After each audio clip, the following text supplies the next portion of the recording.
One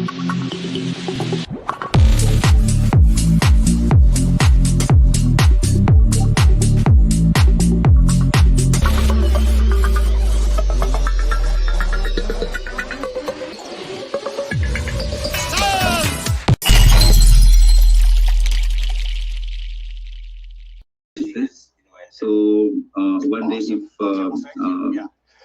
so then next, Gene Harvey had asked, he's wondering if it's generally assumed that the Vimana carried atomic weapons, and if so, would that explain the high levels of radiation found in certain areas? Yeah. Yes. Oh, sorry. So yeah, again, he was asking about, did the Vimana carry nuclear weapons?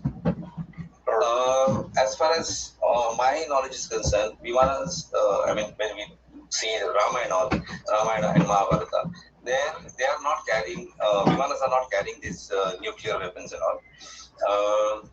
So they are used in a different way, like these mantras, and you better know these arrows were used. So I have not come across with this kind of thing.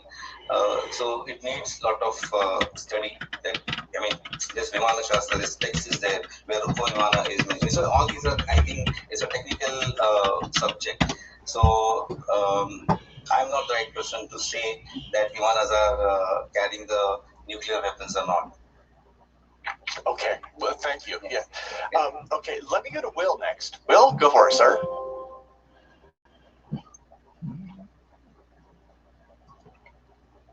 So it's been said that in some books that the territory of India reached as far as Afghanistan. As you're a historical person, is that true? And just how vast was the empire of India at that time? Okay, yeah, definitely I can explain this. There is a line in one Agama text, Brahaspati Agama, that Himalaya Samarabhya Yavat Hindu Sarovaram Deva Nirmitam Tam Desham Hindusthanam Prachakshate. So that is the line. So Himalaya Samarabhya, so right from Himalaya, okay, so to the southern part of Himalaya till the Pacific Ocean, the entire land which is there, that is called as Hindusthanam. Okay, so, and which was again divided into two because of these Vindhya mountains. So one is Aryavarta and another is Dakshinabharta. So till Upaganasthana, okay, we get the references till Upaganasthana towards the northern side, and till this Pacific Ocean. Upaganasthana is today is called as Afghanistan. Okay, so in those days were called as Upagana because 16 Ganasthanas were there, and these were very close to. So they used to travel and trade a lot. So that particular land is basically specifically is called as Hindustan, right from Himalaya to ocean, and this side Upaganasthana to Lanka. Yeah. Tim, you need to unmute. Oh, my apologies. Yeah, so thank you very much. And let me see if anybody else has questions. It looks like they've slowed down a little bit in chat. Again, please raise your hand in Zoom using Option Y on Mac or Alt Y on Windows. One more point I would like to mention. It's really interesting for all of you, even for our people, that when we talk Amazon. Okay, just by one arrow it is shown A to Z, everything is available. Similarly, this kind of grammar where we get the first word and we get the last letter and then we form a short form of that particular entire region. So the same we find over here. So when we take the first letter of Himalaya is He, okay, and the Pacific Ocean in those is called as Hindu Sarovaram. So Hindu, so last letter is Ndu. So right from He to Ndu, that sthana is called as Hindu sthana. Okay, so Hindu is basically is a region. Okay, afterwards convert to religion, that is a different aspect. But this reference text says that this is a region from Himalaya to Hindu Ocean. Yeah. Thank you. Okay, well, let me go to Mikhail next, sir.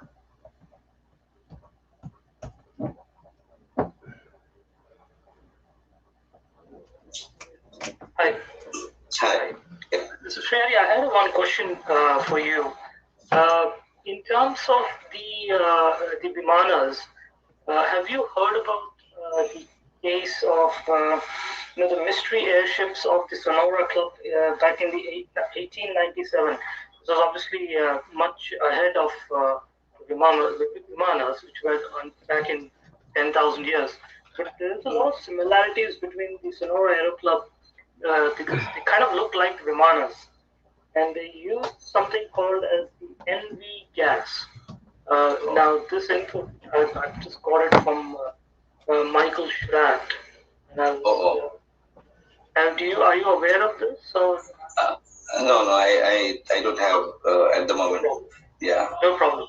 And also my second question, sir, for you is, in terms of the manuscripts that were written in the book, in the ancient Indian text, was it only few technical pages, or there were more detailed diagrams of the craft itself, in terms of its mechanism, the materials that were used, and other aspects?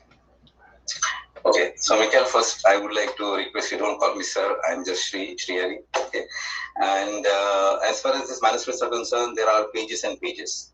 And let me tell you, just now it is declared that, I mean, I have attended one 20 days workshop in the manuscript. There, all these people who are working, they are saying that around 2% manuscripts are only, published in the field of science, scientific manuscripts are concerned. Only 2%. And remaining all are in the manuscript form, and they are in different script. They are not in, just now I have presented the Sanskrit text in Devanagari. Okay. But in southern part, mostly all the Sanskrit text is in Grantha script. And there are very few people who are available today who can read Grantha and who can transcribe Grantha to Devanagari and publish. So a lot of work is pending in this scientific literature. And there, what I have gone through, at few areas, some diagrams are there. Okay, some diagrams are mentioned, some charts are there. Okay, but written in Grantha script. So for me also, frankly speaking, I have not learned Grantha. I'm learning it now. So it's very difficult to understand. So in those days, Sanskrit was in various scripts, not only Grantha, but Sharada script, different scripts. So in the northern part, Sharada is very similar to Devanagari. So people have worked on that a lot. But here, lot of work is pending. So yes, manuscripts are there. Ample of manuscripts are available even today in this regard, and we can do research in that. Yeah, awesome. Well, thank you. Let me go to Gene Harvey next.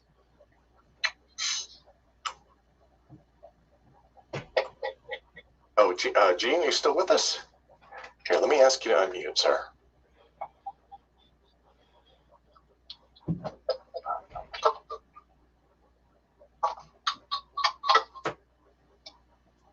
Okay, so it looks like he might be having issues. Let me go back to Michael Boyd next. So I just wanted to say thank you for your work, because I think that I study archaeology, and I live in California, and in California, historic archaeology starts in 1769, when the first mission was found in Alta, California. So our written history doesn't go very far back. You're really blessed to have such a long written history to study. And I think it's really important to humanity to get access to that information, because if we don't know our past, we're condemned to repeat it. And so I really just wanted to say thank you for your work. It's sincerely appreciated, and it's important. And that's all. Thank you. Thank you, sir. Actually, it's a responsibility. I think it's of everybody. I mean, we together can do miracles, because the literature is available, and in this only the dedication is required, and people from various backgrounds, they are required to come together. So let me go. Let me see. Gene just posted his question in chat. Actually, he posted it a moment ago too. He asked, "Are there similar technologies to this in any other ancient cultures besides India?" And I think Karelia had asked that as well. She was wondering about if so, was it because of special minerals that existed in India that allowed these to be built? As far as our time, I mean, which I have referred to, that is 7,000 years before, there are some references like Siddhapura and Romaka Nagaram. So in Brihad Samhita, written by Varahamihir, some names are mentioned, okay, but with today's context, today we call it in a different name. So I mean, luckily, Rome country is called the same name, Romaka only, but Siddhapura is different. So Australia was called in those days in a different name. So yes, definitely, we can find some references, but the main thing is we need to know the today's names to that particular country, so that we can focus it upon. Awesome, thank you. So let me go back to Will next. And again, but before I go, Will, I just want to make sure you're doing okay, because we have a really long Q&A session here. So yeah, do you need some water, or do you want to wrap things up now? It's up to you, sir. Yeah, no problem. It's almost 2:40 in India. Oh, it is. I had forgotten about the time difference. Okay, well, let's do that then. Let us wrap that part of it up. Again, we're way ahead of schedule. We're actually almost an hour ahead of schedule, but that is totally fine. I loved your presentation. It was wonderful. What I want to do is let's do this. Let's put this back on gallery view. I'm going to lower Will's hand. Will, let me apologize for that. Everyone, please give Dr. Srihari Karnikar a giant applause for a wonderful presentation. Sir, thank you for staying up so late. It's almost 3 a.m. your time, so my apologies for that. Nice. Thank you. It's my really, I would like to say thanks so that I could speak with such great people. All scholars are here, and really good questions they're asking. Thank you so much.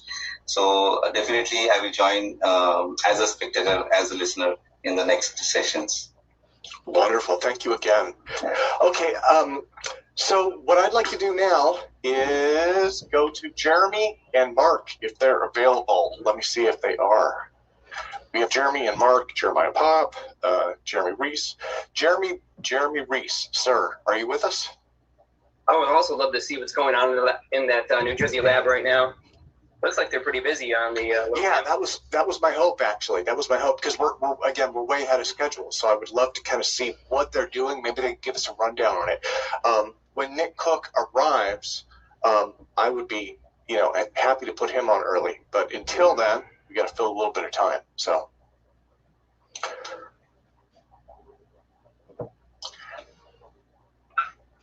I'm gonna call his cell phone.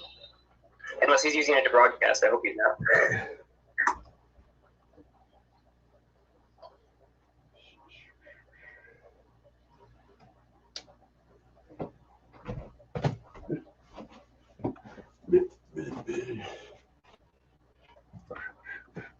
Hey, if you could just go to Brenda, that would be Brenda's mic is she's got the camera on too. So. Oh, okay. You want to go to okay, Brenda, are you there? Let me ask you to unmute. Yeah, we got it. There we go. There we go. So we're right here at the live at the lab, guys. Brenda's here and we're on her laptop. I can't get the audio working on my computer for some reason. There's some issue with Zoom and the camera. But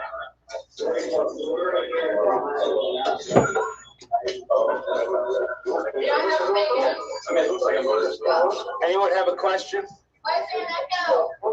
Because there's a delay. We have it broadcasting on the road behind us. No, there's an echo. You guys are repairing this transformer? Oh, we're attempting to. Okay, well, yeah. Could you kind of give us a rundown of what you're doing, and maybe you can tell us a little bit about what you're planning to showcase later? A little tour. We're here at the live meetup for the Alternative Energy Propulsion Apec conference for the 1-year anniversary. We have a camera crew here. We have a whole bunch of new tables and equipment that we got set up with lab stuff. I'm broadcasting right there.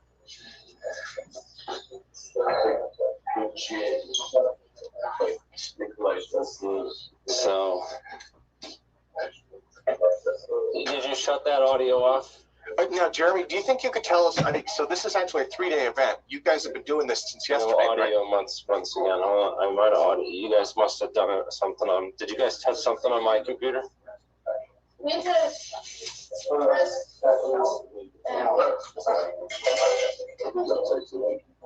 that's fine. Yeah, can't do that.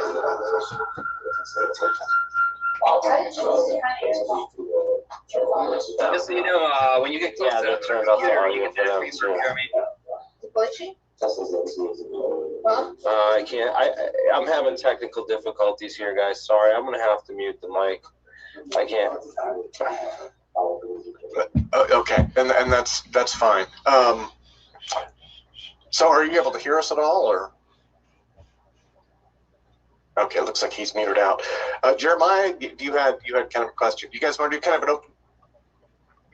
Oh, he can hear. Okay, good. We'll give him just a sec, and then we can go to open discussion after that. And again, so can I just say something? Jeremy, go for it. Hi, Jeremy. Yeah, thanks, Tim.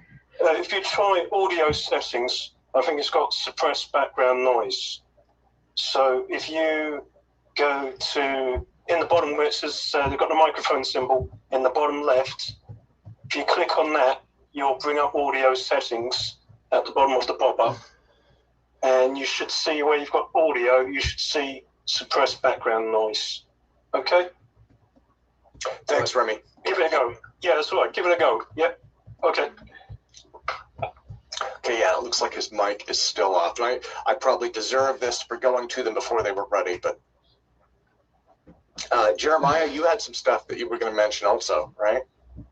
Yeah, and I'm not going to go on video because I don't have the test setup really set up. I've kind of got a crudely set up. I wish I could just send a bunch of pictures here, but I don't have them on my computer yet, and I'm streaming from my computer. So that'll have to wait until I actually have a presentation put together. But right now we are testing the Morton effect thruster and the Morton effect pulse beam that's supposed to come from the thruster when you stationarily mount it.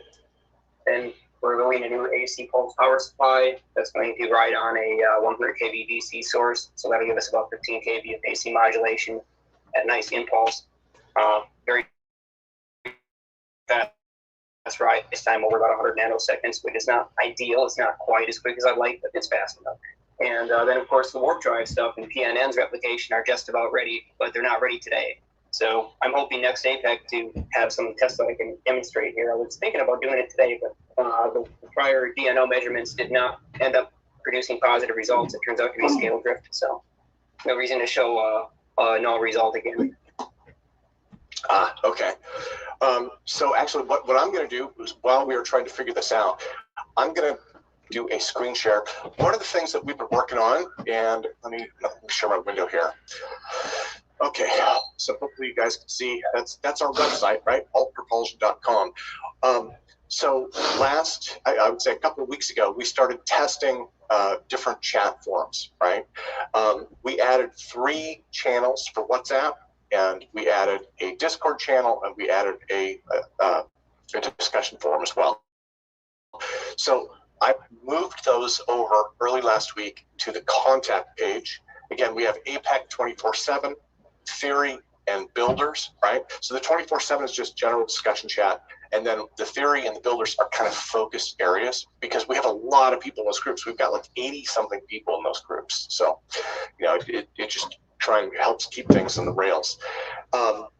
The long form discussion forum is through a place called Tapatalk, and I want to thank Phil Bouchard for helping us get set up with that. So this is one where it is slowly starting to grow. We've got, you know, several posts there. Again, Phil's been posting pretty diligently on it, and he's getting a lot of views as well, which is wonderful. And then let me see, the live Zoom seminars, which you know about. The Discord channel, I actually just brought that up here. So Discord, one of the challenges that we had was trying to find basically an open public chat forum that let us kind of group things by topic, right? And so in something like Telegram or even the WhatsApp channels, you really can't use hashtags easily for that. So we ended up with Discord, and I don't know, it rubs some people the wrong way. Discord was developed for gamers. It does feel a little childlike in some ways, I guess. So we've tried to kind of modify it, make it a little bit more age appropriate for our audience. And so we actually have a lot of people signing up for it, and it's starting to get active. So those are our major channels. We also have Alt Propulsion on Reddit and the Apec Facebook group, right? And those actually haven't seen that much used yet, but you know, so my thought would be for discussions and ideas, anything along those lines, again, hit the contact page on our website. You can sign up for any of these. These are all open, they're all free, you know, and the goal is just to help foster discussion, sharing, and solving problems. So that's kind of what I have there for that. I could also show you really quick too. This has been kind of a pet project of mine. So one of the things that I did was, let me see. Okay, so the first thing I did was I rebuilt all of these pages. This is just a regular page on the Alt Propulsion website. You can see that we have the speakers listed down the middle. And then I redid the fonts. I tried to make it a little bit easier to read. I tried to make it flow better, get the stuff there on the right. Now, I'm going to play this on YouTube, but I'm going to show the video off. The other thing that I did was, with these videos in the past, we have split these up, and I'm going to continue doing that for the time being for another channel. But I rendered this as 4K, and you can see that it has chapters in it now. And so that should make it a little bit easier to share things. If you want to share a specific part, you can right click on it and do copy URL at current time. You know, that, or you can always go to the American Anti-Gravity channel. I've got them split up there. It takes me close to a day to process each one of these videos. So, you know, but hey, it's worth it. It's worth it. Okay, so I think that was everything that I had to show you guys. So let me do a stop share there, and let me go back to Jeremy Reese now and see where he's at. Okay, Jeremy?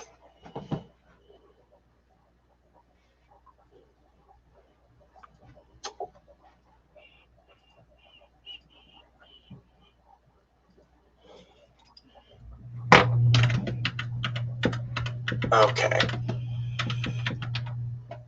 I'll go to gallery view for just a sec. Guys, we can do you want to just do open discussion for a bit? Again, I should apologize for being so far ahead of schedule. You know? Or if you want, if anybody wants, we can take a break. You guys could, you know, go and do whatever and come back in a bit. Looks like we have about 40 minutes until Nick Cook is scheduled to arrive.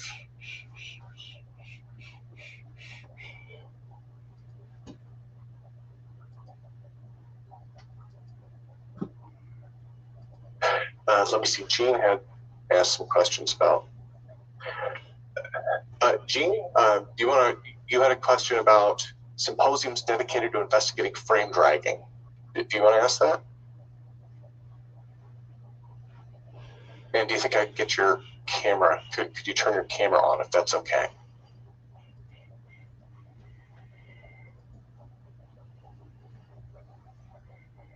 Whoops.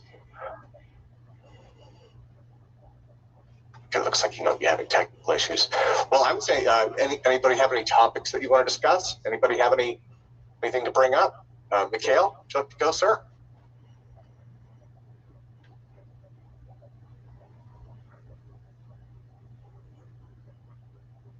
Oh, lots of them. Okay. Mikhail, do you want to go? Yeah, sure. Okay. Thank you. And if I could get you to turn your camera on too, sir. Yeah, sure. I'm facing a bit of a network problem with bandwidth, so that's the reason. I just had one quick question to Sri sir itself. The Vimanas, in terms of their design, have in your lab, I think your colleagues and so forth, are they collaborated with any defense establishments in India? Because I came across one research just day before yesterday. I was speaking to some nuclear scientists, and they were talking about the Vimana's reverse engineering program. So I just wanted to check with you, did you ever, not you, I would say your entire team, are they doing any research in terms of collaborating with defense industry in India, in Russia, and in the US, or anywhere else? Thank you. Yeah, I can ask Srihari if he's open to talking. Okay. Yeah, because I think he is still with us. Yes, sorry. Oh, absolutely. Only if you want to, sir. Only if you want to. Yeah, okay. So, yes, actually, I cannot disclose in detail, but yes, the team is working, and since many years, actually, Shastriji and other team, they are working with defense, and many devices are invented. So the answer is yes. Awesome. Thank you. Okay, so let me go. Sam, you had a topic to discuss, and again, we're kind of past the Q&A session, so. Yeah, just a general conversation piece. Oh yeah, go for it, man. Go for it. So for the hieroglyph that was shown earlier, it was like a helicopter, a submarine, and some UFOs. But isn't that kind of weird? Aren't helicopters and submarines hilariously outclassed compared to the physics bending of a UFO? Why even put a submarine next to a UFO if you're trying to record technology? You all have any thoughts on that? Well, I'm not sure what you're saying. You mean in the photos, right? Well, yeah, or just in general, a helicopter is like a single dimensional technology, and UFOs are like third or fourth dimensional physics, is what you're talking about, right? Going next to a flying Tic Tac. I would say a Tic Tac and a submarine look similar. Actually, they kind of do, don't they? They kind of do. So it's basically what it is. I would call it is a multimedia transit device. Yeah, well, and they both look like propane tanks also, but they're pressure vessels, right? So maybe that's the most efficient form for a pressure vessel. Well, if you had that, then why even bother with a helicopter or a submarine? Wouldn't that just outclass them? Yeah, you would think so. Or are submarines more evolved UFOs, or less evolved UFOs, and did the Nazis actually take their subs and turn them into something else? Well, but Sam, the other thing to think of, right, is, and the military might be an example of this, sometimes they use older technologies because they fit a specific application, and so even if something is kind of outdated by the way that we look at it, maybe this UFO has some limitations a regular, but yeah, it's a tough question. Let me go to Gene. Gene, you had something to talk about? Let's see if we can get his equipment working.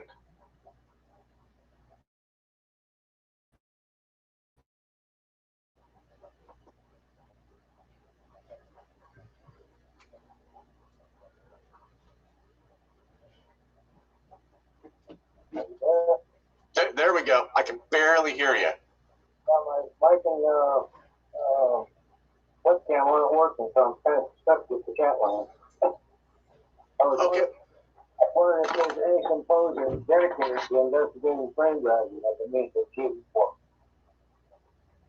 I don't think there are, but that's something that we can cover here. I can add that to the list.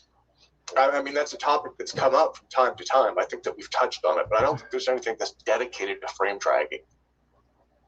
The reason I asked that is because it was just a couple of months ago that NASA confirmed Einstein's theory about frame dragging using the satellites in orbit. Okay, yeah. Well, yeah, I mean, that's something that we can definitely add. I know gravitomagnetic frame dragging has been something that we talked about as well in the past. So, I go to Will next. Will, you have something? Well, kind of just a general question. David Hatcher-Childress, a good friend of mine, has written several books on Vimana.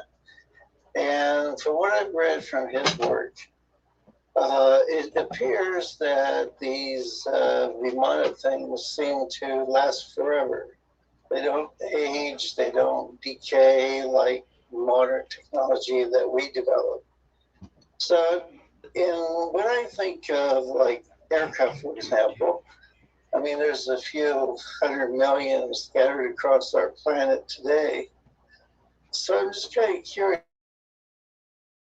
if the Vimanas don't age, they last forever. Where are they? Yeah, it's an interesting question. In the ocean? There you go.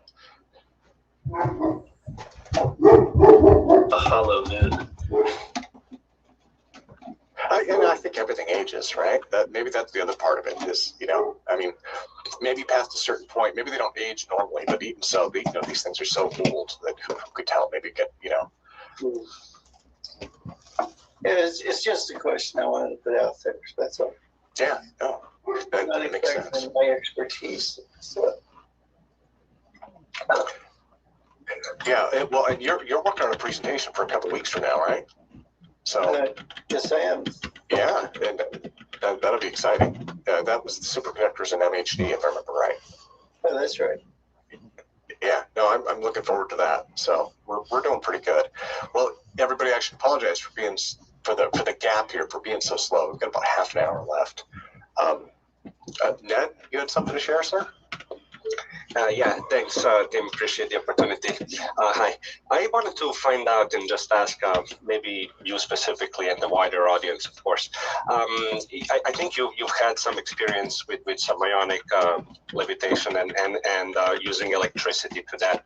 Do you know or what are anyone's opinions on the limitations of using electricity as an electric force for electric propulsion and why that is not basically continuing? I'm thinking of the T. work Townsend Brown for that Thomas, one?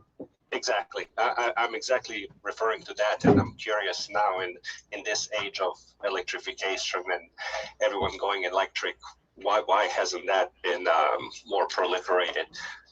Yeah, I mean, that's the area that I kind of worked in. So I think there are a bunch of different factors.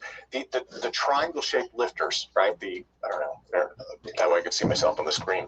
That triangle-shaped lifter is I think that was probably the biggest and most well-known. I was building those. Everybody was building those a few years ago. And the problem that we had with those was efficiency. it was no problem getting power. The problem was the efficiency of it.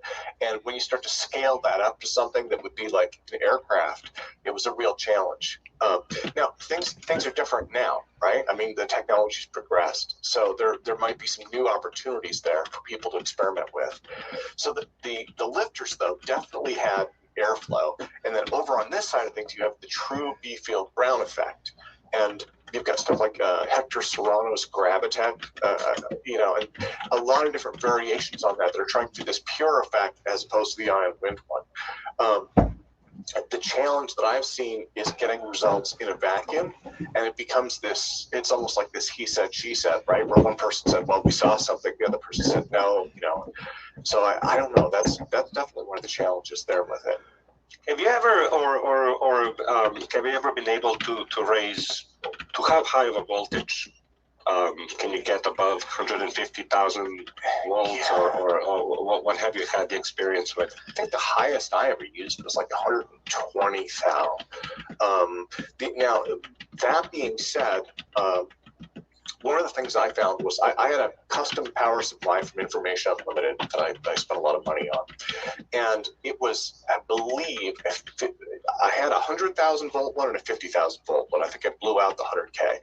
And the 50K one was what I used most of the time, and it worked great. But one of the things that I found was with lifters or any kind of ion wind device, so you have the wire above the foil, right? You have a really narrow wire. I used 50 gauge stainless steel wire, and the reason was the ion transfer on that was maximized. And then with the foil underneath it, we just used regular aluminum foil. We'd loop it over the top and just make sure there weren't sharp edges to it. But what I found was when I turned the power supply on, it worked great. We had lots of thrust, but that wire foil combination with like an inch of air gap or less, it creates kind of a natural resistance in the circuit, right?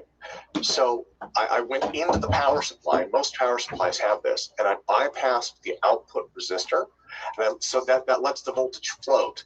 So instead of having it forced to 50K, the lifter would actually set its own voltage when it was running. And we did some measurements with that, and depending on stuff like air temperature, humidity, and a lot of different factors, you can see that voltage fluctuate a little bit. So, wow, that's fantastic. Thank you. Oh yeah, absolutely. Yeah, those were a lot of fun. And for me, the largest one that I built was 9 feet on a side. So it was literally 9 feet, a 9 foot long lifter, and it had a bunch of cells inside of it. And then I would do kind of this bed spring type winding with the Corona wire. And I got that to fly, but it was so big that it was just unwieldy. The one that I did most of the time, was of it all over the place, was 4 feet on a side. And it also had this bed spring style winding arrangement with lots of cells inside of it. But I think I had mine up to 8 or 10 feet high. So and I never had any real issues with it. So what do you think is the limiting factor of in you? What is the one single challenge that's preventing this from being scaled up, or what would you change to make it scalable? The energy. Well, again, what do you need? Yeah, I mean, the efficiency was part of it, right? So part of it was the literally it's just the ROI on the energy that you're putting into it, because you've got to step that up. You have to go step it up to a high voltage, and but you still need current too, right? Because with the ion part of it, that was definitely part of it. I'm sorry, but have you ever considered nuclear to electric conversion and how that scales? Yeah, that was beyond my means, sir. Okay. All right. No, that was way beyond. There was one person online who was able to get a power pack working, I think it was NiCad. They were barely able to get it working. But see, today's batteries should work a lot better. So, thanks, Dave. Appreciate that. Oh, sure thing, Ned. Michael, you have something, sir? Yeah, there was a question about frame dragging and provide an example of that? Yeah, go for it. Okay. I'm all ears. Okay, so can you guys see this? Looks, there we go. Yep. Yeah, and we've got about 20 minutes at the outside if it takes that long. So it's not going to take that long. So what we have here is an image. So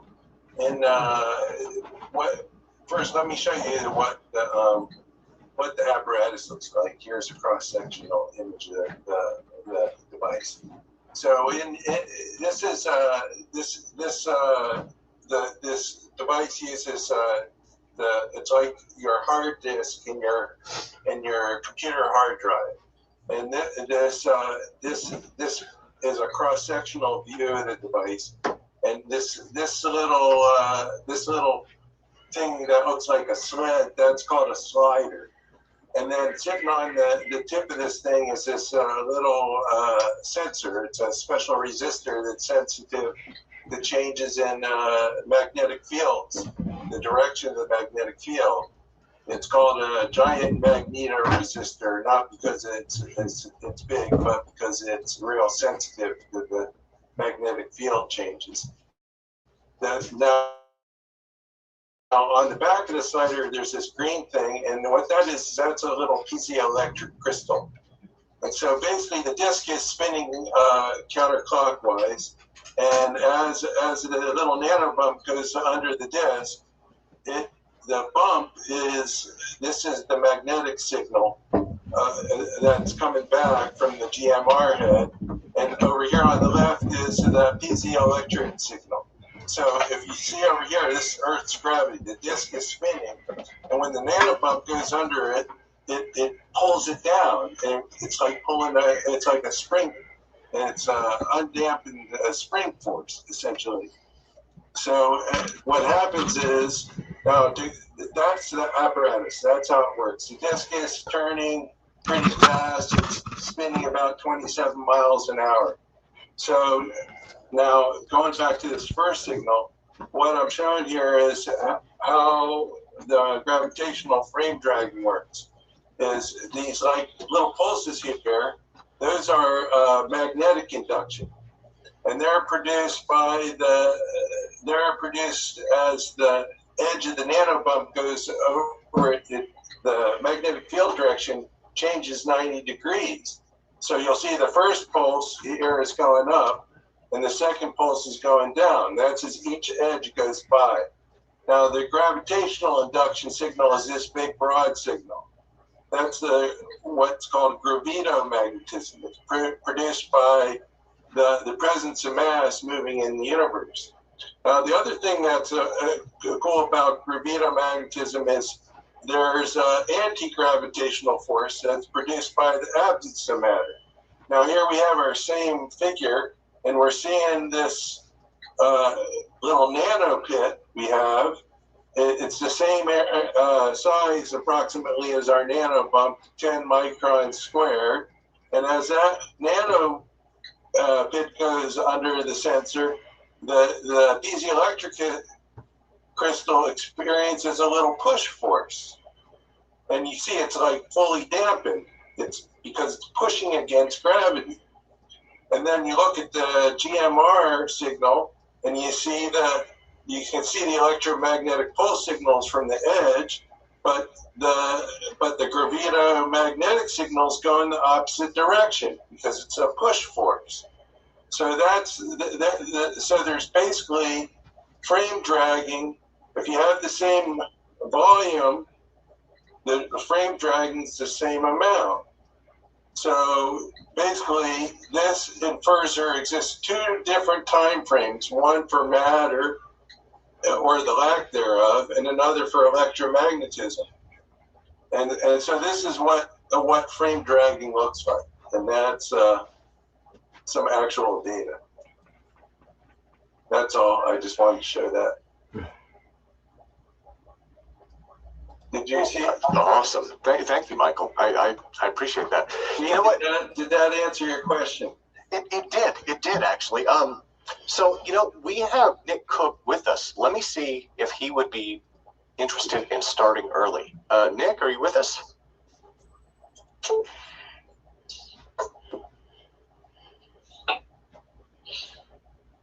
And it could be that Nick is just waiting until the top of the hour. Well, you gotta saw him. I saw him, but yeah, disappeared. Well, yeah. Let me go to Mikhail then. Mikhail, you had a question, or no? Well, we're not doing Q and A. I just had a question to Michael, sir. Sir, you know the paper you just showed us right now. We did a test in our lab about back in March 2020, I meant to say.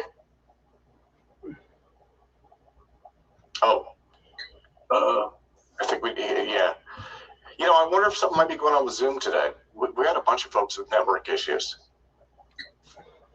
Well, I got a hardwired connection. You know, I wonder if it might be something with the server, though. Oh, well, yeah. Well, he's on. He's talking. I can see him. What I would do is turn off your video, and that'll increase your bandwidth so we can hear your audio. Okay, so now talk. So yeah, Mike, what I was saying is, back in 2020 March, we did an experiment based on the gravity sphere. We spent about 4 years developing different kind of lifters, which Tim had done, and then we created a ball element. I'm losing you.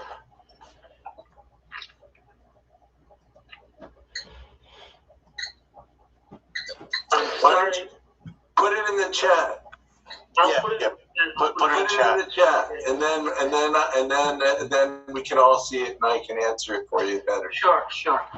Yeah, thanks, Michael. You know, it's interesting what you said about hardwired. That does make sense when it's cutting in and out like that. A lot of times that is Wi-Fi. Mine is hardwired too, so I'm right there with you. Yeah, no, I got Ethernet, baby. RJ45 cable, and it's shielded. Yeah, I know what you're saying. You can't knock it out with ESD. There you go. I'm running Cat 6 at home, you know, which you can buy now. You can buy gigabit routers, Cat 6 cabling. You can get data center quality stuff at Best Buy. So why not? Yeah, just get the shielded ones. That's all I'm saying, because there's less interference. Well, again, Nick, let me see. Nick Cook is with us. Let me see if he wants to unmute.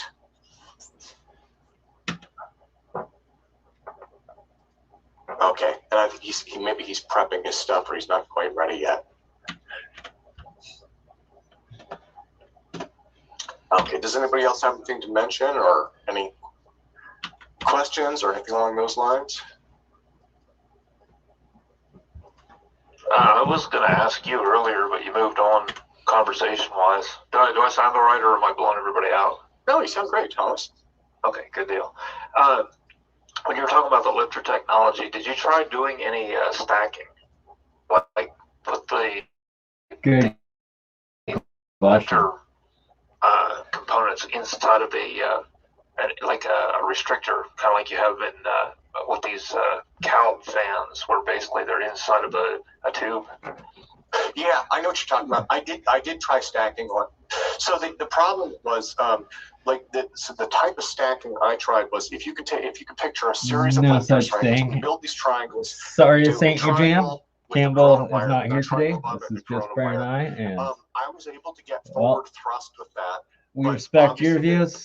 Respect all views. You learn something. From the ion component of that, it's attracted to the foil above it as well as the foil below it, and so it negates a lot of that thrust. You get an overall net thrust, but it wasn't as great as I'd hoped. Did you have it surrounded though, so that the airflow was trapped inside of the wind tunnel though, or was it still open air on the outside edges of it? I tried. I didn't try it with the stack design, but I did try Bernoulli enhancement on it. And it did work pretty well. I had some results with that. And what you're talking about is the Bernoulli enhancer. What I was going for, what I was attempting was, so again, this is all part of the problem was lifters. The scientific world likes to make lifters seem really clean cut, but they weren't. Nothing about that was clean cut. we had weird side effects. And for instance, the inertial profile on those never really lined up with what it should have. If I had the time, I've got photos or I have videos buried somewhere where there was a fellow in Belgium called Sweetman. He did one. By today's standards, it's like 320 by 240 video. It's tiny, but at the time, this is like 2001. It was good. And so what he did was he took a lifter and he put it on a gimbaling system, and he used a fan to spin it, right? So nothing is touching it. And so he spins it. The span it's kind of slow, but it starts spinning up to he gets it up to I think about 20 or maybe about 20 RPM. It's going around, about that fast. And it was turned off. And the minute he turns it on, it slows down, it stops. Even though it's being spun, right? So there's some kind of a weird inertial effect there. So the next experiment he did was he put this entire thing inside of an enclosure, and he spun the enclosure with the fan, right? So the lifter is completely contained. The power supply, he used leads that could pivot, the top and bottom power wires that could pivot, right? And the same thing happened. So when they're operating, they tend to reject external inertial forces, and I noticed that as well. You could have you'd have a lifter flying, and it would be tethered. If a strong wind came up, you could see that the lifter would actually try and reject the wind blowing it. There's no great way to describe that, but it would also reject changes in orientation and axis and things like that. Well, I'm wondering if you've compared this to when you run an electrical charge through a liquid between two magnetic plates, it'll cause it to flow in one direction between the plates. Maybe considered, since air is considered to be a fluid. I will it's just a much that after. Lower density fluid than, say, water.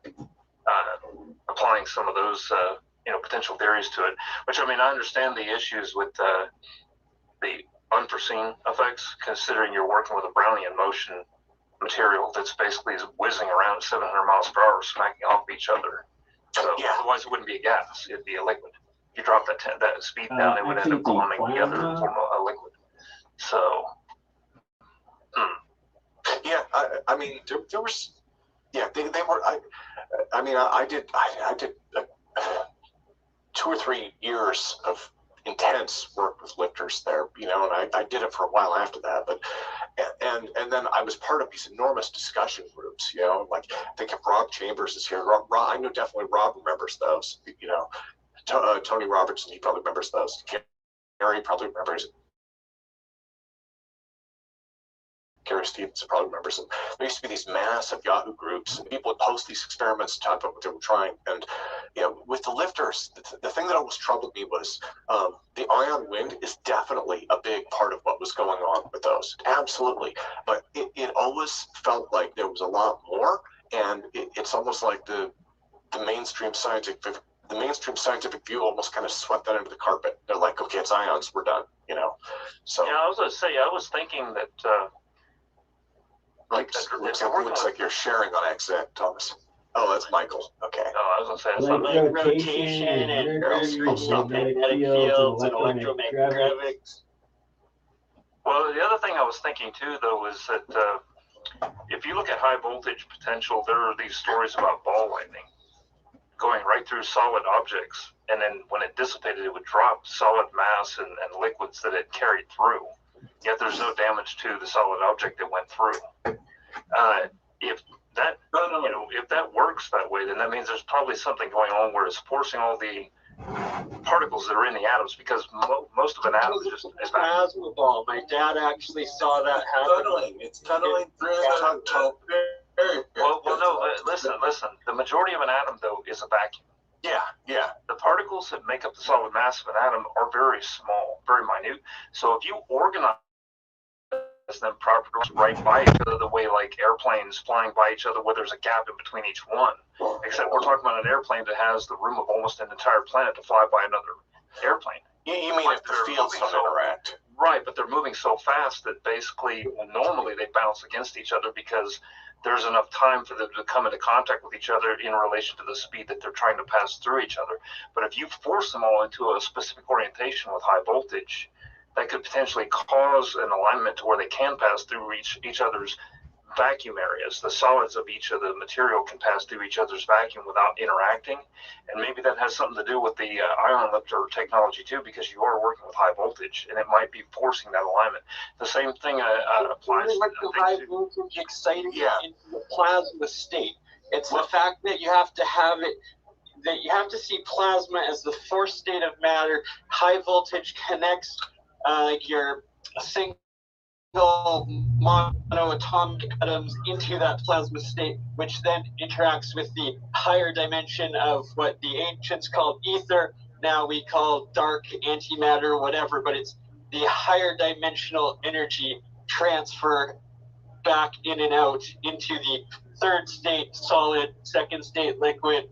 First thing is resisting the inertial effect because it's interacting with the solid mass we call dark matter that's so low energy state it's all stable. So it's wanting to lock to it and stop moving. Like it's acting like it's stuck in a solid instead of in an empty void. It's plasma state and resonance. You need both the resonance and the plasma state to create the tunneling effect, where you create a standing wave where you can go through the barrier without anything. The other thing to keep in mind is you definitely have, now with the ion part of this, you have some coupling issues with the lifters. And that was one of the reasons really effect enhancement, because so you've got these planar sheets of air flowing, right? And the ions, I don't remember how fast they're traveling, but it's thousands of miles per hour, if not faster, because they're basically, I tried both positive and negative voltage. So again, you could have electrons which are moving through the air, taking air molecules with them, or you could be stealing electrons from air molecules, which then promptly go to the ground, right? So the push and pull method. Yeah, there were. We tried both polarities with it. What I found was, not surprisingly, if you're adding electrons to air molecules, they will hob air molecules. But if you're stealing them, right, then it's less likely to hob. You don't have an excess of electrons to hob. So the same amount of voltage and current actually produces more force, right? Because you're working with ionized air instead of trying to basically charge the air and then hoping it goes where it's supposed to. So, in charge of... One other effect I should mention, I wanted to say this earlier. If you notice, you can run the same amount of wattage through a very small wire if it's running at a high voltage. And one of the things I thought that might be accounting for that is because at the higher voltage, all of the atoms in the wire are being forced into alignment, so they act more like materials at extremely low temperatures where they drop and all kind of stick together, so the electrons can just shoot straight through like through a Newton's cradle, as opposed to it, all being disjointed, and it has to go through the resistance of jumping from one electron orbit to the next where there's a gap. So I'm wondering if that applies to some of this too, with the running at a higher voltage. Like that. It could be. I mean, I can't give you a good answer. It is an intriguing area. There's a lot there, and I think there's a lot there still waiting to be discovered. The challenge was getting the efficiency of these things up. So one thing that it was kind of people were getting excited about was at the time, not graphene, but they were looking at basically nanofibers to emit these things. And the idea was you put a bunch of these nanofibers, almost like steel wool, and maybe you could emit these ions, and you could lower the voltage down to reasonable temperatures and emit tons of them. But one of the problems in general is when you've got that many emitters that close to each other, the electric fields tend to smooth out. And so one of the problems we ran into was you want to have lots of emitters, but you don't want to have them, electrically speaking, you don't want to have them form a solid field. You really want them to be these narrow filaments. So I think we're just about on the hour. I was going to say is the lifter thing. I guess I just quickly say that the two most important keys to it are you want high number of neutral air impacts, so you want your ions that are being accelerated between your collector and your emitter grid to impact as many neutral air molecules as possible, so you can get that maximum dielectric entrainment of neutral air density. And the second sectional area of the wire is extremely important. The smaller the cross-section of the individual conductors of the wire, the higher the efficiency, because the electrons can easily leap off of those emitters, or they can easily be collected by them. And so it's much more efficient to produce ions in these small cross-sections, and there's seldom a conductor ever discovered by mankind that's thinner than a single carbon nanotube. So coating a already thin and a barrage of nanotubes to get what you would call kind of a fuzzy wire is one of the most effective ways to both collect ions from the atmosphere, as Ion Power Group has done, and they're able to power, several kilowatts of machines with collected ion power from the upper atmosphere. And then it's also one of the most effective ways to produce ions.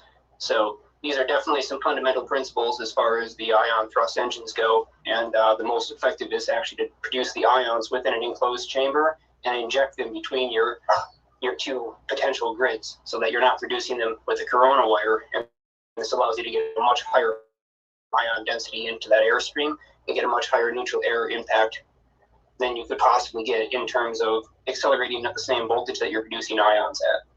There you go. Something else I've noticed too is nobody is using basic aviation physics, where they're not using any nozzles to make sure that the airflow that's coming out is not losing lifting or thrust potential by basically nozzling it. Instead, it's just left to expand in all directions, which anything that's not coming straight down out of the lifter in the direction that you want to push the lifter in the opposite direction is going to have a very limited amount of effect on its forward motion. Yeah, and I could speak to that, but I think we're just about at the top of the hour. So let's table that until another session. Let me see if Nick is with us. Nick Cook, sir.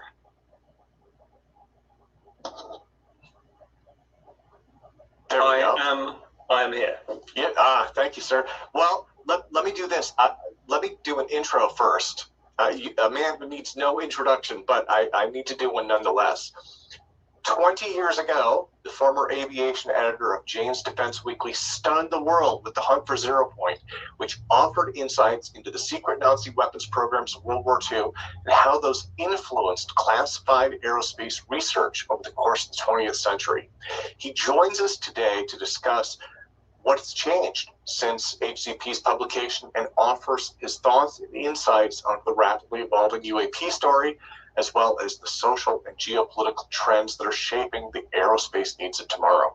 So everybody, please welcome Nick Cook to today's event. And sir, I would love to hand it over to you. Well, thank you, Tim. That was a fabulous welcome. Are we sharing screen now? Not yet. Okay. So if you want to go to share screen. There we go. Okay. Okay. And then.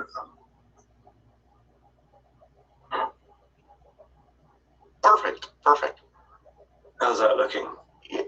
Oh, looks great. No? Oh, and it looks like it's showing your notes there too. No? Okay. I need to do something else.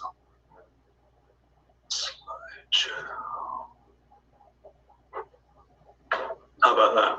There we go. Wonderful. Yeah. Good? It's perfect. Absolutely perfect. And thank you so much for presenting for us today. It is truly an honor to have you here. No, well, it's a pleasure. You and I go back a long way, so we can talk about that. I came into the conversation while we were talking about lifters, Tim, and I remember when we first met, which was, I think I was just in the middle of making a documentary, and you provided the lifter segment, which was fantastic. So it'll be fun. I'm looking forward to it. And for those of you who don't know me, and there's no reason why you should, I'll give you a little bit of background. So I was the aerospace editor of Jane's Defense Weekly from 1987 to 2005. I'm a little vague sometimes on when I left Jane's, because they sort of employed me as a consultant towards the end, and I sort of drifted on for a bit, but basically it was till about 2005. while I was at James, I started to write books, and in fact, I started to write novels to begin with. But in 2001, which is what I guess we're sort of predominantly here to discuss, I wrote a book called The Hump 0 Point, which I will come on to in a minute.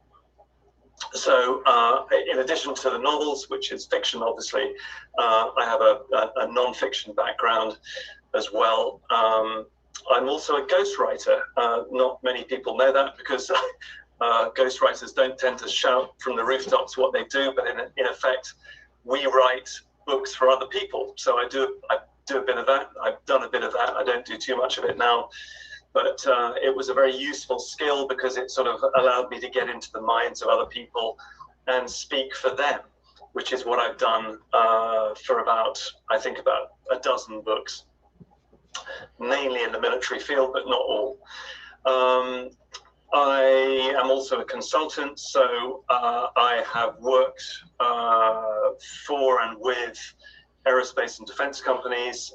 We can talk a little bit, perhaps at the end, about something that I was involved in from about 2007 onwards, which was an outfit which was looking to work with aerospace and defense companies to use their skills base and technology base to work on global challenges.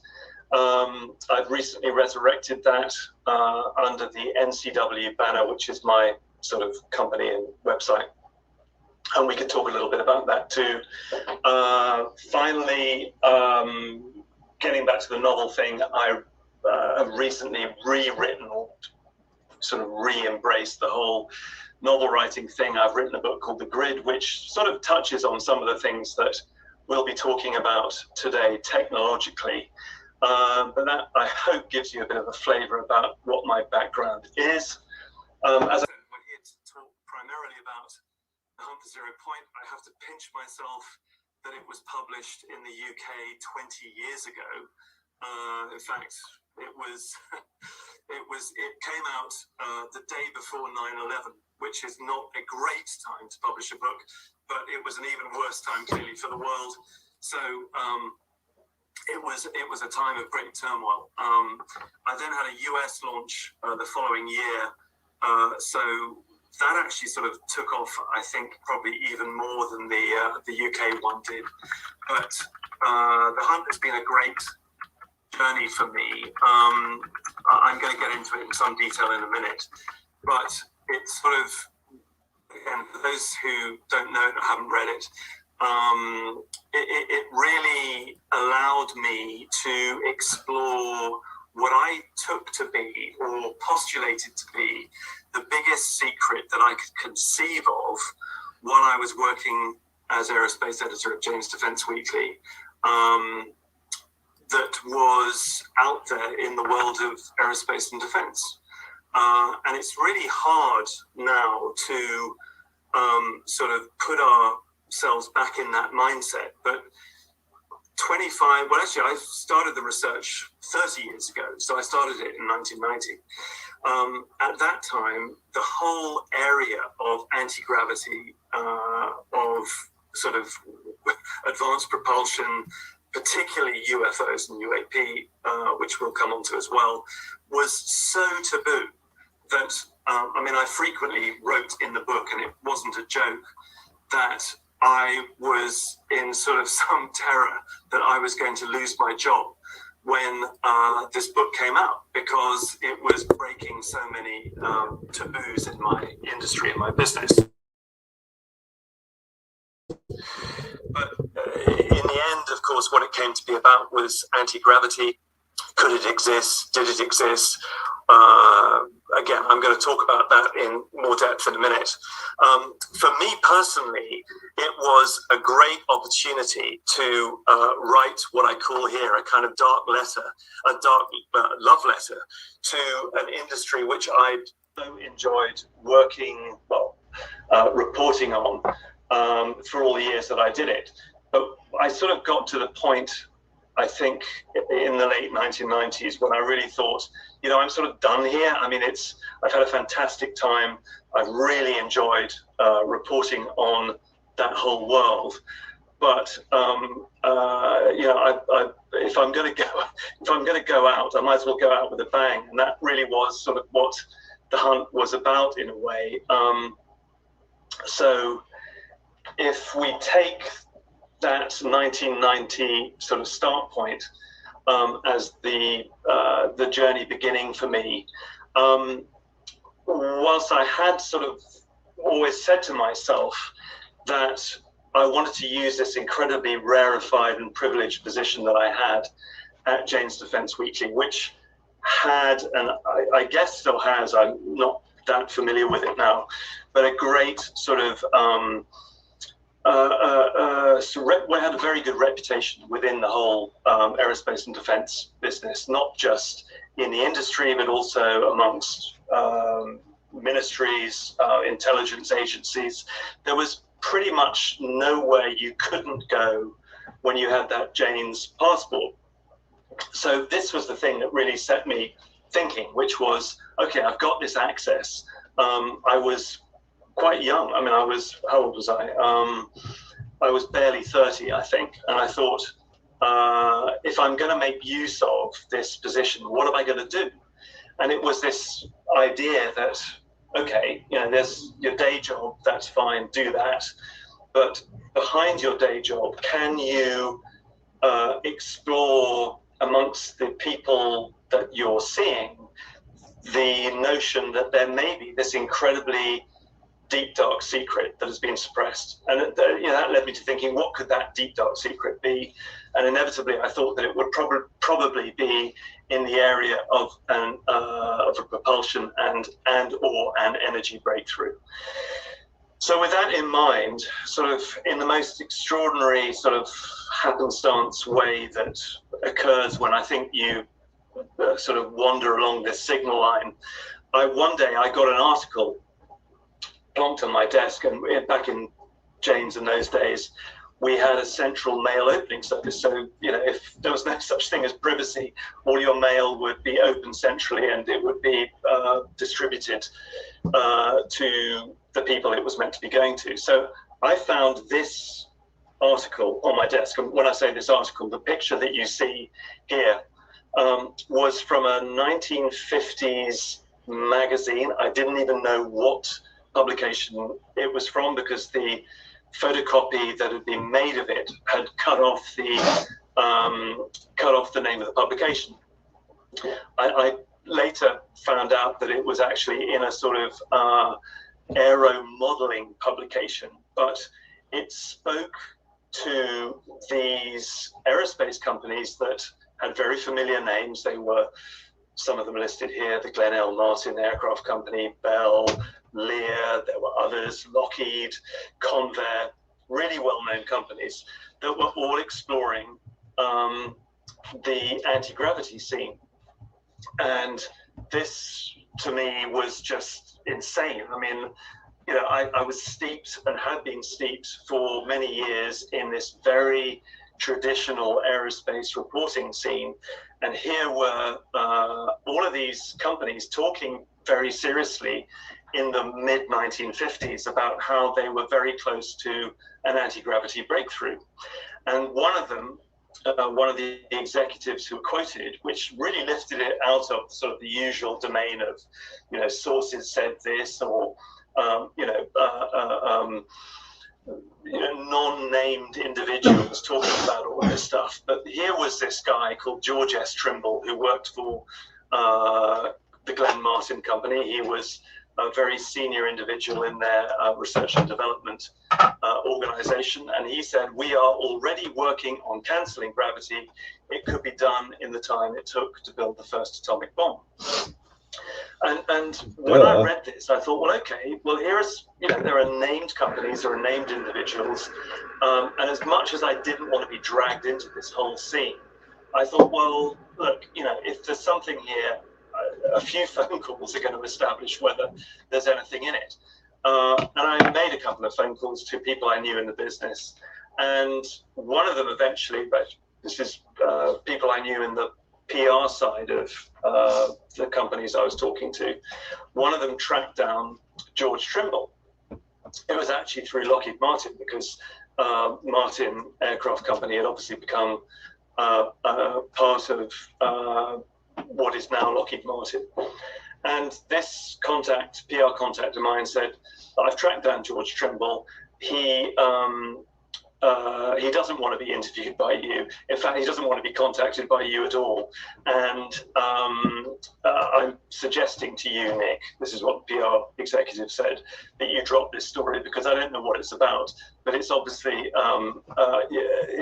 it's obviously, you're obviously up to no good and it's going to get you into trouble. So I just recommend you drop it. Well, of course, you know, that is red rag to a bull.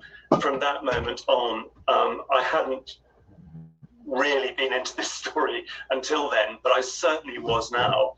And off I went. So, regrettably, what I found was when I looked into this sort of mid-1950s scene was that for all of these programs that were being discussed in America in the mid-1950s, which just petered away to nothing by the end of the 1950s. So by the early 1960s, it was like none of this had ever happened. I'd had some experience in Jane's of covering black programs at that time. Bear in mind that this was in the sort of late 80s, early 1990s. We'd had the big Reagan era ramp up of defense spending, particularly in the classified realm. We had aircraft like the F-117 that had been developed in the black. A colleague of mine, Bill Sweetman, who I'm sure many of you will know the name of, if not know personally. Bill was working at Jane's at the time, and we paired up on a lot of stories, and we covered the whole black world scene, which was very exciting at the time because there was plenty going on. There was not only was the 117 sort of beginning to emerge out of the black from the skunk works, but there was the B2, which was sort of semi-black. It was more grey than anything else. And then towards the end of the 80s, we got rumours of very exotic sounding, but very ethereal programs like Aurora, hypersonic, a putative hypersonic platform that was meant to replace the SR-71 Blackbird. You know, all of these reports we looked at very carefully at Jane's, and Bill Sweetman and I particularly spent a long time looking into them. But they ultimately, they kind of led, you know, beyond the ones that became public, which were predominantly the 117 and the B2. The others were very, they just, all of those stories kind of went everywhere and nowhere. But there was enough for me to know that this anti-gravity story had a kind of a tail, you know, it began somewhere. And so I, annoyingly for me, because I really did not want to trace it back into World War II, but that was where many of these stories about, you know, anti-gravitational type technologies seem to originate. There were reports, as many of you will know, at the end of the Second World War in 1944 and 45, about Foo Fighters buzzing Allied aircraft over Germany. I looked into that. I found a very interesting paper in the US Air Force's files called Project Lusty, which stood for, as you can see here, Luftwaffe, secret technology. It was an interesting file to me because it hadn't been scrutinized much, if at all, at this point. And I'm going now probably to the mid-90s, I guess, when I took a look at it, maybe the late 90s. And it was full of raw intelligence data brought back by British and American technology plunder operatives in the field that brought these raw reports back of what the Germans had been up to in the advanced technology area. I was looking for a kind of smoking gun, you know, to see whether there had been either reports of exotic disc-shaped aircraft or exotic propulsion technology. There was lots of very circumstantial evidence. There was talk of directed energy weapons, of which I was completely unaware. I was unaware that the Germans had been involved in directed energy at the time that I was looking into this stuff. There were plenty of reports of systems that would have gone into an integrated sort of disc-shaped aircraft, but there was nothing that remotely resembled a flying saucer itself. So somewhat disappointed, but not altogether surprised, I moved on to what I considered to be much more my bread and butter, which was up-to-date stuff. So if we sort of fast forward to the mid-1990s again, to the sort of 1996 field, I was first sort of apprised of what was going on in this whole area of gravity shielding by an article that came out in Britain's Sunday Telegraph, which you can see on the left. It was called "Breakthrough as Scientists Beat Gravity," and it was a sort of very pop Stetnov. I went on to meet Podkletnov later, and if I forget to mention that, perhaps we can come back to that in questions. But there was an amazing guy at BAE Systems. I know some of those in the audience out there tonight will know of the very redoubtable Ron Evans, who worked at BAE Systems and who was in charge of a small department, but he was in charge of a BAE-led enterprise called Project Green Glow.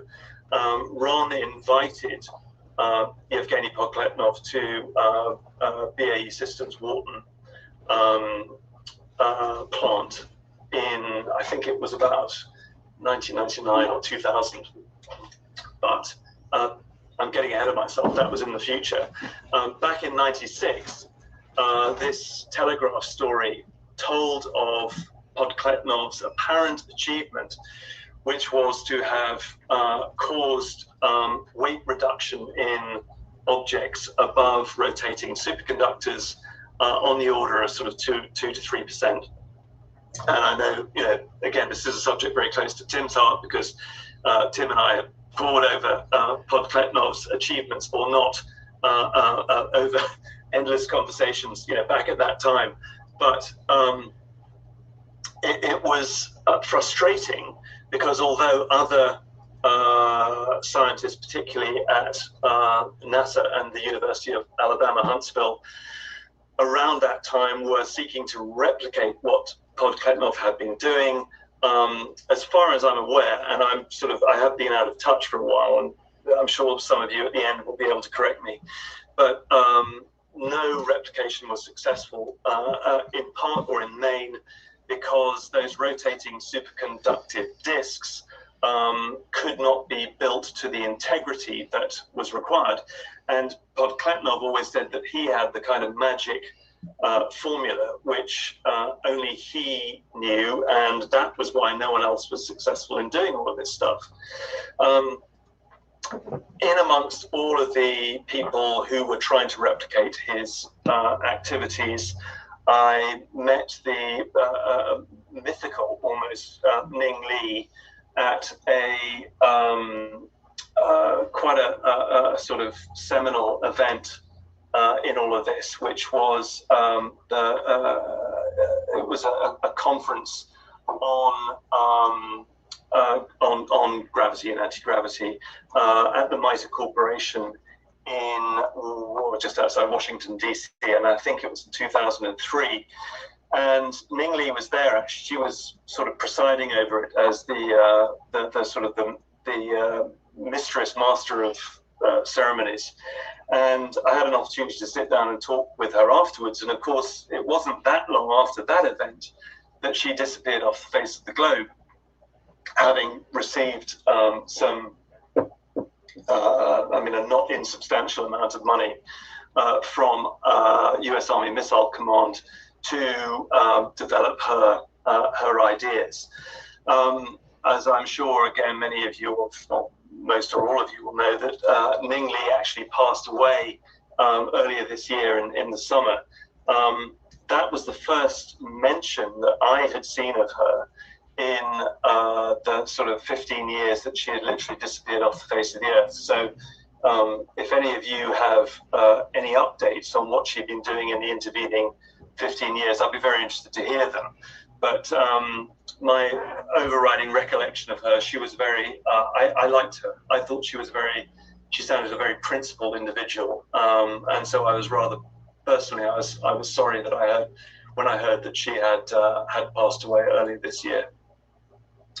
So moving on, Blackwell stuff. Okay, so in 1998, I made a documentary for the Discovery Channel and Channel 5 in the UK, which was called $1 Billion Secret.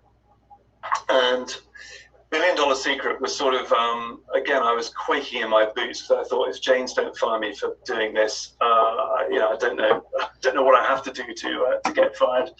But it was really looking at the interface between deeply classified programs, and particularly what people said they were seeing over the desert southwest of the States in that sort of late 80s, early 90s time frame, and UFO lore, LORE.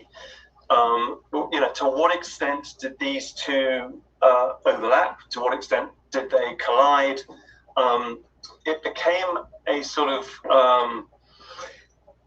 less a kind of technological hunt, more a sort of getting into the mindset of both the people who were developing these programs, but also the people who were seeing what they saw in the sky. And it was really my sort of introduction to the world of ufology.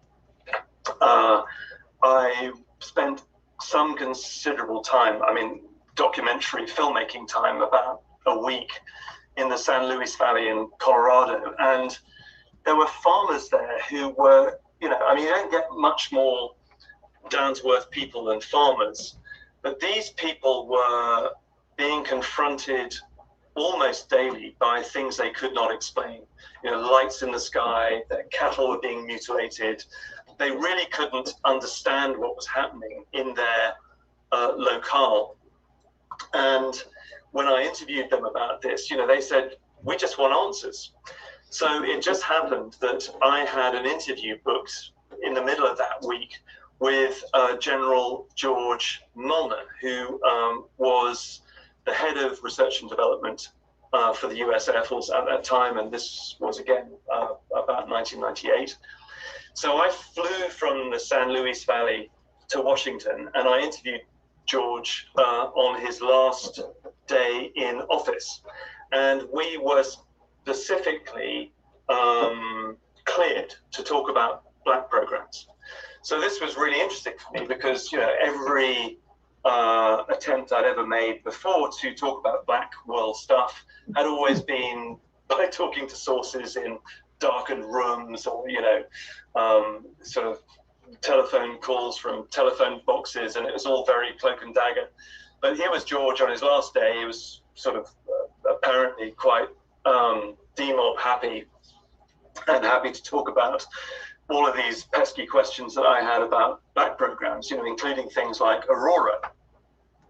But when I walked into his office, and you know, he's incredibly friendly and welcoming.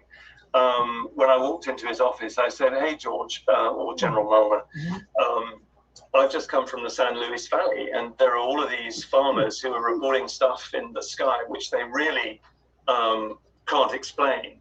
I said, "Is that anything we should look to the Air Force as being responsible for?" And George said, as it says at the bottom of this slide here, he said, "Get me the name of the contractor, because whatever's out there has nothing to do with the US Air Force." Well, you know, I know enough and had known enough then to know that you can do an awful lot in the name of your country to obscure and hide black programs. That's perfectly permissible. So I didn't take George's denials at face value, but we did have a very interesting conversation about, you know, what was and what wasn't out there. And in the double speak that we sort of, the double speak language that we conversed in, it was very clear to me what the US Air Force at the time was looking for.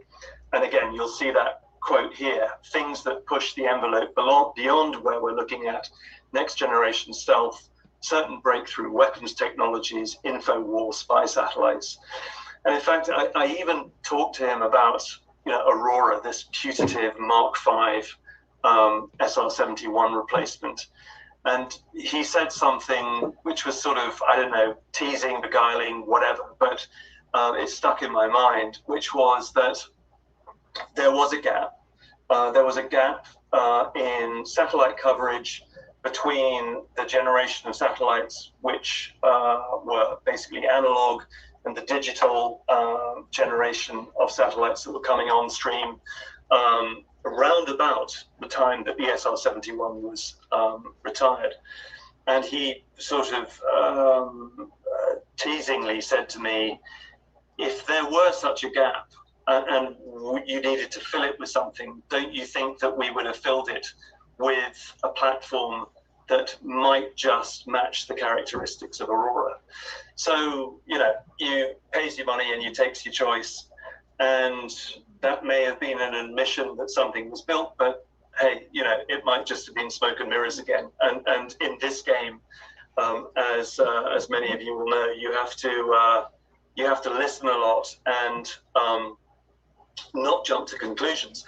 And I think you also have to be very prepared to change your mind, because if you stick to a rigid viewpoint in this game, I think you're lost. I always say, particularly when looking at the whole UFO field, that I reserve my right to change my mind about the whole UFO scene and what it means at all times, because it is so teasing, beguiling, shifting and changing that I think only a fool, dare I say it, would stick to a very rigid position on it. So having sort of run out of steam talking to General Mulner and his ilk, I then found myself dragged back very reluctantly back to Nazi Germany, because somebody pointed out to me that a guy called SS General Hans Kammler, whom I'd never heard of until that point, but you know, thinking I knew quite a lot about the history of the Second World War, I was surprised by that, because Kammler's position, he was a very senior ranking SS general at the end of the Second World War. His position was to, he had all of Nazi Germany's secret weapons programs, particularly in the aerospace field, under his control right at the end of the war. And so, you know, it was pointed out to me that if anyone would have known what the Germans were up to at the end of the Second World War, it would have been SS General Hans Kammler. Well, sort of like, so what, I said. Well, they said, well, the interesting thing about Kammler is that he disappeared off the face of the earth at the end of the Second World War. Well, that got my attention, because in the 6 conflicting accounts of his death, you know, any sort of, you know, anyone worth their salt investigating these sorts of individuals will know that that is a sort of pretty good indicator that there is dirty work afoot. And sure enough, Kammler had disappeared off the face of the globe. These conflicting reports of his death were clearly designed to obfuscate the tracks that he left behind. He was, as I said, in charge of all of Germany's secret weapons programs right at the end of the war. And it was really in following up this sort of Kammler trail that I came across a piece of technology, if you can call it that, that was pointed out to me by a guy called Igor Witkowski, which many people will know now because it sort of has gone into mythology really in this whole area, and that is the Nazi bell. I mean, Igor Witkowski, who is a Polish journalist, he'd spent a long time investigating top secret German secret weapons programs at the end of the Second World War. Igor led me to this program. There was a physical location for it, which was in southwest Poland, modern southwest Poland, but which had, of course, been part of Nazi Germany at the end of the Second World War. And I flew out to see him I think it was in the year 2000. It was just before, literally just before I had to deliver the book. But I managed to persuade my publishers to sort of delay publication by a few months, because I thought this lead sounded interesting. I'd been quite wrapped up in the whole Cambell story, and it seemed to be a sort of thread that came off the Cambell story, because whatever this Bell program was that Igor was talking about was very much under Cambell's purview. So I go out to this place, the Wenceslas mine, it was a very sort of atmospheric evening. I think it was this time of year, so it was sort of November-ish, and it was dark and it was cold, and we'd spent the entire day driving down from Warsaw to get to this place, very tired at the end of the day. And then I come out sort of in the car's headlights as we drive into this complex, which is known as the Wenceslas mine. There is this sort of henge edifice, which you'll see at the bottom of the screen here, which has sort of become famous. But actually, you know, rather more prosaically, I said to Igor at the time, are you sure this isn't the base of a cooling tower? Because it could just as easily be the base of a cooling tower as it could be the test rig, as you're saying, Igor. It is for an anti-gravity type disc-shaped vehicle. Anyway, I covered the story. I wrote it up in a chapter in the book, and I leave floating the idea that you know, this edifice, this whole place, actually seemed, you know, much more in tune with the idea that the Germans were developing some kind of nuclear weapons capability in this particular area. And in fact, actually, that is the great untold story of all of this, and particularly Cambell's rather unpleasant legacy, is that he was in charge of the SS's nuclear weapons program, which was quite separate from the, if you could call it, white world German atomic bomb program under Heisenberg. Bottom left there, you'll see the Heigerloch nuclear reactor, which was discovered by American forces. You can see in that picture right at the end of the war. The SS had been developing an entirely separate strand of nuclear weapons technology, which in that book you see in the middle, The Hidden Nazi, actually talks about what happened to Cambell. I started working with the authors of that book shortly after the Hunt for Zero Point had been published, so probably in about 2004 or 5. I got in touch with, or actually Keith Chester, one of the authors, got in touch with me, and we started working the Cambell angle. We were all very convinced that Cambell had survived the war, that he'd probably done a deal with the Americans. I sort of hinted as much at the end of the Hunt for Zero Point. It was possible that he might have done a deal with the Russians. But these guys did a tremendous job. I left the project because I went on to do other things. They went on to finish that book, and they absolutely smashed it, if you'll allow the expression, because they found documentary evidence that showed that Cambell had survived the war, that he had done a deal with the Americans indeed, which had kept him alive at least for a year after the end of the Second World War, and had obviously traded many secrets. Was anti-gravity one of them? No. I think we can safely say it wasn't. There is no smoking gun to any kind of German anti-gravity development effort. Now, whether there was something in the science and technology field at a very low, as we would call it nowadays, TRL level, technology readiness level, maybe, but nothing in the area of sort of ready, developed, maturely developed technology. But the Cambell story is a fascinating one, and if anyone is minded to read it, I do urge you to look at The Hidden Nazi. It's a good read. So a quick sort of word on what really came to be my kind of epilogue almost in the hunt, which was after the whole Nazi Germany thing, where did I go next? Well, someone had told me about a guy at Lockheed Martin, Fort Worth, called Boyd Bushman.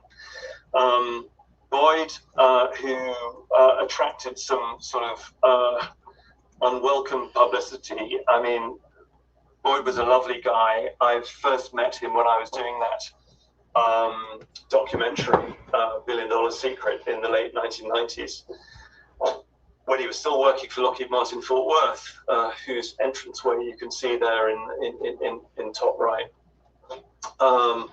And the PR guys at LM Fort Worth had set me up with Boyd because I'd asked when we were making the film $1 Billion Secret whether there was anyone working on any kind of exotic propulsion technology, and I think they were so scratching their heads that the only guy they could come up with was this senior scientist called Boyd Bushman.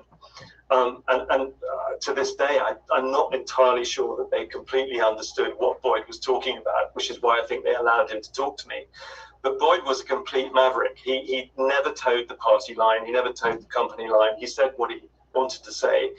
And Boyd started telling me about John Hutchison. John Hutchison is, again, I'm well known to many of you. Love John Canadian Hutchison. inventor who had Can't wait to get him on this channel. It will evaluated happen. by the Pentagon science team in the 1980s. Boyd said, if you want to know about anti-gravity, Nick, go and see this guy, John Hutchison. So I did. And John was interesting. He is a wild and crazy guy. He's even more wild and crazy now than he was then. Yeah, but, he's definitely he had cross-dressing been tranny evaluated sometimes, by, but a team led absolute John genius. Alexander, who was working, I think, at the time for INSCOM, the U.S. Army's intelligence command. And John was, he said, through the equipment that he had put together in his lab, was able to levitate. No, Daniel, objects, you're reverse make them engineering it in fly your around mind. his That's what we laboratory. need to do more of. He could make them lose weight. He could disrupt them, which was his terminology for sort of bending, sort of metal rods, transmuting metals from one element into another. What brings you back to ground if there's no gravity? On this trail, who could Like, resist this Peter, motion, particularly when you're led to it by a senior scientist at the world's largest defense company. So off I trotted to see John, and he showed me his setup. But I came away thinking, this is sort of strange here. I'd had very little exposure at this point to anything beyond the sort of the nuts and bolts of anti-gravity. But it always struck me that John, who was such an intense individual, was somehow bound up in the experiments himself. In other words, there was something to do with John himself that was making all of these things happen, which he disputed because he wanted to be known, I'm sure he won't mind my saying this, as the great inventor. When I asked John Alexander about it, I said, what was your conclusion? You guys invested $50,000, which back in the 80s wasn't an inconsiderable amount, to look at his work. I said, what did you make of John's work? And he said, well, I always felt that John himself was part of this. It was his psychokinesis which was making all of this happen, which was kind of interesting because that was the conclusion that I'd come to as well. Finally, a sort of last word on Victor Schauerberger, who was really part of the German story, but was another maverick in the vein of John Hutchison and Boyd Bushman. Victor Schauerberger was a forester. He came to the SS's attention during the war. They tried to make him work for them, actually with some success, because the devices that he was building, which mimicked the way nature worked, and again, this was, Boyd Bushman was very keen to talk to me in very elliptical sort of language sometimes about, you know, it's nature holds the clue to what you're looking for, Nick. And Schauerberger was very much of that ilk as well. What nature can teach us is what finally will reveal and unveil truths about things, you know. And they were talking about, you know, sort of concepts which were very alien to me at the time. Again, this was late 1990s. You know, things like the void. I didn't know what the void was. I didn't really know what the vacuum was. I didn't know really what vacuum energy was. These were just sort of terms that were thrown around to me at the time. But when I was finally sort of led to go and see, or directed to go and see Hal Puthoff, whom again I went to see round about the end of sort of my research journey into the hunt. You know, Hal started talking about things like 0-point energy, and of course, you know, that in the end is where I took the book's title from. I knew that 0-point energy was fundamental to everything that was being discussed in the book. I just don't think I had a sort of very sort of firm handle at the time as to, you know, just how influential that science was on everything that I was writing about and covering, to be absolutely honest. I knew, though, that Hal was at this kind of nexus of all kinds of things. You know, not only was he the brave and heretical scientist who was talking about 0-point energy at a time when it was incredibly unfashionable, not to say heretical, in fact, but he was also, of course, instrumental in pulling together the CIA's and the DIA's and the US Army's remote viewing program, which was a psychic spying program set up in the 1970s, which ran for 15 years or thereabouts and was continuously funded throughout that time, which, you know, always to me was telling. You know, I in my job at Jane's, I always followed the money. I did that, you know, Woodward and Bernstein thing, because the money really spoke. If there was money there, you could bet your bottom dollar, literally, that there was substance to what was being funded. I mean, it didn't always pan out, but, you know, that was a fairly safe bet. And here was Hal funding Hal and Russell Targ being funded for a long time into remote viewing. And through all of that, actually, I came to meet quite a few of the remote viewers. In fact, after The Hunt was published in 2001, I got rung up by this, God knows how he got my number, but rung up by this guy who announced himself as Ingo Swann. And I knew Ingo Swann. I knew the name Ingo Swann because Hal had mentioned him. He was the chief, if you can call it that, chief psychic within the remote viewing program. Ingo was, you know, at one time lauded as the world's greatest psychic. And he had devised with Hal and others the protocols that allowed remote viewing to go ahead. So literally, it would be on the basis of coordinates. A coordinate would be given, and the remote viewer would be directed. His or her consciousness would be directed to that to that coordinate, and they would then seek to bring back impressions of the target area. So Ingo said to me, I've read your book, The Hunt for Zero Point, and I'd like to discuss it with you. Do you ever come to New York?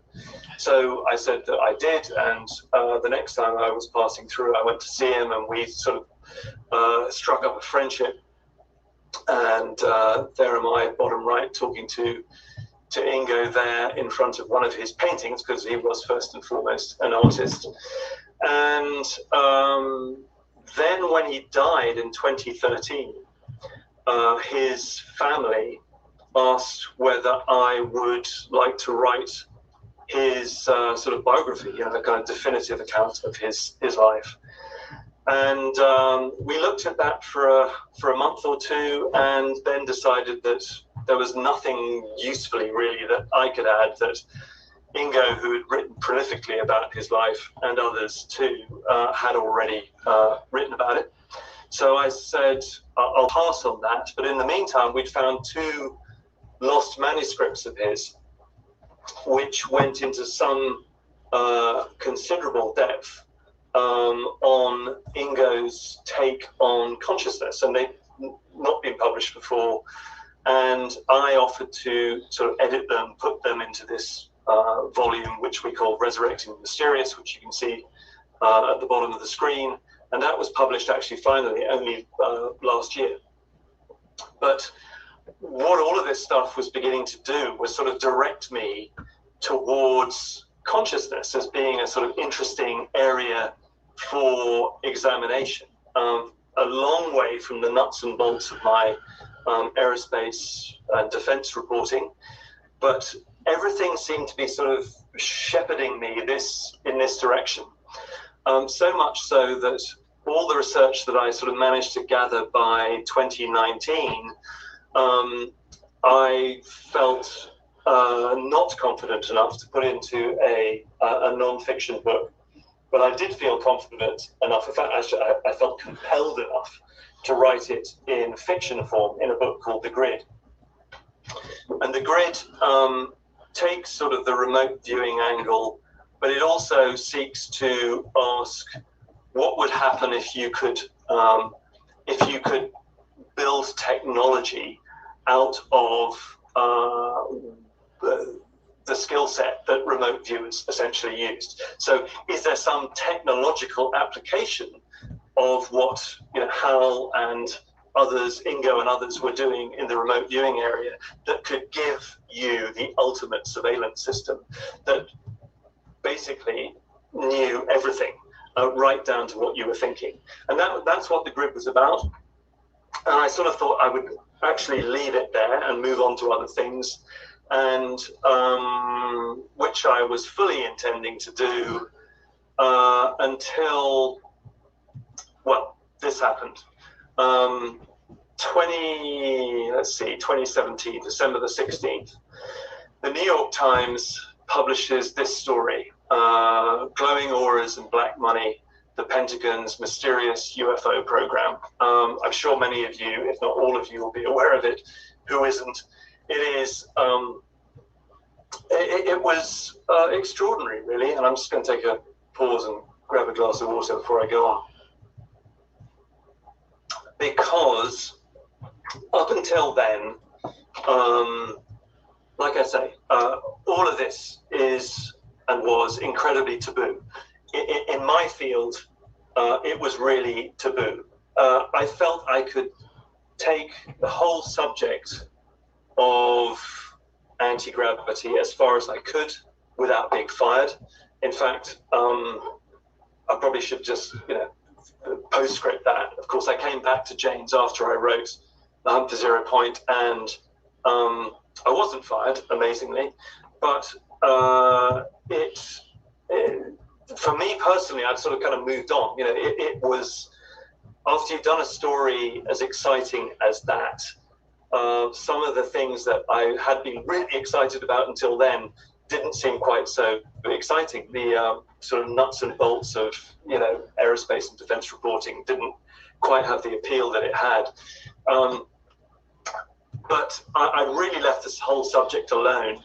But when this story came out in the New York Times, it had this remarkable effect, really, which was it suddenly liberated me, and I think it probably liberated an awful lot of people, to know that what was previously taboo was now acceptable in the kinds of circles that I was reporting on to discuss. Because here was the US Navy being buzzed by something or things it had no rational explanation for. It was talking about it openly. It was saying that it was baffled. There was a real sincerity about it that I'd not detected before. There was no apparent deception or manipulation. This looked like genuine stuff. And then you had the New York Times reporting it.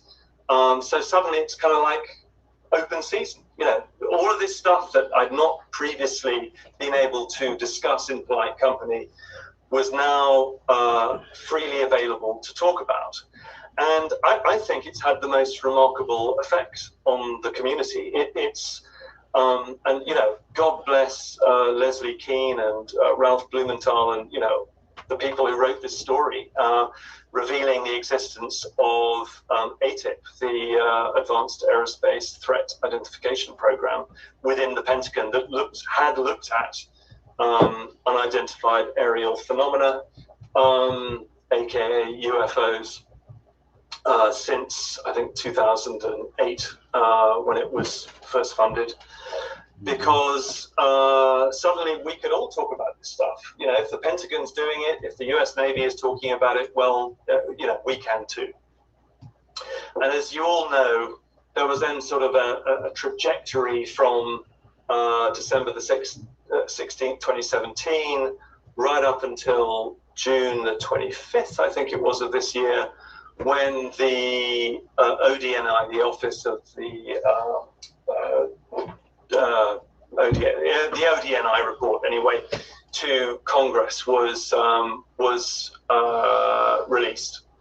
I read it like everyone else did, and, you know, sort of partly in frustration, infuriated that, you know, it hadn't got into the weeds and the depths of it, certainly, or at least in the unclassified version that I saw, that you know, it just left so many questions really left open. But its significance to me was that it existed or had existed at all, and that it was not dismissing UFOs as a thing, as you know, previous reports had done. And, you know, Project Blue Book was closed in 1969 because there was supposedly nothing to see. There was no threats to national security, etc., etc. All of this, to my mind, was turned on its head with this ODNI report back in June. Lots of questions. Perhaps if there's time at the end, we can, you know, talk about some of them.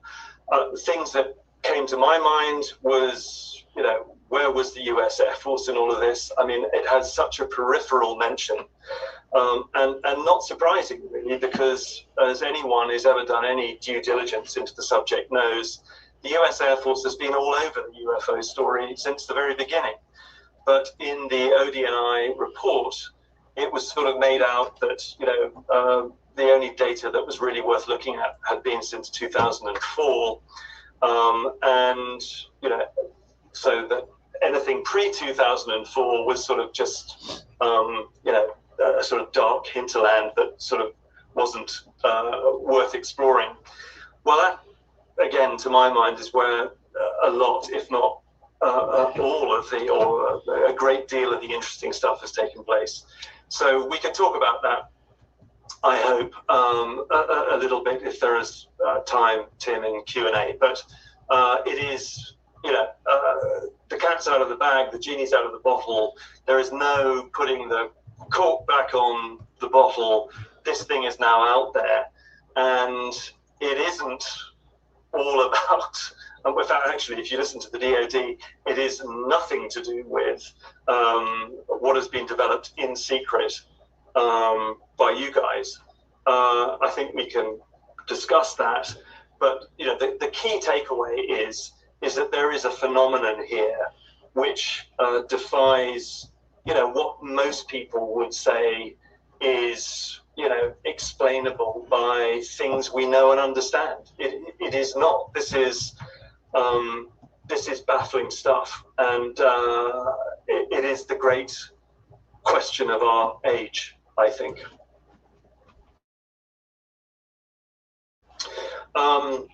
Reality. Why have I put this slide up, and why have I put Don Hoffman up here? Well, when that report came out, as it did in June, I'd been intrigued by UFOs for a while. I'd sort of kept it pretty, not too many people I told, but many people, I was interested in it all. And it struck me that, the whole reason that we haven't made as much progress on the subject as perhaps we should have is because a lot of people had looked at it as a nuts and bolts phenomenon. This was technology and should be examined as a technological issue and a technological problem. I really questioned that. I thought, well, if it was, a strict nuts and bolts problem to do with extraterrestrials visiting us from other star systems or wherever, which it might well be, by the way, but only as a subset of a bigger whole. Why hadn't that delivered answers? I thought a much more interesting route, given that I had now become interested in the whole consciousness thing, was to look at the UFO phenomenon through the lens of the way we perceive reality. And so I went on a sort of a bit of a trawl and a bit of a hunt to see if I could find people who could help me. I'm not a physicist, I'm not a scientist, I'm just a writer, I'm a journalist, but I'm a curious individual. And I wanted a model that could help explain reality in a way that might explain what UFOs were or are. And I came to Don Hoffman because he presented reality in a very interesting allegorical way, which is basically that we should think of reality. No, Cambell is not in here yet, sadly. The relationship we have to reality with the relationship we have with a computer screen. I am gazing at my computer screen now. I'm looking at the interface, the screen itself. I'm looking at some icons on it. I don't need to understand the software. I don't need to understand the hardware, but I can click on icons and use it wisely. Basically do whatever I want to do through the interface, which is sort of what Don Hoffman is saying about reality, which is that we have developed a relationship with reality wherein it gives us no more than we need for our survival. So the icons on our screen, our user interface, are all associated with survival, and we have filtered out things that are not necessary or germane to our survival because we don't need them. We don't need psychic ability in our daily lives because if we were tuned into the deeper realms, as Don Hoffman calls them, it would blow our minds. There would be so much information coming into our minds that we wouldn't be able to handle it. And I think unless you take a psychedelic like acid. This is a very useful model to understand reality and to look on it as a way of probing the UAP sphere in a way that I think it should be. So Don is even trying to unpick that screen mathematically to understand its workings, to allow us to explore some of the deeper realms technologically. But in the meantime, he's saying that there are methods that allow us to do that. I mean, one of them is remote viewing. Another one is through psychedelic drugs or meditation. There we go. near-death experiences. I mean, there are a number of Truth ways told. into the interface, which Don Hoffman says are sort of kind of interim steps pending the development of technology that will allow us to get there. And in some ways, all of this was a bit scary to me because I'd been writing it in fiction form in the grid sometime before I came across Don Hoffman. But hey, it is what it is, and this is sort of where I am at the moment. Last slide. So, for some time now, I've been looking at, models of sort of trying to understand through models of my own how we might understand this interface. And I've got a sort of schematic here. It's don't take it literally, but if we could take a slice through consciousness, and if it gave us the sort of the depth planes of existence that you can sort of see in the right there, we would sit somewhere on that spectrum.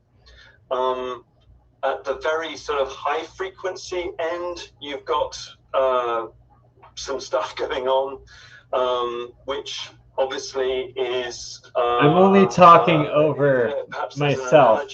This isn't going into Zoom. This is only StreamYard that you can hear this.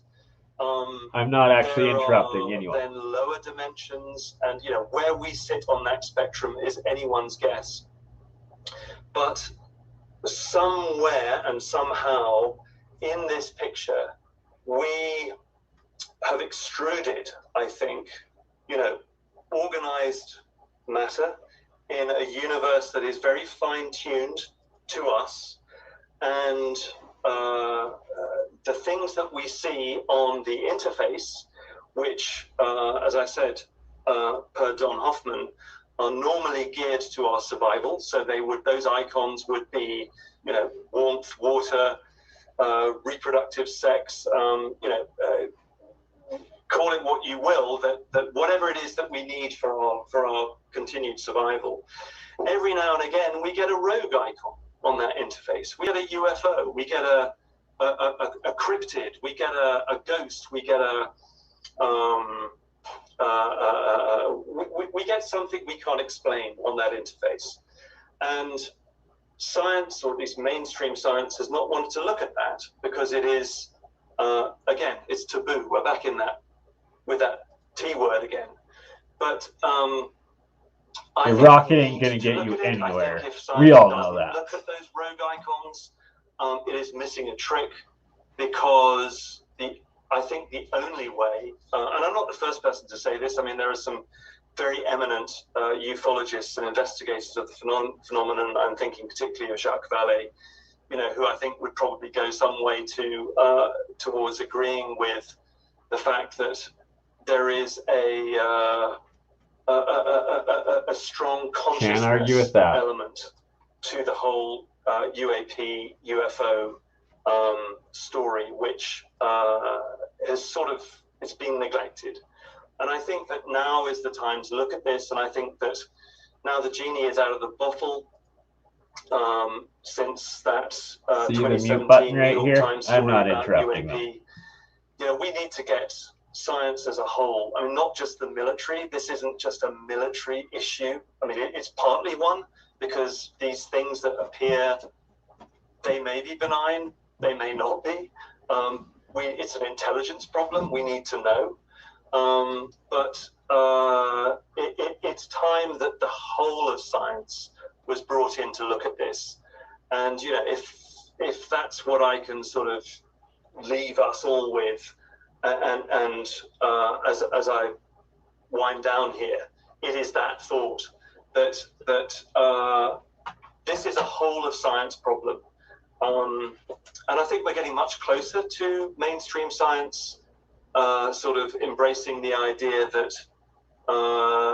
there is a phenomenon here that needs to be looked at, but we're not quite there yet. So some more work needs to be done. I realize I'm probably way over time, Tim, and I'm sorry, but that, for the moment, is the end of my little ditty. Thank you very much. Nick, thank you, sir. Thank you. Again, this is a tremendous honor to have you here and speak for us. So let me do this. I am going to stop you sharing, and let me remove the spotlight there. And sorry, Zoom controls getting in my way.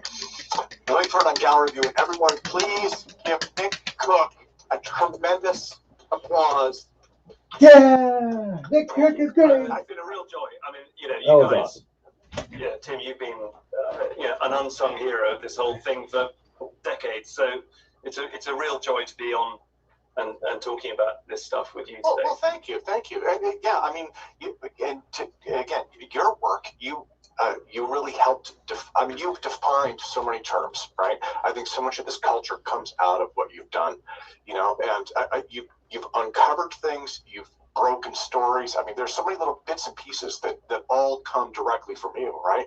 I mean, I think the best known one is this Nazi Bell story or mythos or whatever you would call it, right? And that all comes from this book. So you really helped shape a lot of this stuff. But well, thank you. I mean, I'm not sure. In the end, I'd like to be remembered as the sort of the father of the Nazi Bell, but hey, it'll do. It's okay. Well, yeah, no, I would. I think you're the father for rediscovering it, not for building it that was the Nazis. Actually, you recommended that I read the Hans Kammer book also, and that had a lot more material on it as well. So, well, let's go to Q&A. So I saw a couple of hands go up, and it looks like they've gone down. So again, if you guys want to do Option Y on Mac or Alt Y on Windows. Let's go to Robert DBS first. Sir? Unmute myself here. There you go, Robert. Okay. I've given a number of presentations in Tom Vallone's Kofi conferences concerning the use of zero-point energy as a source of propulsion. Basically using something... a Casimir wedge. And the concept, there have been a number of papers written on it. Can I share the screen here? I have parts of PowerPoint that I gave. That might be something for another time. Maybe we can add that to an open session. Was there any way to kind of condense, I guess, your thought? Okay, let me do it without any kind of PowerPoint. Basically, you have a wedge, and the theory says that there are forces that are perpendicular to the wedge faces. Okay, electromagnetic, they can be derived mathematically, and if you do just add vectorially these forces, you get a force that originates at the origin of the wedge and goes along the wedge bisector. Essentially, what you have is a lateral force. And I'm working with Dr. Thorsten Ludwig in Germany, and we have an atomic force microscope experiment that we're working on. And I'd be willing to give a presentation sometime. Robert, let me redirect you, and because this actually what you're describing now would actually be wonderful for an open session. But what can I help you with in terms of questions for Nick? Well, okay, it's more of a comment. He's talking about a top-down sort of view of 0 point, and mine is sort of a bottom-up way of viewing it. And atomic, basically, the theory already exists. Okay. Well, yeah, I would say let's put a pin in that. Yeah, I definitely want to explore this. I think that we can come back to this in. Definitely like later today, and possibly like I probably won't be here later today, so it'll have to be some future session. That sucks. Let's do that. Bro. Let's do that. Absolutely. And I know Thorsten, actually. I've met him several times. So, but let me go to my phone next. And again, Robert, thank you, and I apologize for cutting you short. But okay, thank you. Yeah, it's Kyle Tim. I'm just changed by this thing. I have a question to Nick. First of all, wonderful presentation, Nick. It's great to have you here. My question for you, Nick, is when you spoke to Boyd Bushman in one of your documentary, Did you ever get a chance to ask him about the ARV, the Alien Replica Vehicle, which Mark McCandlish had released long, the schematics was released long time back? And my second question for you, Dick, is again about Boyd Bushman. In one of the documentary, The Hunt for Zero Point itself, he was referring to, we have to listen to the nature. Did you get a chance to ask Boyd Bushman in more detail about what did he mean about, in terms of connecting with the nature and other aspects? I thank you very much for your presentation. Well, thank you.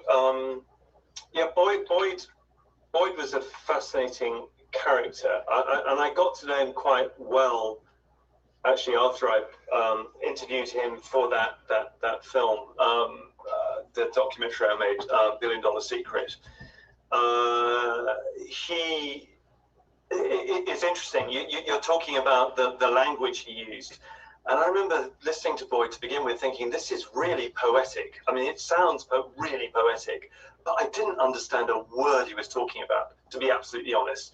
And that's my bad now, because I realized if I could have had a conversation now with Boyd, sort of, having explored some of the things that I've been exploring more recently, I think I would have had a much more interesting conversation with him. But, Boyd was way in advance, I think, of a lot of people and the way they were thinking about all of this. I don't know what he meant by the whole that wonderful phrase he used about nature talking to us on many domains, and but I could probably hazard a guess now, which is, as we look at, as I was saying, sort of towards the end of the presentation, the whole UAP area, the nuts and bolts issue, just looking at this as purely as a physical phenomenon is insufficient to give us the answers, and therefore we have to come at it from other directions, and that is why it is, to my mind, not just a science issue. It is a multi-dimensional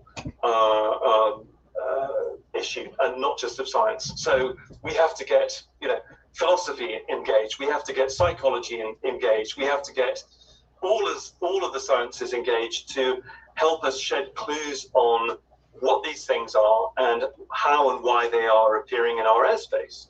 I think Boyd, were he alive now, would be an amazing person to have in that team. It would have been the job of a moderator. Tim, good luck on this. It would have been a job of the moderator to try and keep him on track, because he could hair off in all sorts of wonderful directions. But he was an amazing guy. It was a pity that towards the end of his life, he sort of, I think, started to become obsessed with some rather sort of sensational things, which didn't, when I saw them on YouTube and the like, did not, that was not the Boyd I knew. The Boyd I knew was a very rigorous scientist. And I'm not saying that I don't, I'm disrespecting what he said about, aliens at Area 51 and what have you. But that didn't seem to me to be like the Boyd that I knew. Awesome. Well, thank you. Let me go to Michael Boyd next. Michael? Hey there. First, I just wanted to point out for everyone that Ron Keith is holding up a copy of The Hunt for Zero Point. Well, good man. That's fantastic. Thank you, Ron. I know I can always count on Ron. So I have some. I'm curious about your thoughts on consciousness. So would that be okay for me to ask you some questions about that? Yeah, by all means. Yeah. So this concept of consciousness, the first question I would have is, do you think consciousness survives after death? Or put another way, is consciousness non-local? Well, Michael, I can speak to higher this dimensional. because, Love answering that one, foolishly Mike. at the time, I thought I'd take a punt on the the Bigelow Institute of Consciousness Studies competition about that very question: can consciousness survive permanent bodily death? So I threw my hat in the ring back in February, whenever it was, and to my enormous surprise, found that I sort of made it through to the next round. And then to my even more fundamental surprise, 2 weeks ago, was told that I was one of the 29 awardees. So Congratulations. Well, thank you very much indeed. I'm thrilled because it means I've booked my place to Las Vegas, and so I'm very much. So you're a subject matter expert now. Well, it's rather frightening to think that, I might possibly be. But what I sort of glossed over, I suppose, in the talk was that after I wrote that thriller, The Grid, I actually got a research grant to enable me to look into the whole consciousness thing because I was so interested in it. I've become so fascinated by the whole area, having written the novel, that I thought I'd really like to research this properly. But why? I'm an aerospace guy.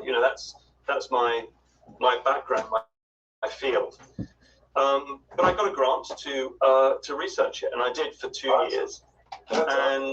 And then, even more extraordinarily, but people who sort of know a thing or two about consciousness know that synchronicity is all sort of a part of this. Is that at the time that I finished this research, and I didn't know what to do with it, and I had 2 years worth of research on consciousness. I didn't know what to do with it. Then Bigelow holds the Biggs contest, and I'm able to pile all of this stuff into that. And I feel now, and I say in my essay, I'm an interloper here, because sure enough, pretty much all the other winners have got PhDs or their MDs or whatever. But I said, if there's one thing I can do, possibly, it's I'm a communicator. And I felt that a lot of the concepts and ideas and about consciousness that I would read about was, to my mind, quite arcane. I mean, it's discussed in very elliptical ways. It is, because no one understands what consciousness is. So that's a fair thing. But it's called what metaphysics. I tried to do in my essay was use things like the analogy that I spoke to about Don Hoffman and the computer screen.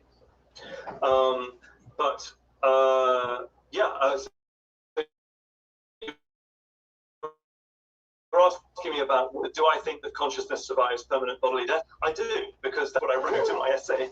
And I'd be very happy to share my essay with anyone here who wants to read it. They've not been released yet. So my reason for asking that is I actually did enter the essay contest myself. I didn't win anything, but I did, in advance of my question, post a copy of my essay in the chat session. So I would request you please download it and take a look at it.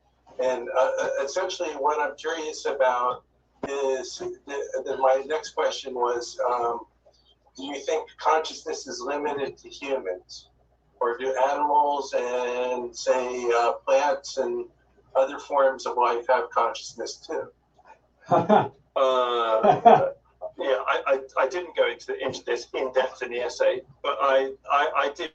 I think it's ubiquitous. I think it's everywhere. I think everything has a little bit of consciousness. And I know that's the panpsychist. That's the Or theory, right? So sort of along that lines, my other question was, do you think the universe is conscious? I do, yeah, in a word. Interesting. So I would request you to check my essay out. I include links there to some videos.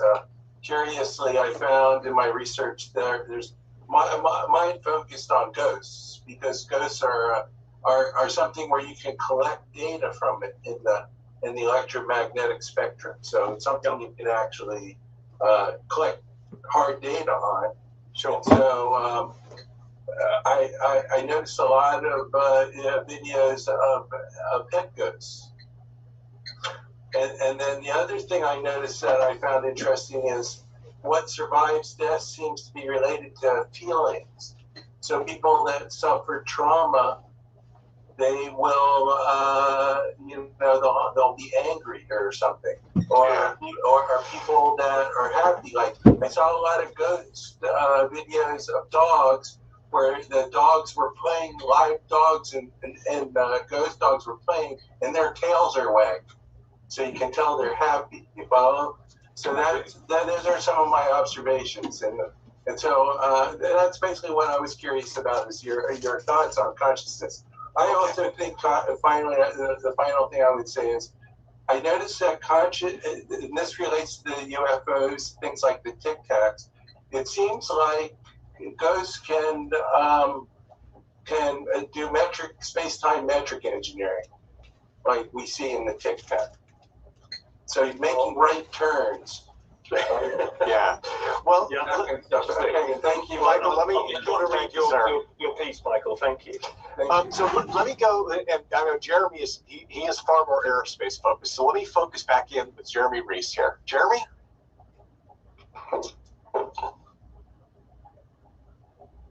There we go. I don't know if you can hear me. It's kind of loud here, and yeah. Can you turn your camera on, Jeremy?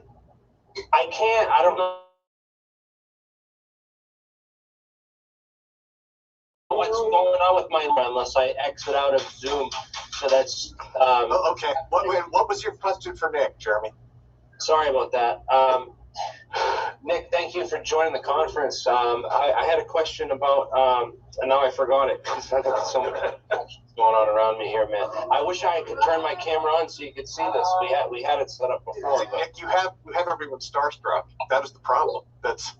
They're forgetting questions. They're I'm erasing their memories. Yeah. Well, there you go. So, the question was, I forgot. I was just he was just talking about before Michael Boyd was talking, and then Michael Boyd just took so long. I was like, oh, sorry. I'll come back to it. Yeah, come back to it. Let me go to Jeremiah Pop next. Jeremiah he's been thinking. I can tell you. Yes, I have to ask Nick, because it's funny. We've been having conversations here, and with calls between myself, my girlfriend, and many other people across the world, typically about the nature of consciousness post-death.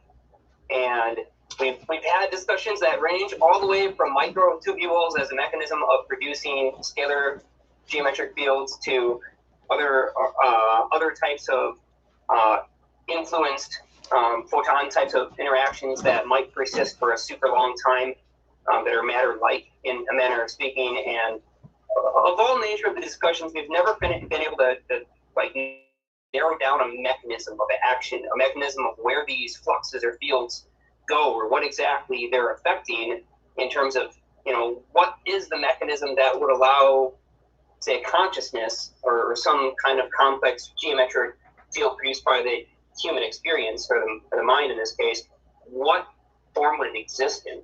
That's really what I wanted to know. And I also wanted to mention if, Nick, you have any papers at all relating to this subject, or post-death consciousness, I would be extremely interested if you would send them. I'm going to go ahead and send you right now a message, PM. My email address is there. So I'd be very, very interested to hear more about that and do a deeper research, because that's been a hot topic for the last week. It's just funny to even hear it being, talked about, and I guess apparently a lot of people are interested in it, not just us.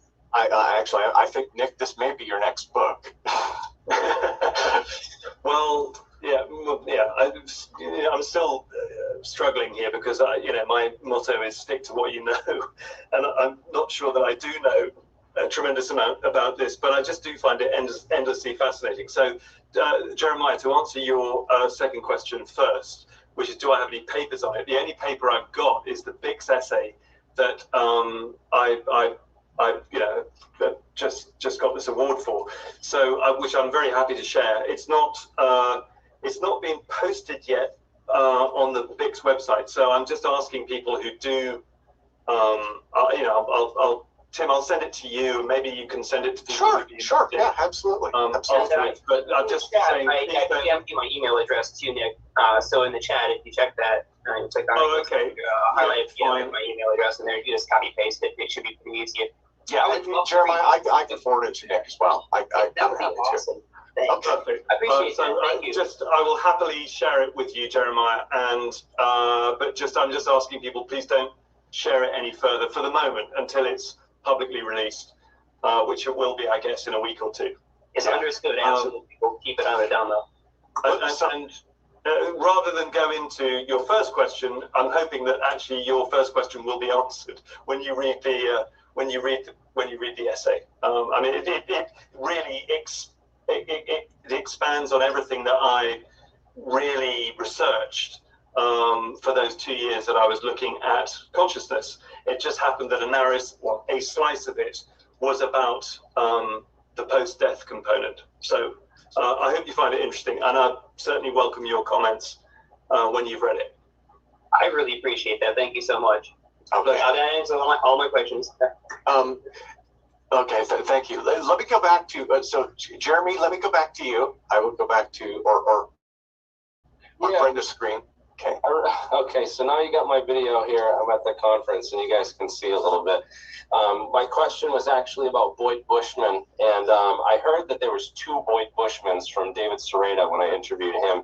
He mentioned there were actually 2 different guys with the same name, Boyd Bushman. And you talked like the earlier Boyd was so much different than the later Boyd. Was he just talking about that, or were there actually 2 physical people with that same name? God, I don't know. That's a new one on me. I mean, it sounds a little bit like, Paul McCartney. Was there a sort of duplicate Paul McCartney out there who, the real Paul McCartney was killed and was replaced by someone else?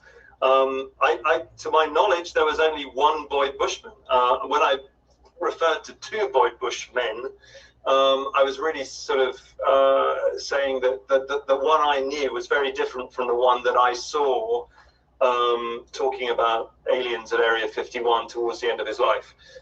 That's what I meant. If there was another one, I mean a physical Boyd Bushman, I am unaware of it. Yeah, thanks. I had never heard of that one before too, and David mentioned it, so I was wondering if I suspect it was metaphorical. I mean, Boyd, Boyd invented the Stinger missile back in the 50s, I think, right? Yeah. So he was very rigorous. He was this rigid part of the establishment, and then in his later years, his personality shifted. He got into out there. So I guess a metaphor. Let me go to Carl next. Carl. Hey Nick, thanks so much. This was a great presentation. Thanks, Tim. I have so many questions. The realm of consciousness is really fascinating. Did you talk at all about Laplace's demon and the idea of the universe being aware atomically of everything in its composition? Carl, I didn't quite hear what you said at the first half of the question. I heard the part about it, was about the universe being aware.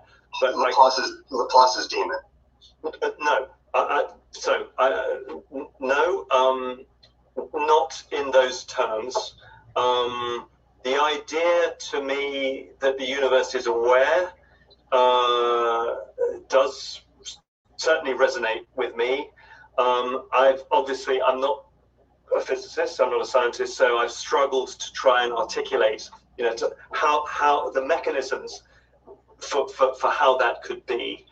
So my models are pretty simple, really, but I subscribe to the idea that the universe is essentially holographic.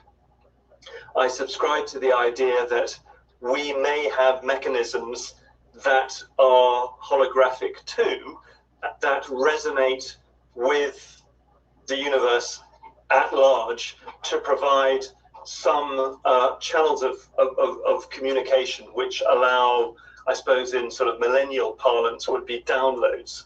We get intuitive senses from nowhere, apparently. I mean, we all do, I know. I mean, as a writer, I find that, perhaps at times when I'm in the midst of, some written thought and I'm banging away at the typewriter, not typewriter, the keyboard, you know, a thought will come to me, and I have no idea where that thought comes from. But it seems to me that not only is it coming from non-local space, but it is quite often associated with a question that I put out there. And it's very easy to be seduced by, you know, perhaps, you know, a sort of this idea that everything revolves around me, and therefore, you know, what I put out there is coming back to me personally. But I know plenty of people who test it on that basis, who will throw a question out and then wait for the answer to come back. The trickiness to me is that, you know, and this is where I probably could do with Boyd Bushman, the language that the universe speaks does not appear to be a, you know, if we can call it a two-dimensional language that we use. It is on a plane that is utterly bizarre. And that, I think, in a way, is where the UFO phenomenon fits as well. I personally believe that there is a symbolic aspect to UFOs, a non-literal aspect to them, a metaphorical aspect to them.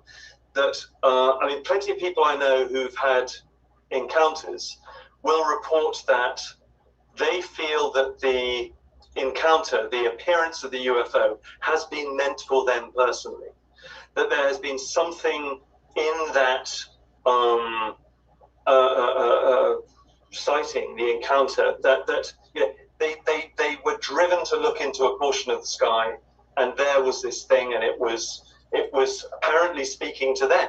But speaking how? I mean, it's not, you know, it's not using a megaphone to communicate. I mean, sometimes they do, but more often than not, it's not. It appears to be symbolic in some sense, and that, I think, is the language that the universe uses, highly symbolic, and we haven't learnt to decipher it yet. But somehow, you know, that is the task before us, which means that it's not just given, I think, therefore, to physicists to master this, but, you know, as I said earlier, to people from many disciplines who can, you know, in a multidisciplinary way, shed light on this, which is what I think we have to do.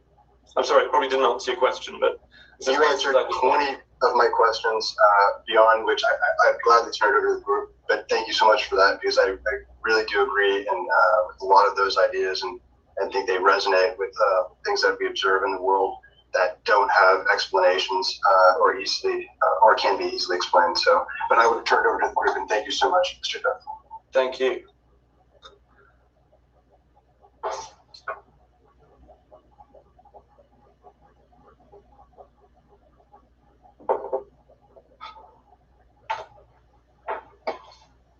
We can't hear you, Tim. Oh, I'm sorry about that, Paul. Okay, I had myself muted. Okay, I was just saying thank you. Okay, he was nodding like he heard me. Okay, I was gonna say, Bernie, would you like to ask the next question? Thank you. So first off, Nick, you are amazing. Thank you so much for everything you have done. I'm just wondering, would it be possible to schedule and book you for a interview stream, a follow-up with myself and Jeremy at a later date, so that we can go further into consciousness? Yeah, Bernie, for something like that, let's do this again. Let's put a pin in that. Bernie, if you can email that to me, I know you just emailed me last week. Send that to me. I will forward that over to Nick, and we'll see. And we'll do it that way. I'd be happy to, Bernie. By the way, that's perfectly. So my question / comment is more about looking at consciousness as a scalable dimension, or existing through higher dimensions and lower dimensions, and from like a cellular level in like a 1 or 2D to existing like remote viewers, for instance, that they would be in a 4th or 5th dimensional consciousness where they're existing throughout space-time. or localized space-time. And then anything of like a demigod or higher would be like a fifth, sixth, seventh, who knows how far up we go. But in our third dimensional consciousness that is Earth, human of free will, and 2D would be emotional, good or bad, surviving. 3D is free will thinking. And then 4 is when you dream or when you have your out of body or whatnot, the quantum mechanic or through space, traveling through space-time, essentially. Well, Bernie, your thoughts on that are probably in advance, or in fact, I can categorically say they're some way in advance of my own. I mean, in the sense that, like you, I share the view that entities, if you would like to claim that, exist on a spectrum. We humans exist on a spectrum, and there are entities, I believe, that resonate and operate and exist at higher frequency, and there are those that operate and exist at lower frequency. I believe that. How that works, I haven't got too far into. Do think that probably in our, well, let me backtrack. Like I say, I was lucky enough to know and work with for a while Ingo Swann, the godfather of remote viewing. And, you know, Ingo's mantra was that, you know, we are all a little bit psychic. It's just that not all of us either choose to turn that capacity or ability on, or, you know, it doesn't get turned on for us, but it's all latent. It's latent in all of us. So, you know, some of us see it and some of us don't. Some of us have, quotes, the gift and some don't. But I do think that, you know, before we became, quotes, civilized, that as a species, we probably had it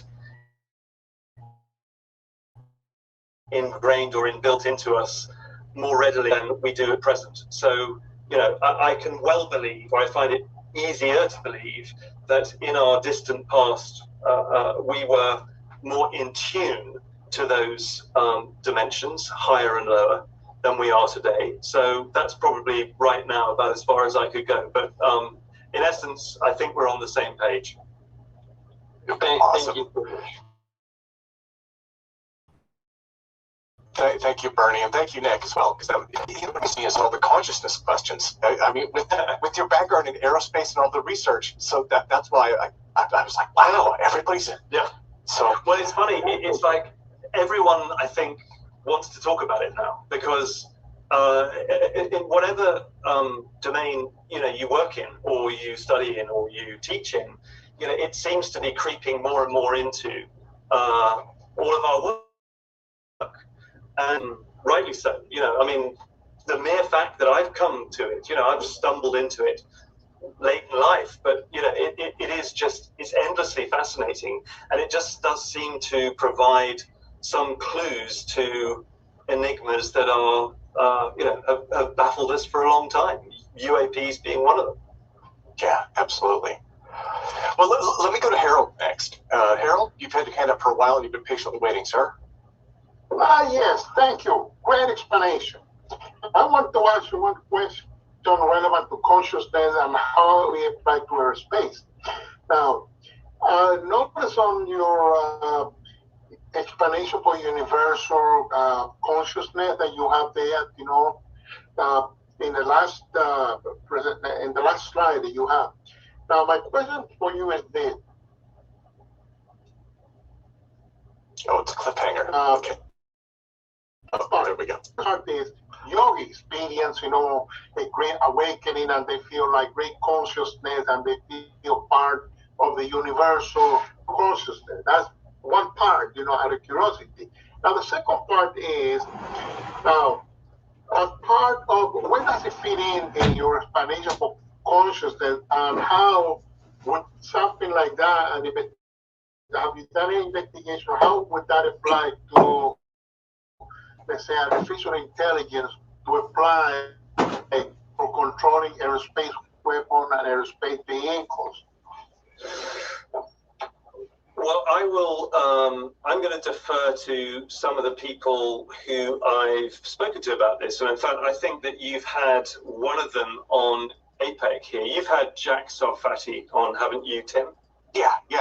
Jack was on, I think, our September 11th conference. Okay.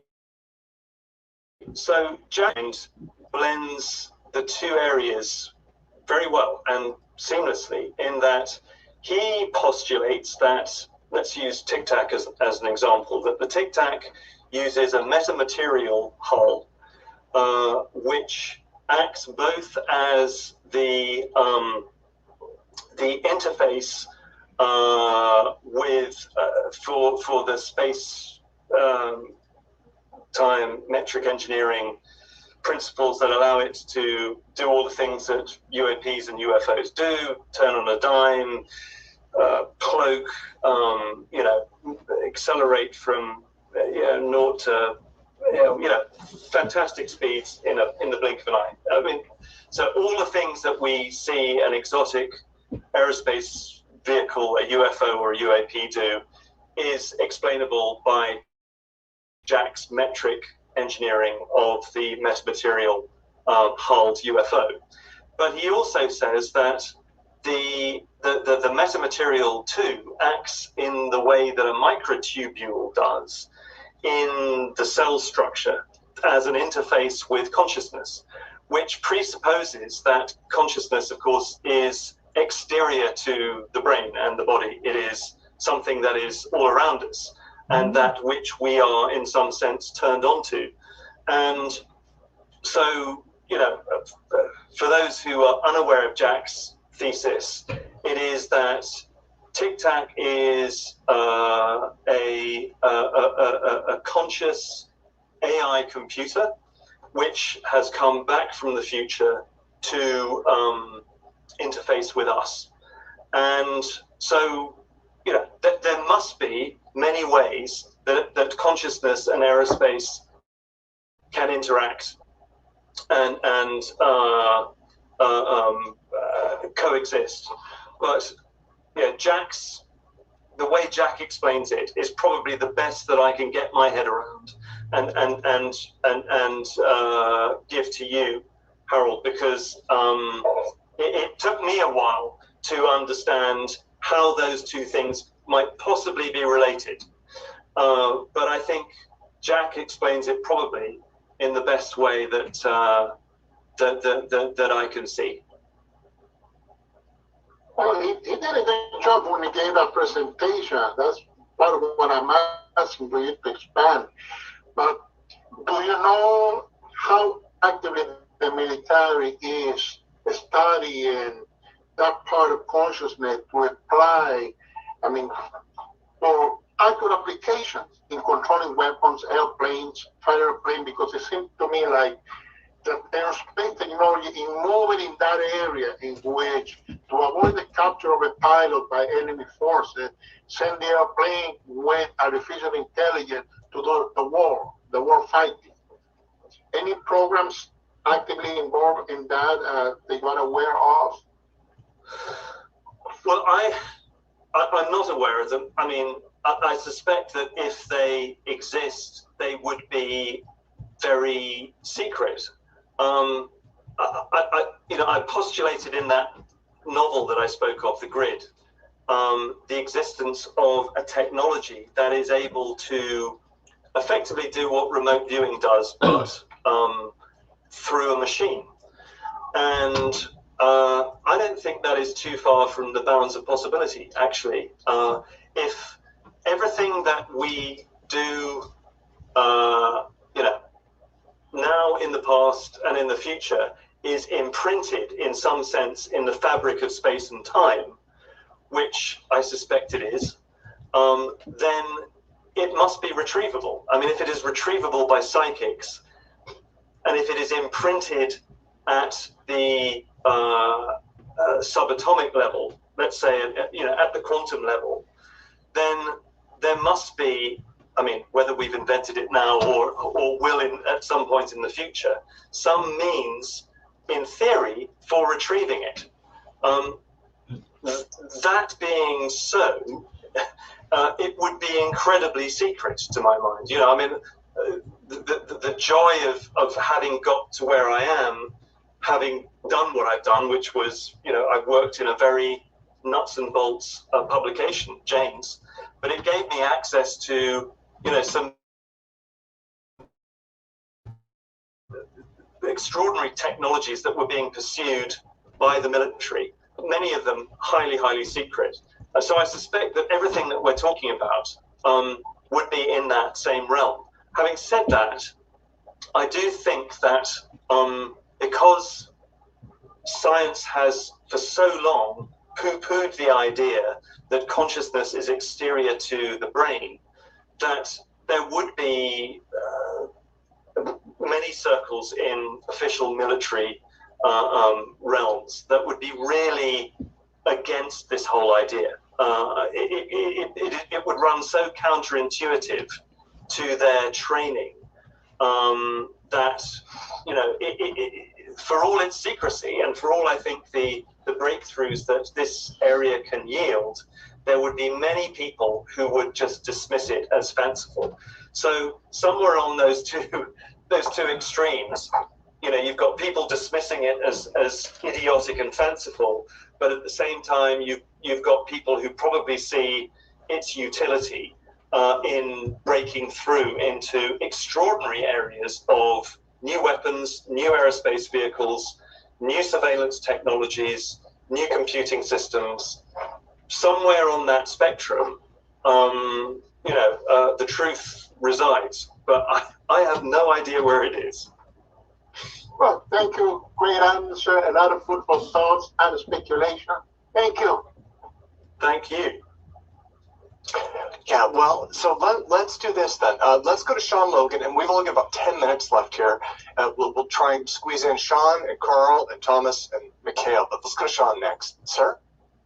Yeah, my question is, when you were studying the anti-gravity research in the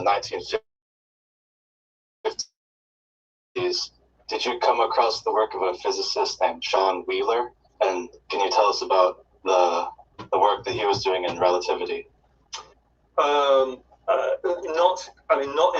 I know who John Wheeler is or was, but I didn't study him in any depth during my research into the Hubble zero point, unfortunately. So I will duck that question if you don't mind, Sean. There are many better people who can answer it than me, unfortunately. But thank you for the question. Awesome. Okay. Well, yeah. Thank you, Sean. Let me go back to Carl quickly. Hey, thanks so much for this, Nick. One question really fast, but I don't want to be rude. I think Paul had his hand up, and I wanted to make sure we bring attention to his question if he's still there. But Nick, in terms of remote viewing, it would help, I think, a lot of people kind of come to terms with this if we knew of historical evidence of its use to develop technology or science or aerospace. If we have an accounting that it precedes our current generation of people, historical accounting, do you know of anything of those regards? Sorry, Carl, I'm not sure I quite understand the question. Could you just put it to me one more time? You're asking me any historical accounts of remote viewing being used for aerospace advancement, science and technology that we can look to in a previous generation, say, yeah, a remote viewer was associated with something concrete that developed here on Earth? Well, I don't know if I saw his name up here, but Charles Chase, who was head of revolutionary programs at Skunkworks, and I've had the joy and pleasure of knowing Charles for four years or so, because he runs a fabulous workshop at MIT on propulsion physics, like you do, Tim. But one of the sessions that I attended there, in fact, I think it was the first one that I attended, which must have been 2 or 3 years ago, that very question came up, which was that one of the presenters, and I forget who it was, but was talking about technology that is remote viewed. I mean, specifically with applications, patentable technology that is downloaded from remote viewing, and it covers all areas. One of the interesting things that came out of the presentation for me was that there were some areas that the remote viewer in question was then told that the information was not available because it was the implication was that it was deemed too destabilizing well, then the question becomes what is sharing the information? Where is the information coming from?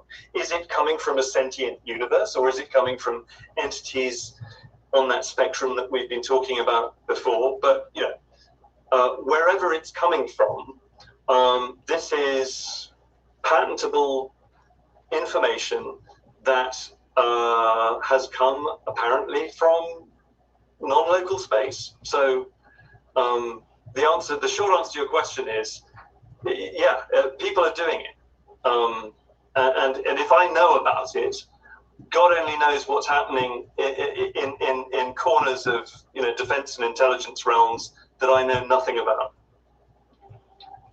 Awesome, wonderful, Nick. Thank you. Again, these are tough questions. Let me go to Thomas Anderson next, because we're pushing up against the hour. We've got about 7 minutes left. Thomas. I was just wondering if you had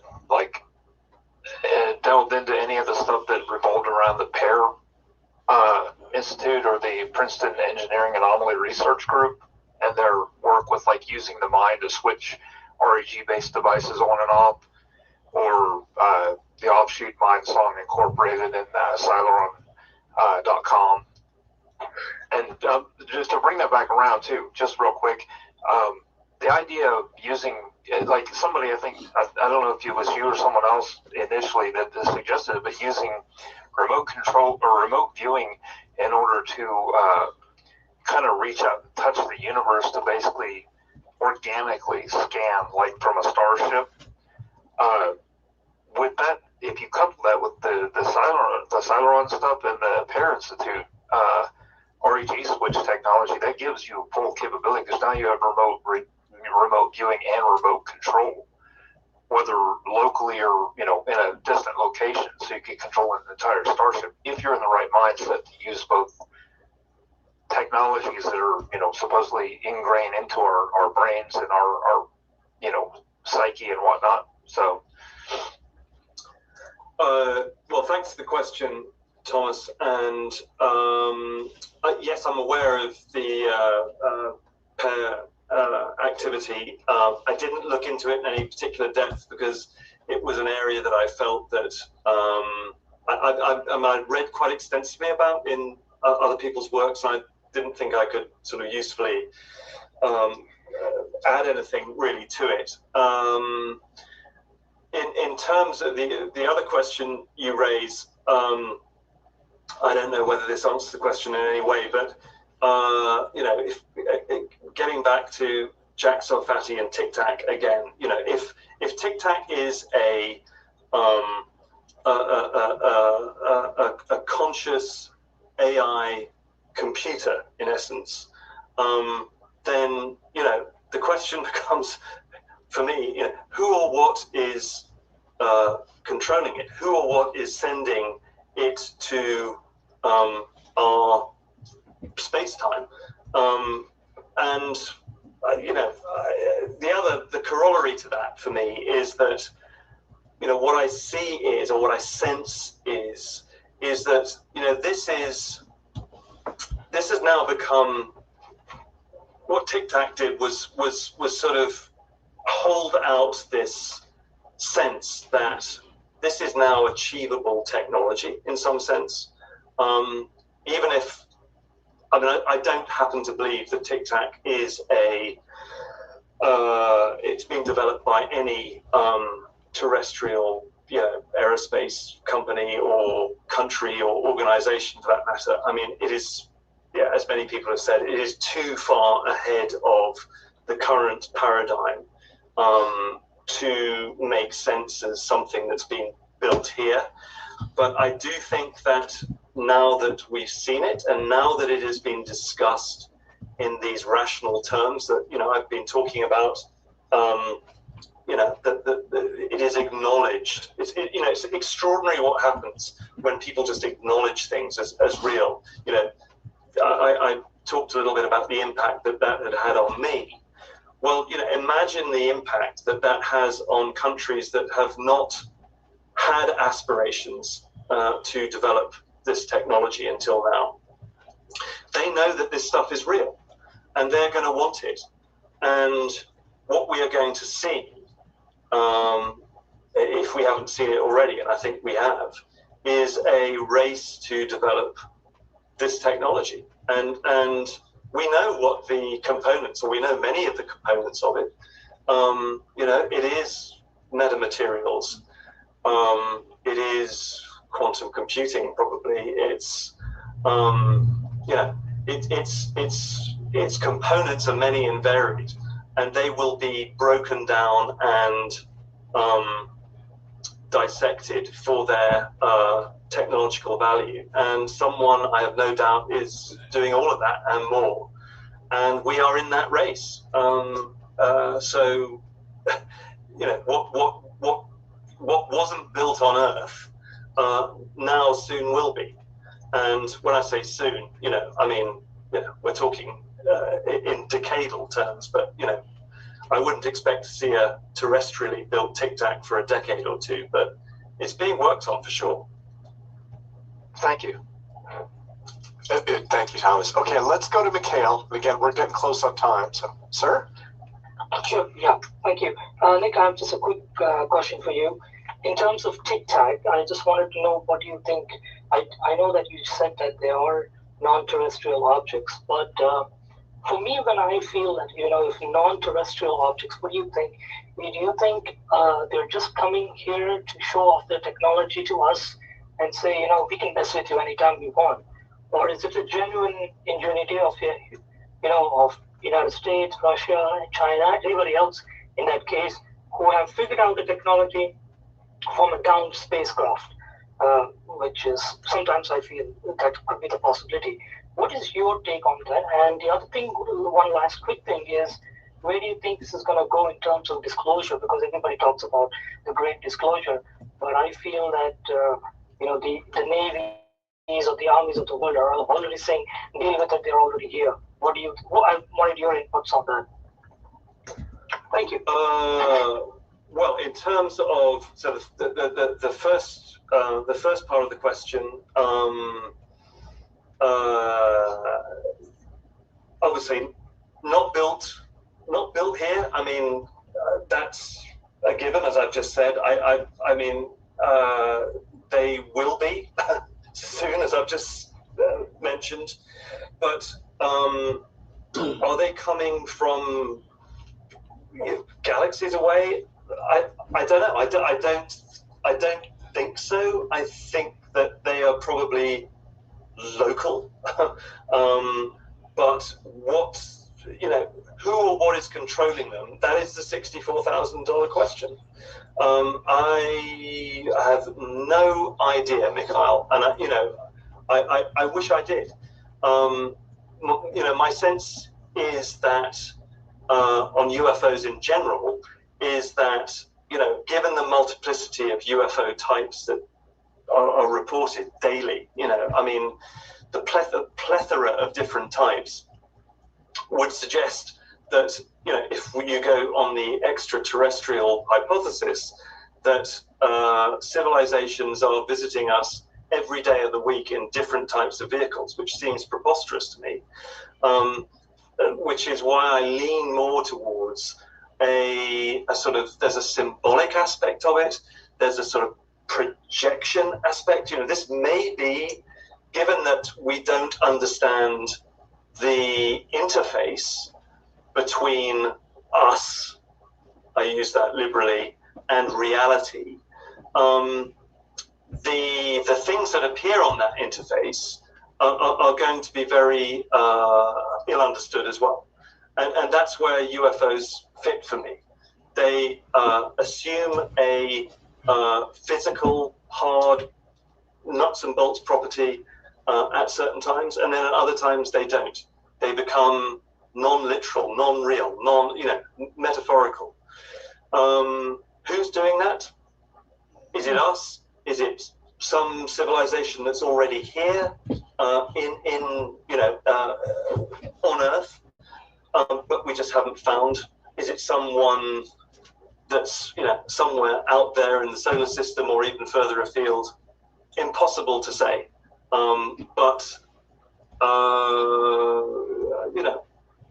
impossible to say. And I'm sorry, I'm running out of ways in which to describe this. What was your second question? I can't remember. The second question was about. Well, the second question was about this disclosure. For me, disclosure is this sort of interesting thing that lots of people yell and scream about. To me, it's happened, or it's happening. It's just going. These things come in increments.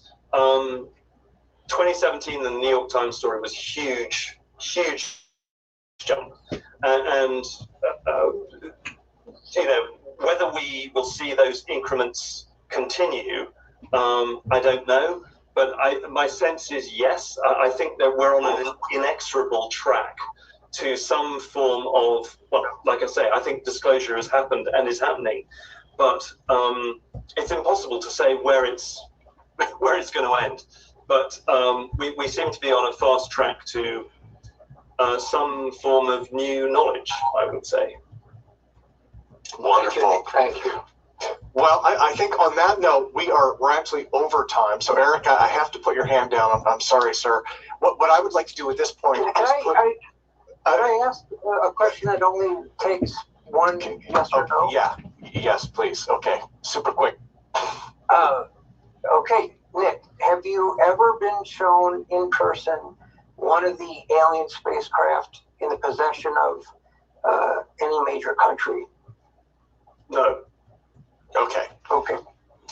Thanks, Eric. Okay. So on that note, and again, Eric, I'm sorry, I apologize for cutting you short, as well as Will Reich if he had his hand up, but we are over time. So again, everyone, please put your hands together for Nick Cook.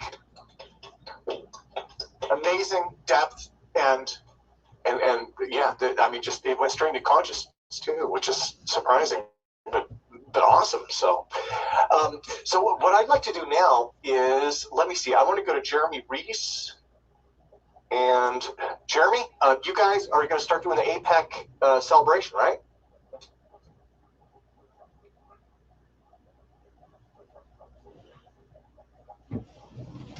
Okay, sorry about that.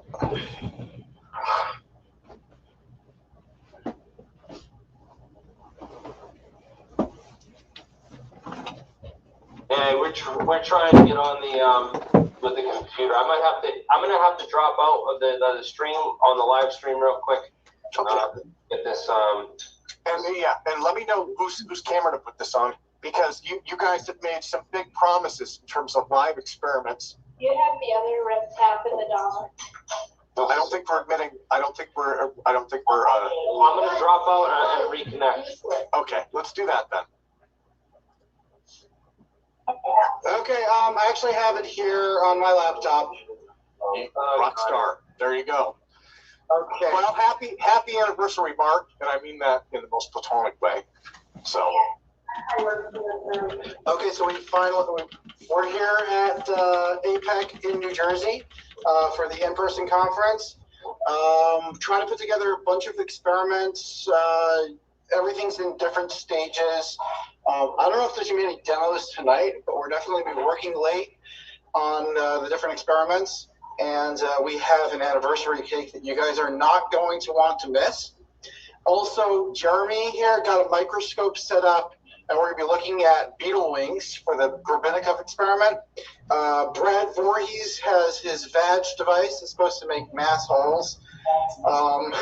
And Professor Tom came down, and we're working on this auto transformer that is going to hook up with this setup over here.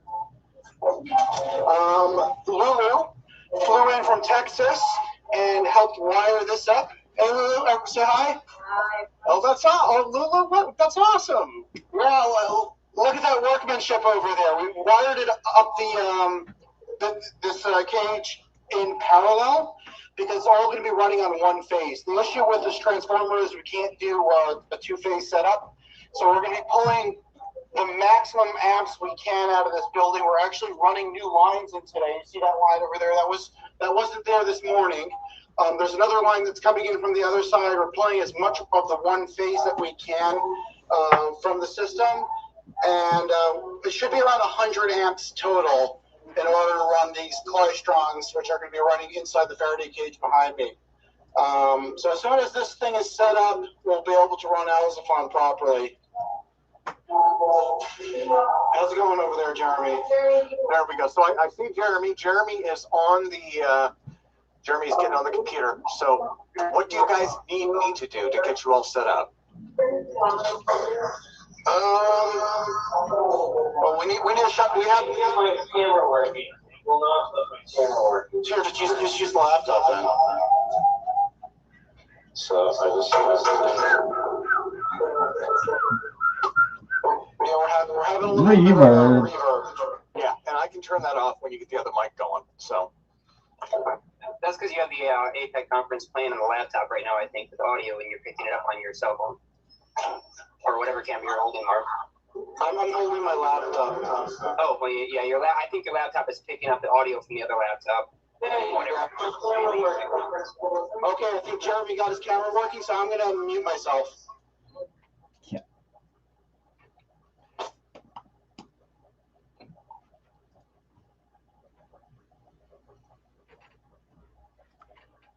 Okay, and Mark, you are definitely muted. I am not getting Jeremy yet. I'm going to ask him to unmute. There we go. Okay, are we good? I think we're good. Yeah, we're going to go live here as long as you guys want to mute that computer out, and we'll just do it from here, I guess. Hold on 1 second. Quick question, Mark. Hello, Mark. Quick question. You can get, I'm seeing 19 kilowatt three-phase generators. Yeah, if you can't get any three-phase in, maybe you can buy a generator and just put it outside and run a short length of wire. It's not catching me. So first on our thing is we got this power supply here, and we went and took it apart and did some maintenance on it, cleaned it all out. And we're reassembling it now, and this is for the Alzafon. It's a power stat, basically an adjustable power supply where you can tune it to whatever voltage. What? And that's going to go into the voltage amplifier over there. It's times 100. So 120 in will be 12,000 out. And this is capable of 15 kilowatts. So that's over 100 amps. So we have this breaker box over here to control how much power we're going to put in for the fuse breaks. And this is going to be powering the Klystrons using a bridge rectifying circuit. And then what do we got over here? Want to turn that on real quick? Oh, yes. So this is from Chris Hartman's lab. Hello, if you're watching, you'll really enjoy this. We fondly call this Sparky.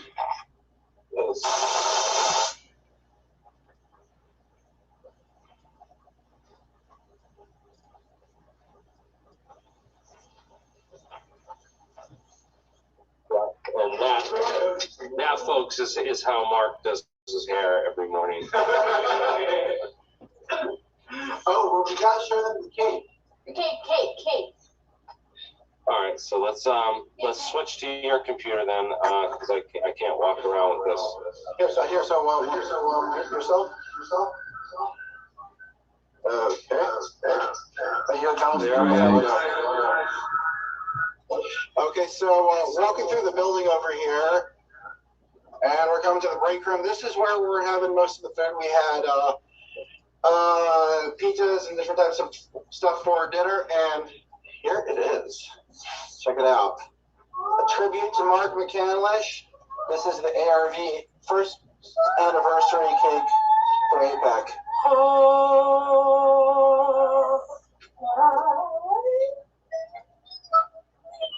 Look at that door. Joe's making sound effects. I've got to give them a really big round of applause. I mean, those guys did a great job with that cake. These are the portal where they were looking out. Oh, and get this, one of the coolest things. This cake is engineered through and through to be like the ARV. So there's supposed to be coils on the bottom layer. They made that out of carrot cake, and also on this upper layer over here as well. So when we cut into it, we're going to see internal structures of the ARV in cake form. Oh, bust out the wine too. Oh, yeah, we actually have some champagne. Thank you, guys. It's everyone watching, everyone on YouTube, everyone in the conference, APEC. We're happy to celebrate this first year anniversary, and let's sing happy birthday. Happy birthday to you. To us. Birthday to us. Happy birthday, dear APEC. Happy birthday to you. Everyone should unmute for this now. Unless you want white noise, I mean, it would be a disharmonious symphony. We're going to start also remembering all the people that we've had here this year. And the people that are no longer with us. Chris Hardiman's tribute to his lab is actually here as well. We also have a tribute to Mark McCandlish, who passed away this year. I'm not hearing you on there. Are you guys hearing us okay? Yeah, I can hear you fine, Mark. You sound great. Jeremiah, can you hear us? Audio sounds good. Audio's good. Oh, okay, perfect. Oh, yeah. On YouTube? They're hearing us fine on Zoom. And that's what matters. Oh, okay, so Jeremy needs to take care of that. So, yeah, we just wanted to congratulate everyone who presented on APEC. Over the year, there's been about 75 presenters so far. Tim, how are we doing on numbers so far? Oh, it's hard to tell because we have a lot of people who presented twice. But in the debrief, they wrote something like 70. They went through all of them and counted them up. So, and we have more coming. I mean, we have a conference coming up on November 27th with more. So there we go. Look at that. That was an amazing cake, Mark. Yeah, we're going to cut into it in a little bit. As soon as we finish with all the experiments, you guys haven't had a chance to see Brad and his VAG device, or the Voorhees anti-gravity engine. So let's bring Brad on. You're on cue, man. What's that? You want me to do? Yeah, let's show us what you got going on over here. Hang on, well, so you got to tighten these up right here because I don't want my contacts to rip off this, so I need to put one more layer here and then I'll be all set. Okay, and what's it supposed to do? This is graphene right here, right? Yeah. Yeah, so, okay, so you want me to just kind of like give kind of basics? Okay, so this anti-gravity. Oh, I'm actually not picking my nutsack and not my face there. Okay, so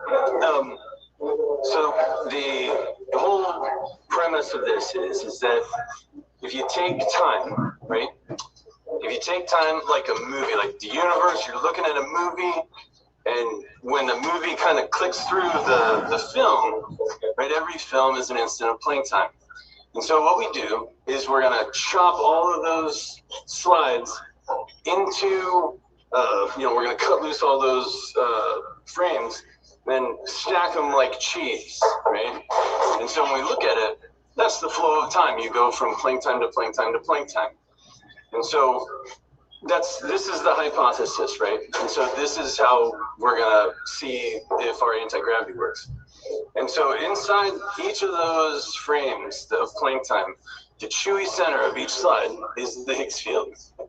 And so, and I know you're going to think, oh, no, it's bullshit. It's not how it works. I just love the way you explain it. Yeah. Cheese, chewy, we call it a bag, and we're looking for a mass hole. So, yeah, so, and so we think of, at least I think of, the Higgs string is sort of the tie that ties all of the matter in the universe to our instance of time. And so in some ways, that's why when, mass accelerates, it has to slow down in time so that, the conservation of mass energy is observed throughout every slice of time. So that's kind of the idea. So what we're going to do is we are going to essentially beat on the Higgs string and get it to stretch so that the mass of our matter, and I'm sorry, so the Higgs boson is in some ways is what I believe is the anchor of the Higgs string inside each of our atoms, so to speak. And so the idea will be to bang on the Higgs field such that we can essentially stretch that string. And so how we're gonna, the way we're gonna do that is we know, and this is where it sort of blends quantum field theory and Newtonian physics. This needs to spin in order to do that, right? Okay, stay with me. Yes, it's gonna spin. And it spins inside that base over there, right? Okay, yeah, stay with me. So we know, or at least I was watching PBS Space Time with Dr. Matt O'Dowd, and he was saying that left-handed electrons and right-handed electrons, the left-handed ones get hung up by the Higgs field. That's kind of how they discovered what the Higgs field was. And so what we're trying to do is create an electromagnetic field that has a higher density of left-handed electrons. And then, like pushing somebody on a swing harmonically, we're going to let them swing out and come back. And we're push again and swing out and come back. And what we're going to try to do is create a harmonic loading, electromagnetic field pulsing that will hopefully build resonant energy in the Higgs string, because we can't shove it hard enough. There's no way you can beat gravity by pushing on it really hard. So we got to bounce it. We got to push it like a swing. And if we can build enough energy in the Higgs string, like the Higgs field, there's sort of like, it looks like a top hat. Like in a vacuum, there's energy. And so we need to push it just a little bit so that it does what they call a symmetry break. And it goes to the, forget what it's called, the state. It's like a ground state. So what we're going to do is we're going to try to bump the Higgs field. And we know that it hangs up the left-handed electron. So from Newtonian physics, right? If the Higgs field is pulling on the left-handed electron, then we know the left electron is bumping the Higgs field. And so what we're going to do is we're going to create a harmonic electromagnetic field, which means it's going to pulse. And we're going to try to bounce it off of us. So the way it works is, okay, come over here. Yeah, can you, okay, so that's me right there. So yeah, you got it. Okay, so, and there was some reason, they invented this in 2014, they invented graphene. They're super duper thin carbon sheets. Cool thing about graphene is it's like, I mean, if you get the good stuff, it's like 1 atom thick. I don't have the good stuff, but mine's like a few nanometers thick. So what they like about graphene, what they noticed about graphene was if you put it in an electromagnetic field, it separates left and right-handed electrons, which I think will give us the greatest left-handed electron density that we'll find in our field. So a Faraday disk, I know it's kind of a long explanation. It's like, it's not that tough, but just like bear with me. So a Faraday disk was invented by a guy named Faraday. And so what he did was he took like a disc of like solid copper, right? And he put 2 magnets like that, and then he cranked it. And what it did was it turned this into a battery, where it's sort of like the magnets are right here, and as this thing spins, it squishes electrons out like toothpaste out of a tube. And the electrons flow this way, and since there's more electrons going that way, then this becomes the anode, right? Because electrons are negative, it's more negative. This is positive, which is because the cathode. So what my badge over there, it's the Voorhees anti-gravity engine. So I have copper copper wool contacts, right? And my next version is going to be like way slicker. This one I just like made by hand, kind of like, whatever, just like in a few days. So, so I have all these contacts that are going to run around the inside, and then I have all these contacts running around the outside. And it creates energy because this turns into a battery. It's like, the battery has a plus and a minus. And so I have contacts that run the current, that run the energy out of the middle and then out of this side, and they come over here to a multimeter. and I'll be able to measure how many amps I'm creating. The first time we did it, I got about 35 milliamps. But now I'm gonna have, this is like Mark 1.1. This is gonna be even better. And so if you zoom in, you can kind of see there are 30 gauge copper wire threads this way. Now, I've also put graphene down for this version, and that's going to do two things. One, graphene's a conductor too, so there'll be like a magnetic field coming out like a tube of this when I crank it up, and it'll come out like a tube, and it'll curve back around and come back through. Now, you create a magnetic field whenever you create a circuit. So as long as I got a contact here, I'm creating energy. It's going to go back around, it comes back. We're going to automatically have a magnetic field, because anytime you have flowing current in a circuit, you got a magnetic field. And so that's going to be our magnetic field when things start spinning. But we can't just have like a solid magnetic field, or it's not. You're never going to get that strong enough to push the Higgs field, or like to essentially decouple the Higgs field, so to speak. So what I did was I put threads of conductor through, like as you saw, around that kind of hoop. And so what's going to happen is it's like this. So here's your magnets. So I got magnet spokes all around the sort of path of the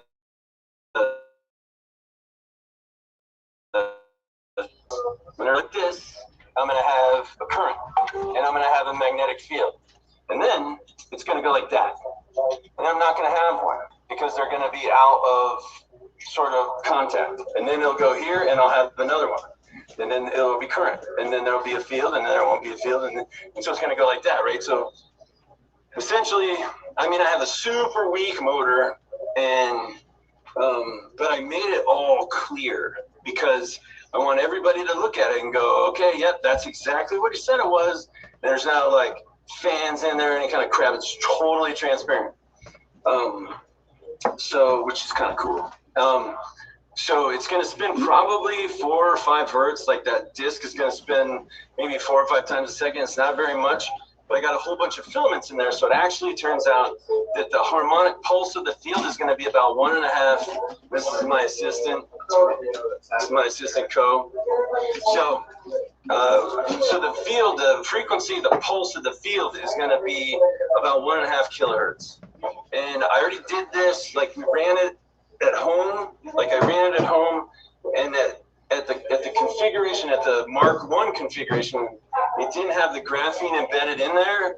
We got 3.5 pounds of mass reduction on a 50-pound rig. And so everybody's like, oh, well, we don't see it. And like, you could have like had your finger on it or whatever. So now we're gonna do it with a live audience. We're gonna live stream it. There's gonna be a bunch of people in lab coats all sitting around. So they put it back together, man. Okay, stay with me. I'm on camera and I'm talking. Oh, thank you. So, yeah, it's like, do not interrupt the artiste.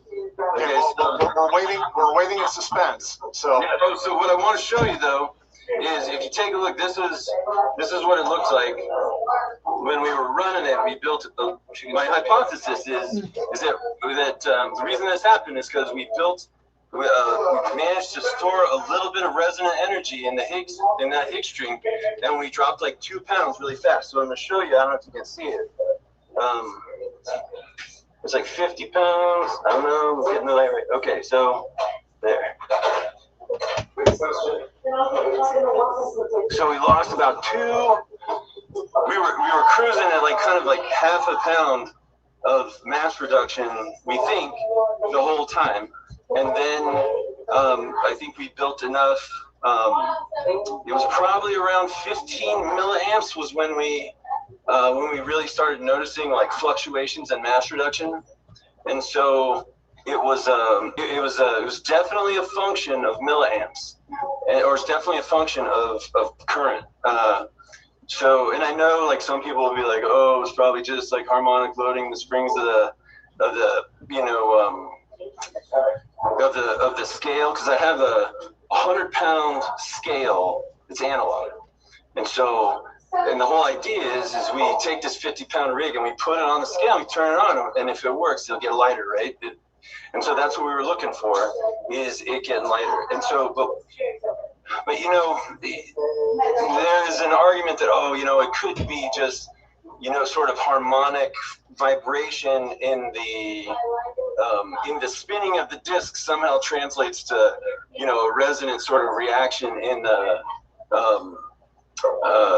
scale, which is bullshit, but it could be possible. So one of the things that I think we could do to sort of kind of disprove that would be to, while it's running, take some ballast that we know the weight of, and then take the ballast, weigh it separately, and then when the engine's going, place it underneath and see if the weight on the running machine increases exactly the same amount as the ballast is weighed. If it's less, if we get 25 pounds of ballast and then we put it on and it's only goes up 23 pounds, then that's a pretty good indicator that that we're shaking some mass. And essentially what we're doing is we're bumping this mass sort of into the past, right? Because, you know, we're bumping it into a different sort of slice of time. And so, and the reason I think that's the way it works, the reason I think the Higgs field is actually the gravity field, and the reason I think the Higgs boson is actually the graviton, is because if we are in a slice of time, right, like this, and without going in, you can look on my website. It's www.sonic-gravity.com. And I've only started learning quantum physics. I started teaching myself about 4 months ago. And so I've sort of journaled it in all these episodes. And so, yeah, I talk about exactly like why I think that is what it is and all that kind of stuff. But essentially, if we were in a brain of time that was a Planck length thick, and I think that the Higgs string is 1 Planck length long, so it leashes our matter to our instance of time, but it can stretch 1 Planck length either way without engaging the Higgs string. But if it goes 2, I think it engages it, flips it around the other side till 2, and it splits it back. So essentially, I think most of the matter in the universe is oscillating on a 4 pi Planck length diameter circle. And so if you do the math, right, it's on the ultimate nerd out. circumference, you get 4 times pi, which is 12 and a half, right? And that orbiting matter, right, crosses our brain of time in 2 places, which is, you know, 2 Planck lengths, right? So if it's 12.5 all the way around, and 2 of them are in our Planck time, then that gives you a 2 to 10.5 ratio, which becomes a 1 to 5.25, and that's the exact measured that's the exact measured proportion of dark matter to observable matter in our universe. So well, hold on. Let me interrupt for just a second and ask. So, with the experiment that you have, are you going to be doing any demos today for that, or are you just describing what you're constructing? Well, no. What I was just telling you was the reason I think what I'm doing. The reason I think what I built does what it does. And so right now, the mechanics of it. See, I use these copper wool brushes to carry the current from the anode to the cathode on my like modified Faraday disc. And so, but they disintegrate as I use them. So I've had to replace them, and they also have sort of disintegrate the copper foil edges of my disc. And so it's not a particularly resilient machine.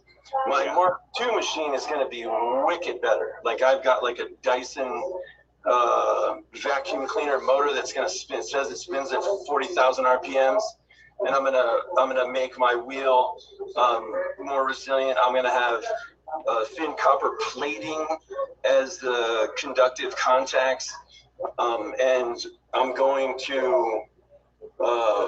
It's gonna be awesome. It's gonna be way more power, and it should be more resilient. And the one thing that I want to show you that was kind of interesting I probably came up with this design in, I want to say October.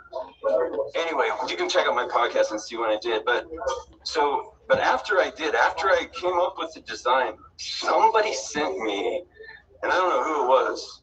I think it might have been somebody who was, anyway, they sent me a component that was allegedly a component of a downed UFO in the 40s or 50s.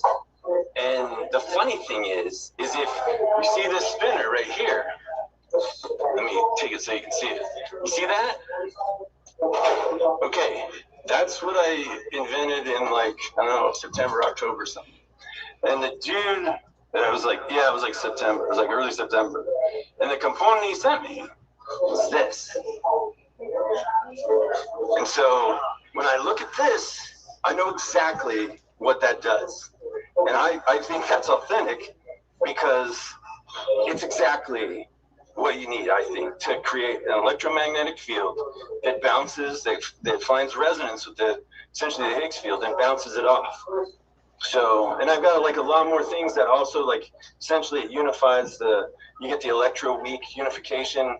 And then like now you're talking about the universe knows, the weak nuclear force knows that inside that magnetic field, there's no mass. So now you got 0 point energy. And so anyway, so that's kind of, if you want to see everything, I sort of started this, kind of like, my journey is sort of this process. And they came up with a name. I just heard of the name they thought of for the kind of sort of, I don't know, physicist or whatever. I mean, I'm an engineer. I got a master's and bachelor's in engineer. I'm also a lawyer. I'm a patent lawyer. So yeah, this is all patented. But the things the way I think of the things is like things that I know, and I just start kind of isolating common sense. So it's not. Is that for me? That is your beer, man. Oh, you're good, man. It's time for champagne and cake. Let's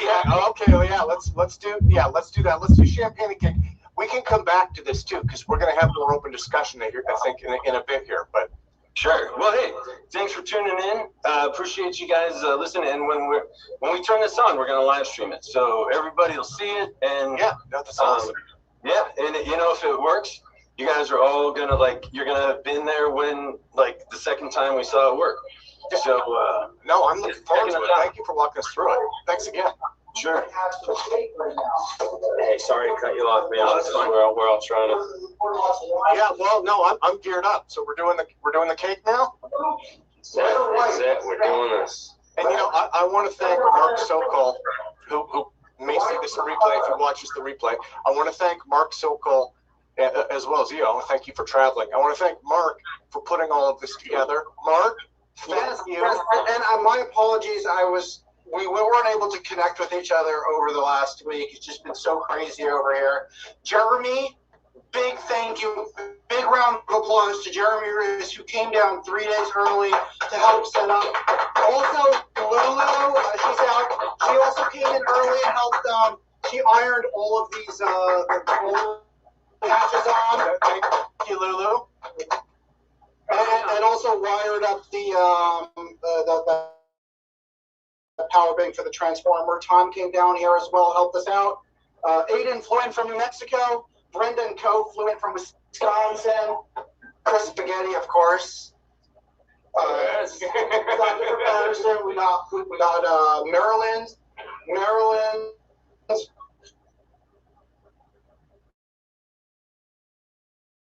Right. I'll just take whatever nobody else wants. Human garbage disposal.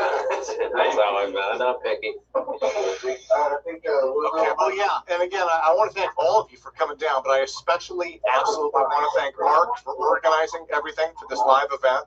Sorry that I wasn't able to be there with you guys, but at least I can moderate that way. Next year, Tim. There's always next year. Red or white? I I say no. Once we started having propulsion breakthroughs and actually, gravity breakthroughs, we're going to start a competition and a games where we try to see who can have The gravity games. The gravity games. That's like Hunger Games on it with gravity. It'd be like the Hunger Games, but for gravity. I don't know. People are pretty freaked out from Squid Game nowadays. They're like, what's wrong with this kind of stuff? It's been making the rounds. Okay, we're gonna cut into this cake. Let's cut the cake. You guys ready? You want to see this? You want to see the inside? Let's see the guts of this CRV. Okay, are you gonna count this thing down? You gotta count down from 5. We got to get an up close on that first. Let's get an up close on that. Let's full screen that, pin that up close. Let's get a cam on it. Yeah, get a good. Yeah, that's right. Get a good photo. Are you ready?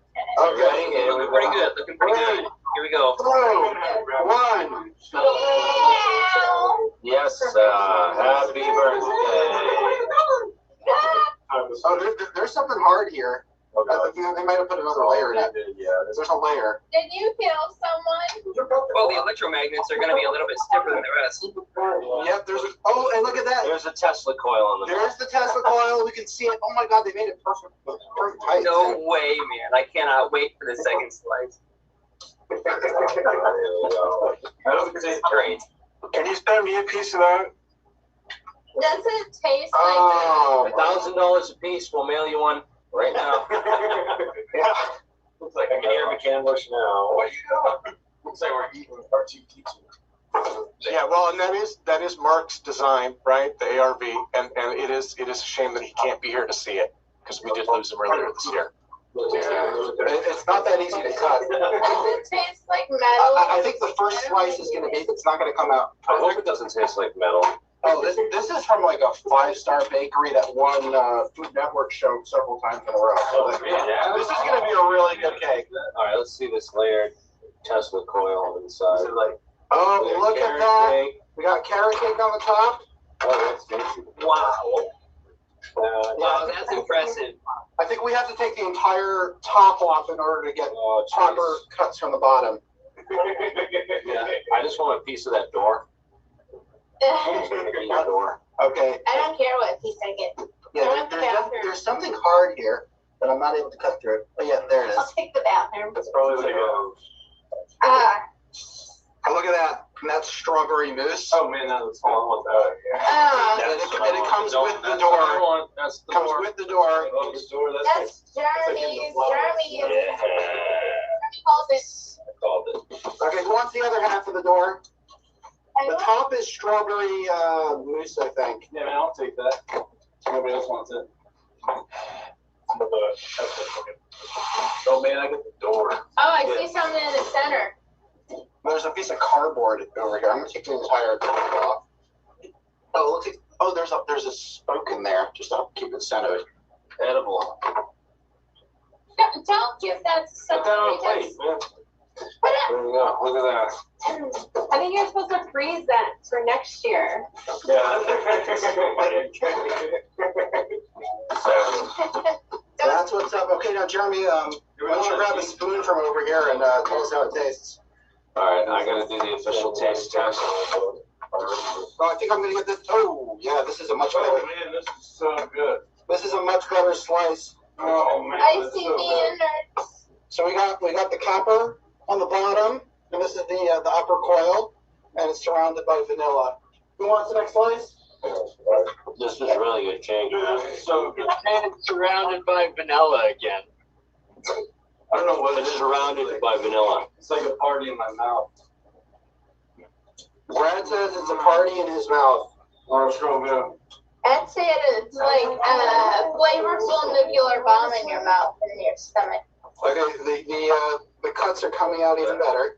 Wow. How good is that? That vanilla. That's so good. Ah. That is so good. Oh, there we go. That's an organized slice right there. And not a cheap Mine is sidekick. strawberry sweet daddy. Oh, wow. Here it is, counterpart. Okay. Does anyone else want a piece from the top? We can cut more pieces from the top. I want top. I do. That was so good. I want more than water now. I want a piece of that. That's perfect. Thank you very much over there. Excellent. Hey, Mark, how much was that? Yeah, I gotta try that water. What's up? Did somebody say Brenda's name? Oh, so good. There you go. And I'm not Jeremy's cheeky sidekick. Yes, you are. I'm friend. Oh, I think somebody was saying you're forgetting my view. Yeah. I'll do the carrot cake. I want I need more. They could be there here. I want the top. Right here, or the full. Which part? Top squash. Oh, yum, that is delicious. Heck yeah, guys. Apec Live. Carrot cake is amazing. This gives us fuel to do more experiments. I'm gonna have some of the strawberry. I can't wait to go and put that machine back together and fire it up.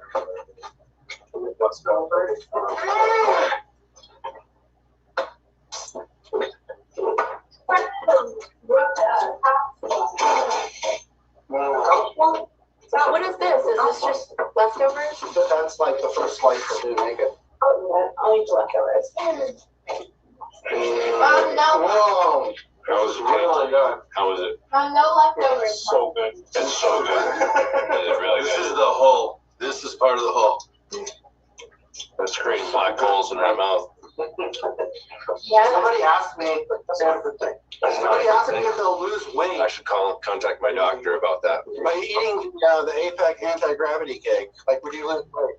Okay, so guys, I need to ask now. So what do we have coming up in terms of experiments? Okay. I think the experiments are going to happen tomorrow, and everything's like halfway through. Yeah. Maybe later tonight. I'm really close. This is ours. We're really close, but I think we got a lot of work to do to get like some stuff together. I don't think it's going to happen tonight, honestly.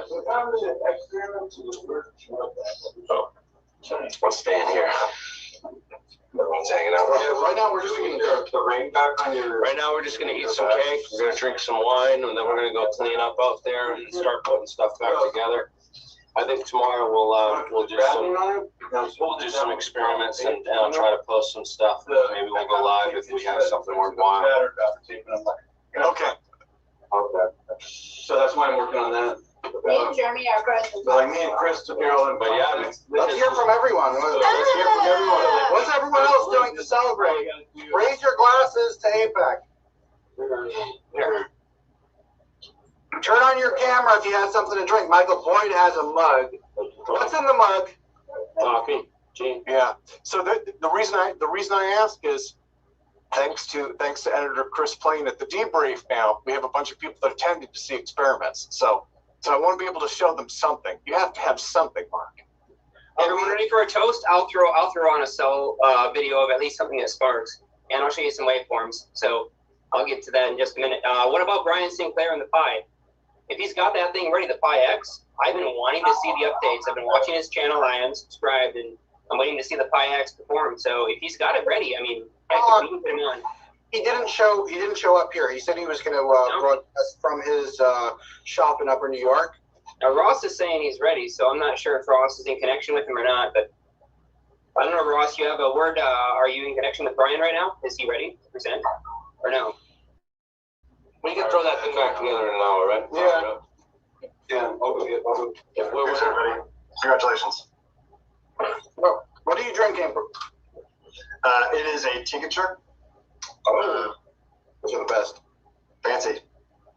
Yeah, I mean that's the thing with hardware experiments. You can't really predict what kind of problem they have.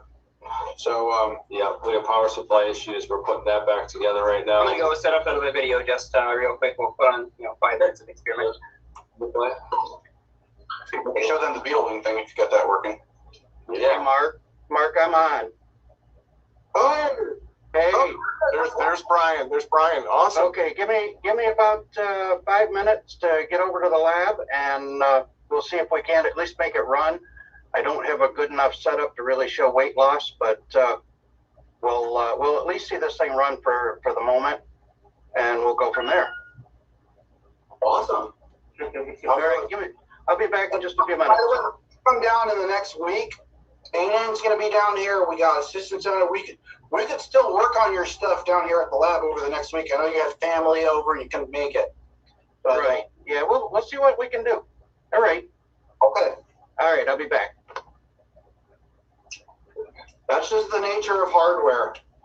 You have to go to where it is to show it live. And then it breaks.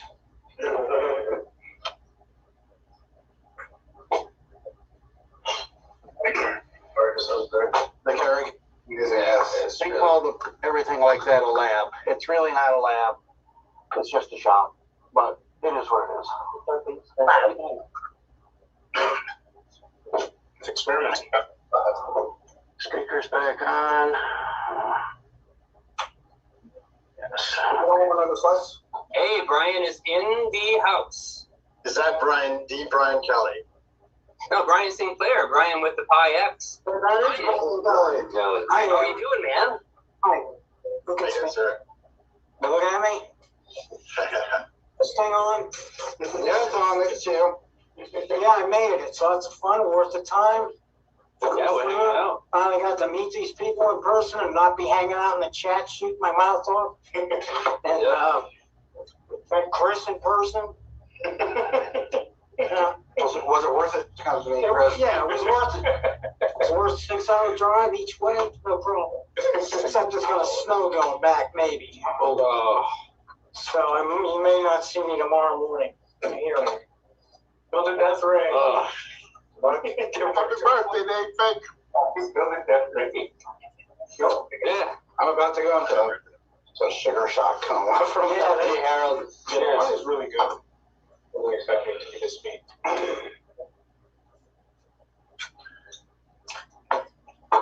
Now I'm gonna cut. Yeah, we should have some more experiments to go when live. We should at least do a lifter or something. Yeah, but we don't have the time to set that up. I want to get one more. Maybe show you this material, some videos. Can I bring a slice back over? Yeah, for sure. I've got an experiment I'm doing. It's enough to come here on a Saturday night. Yeah. Leave your girl home on a Saturday night? Yes, absolutely. What's that? In the doghouse now. Not if you bring the cake back. Hey, look. What's that? I know you're mad, but try this cake. You're not going to regret it. Yeah. Here's the full sample. Thank you. What do you got?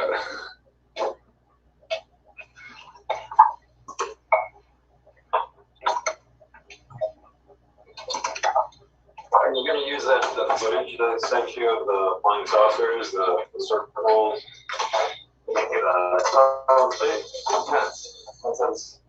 I'm sorry, your little stuff. Yeah. All right, let's figure this out. Brad's going to put his thing together. Maybe we'll look at some beetle wings. I got this bag full of beetle wings. Okay, so that's Grubenikov, right? That's the Grubenikov experiment. Yeah. Exhibition. We're going to try running some voltages through them and see what we can come up with. Sorry. I got something to share. Hello?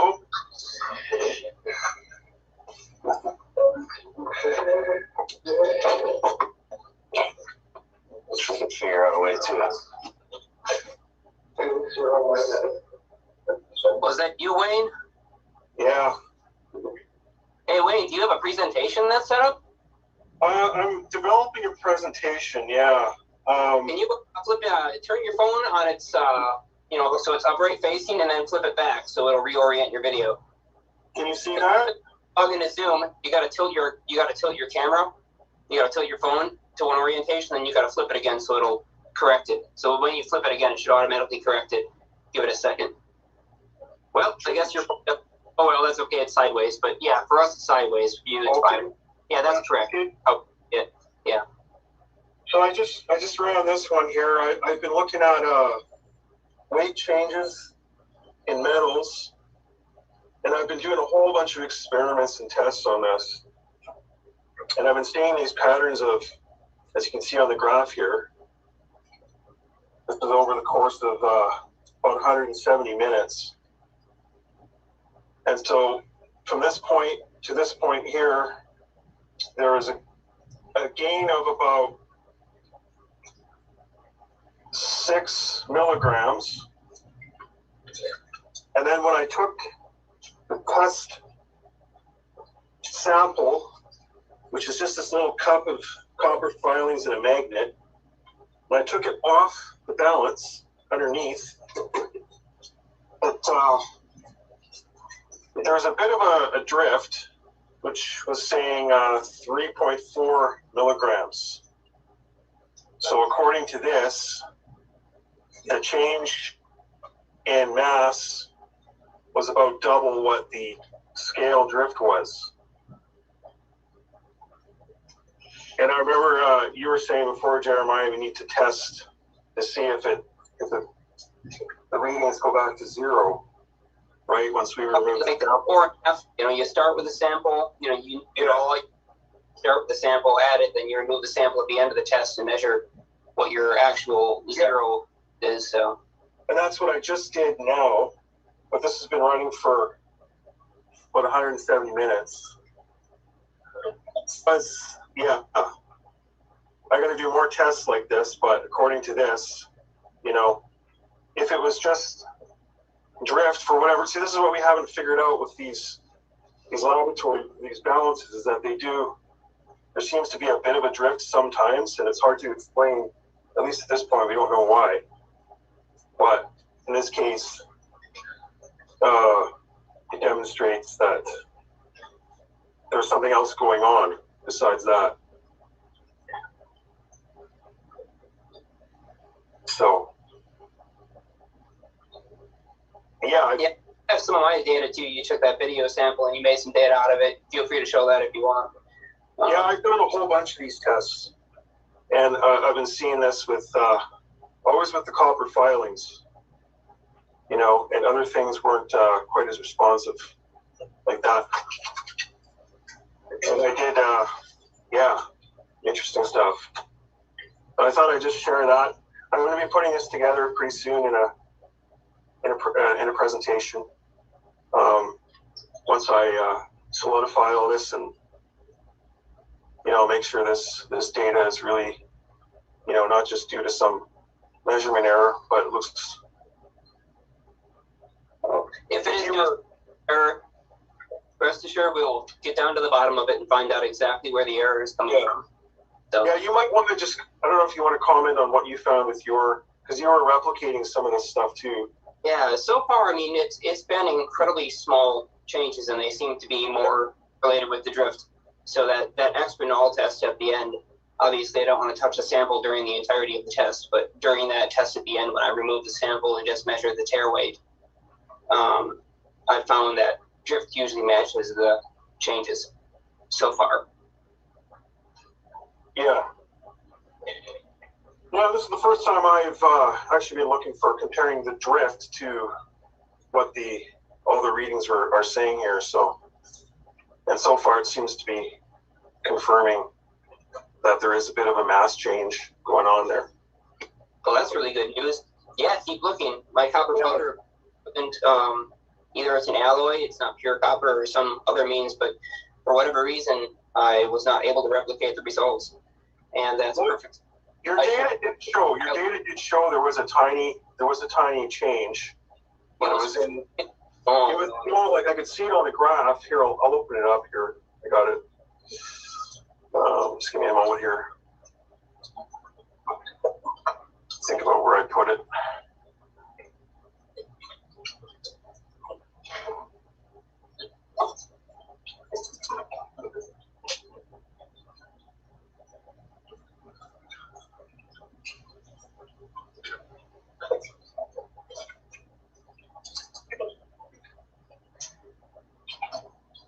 find the file here. Just give me a moment.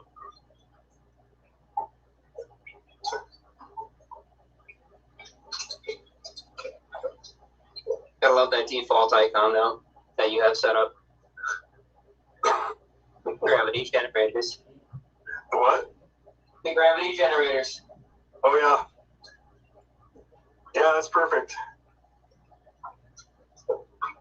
Yeah, it was around the Star Trek: The Next Generation. It's around the same time. I wonder if they got some ideas from Bogdanov and his rotating superconductors or something like that. Yeah, indeed. There's as Tim says, you know. So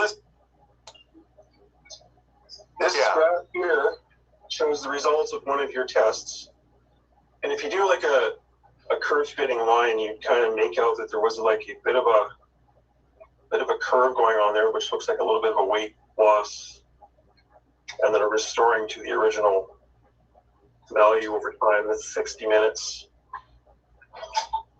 But it was very small in your balance. Like yep. You get the same kind of large scale results that you were looking at.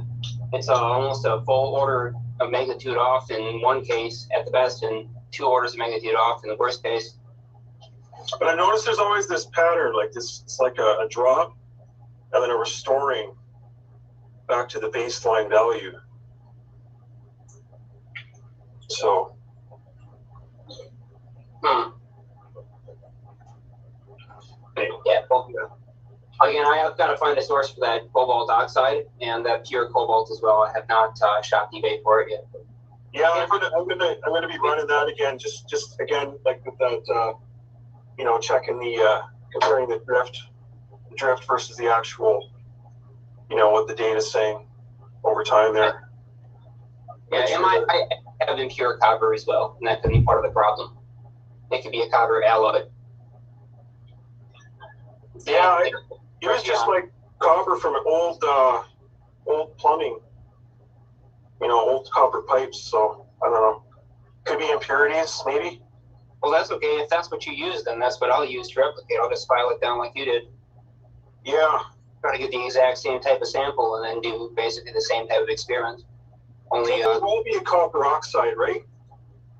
So I can oxidize copper if need be. I mean, all I have to do is heat it up and give it a little bit of extra oxygen. So it oxidizes pretty fast. I can give it fairly even coating, and oxides are important. Could be, yeah, because of the way they changes the, the electron, the way the electrons are shared in the atom and the molecules. Yeah, I'm willing to try it. I have no problem filing down like a coupler piece of Schedule M pipe to try and get some suitable sample material if that's what needs to happen. Sounds good. Mm-hmm. Well, that's looking pretty good on that, very up close on the wing. I mean, you got higher magnification on that, Jeremy?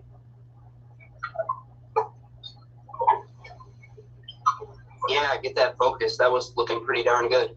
Yeah, I'm going up to up magnification right now, so we can go a little deeper on it.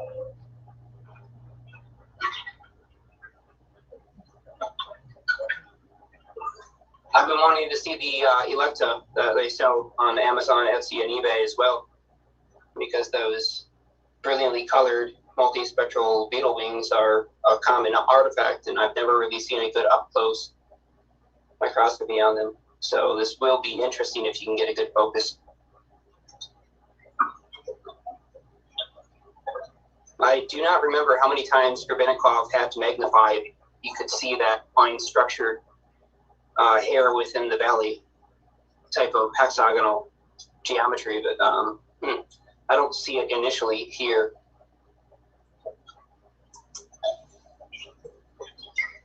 Although it does look fairly structured.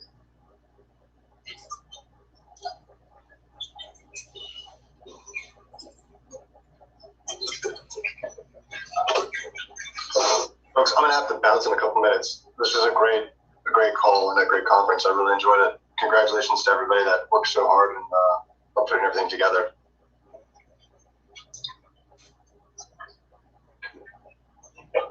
Thank you. Yeah, with that, I'm gonna sign off, guys. Jeremiah, let's touch base, buddy. Bye, Cambell. See you guys. Catch up, man. Always. All right, Tim. Best ever. Thank you. You're welcome.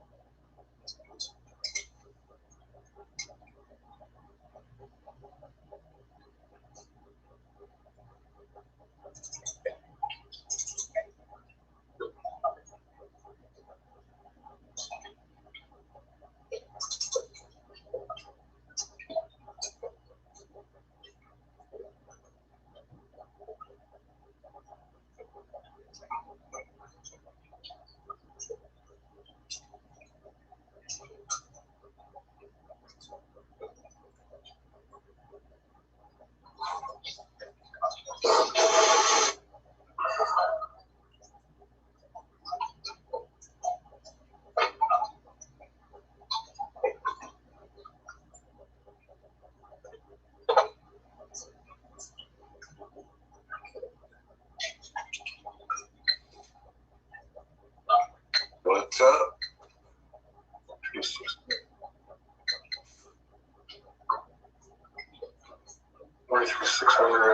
They're attempting to get the fine structure of the highest magnification in focus on the microscope for that up close on the needle wing. Apparently having quite a bit of trouble getting the camera on the microscope to focus in on it. Yeah, there's going to be any oscillation will get magnified by so.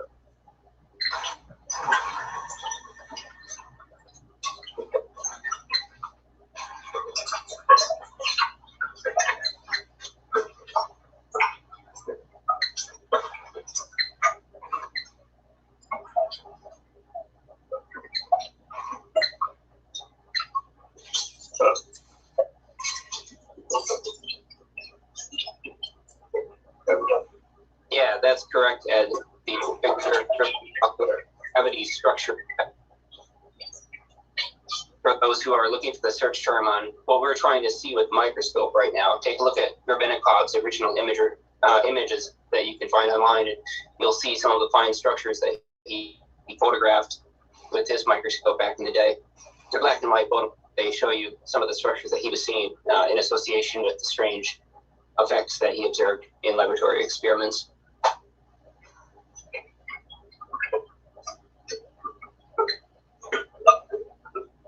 So what are you applying to these wings?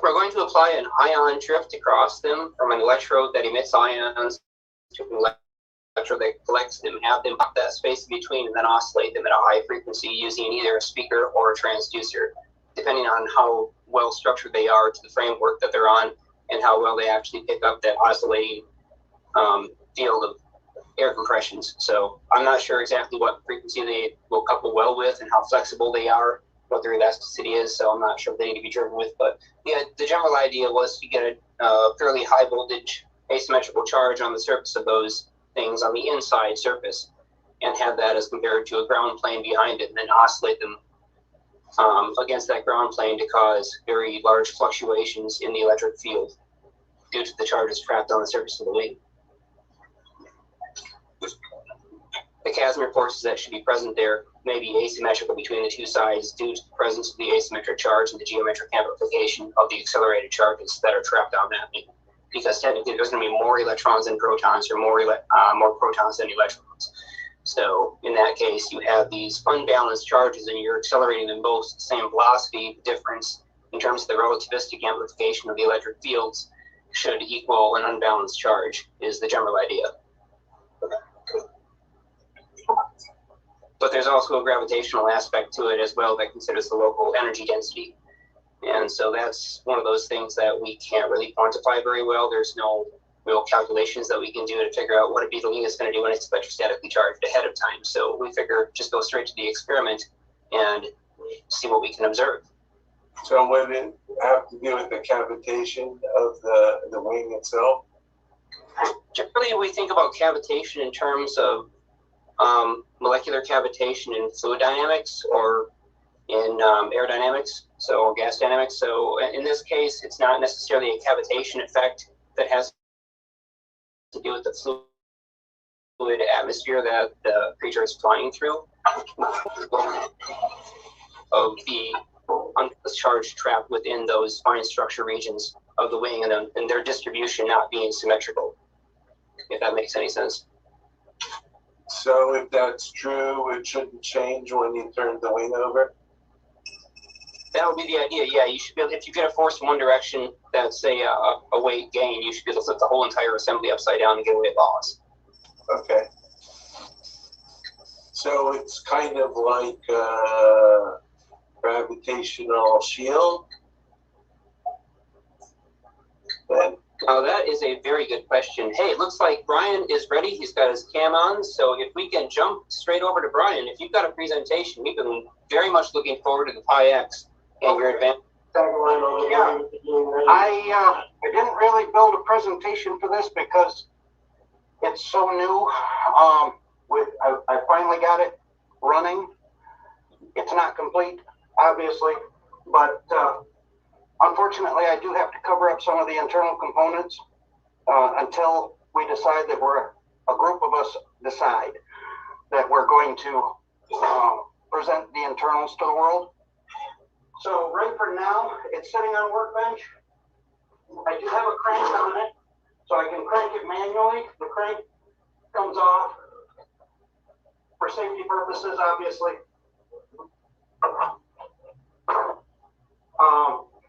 I do have a speed controller, and right now this is a 24-volt motor, and it runs at 300 RPMs at 24 volts. Unfortunately, that's nowhere near as much as I would like it to do. But for now, this is what we're experimenting with, and then we can replace the motor with something a little better later. So.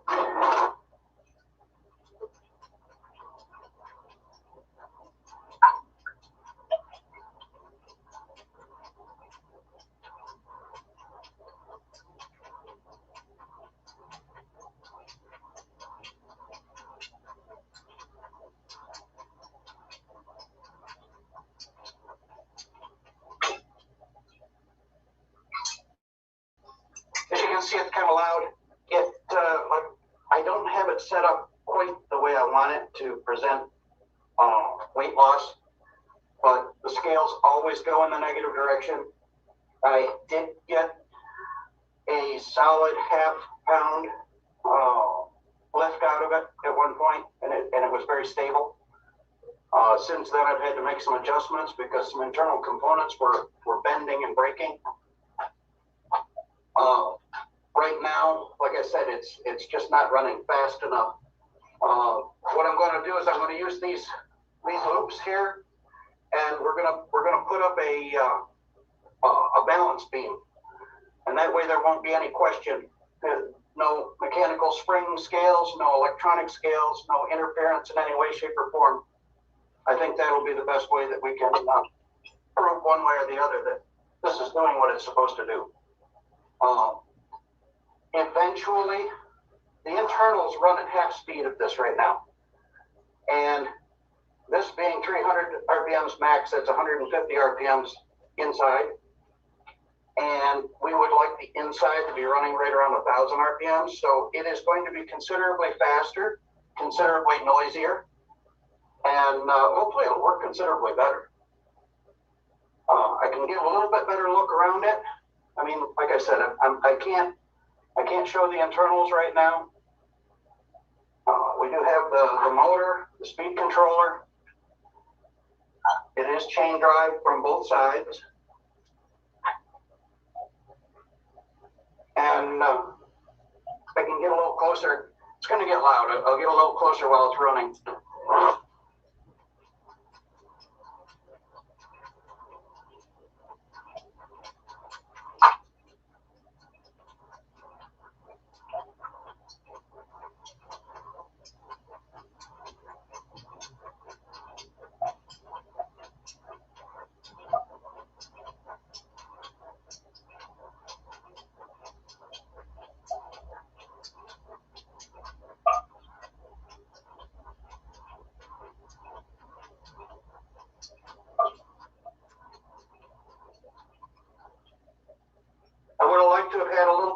presentation for everybody. Right now, I'm literally in the midst of changing careers. I'm retiring from one job and moving on to another. And in the process, part of what I was doing with this was in a workshop area at my previous work. So I've got a new small shop set up here, more like a model shop than a lab. Hopefully within the next few weeks, maybe by the next APEC, I'll have something a little better to show everybody. Hey man, we appreciate the sneak peek ahead of time. It's awesome to see it working. And if I just may ask a question, the force in the orientation that your camera is set up, the force is upwards, is that correct? Yes, the force is upward right now. Okay. The original designs that I was given were inaccurate at best because the gentleman that invented this originally wanted to keep some of it secret. But the way he had it built was to force upward. So that's where we started. We started with a model that forced upward, and then it's been a long, laborious, and extremely expensive project to try to fill in all the blanks. And we've scrapped a lot of pieces in the process.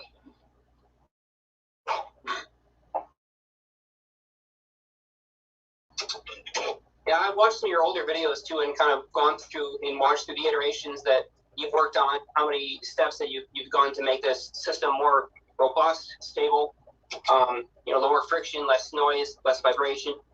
So from what I've just seen now in the video, I mean, unfortunately the video cuts out the sound, so I can't really hear how much it's jittering. That's just... Yeah, it gets pretty loud. It's too loud to have a normal conversation right next to one another right now. It's a lot more stable than some of the other designs that you've had, so it looks like you've made significant progress on the totality of the structure and the way that thing works. Right. So, well, with the other ones, we were maxing them out in the RPM range of right around, 200 RPMs was really pushing it, and the best results we got was 1 pulse per RPM or per revolution.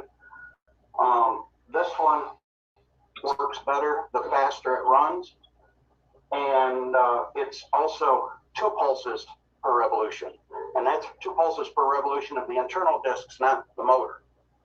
So we're definitely making progress. It's getting more stable. I think once we get it up to speed and put it inside the sound deadening housing, we'll have a nice stable running unit that produces some significant thrust.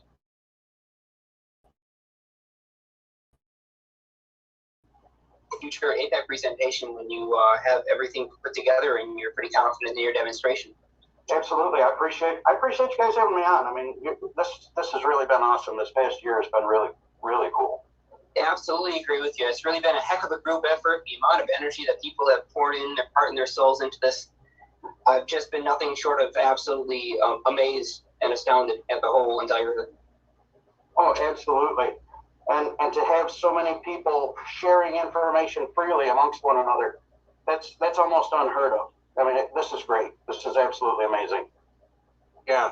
Well, yeah, I'd like to thank you too. Thank you very much for coming on. It is amazing to have you. So. Ryan, do you use any mercury in your device? No, I do not. No mercury. The original unit was made out of aluminum.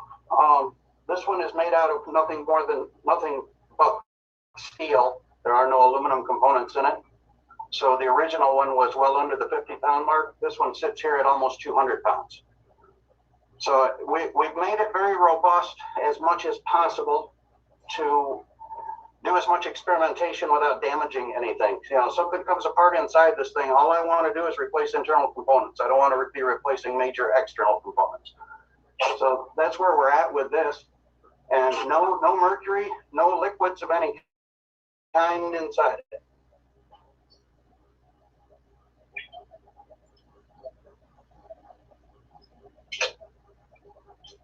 I think that's pretty much all I've got for right now.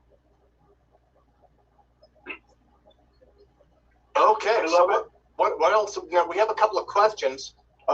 We have raised hands. Brian, do you want me to do that? I mean, so we've had some good stuff. let's do that. So let's go to Bernie first. Bernie, what you got?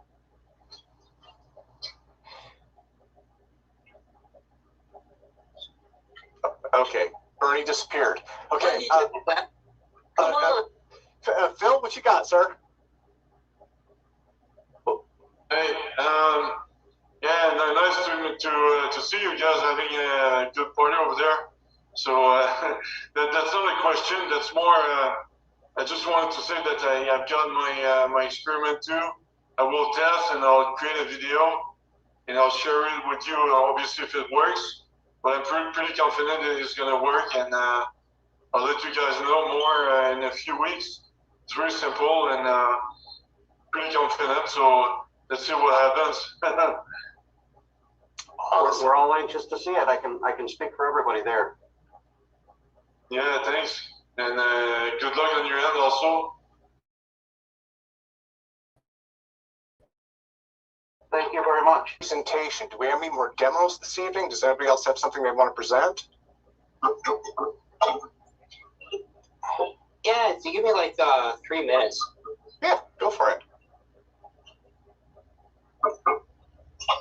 So yeah, I think this has been a pretty big day. You know, a year ago we started this, and I'm not even sure why we started it.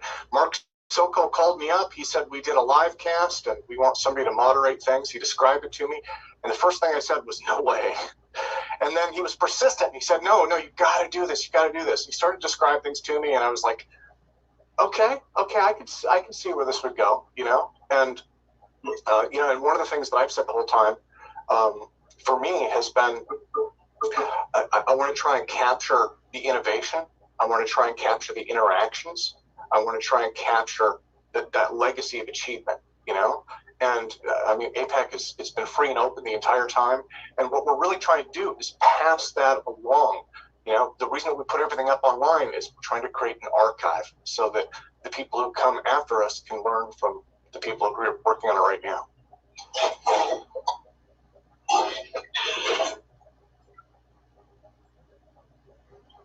It's a beautiful thing that you've been doing, Tim, and I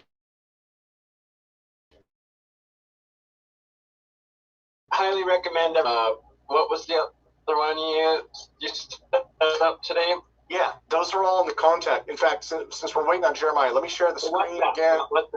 Those are good discussions boards that you've made. Yeah, give me 2 seconds. Let me bring that back up.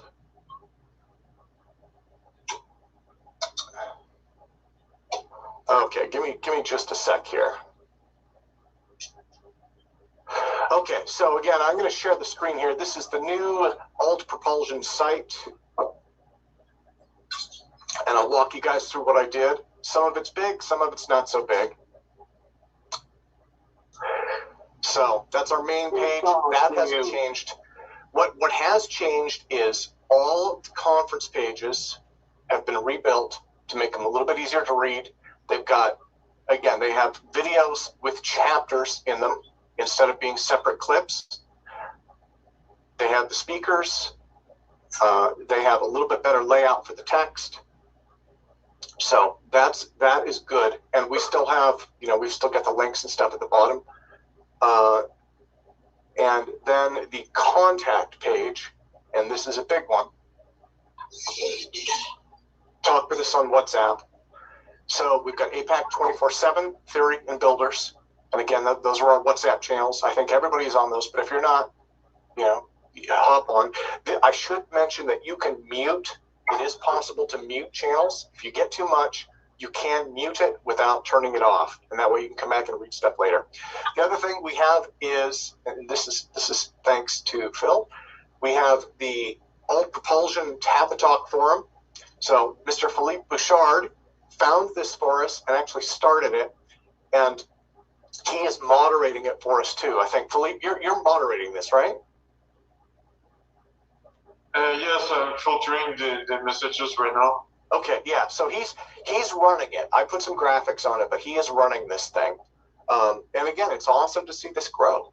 You know, so we've got the Tap and Talk forum. Obviously, we have the Zoom seminars, and then we have Reddit, Facebook, and Discord. And Jeremiah just mentioned Discord. Oops. So that's going to take me to an app, and you know what? If you click on it from there and you're already in the group, it doesn't hurt to accept the app.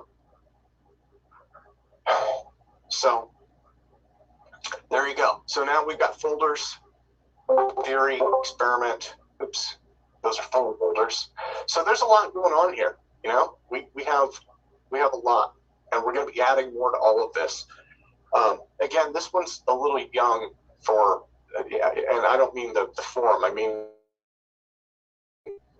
the software itself was designed for people in a younger age group than ours, so it takes getting used to. But so yeah, I mean that was what I had. Again, that's on our website. You go to altpropulsion.com, click on contact. You can join all of those. I believe Kishley did a survey, and he said that the survey results said that the forum was the best, and so that would be Philippe's, or Phil, if it's okay to call you Phil, that would be Phil's Tapatalk forum right there. Yeah, it's so good to call me Phil, thanks. Yeah. And then the other thing I should mention is Tapatalk also has a mobile app too. And that was one of the things that, remember, because we were talking about different forum software, and you found that one, and the first thing I did was I was like, is there a mobile app for this? And there is. So, yeah, and I paid the cost for that. It's cheap. It's like $10 a month. So I just pay for that, and that way you get all the features. All right, well, I don't know if you want to pin this for just a couple of minutes. I'll just show these waveforms. If anybody's familiar with the Morton effect thruster,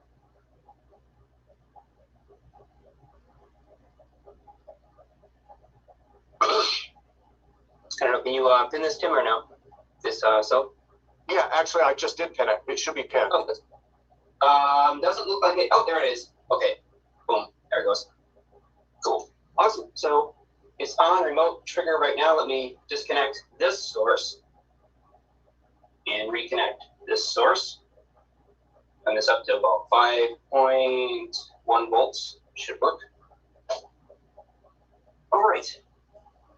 So I've got them on a remote trigger. This is a down here. This is a 48,000 volt power supply, 48,000 volt DC output positive power supply. It's got a diode chain isolator on it. There's a neon bulb indicator to show when power is flowing, and then that's going up through an alligator clip to these two transformers. There's 1 and 2. These are acting as isolators from the ground and from the power supply output, which is a multiplier in this case. And so if I hit the button here, this is just a remote cord. So what it's going to do is it's electrifying the output here cable. It's giving positive potential here to this back plate, negative potential to the rod here. And so electrons are going to oscillate in the rod as a result of the inductance of this inductor here and the capacitance between this plate and that plate, and then the capacitance of these two capacitors here, which are both ceramic high voltage capacitors. And so what we're looking at on the waveform of the scope here, we have a pickup probe. This is a spherical 2-quarter-inch diameter probe with a wire on it. The oscilloscope is hooked up to just a direct wire connection. I have a neon bulb on here for other experience, which is not in the circuit right now. And so that probe then goes to the display there.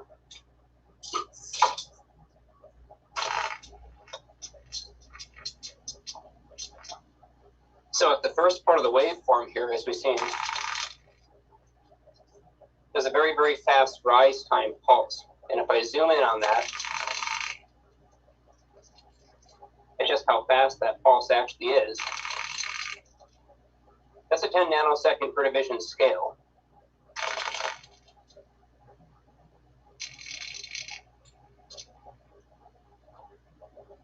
So that's a rise time initially at 4 nanoseconds into the positive regime on that antenna rod. And then if we zoom way out, we can see our net.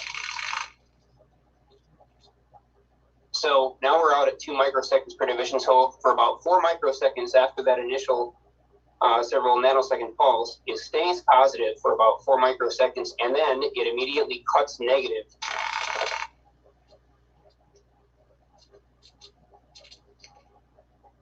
And eventually goes back to ground. And it takes almost, as we can see, 2 milliseconds to go from its positive peak to an inversion of negative, where it stays for almost 2 milliseconds.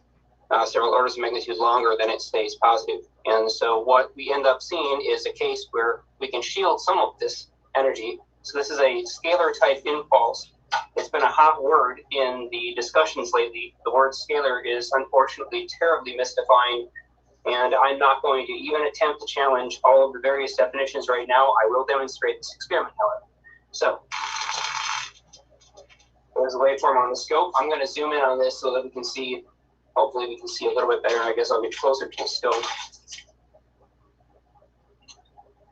Okay, so we can see the peak of the waveform there. I'm going to stick this aluminum plate between these terminals here to block some of that signal here.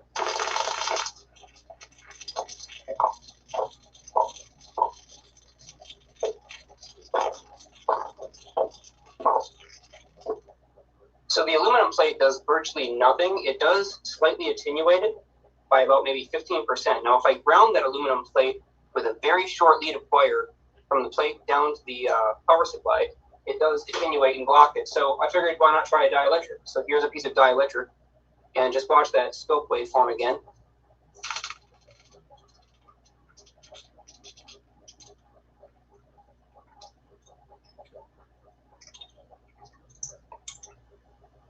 So it basically ignores the dielectric. It passes straight through that. It passes straight through the aluminum. I have put the pickup probe inside of a enclosed Faraday cage, and it passes right through that.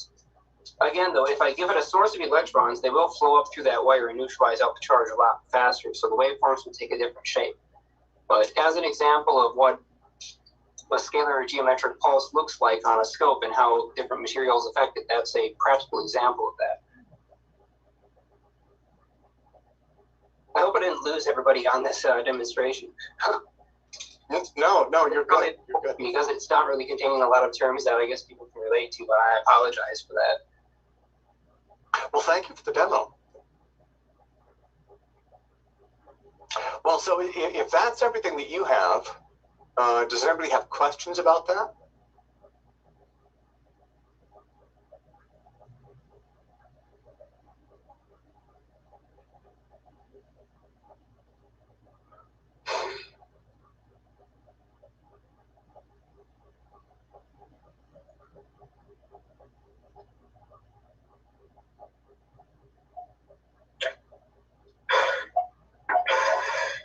Okay, I think we're good on that for the time being.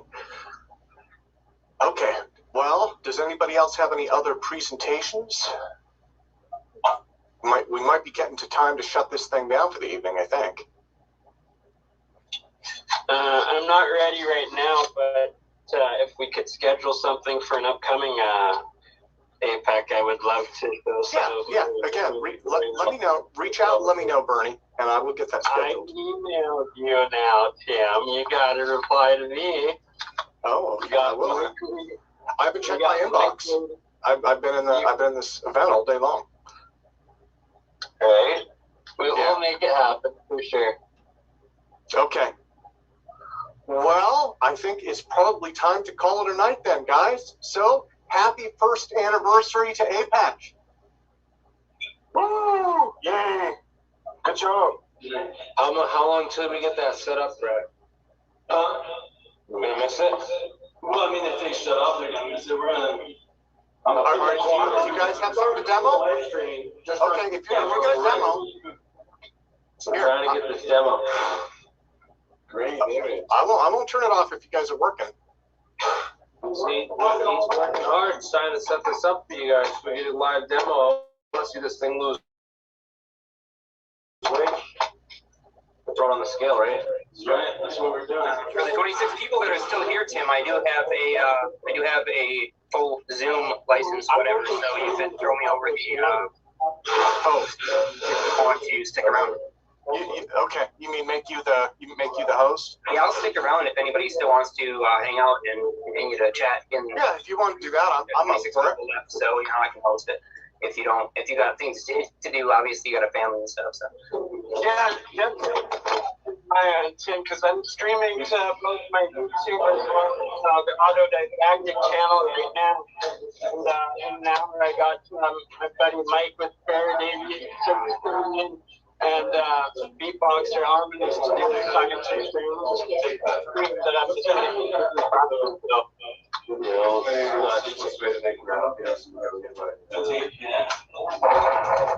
your reach has been further than you do. I just wanted to share. I don't know if I say it. Yeah. I was trying to submit that. There's a lot of noise in the background there. Can I just share one more little thing here?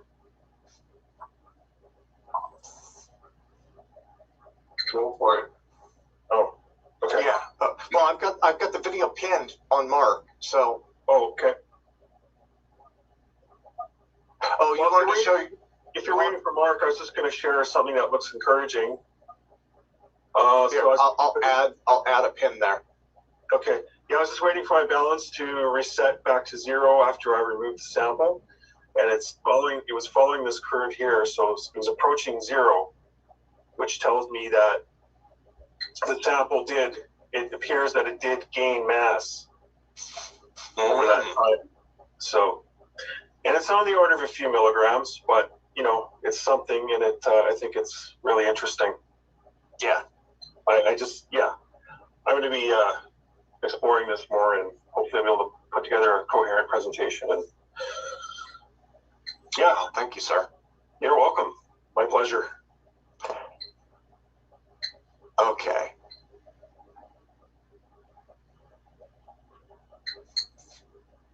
There we go. We'll go back to Mark. Mark is working on things. So Mark, oh, actually that's not Mark, is it? No.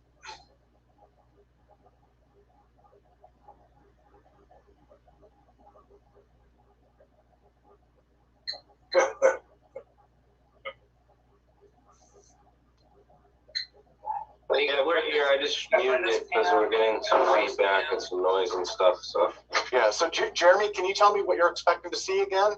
Well, we got Brad setting up his machine right now, and we're going to be doing some sonic gravity tests with the scale right here. We're going to throw his apparatus on top of the scale and see if it loses weight as he claimed it was doing for him. So yeah, It's going to be even better, so we're going to lose more than 3.5 pounds.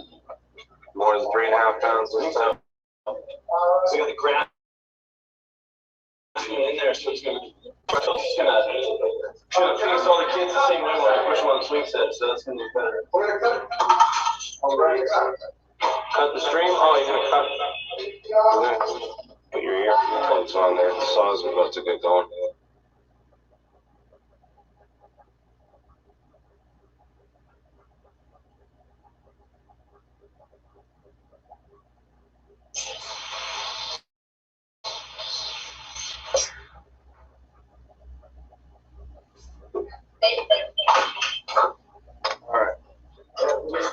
How much longer you need my hand screwing screws in?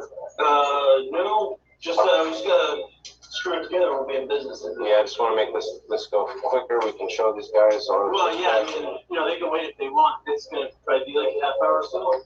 Another half hour? Oh, we'll go to open discussion. Minimum. Okay, you want to go to open discussion then? Yeah, definitely. Okay. I mean. Oh, Jeremiah, do you want to take this over? Yeah, man. Send it on over to me. I'm going to sit here and monitor. Okay. You can, I guess you can probably stop recording. We can do this more as a private discussion. I don't know if you want to, Jeremy, do you want to keep streaming? Yeah, we're going to keep streaming it, and we're going to keep going. Brad's got another half hour or so. Yeah, and I'll keep recording. I will keep recording, and I'll still be here. I'm gonna go get dinner started. So. Okay, yeah, man, no problem. I'll be in front of my computer for the most part here. So. Yeah, there's still over 50 viewers on my stream with this as well right now. Yeah, that sounds good.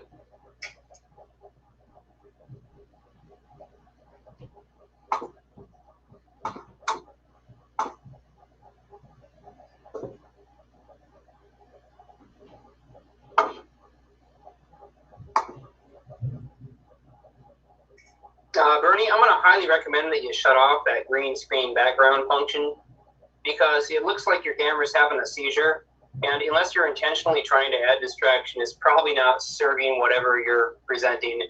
So I would just recommend shutting that off entirely. I'm driving. I will as soon as I get back to my house here. As yipes. Guys, we're actually putting together a bridge rectifier for the power supply for this Kleinstein. So the auto transformer is now fixed. It was piles the brushes and several other bits and pieces of metal that got in there, but it's working now. And this is going to be the bridge rectifier for the other side of the transformer. So we're putting capacitors in it for illustration as well. That's going to fit on top of our massive transformer over here, and that's where we get 12,000 volts DC for the isophone experiments. That's looking pretty good, Mark. Yeah, it's coming together. This stuff is really heavy too. Just like lifting this stuff is a two-person job. That thing is like 100 pounds. These are the 20 kV 2 amp diodes. We're going to put them in parallel with the 50 kV 222 microfarad capacitors as filters. Two of them in parallel. Yeah, that'll work very, very nicely. You will definitely have no problem powering your Klystrons with that, provided no short circuit happens. Let's see, how's the badge going over there?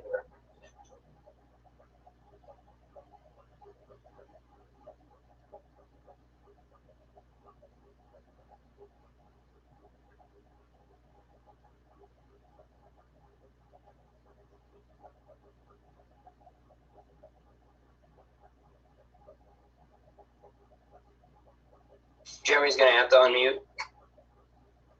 And we got to pin Jeremy. I do not have host control yet.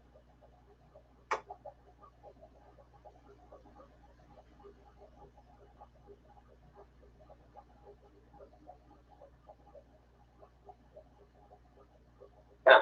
Okay, let me see. Maybe I do have host control. Maybe not. Hey, I'm here. All right, cool. Sorry, I have no idea how that works. Awesome.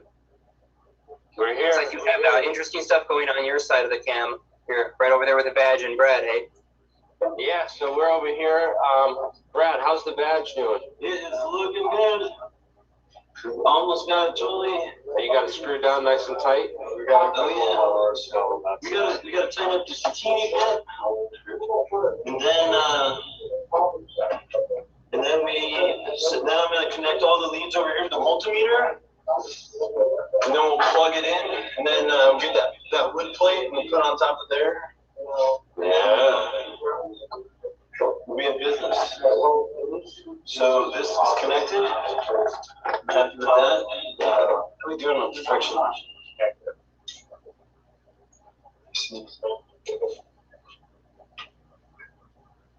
The biggest impediment to getting a failure to launch is the friction. The friction between the plates and the spinner.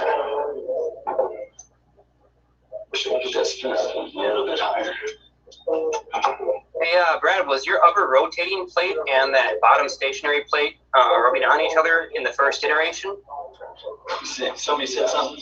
Yeah, were those plates rubbing against each other, Brad? That? Were the plates rubbing against each other?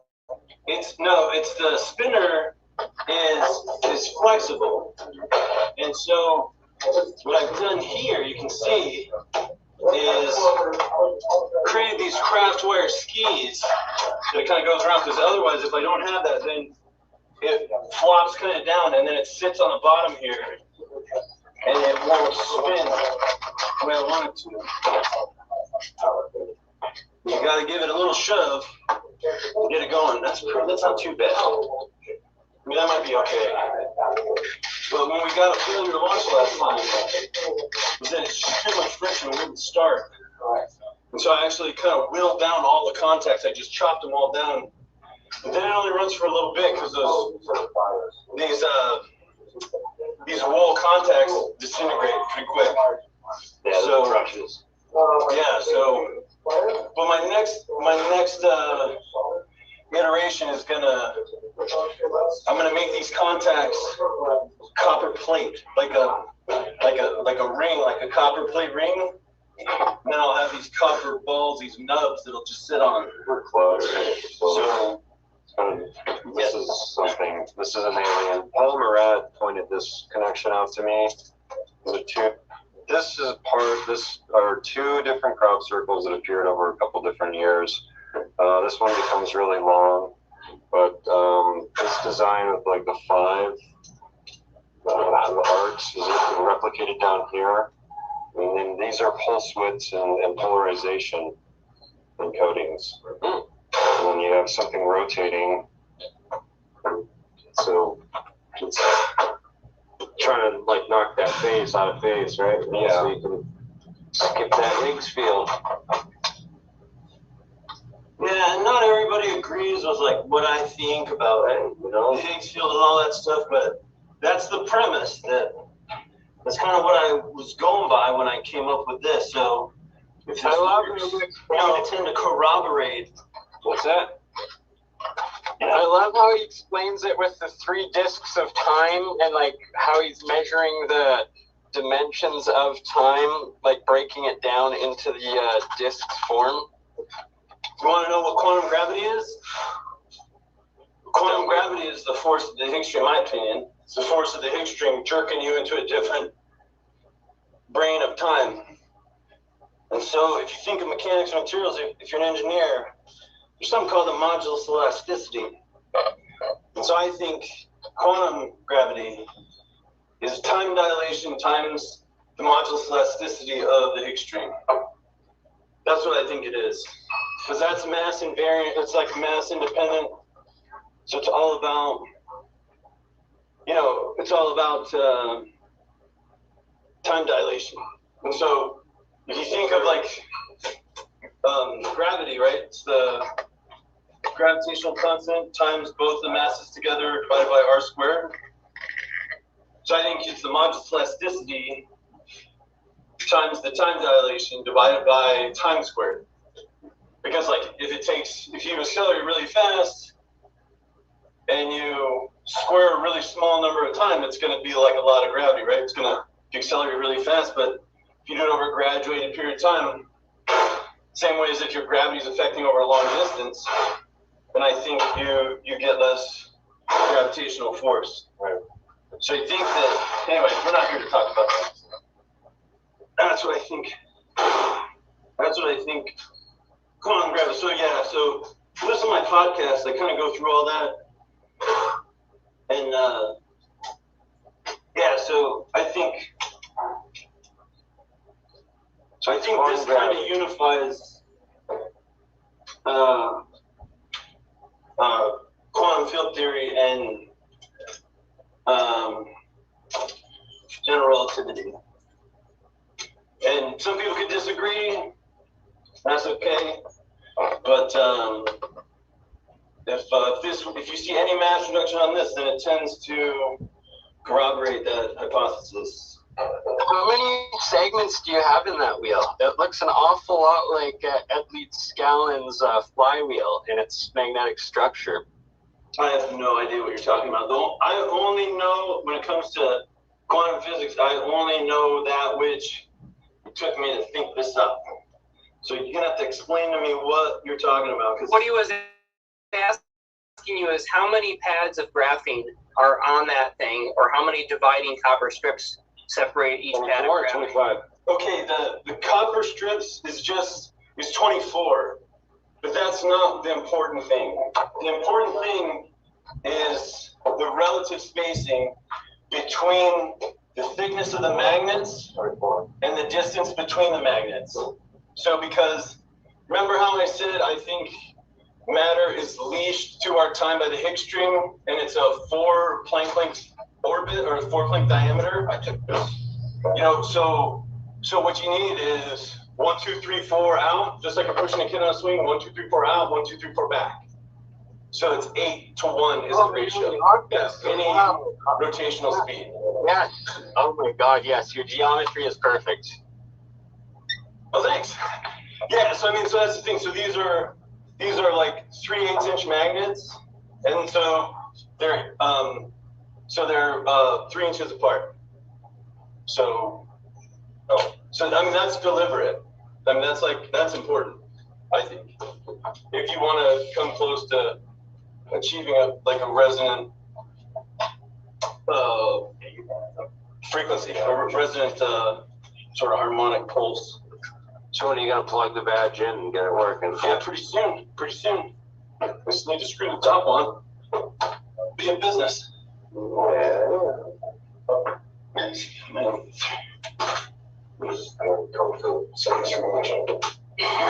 So, if you screw over there for me, ta-da. So, then the last thing I have to do is hook up the load to the electrical system. I have to hook up that one. All right. So, shit, I almost forgot. I'll do that in a minute.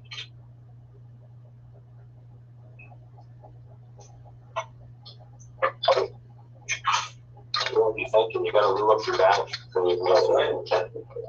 Reduce that coefficient of friction. It's great. Reducing that coefficient of friction is key. Next.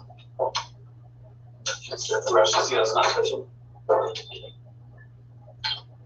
If this does work, I would love it if the official name of this device is the badge. It would be great to learn about that in a textbook. If I get 3 pounds of weight loss, I'll be excited. Yeah, you can call it a badge and it'll be historic. Yeah, it stands for Well, Mark's got an unopened bottle of wine in the fridge for just such an occasion should something in the Falcon Space Lab actually lose weight and genuinely be provable. He's got that thing ready to pop the cap on. Yeah, that's what I'm excited for. I hope it happens. Heck yeah, absolutely. Worst Like, case scenario, I've seen 3.5 pounds go away. So, I mean, we're doing it in front of you guys and everybody else with people here, so they don't like, oh, you're full of shit, it didn't happen. But it happened, I'm telling you. I mean, this thing, you know, those Tic Tacs were zipping around NASA's. And that's a fact. So, and I think that's how they did it. What if the Tic Tacs are piloted by the tall whites? Who's in them? Shoot, man, I don't know. Well, I'm going to tune into your podcast, man. What's that? It's a shame I haven't heard of you earlier, but I really like hearing you speak about this stuff. I appreciate that. Seriously, like, and since they came out for your podcast, actually, because I am also super intrigued and don't know why we have not heard of you before that. That's thoughtful, guys. I appreciate that. It's Sonic, and then hyphen, then gravity.com. Then when I started doing it, it's like a lot more stuff about leadership and, all kinds of different stuff. But then the Navy confirmed that, that like UFOs existed.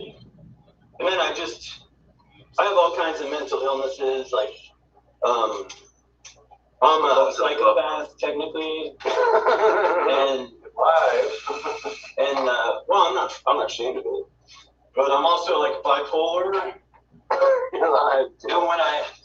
That's fine. I don't give a fuck. That's part of being a psychopath. My opinion is the West Coast version of the Southwest, like the East. Is that it? Were we all just suffering from mental illness here at this class? They make each other nuts. No. As I've told Mark many times, I've told Mark it takes a special kind of crazy. It takes the right kind of crazy to be wild enough to think that a human being could achieve the impossible according to our ordinary textbook physics. Well, I mean, I was always a skeptic, like pretty hardcore, until I saw the Navy Tic Tac footage. And then I was like, holy fuck, my foot's going out. And that's been for years. haven't. It's just that you're. So is there Yeah, evidence for something more is overwhelming at this point. All right, so hey, fellas, here you go. This is going on. So here's a. Let's try to keep just one person at a time. So, okay, Jeremy's phone. So hey, so check this out. So the only way we get the electromagnetic field to fire up is if we have a current. And so all these leads, all the pluses are going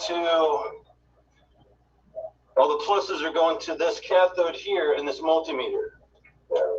Right here. Oh man, can somebody give me there's a claw, I'm missing a claw, must have fallen off. This is always falling off. Yeah. Or if Keith's got a alligator clip on his multimeter on his closet, that's anyway, okay, so so here's all of the leads. Can you guys see? Yeah. So all of the leads, remember this is negative, and then these four are positive. So the positive ones come here, the negative ones all tie right here. And so then we're going to be able to tell how much current, because then when this spins, it's going to, now the motors are plugged in, so that's what's cranking the motor. But when this thing spins, it's going to generate electricity, just like we talked about before, where this is like a battery, this is the minus, this is the minus, this is the plus. So come over to the multimeter. So what we're going to test first, we're going to go to resistance. So that's an open circuit. So here's the positive. So we should get something besides that, and we know we have a circuit. There you go. So there we go. You see how it's 0.05 ohms, 1 ohm, 500 milliohms, 4. Okay, so we've got a circuit. So we know that if this spins, and if I can't reach it, but if I reach it and gave it a little spin, you can see we'd be generating some electricity. But when we run it, we're going to run it on milliamps. And so what that's going to do is that's going to tell us how many milliamps we're generating. And we are going to see some mass reduction between 8 and 15 milliamps, and that's a fact. So, did we find any alligator clip? I had one attached, and it must have fallen off somewhere.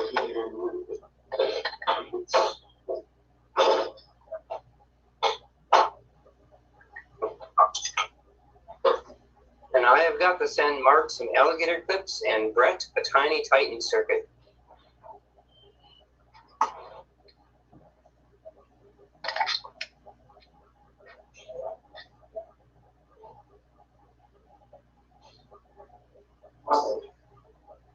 So hang on, fellas. We got to find a little piece of equipment that will be investment.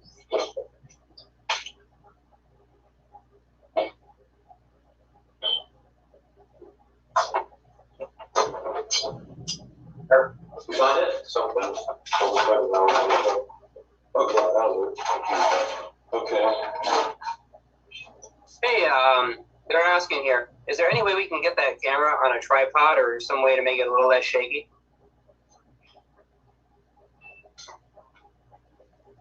You don't like the Blair Witch Project? I imagine not everybody can appreciate the, the random motions. It's really fitting for anti-gravity experiments. Have the camera get a potato cam right before the experiment. Okay, so if you're on any decent class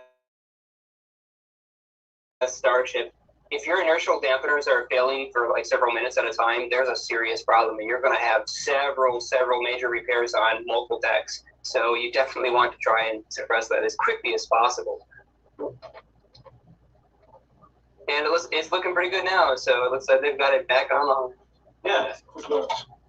That's got to do something just by looking at it. We're in business. Okay. All right, yeah, I have the power strip, the black power strip with a bunch of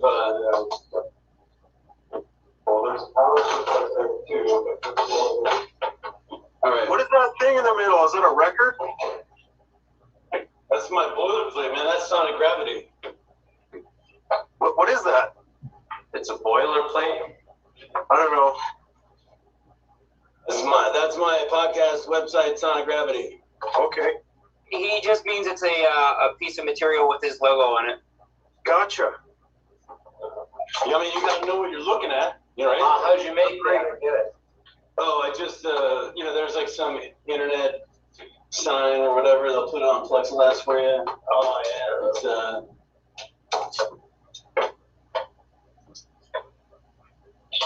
was it really blurry for you guys?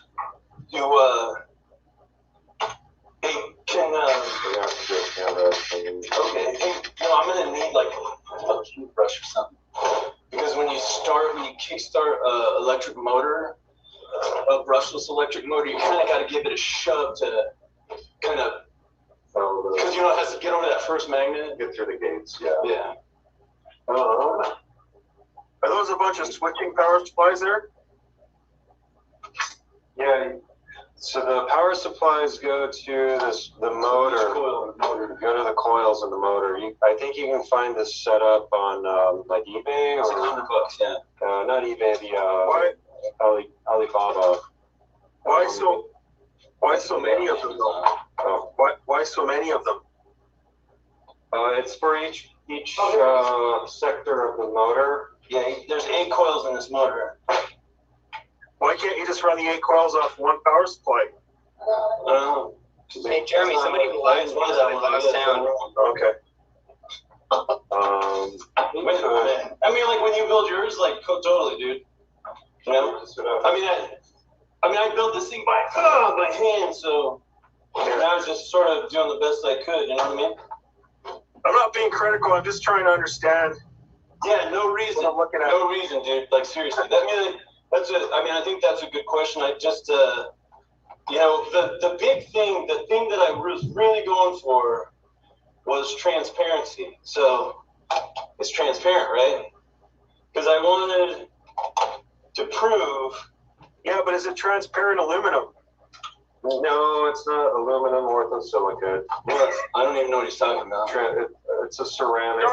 Star Trek 4, I guess. Yeah. No, it's real. Look up aluminum orthosilicate. That is transparent aluminum. Okay, so I guess we'll have to put that on top. Yeah. So we need to. We'll have to move that camera for a moment, for a sec, yeah. And then it's a little bit, right? It's not like the center of mass or center of gravity. This thing is not right here. It's somewhere, over here. So you're hitting the wood. Let's get that up. And then I hear what you're saying. I see the center of mass is over there. Maybe like that. Okay. Let's go out.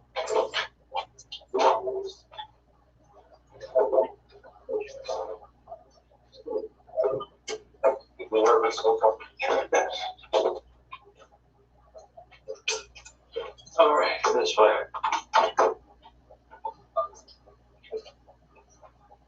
That's okay if that hangs up. It's just gonna make it heavier. Yeah.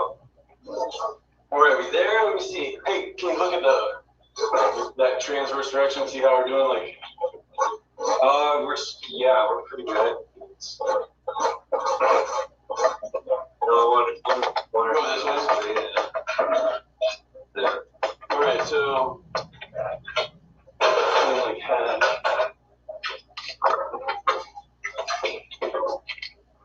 I don't know, maybe a little bit more this way. Okay. That. A little bit back. You went too far. Sure.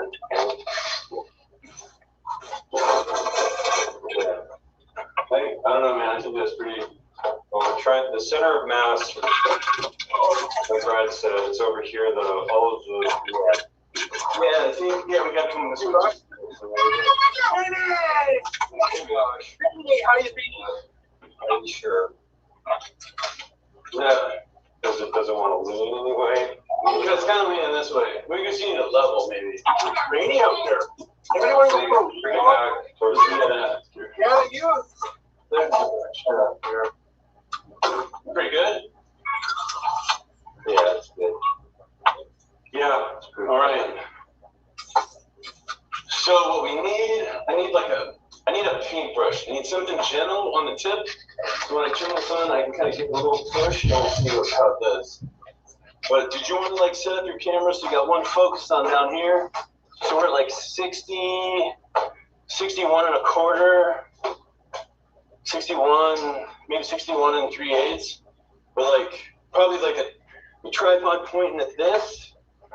And then if we could get one that was pointing at the multimeter so people could see the mass swing in tandem with the I don't have that many cameras. I can't do that. Oh, okay. I'm not really. All right, well maybe just like call it out.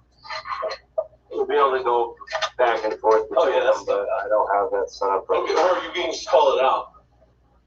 I'm trying to test out cameras and I bought a bunch of cameras to do this and I just tested them all out and they don't work. None of them work. What about Mark's laptop? We can get Oh, that's nice. I like how that works. Yeah, we can get another laptop. Mark's laptop and put it in here on the scale. Where do you need another laptop? I want another laptop in here to make it mobile. Okay, so we would like a camera that's pointed straight at the face of the scale, and then a camera pointed at the face of the multimeter there, so we can so everybody can see what the amperage we're putting out is. I can't see it. Here we go. No, that's not the one. Is this on? Is it working? It's connected now. Oh, here. I got my laptop on. More batteries and stuff. If we get this thing spinning, we'll be in business. We'll be spinning. Yeah. All right. Is it working? I wonder if I can get that up in the StreamYard like I don't know if I can for the. There it is. Yeah. How do we zoom it? Can we zoom it?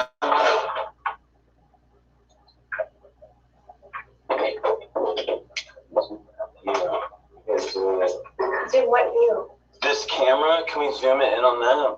Just move it up. That's not the right. Would you rather have it focused on that? Yeah, well, I mean, because you can't really. I mean, you could see sort of big swings in the middle, but.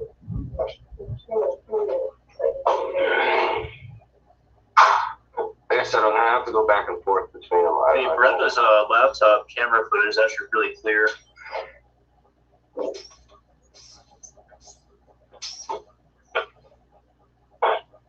Okay. That's pretty good. I'm happy with that. Or maybe can we scoot your in just a bit? I don't think we're gonna get more than 40 pounds. Nice. So it looks like right now we're at 61 and 3/4, 61 and 5/8 maybe. What are you doing with my phone? Hey, so can we get some ballast? Like some weight to put underneath of this? Because if this is, You got from the lab. the reason I want to put weight underneath of the spinner directly is because We have lead. I think that's cool. I think the magnetic field Just get the whole thing. really only, I want to say, exerts anti-gravity on the things that are in the field. So right now, the only thing in the field is like some of the plastic and like the magnets and stuff. So I want to get some ballast underneath of the, I think we got some feedback. So I want to get some ballast that's directly underneath of the spinner so that we get like a more kind of sexy level of mass reduction. Because even if it drops the weight of the plastic and the magnets to zero, this is like, it's only going to be like a couple pounds, right? So, yeah.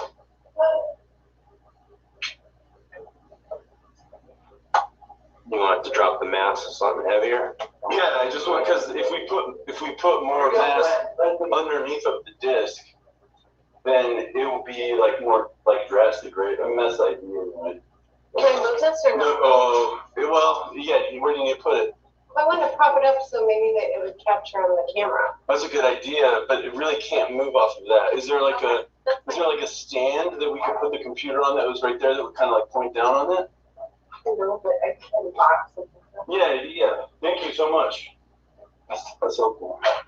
Oh, that's cool.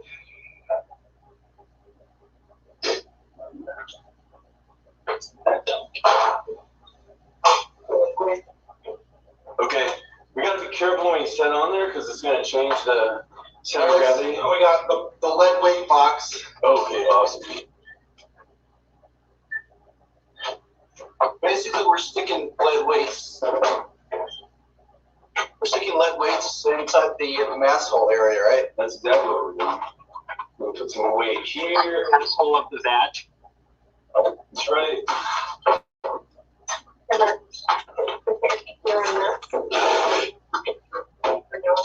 Needs to go higher yet. So try to get. Oh, if you want to look down, go higher. Get the box that way. And the reason that I think this is like a good idea is because so we had this failure to launch when we first did it. We live streamed it and it wouldn't spin because there was too much friction. And so I got these screws and I was like doing surgery on it, and I left the screws right here. And that's when we got the massive way more mass reduction was because I think the screws were. That was the swing. That was what was causing it. Yeah, well, because the screws were heavier, and they were right in the field, and so that's when you could see the swing. All right, are we dialed in? Looking at the. No, I don't think so. Oh, okay. Mark, what is your camera looking at? It's looking at everything. It's perfect. Can it read this? That's what. It can read it. It's just that it needs to be pinned. Tim Ventura needs to pin it. Tim, are you there? I pinned it. I got you guys. I got you. I pinned it. Sorry. No, I wasn't sure who to do that was. Tim is the only one who could actually pin it for the live stream. He sent it over to me. It's actually I'm supposed to be doing it. I'm just falling behind. So sorry guys. I got the host right now for the time being. Okay, so there's a couple different views you can get. Okay, let's go. Sure. Yeah, the one that's showing on my laptop is the one that broadcasts live. Is it on milliamps right there? Well, you want it doesn't matter what Jeremiah shows or what he pins. What's showing right now is the scale. Can you get it to bright? No, can you get it to bright so that you know what I mean, like on the view, and make sure it's twisted to milliamps. There you go, and then milliamps is what we need. Milliamps? Yeah, it should be. Well, if it's milliamps, then you have to move the lead over the scale. No. I think millivolts. Yeah, and then go to milliamps, like right there. I think millivolts. Milliamps there. Okay. So hey, just tell me, am I getting a reading real quick? Just tell me if I'm generating anything. Oh man. Okay.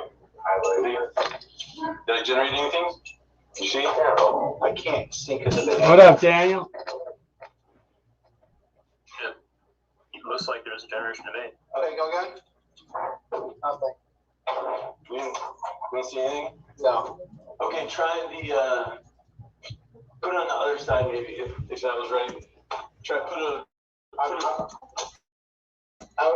No, I was expecting you to see like a voltage, if anything. No, amps. You want amps. So can you put the red one like you said on the other side, and then we'll try it? Yeah, that's the correct way to measure milliamps with a short.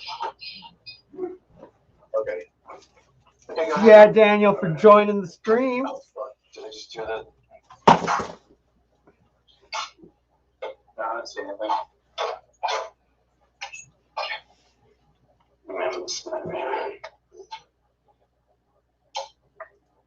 You don't want to hit your camera, right? Get any? Nope. All right, well, let's turn it on. Turn it on and we'll see what happens. Okay, this is a short right now, so would that be fine? Why is it short? Because that's what you need to do in order to measure milliamps. You gotta short it out. So Well, I don't know. The way I said it before, like the way it works. Measure. Can't measure milliamps.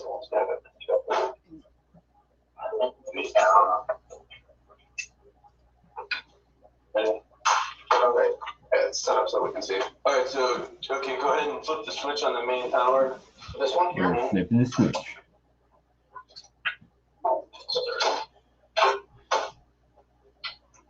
The motor is set. You turn it off. That's what here. I'm gonna unscrew it. And I'm just gonna chuck it with my hand. You have my screw gun? Yeah, thanks. I think you need like a 1x1 dowel. Someone over here. Brad. Yeah. This might fit in there. Yeah. I'm just afraid I'm gonna tear that copper foil with that hard wood edge. Here, I'm just gonna peel this top off. Maybe we get like a pull start situation. Man, I was hoping I need to set up with a ripcord or something. Yeah, like an engine start. Yeah. All right. Ready, powered up? Yeah, powered up. 3, 2, 1, go. Too much friction. All right, turn up. We gotta cut down some of the. Yeah, we gotta cut down some of the too much friction. There's way too much copper in those wads. What's that? There's too much copper in those wads. They're too thick. Too much Yeah. Or maybe. Let's see. No, I don't think I need to. I don't need to pull these down. I don't need to pull this down far enough. How about we take it off the scale so it's a little bit more stable? Take off the top, cut down the copper wad level, and we'll run it on the table, make sure that it turns, and then put it back up on the scale, okay? Well, the trouble with that is when you run it, it starts to shred everything. So really, we don't have that much runtime before it falls apart. Not ideal, but here, the badge doesn't have that much runtime. Badge. It's a little bit. That's terrible. It's a little testy. Jeremy, have you ever experienced that? Before you guys run it too, like you just spend a few seconds just letting the scale stabilize because it is really wobbly. And it'd be nice to see like. Well, we're not worried about the scale. We're worried about getting the thing started to turn because there's too much friction with the brushes. That's the issue. So don't worry about the scale measurements until we actually have something moving. You're not gonna. Do you have a pair of needle nose pliers? Yeah, they're flat. Why? We'll have this in just a sec. Just give me a sec. It's just another hour, right? One more hour. Well, I mean, you don't. Dave or Dan, sorry, I got you muted for the time being here. We're really close. All right, I unmuted you. We're talking over them. We're not talking. We're not talking into. Thanks so much. I'm gonna shut the stream down because I don't Stream. I don't know what's going on with the sound. I'm done with this. Oh.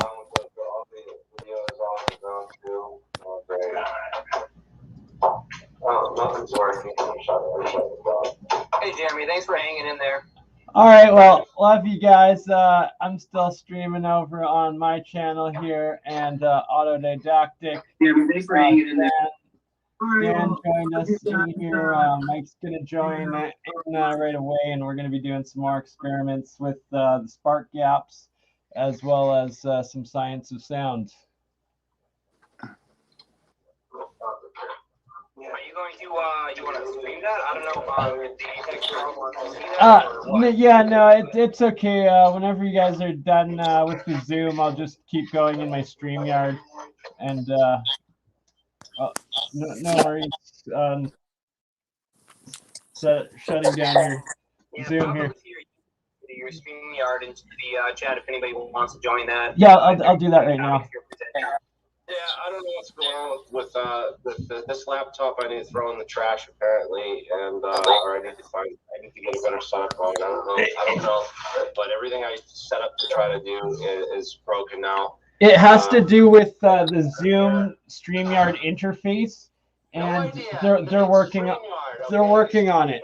I've been talking to the actual directors at StreamYard and the developers, and they are working. Thanks for watching.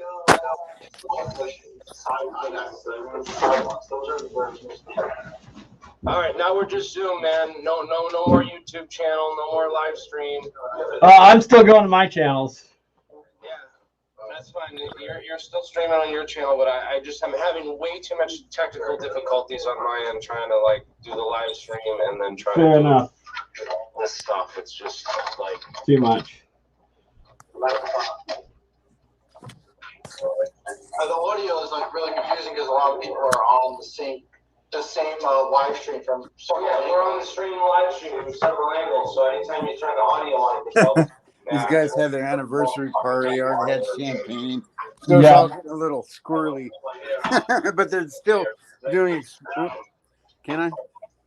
But they're still doing experiments and everything. He certainly showed up ahead of time. So they're keeping me on the after chat. They're not on even online, but they're online with me and select people. Anti-gravity research. Freaking span. Well, they need my help. Like, yeah, it's usually really nice, but yeah, no kidding. This is another level. Okay, are we ready for another friction test? Yeah, we're getting close. Hang on, just 1 second. Basically, well, if you guys can hear us, we're having issues with friction. Too much friction, so it can't spin. No audio.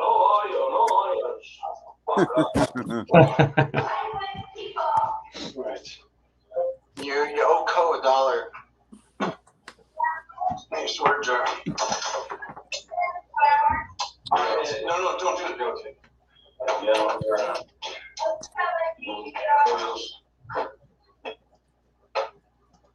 Really think it's gonna work? Boy. Yeah, I really this is getting later. I have my Oh, it's gonna work.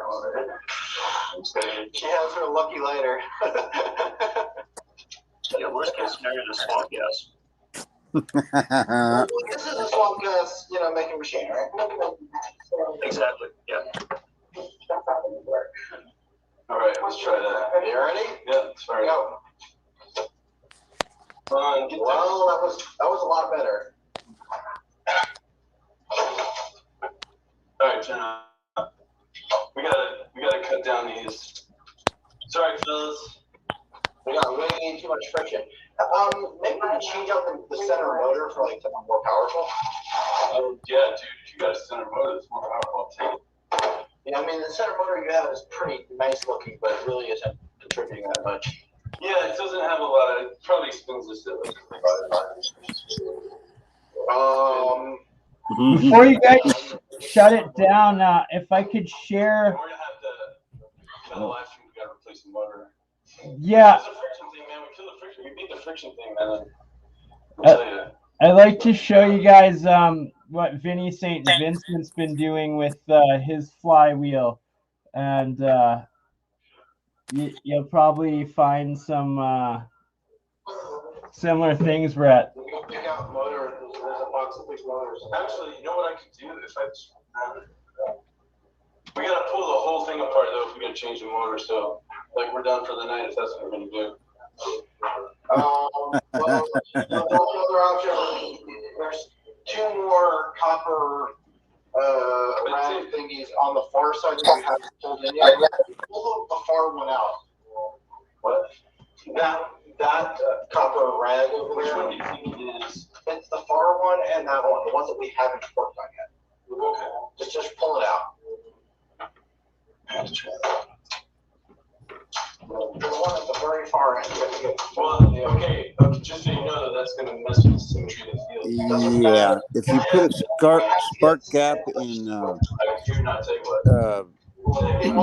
if you put a spark gap in water, you should get the result. It should help. Sorry, Dan, I can't hear you too well here. Once they stop streaming, we'll be able to start talking. All right, like all right. 10, 15 minutes. Yeah, that's cool. Love you, bro. I hope you. Love you too. I'm looking forward to us being able to talk here finally on this. Yeah, man, I'm so sorry to hear about your friends and the problems that you've been going through, bro. You know, lots of hugs and condolences and all. You know, it's an ongoing epidemic and tragedy. Just like once a month, we lose someone we know to the opiate epidemic. Yeah, if you read what I'm not sure if I wrote it to you, but you know, I'm gonna put out my design and everything, and I want to bring it to the American Indians and indigenous people all around the world, and I want to take out those war satellites with them.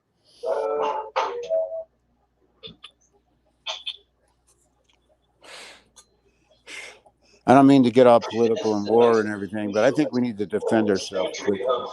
Current makes a huge difference. Absolutely. In the electromagnetic field. A huge difference. Because if the current eddies all over the wheel, then you're not that's. Oops, one.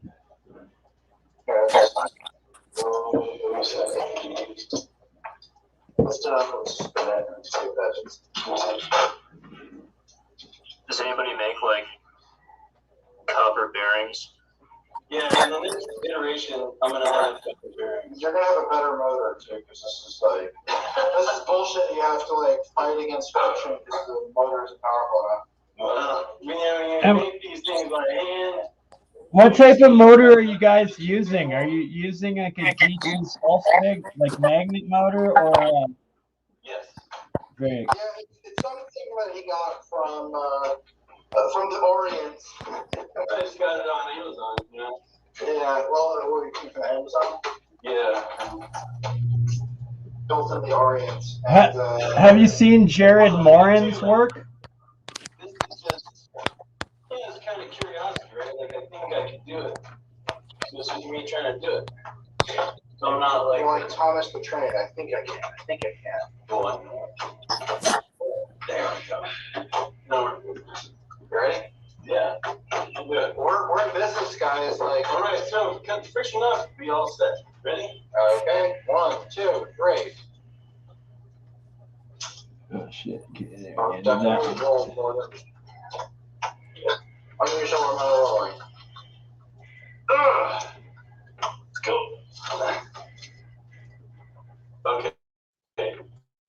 It's a Bushman on the bottom. That is officially way too much friction. We need a more powerful motor. Either eliminate the friction or say what? Okay. We'll get a little there. All right, now it's ready. You ready? All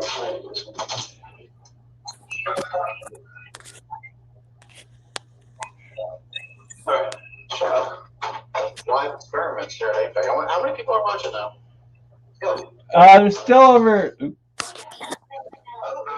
over 60 live watching on my channel. It's spinning faster now. Yeah, during Zoom we got 18 people in the chat. Still, we have 25 people on Zoom. Jeremy's stream's again, so between the two of those. I'm still streaming to my channel. It's got 20, and then Autodidactic that's got another 50 on his. Is it hit the top? Is it hitting the top? It's hitting the top. Where? Hang on a second. Dude, I think we need a stronger motor. Yeah, we definitely. Stronger motor. Good.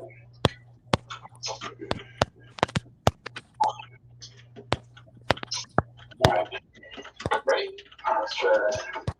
3, 2, 1, go.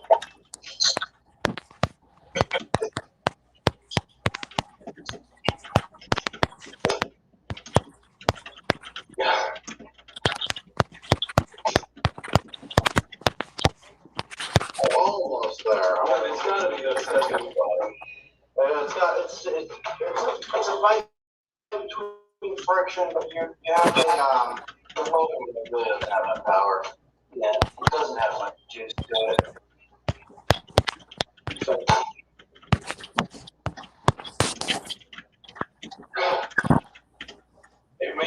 maybe turn it on. Should we just turn it on and see if we can build a little bit in the coils there and then try it? Go for it. Tom. We're living in the Matrix.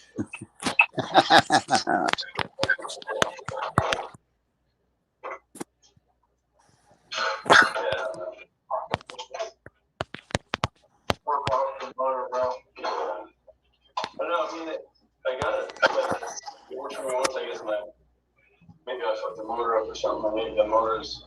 Because you've seen it run. You've seen the blue video where it's going tick tick tick tick tick. It's running. Yeah, but even in that video, it's barely running. Like, I mean, you can get much more efficient motors in the fancy one.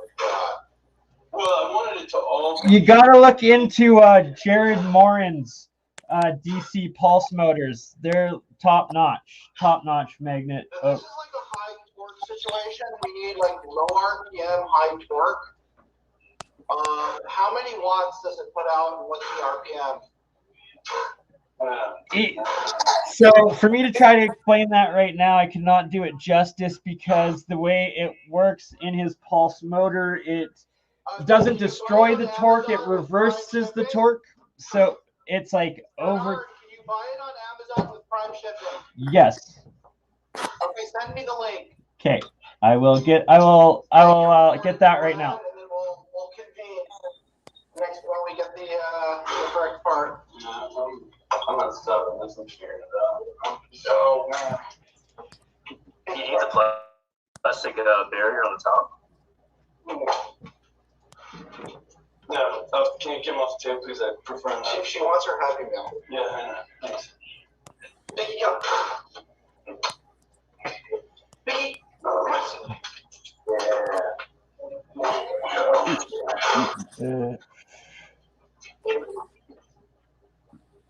Free natural energy at gmail.com is his email. I'll post it in the private chat for you, and you can order his pulse motors directly from him.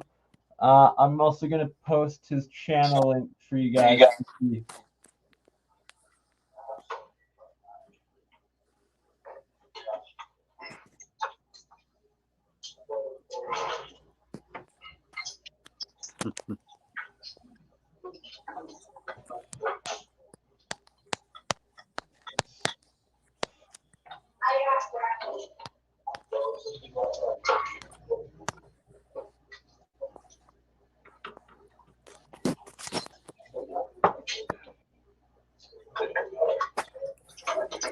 We're still live? I don't know. Oh yeah, we're still live to a couple of my channels too. We're still hanging out on Apec, guys. What's up? You guys wouldn't believe what this place looked like. Can I show you guys a video of what this place looked like when I first came? Heck yeah, man. I think we got some videos on. I think I might believe it. All these tables, none of them were painted. All that gray color's new. This wall was really bad shape. I painted the whole thing. We painted this hallway, all the doors, the door, the back room, the break room. We painted that shelf there. And we redid all these tables. So I came here and Mark was trying to sand down OSB, which is like that particle board. It's this stuff. If I'd show you the underneath of the table, you can see it. For those who don't know what OSB is, you can look it up. This stuff, I think, you see that? See that plywood?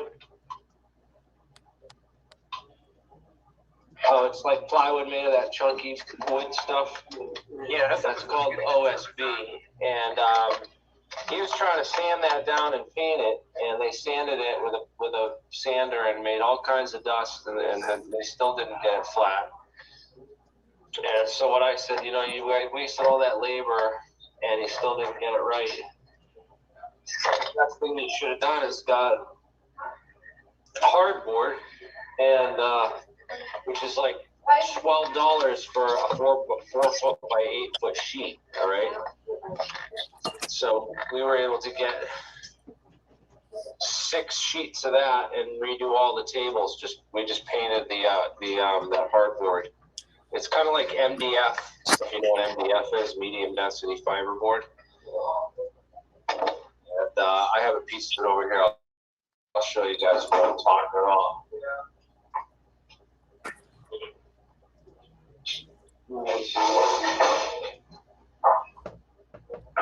So you guys want to make a work table like this for really cheap, you can make a lab table just like this for probably around $100. But this is what it's called. It's like about an 1/8 or 3/16 of an inch thick, and it's got this one side's like knitted or fabric board or whatever. It's like a weaved MDF, and then the top part is like cardboard, and it's very sturdy, very good solid working surface for a lab.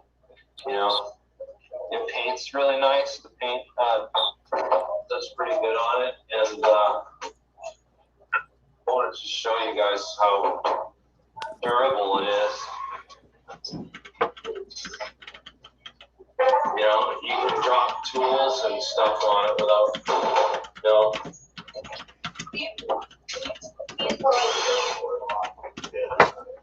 like, where's the damage? Yeah, man, that's definitely the stuff to use for workbenches. It's really hard to damage. It's $12 just for a 4x8 sheet, bro. And then when you're done with it, like in 5 years, when you destroy it, you just throw it away and put a new one down. Exactly. So, and then we use this stuff. This is about $20 for a 12-foot piece, and it's in the flooring section. And it's just a piece of stair nosing, you know. You'll find it in all the trim pieces in the flooring aisle at Home Depot or Lowe's. But yeah, this stuff, $12 a sheet, you can't go wrong with that, and it's super durable. Just try to cut through it with a utility knife. I don't have my utility knife right here with me. Try to cut through. Oh yeah, here's a utility knife right here. I just want to show you the durability of this stuff. So it's like, it's hard to cut through. I scored that as hard as I could with the utility knife, and I would have to cut it.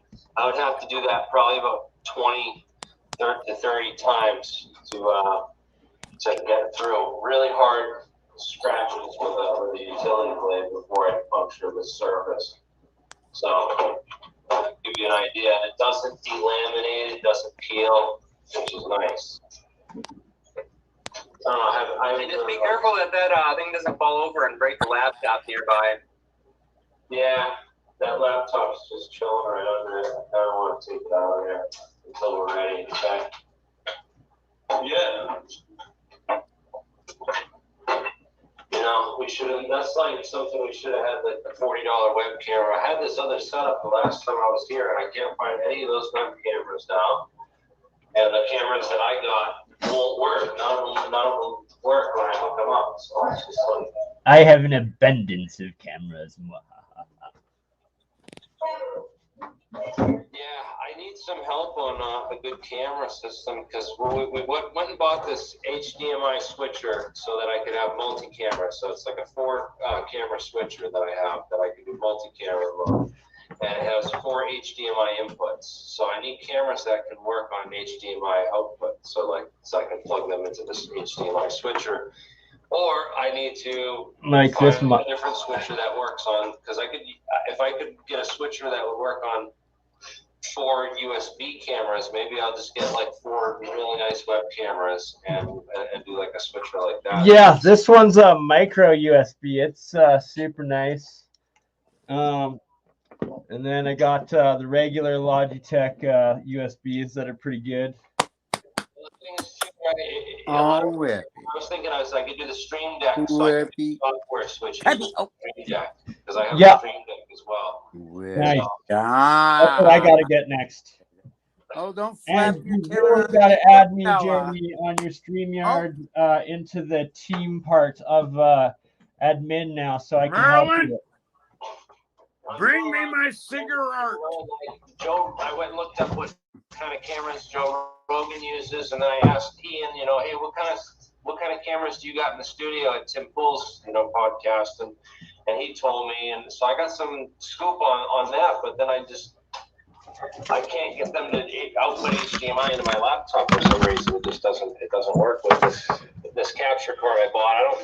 I think it might be this capture card, and I don't think we overloaded this trying to do the switching through this single cam link, because it has to change like the input, like the mode or whatever for each camera. It has to resync. I find the best way is to, because you have multiple laptops there right now, is just use like one camera per laptop and just mute a couple of laptops, but run single cameras, high def cameras from each laptop and pre-position them ahead of time. This cam link thing, it's made by the same company that makes the Stream Deck, Elgato or whatever. It just this thing burned out. It was wasting $100. So I don't know. I gotta figure something else out.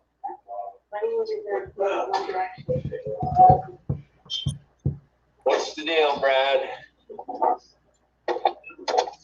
If we tend to just take the top off. Just take the top off. Yeah, we got safety glasses in the lab, and everyone's in there, standing behind the safety of their computer. So I'm not afraid. The thing's made out of copper and graphene. It's not like it's. Yeah, if it wasn't as vaporized as you guys, we're fine here. Yeah, it'll vaporize us, but you guys are cool, But I think that even if it exploded and even if you got that thing up to 10,000 RPMs for some reason, it sprayed everywhere and sent copper and graphene shrapnel, it wouldn't be that big of a deal. It's not like super heavy. It was still be a breakthrough if something happened. I don't think we need the top magnet ring to create electricity. I think we can do it just with the bottom. So I think I think we're good. Even if the thing flies off or something happens to it, I'll put a piece of cardboard around those microscopes over there so that they don't get smashed with debris. But other than that, I'm all right. So I feel like if you were in terrorist training school and you made your shrapnel bomb out of copper and graphene, they'd fire you. They'd be like, "This is not doing enough damage." Yeah, I think keep it steps. Yeah, if it flies off the scale, we're pretty awesome. I'm trying to make jokes. No, they're really funny. I just like.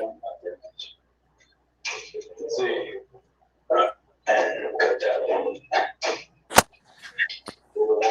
Then what we'll do is just take this bad boy. First device? I don't know what that is. The Wilmshurst device. There's been people blowing that up in the chat room in the live chat saying that this is very passive a Wilmshurst device. Yeah. So it's two plates. One has copper and one has aluminum, so they're dissimilar and they spin in different ways, really? Different directions. That's not what this and is. it creates. Yeah, it's similar to how the maglev works, right? And the maglev train, the track on the maglev train, because it's just with the way that the monorail maglevs is it's just a spinning aluminum disc, and then it's like copper magnets. So let's see if we get some. Somehow that does provides enough lift to lift the train. Right there. You'll be right.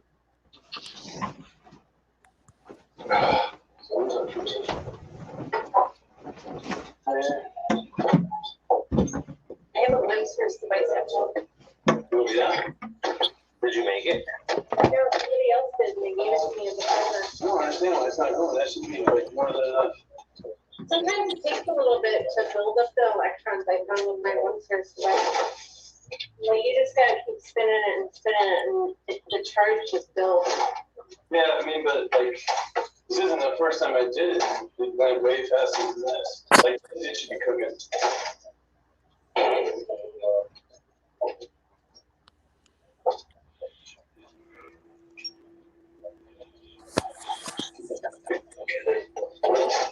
Understand what's not going.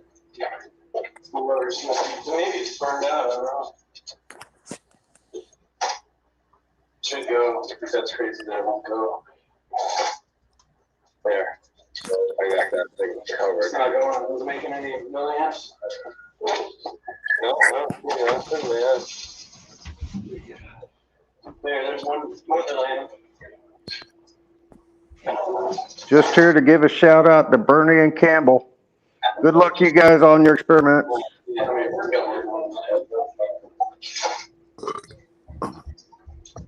Someone in the comments said, would you remove the disc from the motor and just test the motor? Say again? Remove the disc from the motor and test the motor. Test the motor, yeah.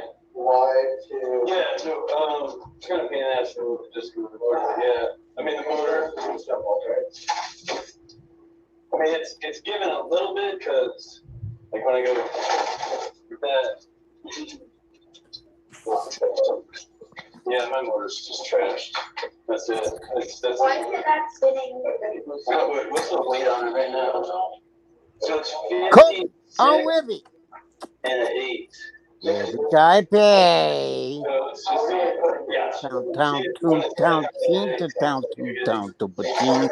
to pee, but I can charge. We will try. Copy. Wibble guy. Oh, whip.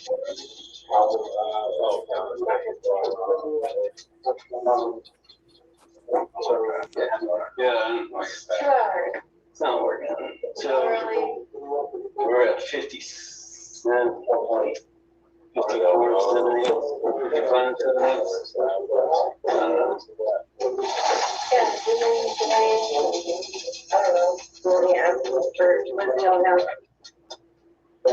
Yeah, it's kind of going, but yeah, that was something, yeah.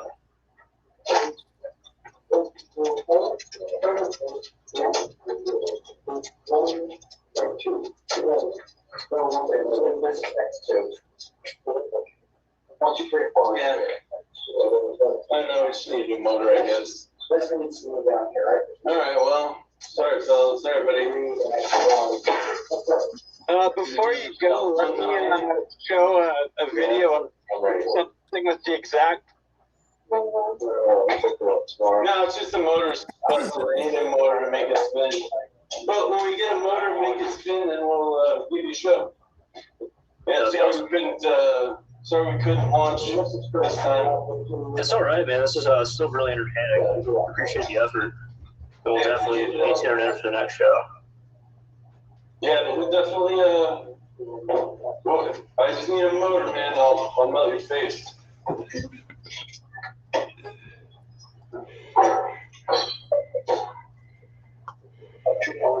Actually got one. I just need a mount for that.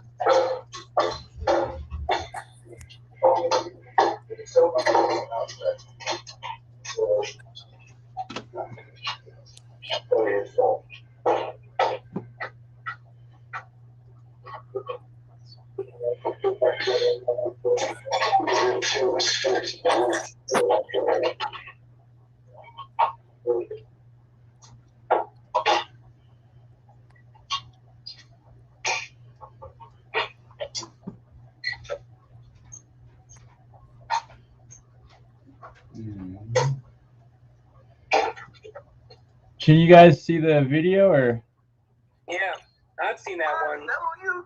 That's actually it's a pretty faithful replication as far as somebody trying to get it at home. I mean, Yeah, he's been building it for over 10 years now, and this one he's connecting giant quartz crystals into the levitating of the stone through the flywheel.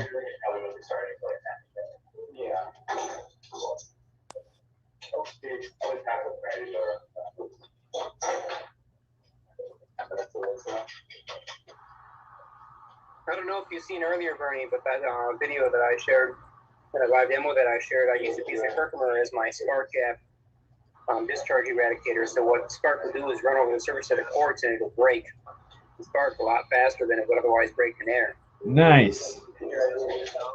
Yeah, definitely on the same wavelengths. Major breakthroughs are destined to happen.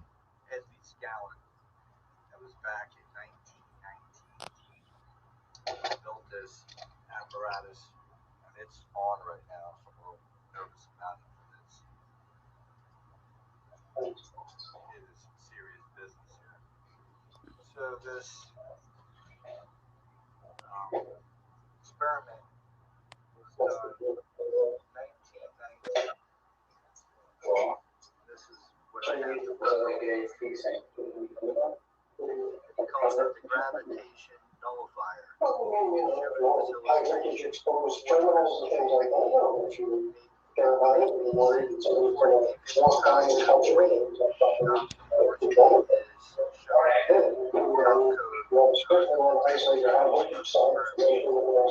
Do you have a motor that I can borrow to put in there? Hey Bernie, just so Yeah, you that's know, not it's working. your for some reason it's your other audio that's picking it up with your microphone audio. Yeah. Yeah, I noticed it's not working too well. Obviously, I don't want you to play a 20-minute video right now. But, Yeah, no, I stopped it. I posted it. I posted it in the chat instead.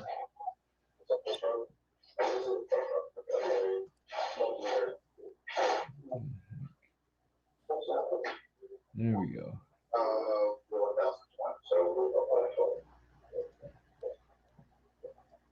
Jeremy, how you feeling? Yeah. I'm so weak.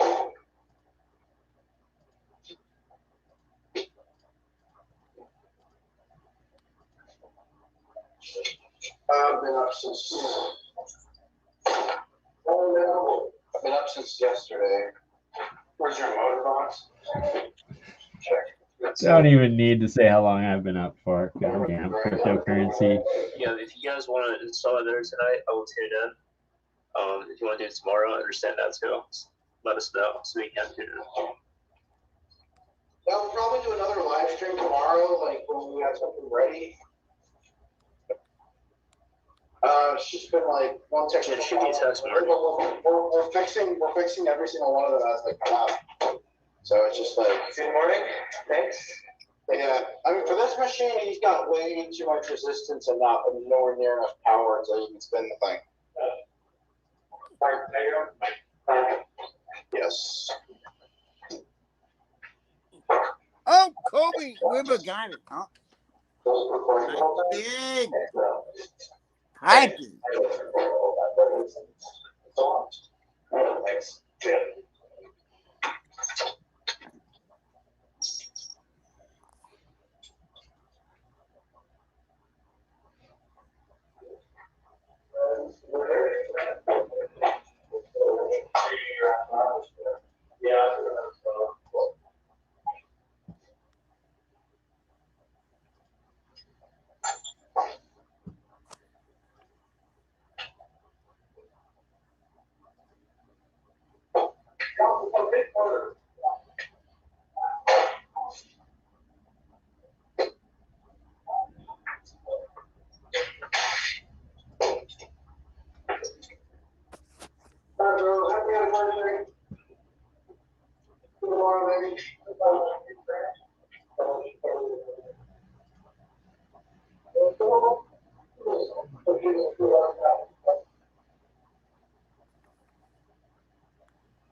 Hey guys, it's Tim. How are we doing on the conference? You can probably Hey, do the Tim. recording at this point. You done? Okay. No, never done. I mean, well, I'm kidding. I'll keep hosting the stream just for people that want to stay in the chat and communicate with each other. But we could probably kill the recording at this point. I don't think anything else, revolutionary is going to happen that needs to be on the record. So this will also offer people a chance to chat a little more freely. Yeah. Bernie, are you still streaming? Oh yeah, I'm still streaming to a couple of channels. I'm gonna post my StreamYard. I'm gonna post just the to kind of give StreamYard. people that have stuck around a chance to chat a little more privately. Let's stop the live stream. Yeah, I'll end the Zoom, and I'm gonna keep streaming on my StreamYard. I got a bunch of people joining in. Well, there are But some people that might want to chat, privately without the live stream going to the public. yeah, that's why I'm saying I'm gonna leave the conference then. It'll keep going, but I was compressing this. Hey, happy first anniversary, guys. But check out the private chat. I posted the link for the DC motor that you need for. Recording stopped. Man, Tim was absolutely the best host that could have possibly taken on this conference, really. Yeah, That's why it's successful. Really mentally taxing. Like, they're really interesting, but twice a month is a lot. It's actually probably more than that, actually. But yeah, it's just hours of engineering and dense talk. And for him to like take time and host it so diligently, it's really nice of him. We got music playing in the background. Pretty Who's cool. playing their House of Horizons? Tuned in for a bit. I wasn't expecting him to drop by. Yeah, that was pretty cool. But we've had a lot of really incredible big names pass through. Yeah. Not everybody has spoken, but we've had some people that have came in and checked out the conference, and some of them have stuck around and attended. They all stay kind of silently in the background. Let's vote, man. Like, his presentation on Apec really blew my mind. I don't know if he's right, but I've never heard someone talk about non-equilibrium chemical kinetics and bridging that between physics and explaining UFOs. Like, what? That's brilliant. That's Alchemy 101 right there. Yeah, he's really into it, man. I bought one of his books. It's awesome so far. He was talking about the Pais patents at one of the APEC conferences. He put it in terms of alchemy. It was pretty wild. Yeah, with Bob Greener's work too. And I love that I said alchemy, and I didn't even know that he was defining it as that. Well, he calls it as ether, but it's using the principles of metabolic biochemistry and enzyme kinetics, and just applying those same principles of closed loop systems and how they balance each other out to physics. And does he go into the self-organization of the monoatomics and the plasma state?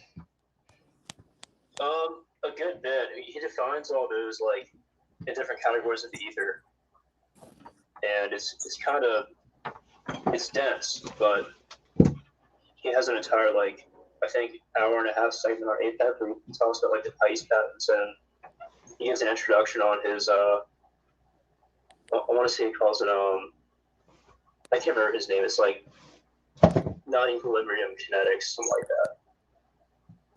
But he talks in great depth about his theory and how it can be used to explain the behavior of what we see the tic-tacs do. I have a biology background, so I thought it was fascinating. Getting a concept from metabolic biochemistry and then applying that to physics. Damn, I wouldn't have really thought of that.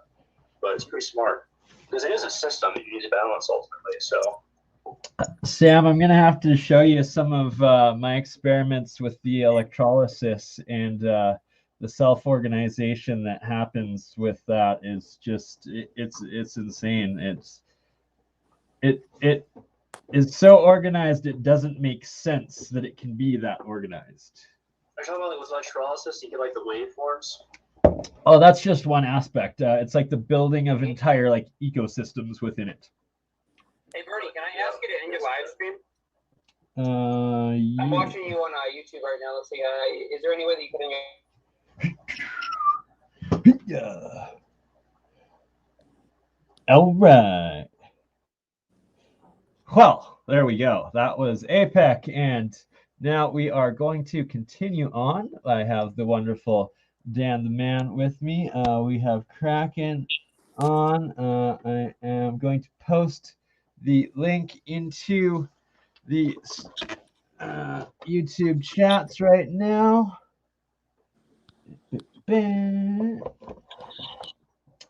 If anybody wants to join, my buddy or our good friend Mike with Faraday Research is going to be joining us shortly, as will Ominous the Beatboxer, and we will be going more in depth into the science of sound.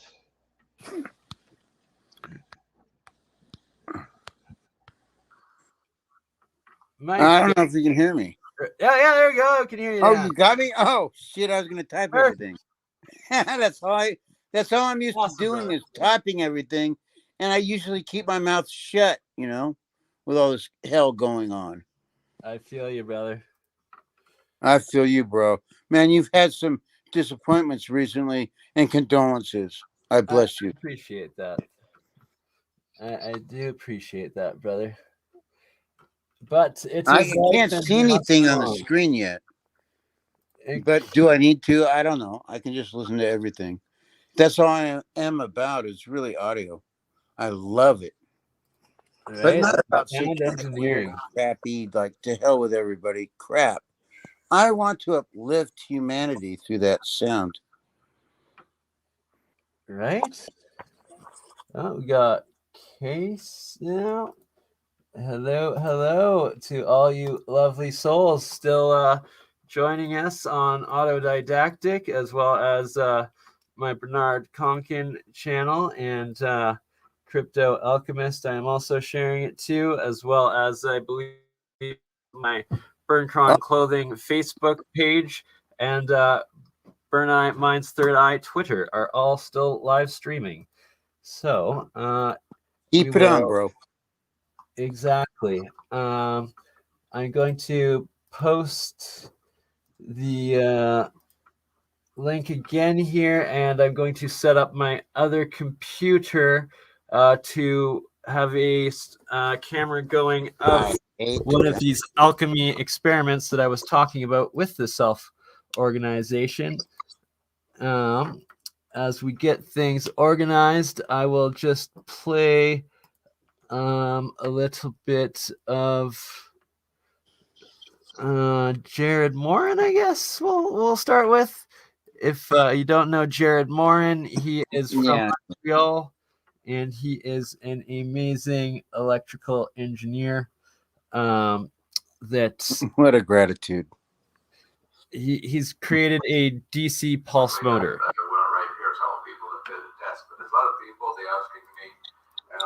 When I put my website out, when I'm happy. Oh, God, it's tinsel sounding. We need to. You know, you need to send this stuff to me so it's perfectly clear. If someone wants to put their ear up to their sound Bernie, you need to me so it sounds it sounds tinsely, it sounds that's difficult for me to read. Sorry.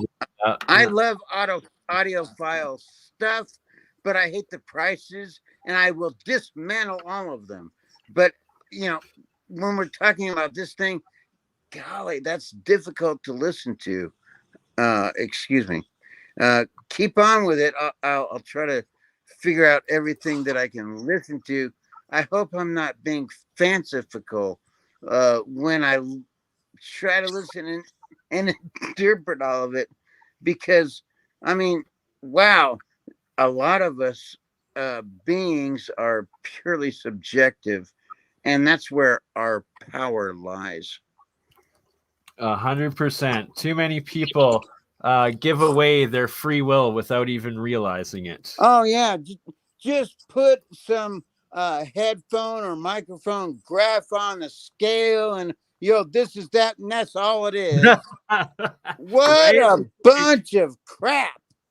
Everyone knows what they hear. And if we are so baffled by what we hear, if we are so corrupt, thinking that we hear so valiantly decimated, then why sell anything audiophile ever? That's my joist. I feel you. Dan, do you want to go over, in the meantime, while I set up my experiment, the coils you're working on for your device? Oh, so you looked at that, did you? I did. I not in Thank depth, you. but I did take a little look. See, I did. Thank you, bro, man. We got to get this stuff out, man. 100%, 110%. It is long overdue. Please, Bernie, don't tell me you're gonna try to patent it. Please Oh, don't even say hell no. I refuse to. Everything I do is open source. And that is why I am so pro crypto, because it is all open source technology. You know, it's like I love you should have nothing to hide. Yeah. And the only way humanity is going to evolve is by being honest with itself and each other. And that is the key. And Straight out in the open. So many people are lying to themselves first that they can't even fathom the truths that are the reality of the metaverse that we live in, that is the holographic universe. Anything is possible. You set your mind to it, and it will happen. You know, bro, a lot of people have tried and they're still going in the conceptual constructs mathematically in our physics departments, only because they're following the preconceived physics realms that they have been dealing in. But they, all of those professors are actually committing treason. Right? I couldn't agree more. And crimes against humanity, really. Yes, absolutely. You're gonna pit out all your money to save your children and yourselves just to think, oh wow, they taught us. Are you freaking kidding? There's been a hidden cover-up for so long that I am so upset.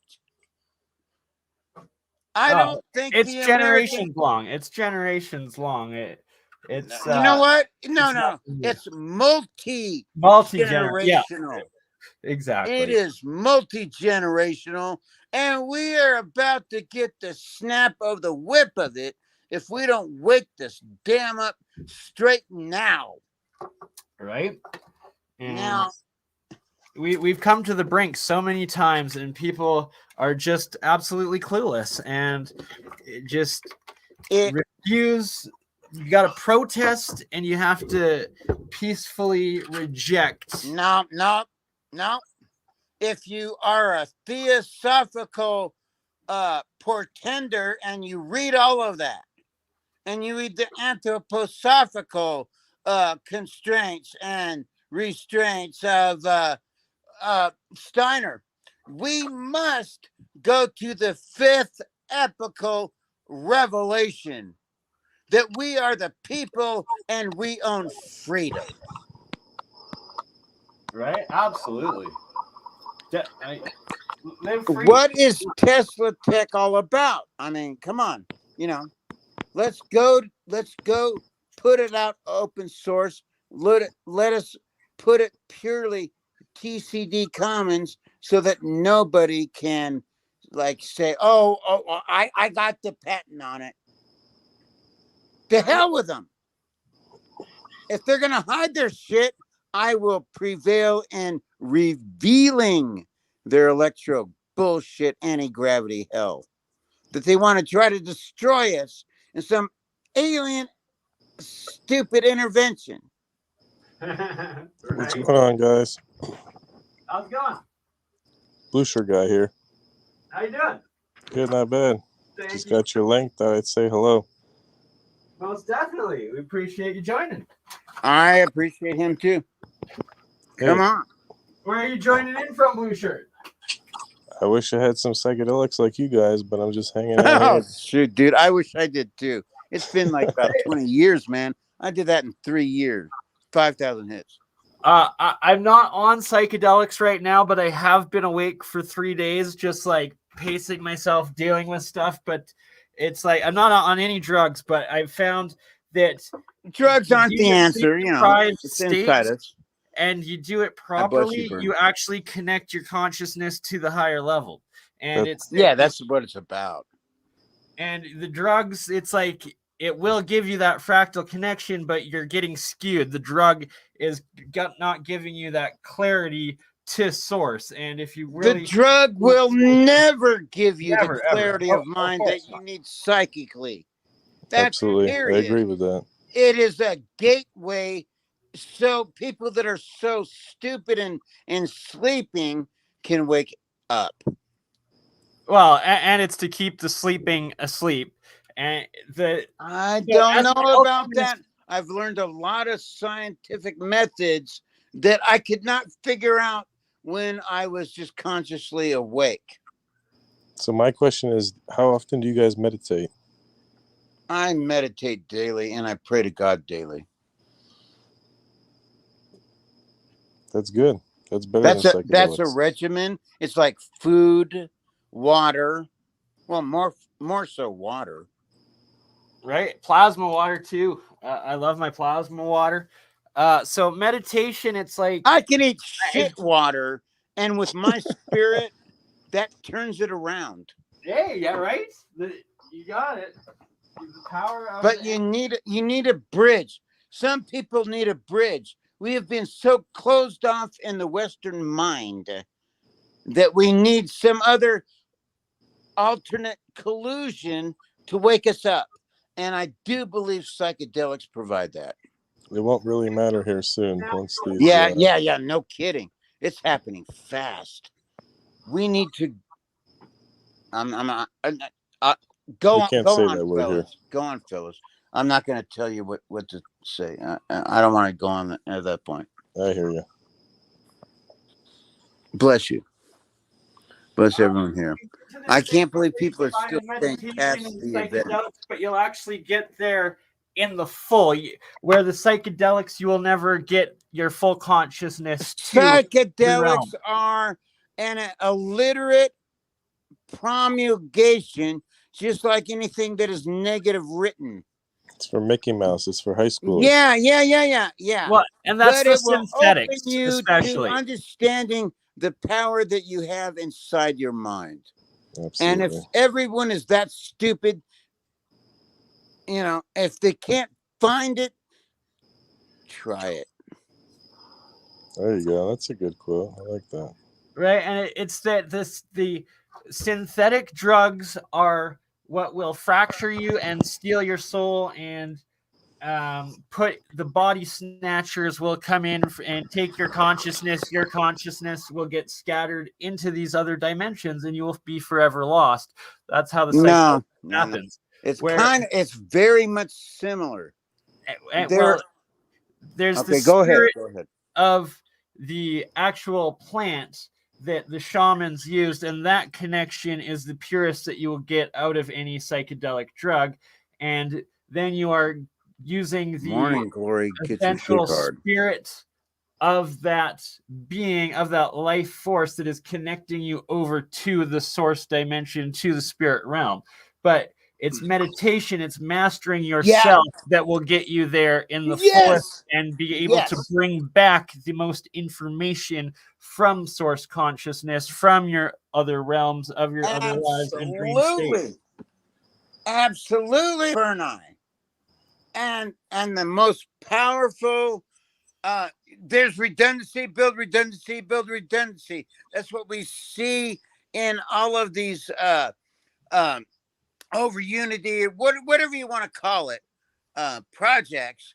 The same goes for the mind. It's always been that way. And when we conceive of that, we will ascend higher and higher.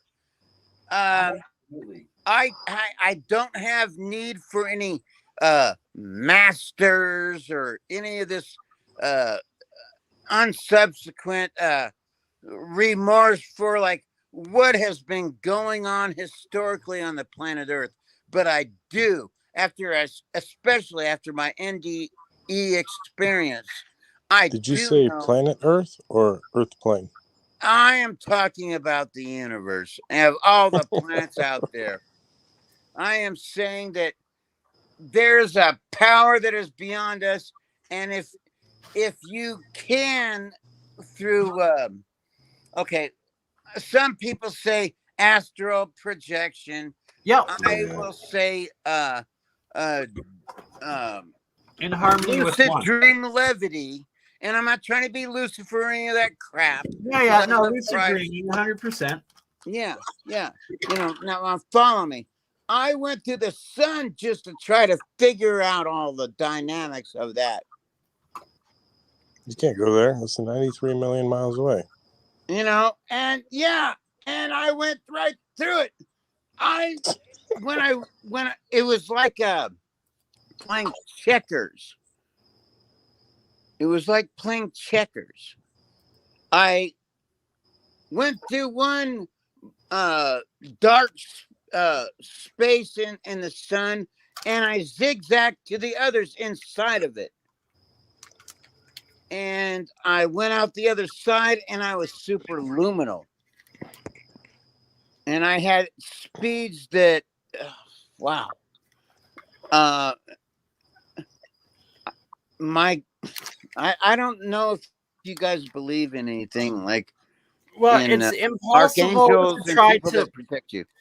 You can't beings, put into spiritual words the experience that you have when you connect I'm to only trying. source Yeah, I'm trying to consciousness, do that in English. Yeah, you're right. And it's that you just sound like a crazy person because I know, you really have the everybody tells me I understanding am. of the universe, and you're trying to both rationalize it within your third dimensional consciousness and then break it down into a communication to then explain it to other third dimensional consciousnesses, and it's just impossible. You have to be able to become one with yourself, master your own consciousness, and then connect to the universe. Brother, to yes. understand it. Especially on YouTube. These guys sir. on YouTube have no idea. Now, when I went through the sun, zigzagging everything to get around the core, and was shot out the other side, do you want to know what I saw inside the sun? There is, and people call me crazy and loony, even everybody like in amongst of all of you that believe in all this electro universe culpability and cosmology. I saw a planet. It was like a sphere inside the sun, and it was inhabited. And those people got nothing on us. Nothing on us, or we got nothing on them? No, they have both, because we're in a different dimension. So I they meant can't touch us, but they are definitely more evolved than us. way more. I think they're harboring our consciousness in the not an evolution's sake. However, I feel you.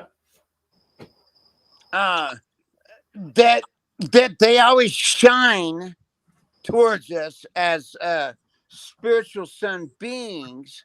However, yet there are other ET extraterrestrial beings attempting to take over our planet, and we cannot commit to the current politics. A libertarian, a libertarian pro-administration is what we need to succeed in freedom and liberty, or otherwise we're gone. Hey, quick question. I'm gonna head out, but F Dan, I appreciate your your stories. And as far as this stream goes, can we join in? Like, can I join in next time? Just save the link, or how does that work? Absolutely.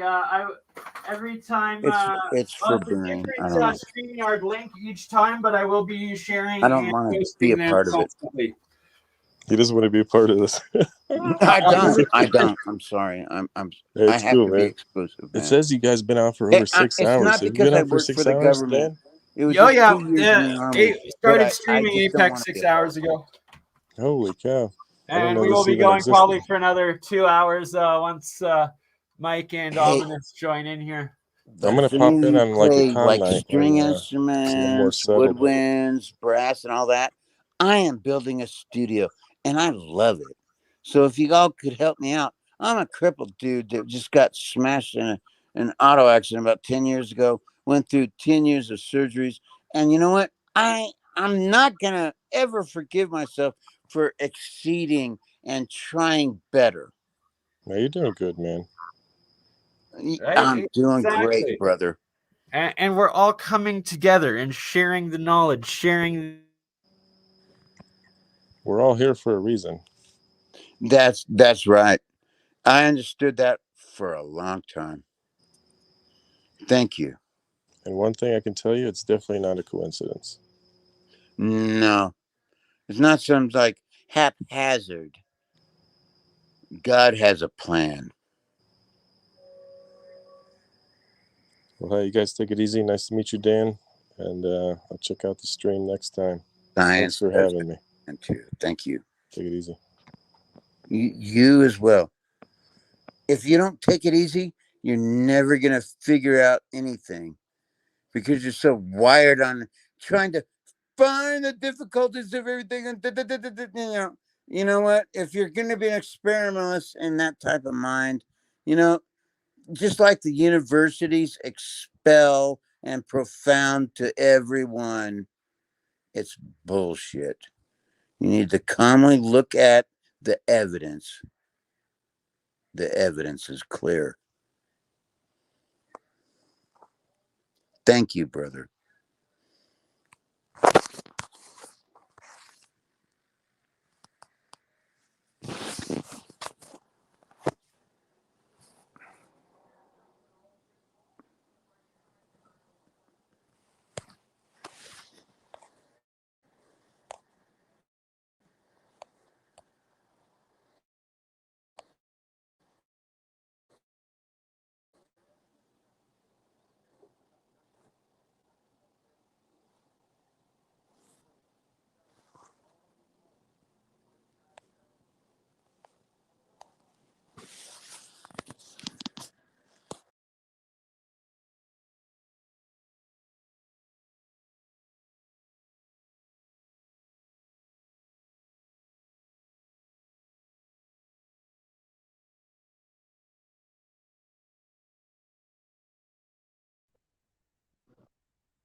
All right, now you can hear me because I was just talking to myself apparently. Sorry about that, guys. I just there's Mike. Hey, you gonna join in here, brother? I'm guessing home by now. I'm a new guy. So. Hello, can't be defeated. Yeah, brother, I've been keeping an eye on the whole chaos of things going on. It's almost it's all something, man. We're definitely all syncing up. Like it's nuts. Oh my gosh. Oh my Lord, man. This Synchronicity. It's how the universe works. It's when you know things are going right and you are doing the right things. And yeah, it's true. chaos is also an inevitable thing, and it's riding the wave of chaos. I learned that by watching Trump become president of the US, and it was like, how can someone be such a shit show and be in charge of the biggest shit show in the world? And it's just riding the wave of chaos and staying slightly ahead of the curve. Yes. Good day. Yeah, here's Hey, Faraday. I like your research, Faraday. About I have some questions regarding your DC impulse generator. Sure. So is it like two waves of 180 degrees going at each other, and it's not deconstructive in snap? I think it's like it's not, it's interference, but it's not like deconstructive. They don't collapse, right? It's like No, I think it's like an oscillating wave. Now I like haven't a spike actually. heat. Yeah, it's an ion generator. That's what they classify it as. It's a negative ion generator. So, well, what I'm trying to say is I'm thinking in waves. So, like, I try to throw out the atom model out the window, basically. Right. So, or is it just like, is it just basically a resonator? You're just trying to. Is it because like the impedance value, like the resistances that you're trying to avoid, like you're measuring? It is oscillating. Like it's classified around, I believe it's 42 kilocycles. So it is an oscillating wave. Now I actually haven't hooked it up to an oscilloscope to actually see what that waveform is. My prediction is it is an impulse, but it's pulsating at 43 kilocycles a second.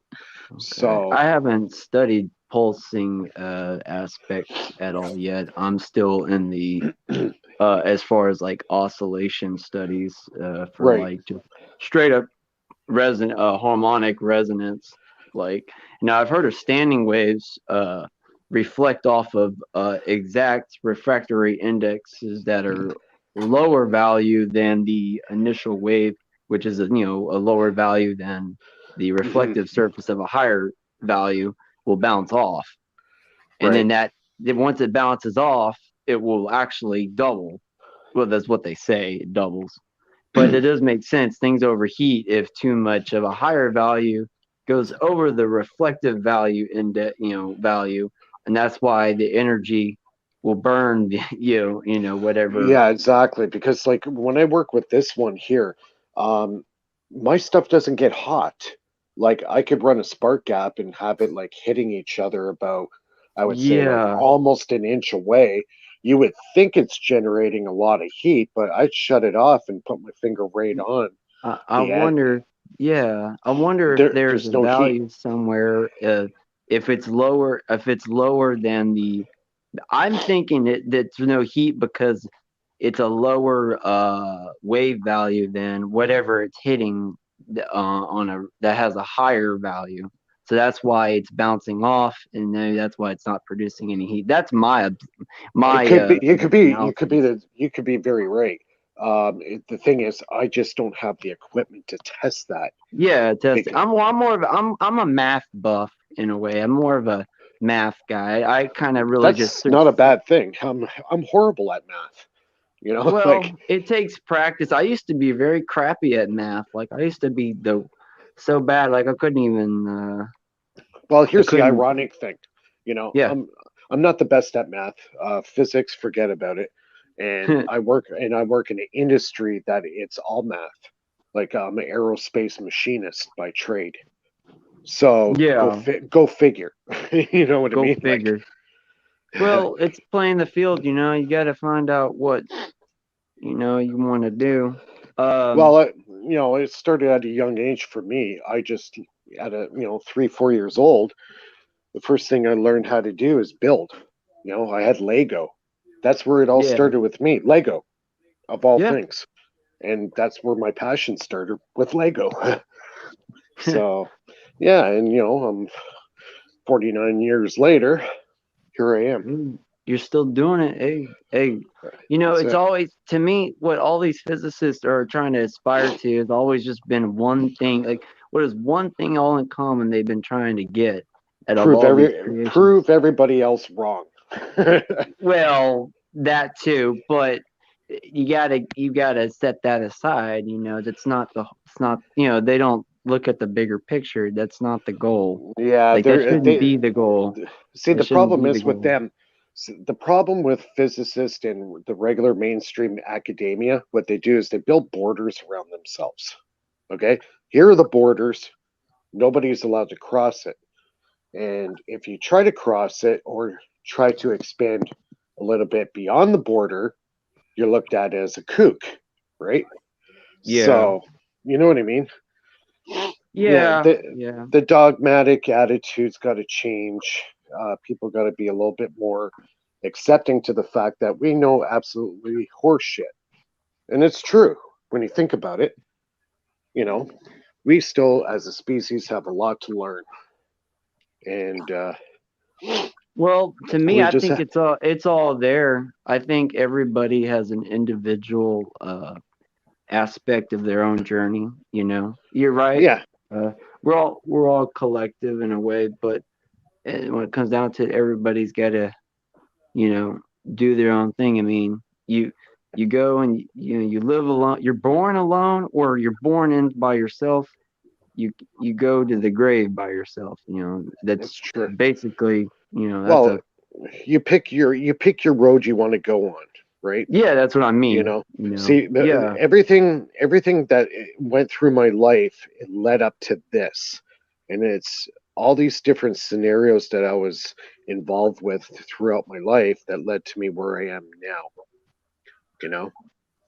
Like I started working with the HHO stuff back in 1999. Ooh, that's a good year. Yeah, I was into this stuff way back then. See, I didn't have the cell phones. I wasn't able to take all the pictures and stuff like we have now available on our phones. Just a click of them. Yeah. So I wasn't able to documentate a lot what I was doing back then. I was doing some pretty cool stuff for that day. I was able to increase my fuel mileage in my car by over 40%. And just by looking at videos and stuff like that, seeing some guys modifying their cars. Actually, I had a neighbor I was speaking with about 6 months ago. He said, "Yeah, I made one of those." And I go, "Yeah, so what'd you do with it?" And he goes, "Well, I still got it." I'm like, "Right on. Can I see it?" And he showed me, right? And I go, "Yeah, that's what I was doing back in '99." And he goes, "Yeah, I took mine for a O2 test, like for the the emissions test." So he whips out the report of his emissions test. Every single thing on there registered 0. Wow. The emissions basically went bye-bye. They were gone. That's more like it.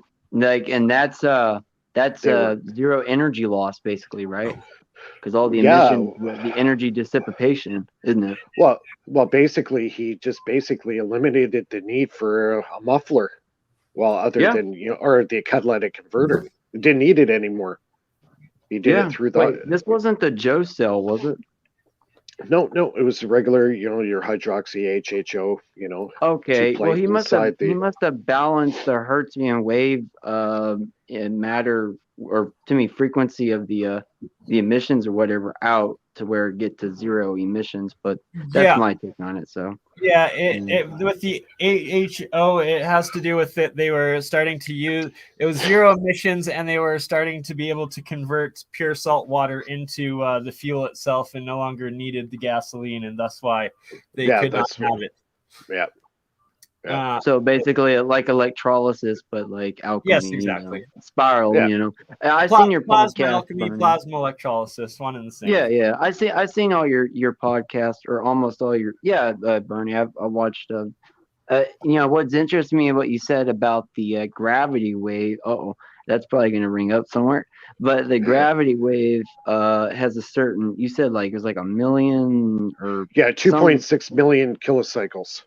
Kilocycles. So I guess Or actually, it would be megacycles. The number that I heard from this it's guy actually kilocycles, megacycles, gigacycles, and then it's teracycles or terahertz, whatever. So and if then it's you in the got millions, it'd be megacycles then. Well, I'm going by the word categorization, but yes. And then you have your gamma and you're like your X-ray, and from there, the whole spectrum and beyond. So I think quanta is in the terahertz range, right? Quantum physics is in the terahertz range. Is that right? Yeah, because they call it quantum radar. So yeah. So as far as from what I was seeing, what this guy was doing, it seemed like he was on the right track. I really feel that there is a frequency, and if you have an apparatus where this frequency gets resonated in, it does cancel out the gravitational effect. Because like if you attach, I'm not trying to override you or anything. I'm just trying to agree. No. Just kind of cut to the point. Like it. So like my question. I have a question about it. I want to ask you. So if you attach that frequency of the gravity wave, which is the 2 million cycles, right? You basically cancel out gravity. Period. Right? Like yeah, just like it basically goes to zero, and the gravity has no effect on you. And it also, gravity and inertia are the same thing. Yeah. Yes. Okay. Exactly. That's and it's buoyancy. It needs to be stated, Mike. Yeah. And it's buoyancy. See, the best way I could describe I try to come up with an analogy of gravity in the easiest possible way to understand it. And my way of understanding it is, you jump in a swimming pool and you say your deep end's 10 feet. All right. Swim to the bottom of that 10 feet of the pool. Tell me how the pressure feels. Well, it's great. You got all that pressure on top of you. Okay. So picture us right now. We're at the bottom of a 10-foot pool right now. Now you go 120,000 feet in the air, then your gravity disappears because now you're on top of that field, because the field is further away from the large body, like the Earth. Right, and that has to kind of do with understanding, think in the terms of buoyancy coming into that aspect. Exactly. That's exactly it. So, well, what about, this is the weird part of gravity. Like one of the guys on the Apec showed like the warp. They actually compressed space. One of the guests they had on there, that the space metric thing, they actually, I guess they built up to the frequency of a gravity thing, but I think they may have made the gravity frequency just a little bit more, millions of cycles, just a little bit more than the start of it. See, like personally, okay, anti-gravity is great and all, but okay, the anti-gravity device that everybody's been trying to work on, the Holy Grail, okay, that device really doesn't really mean that much when you're already in space. See, I know, because the frequencies in space are higher, and so it's like a different topology energy you have to deal with next. They say that's the time dimension aspect, possibly. So what we should be focusing on is not so much anti-gravity. There's ways that we can get to outer space a lot easier, and I think I spoke a few of the. Basically, okay, take a helium balloon. Okay. We design a balloon that can take our spaceship up to, say, 120,000 feet, and then from there, launch from there. Now you've saved yourself a ton of fuel. Your ship can be a lot smaller instead of these, using rockets like Elon Musk is using. Half of them are basically Roman candles ready to go off, right? I would like to tell you something that's already been done by Augustus Picard back in 1930s or things like that. He got a hot air balloon, and he went up, and well, he went up and up and up, and then couldn't go up no more, and he basically found out what that's not really true. you know. Yeah, it doesn't take that much energy to get to outer space. This is what the big lie is. Like you develop, like, say, a plane that can go to 120,000 feet and launch your spacecraft from that. Well, So and now it's like, what is So- out there and up there, and that you can inversely go through inner space to get to the outer space through the Exactly. like, the fold Basically, dimension transfer, right? Yeah. Is what you're saying? Yeah. So Yeah. personally, Phase what I in think, and out. Yeah, personally, what I think we should be really focused on, other than, well, the APEC guys that might not like this, but is warp drive.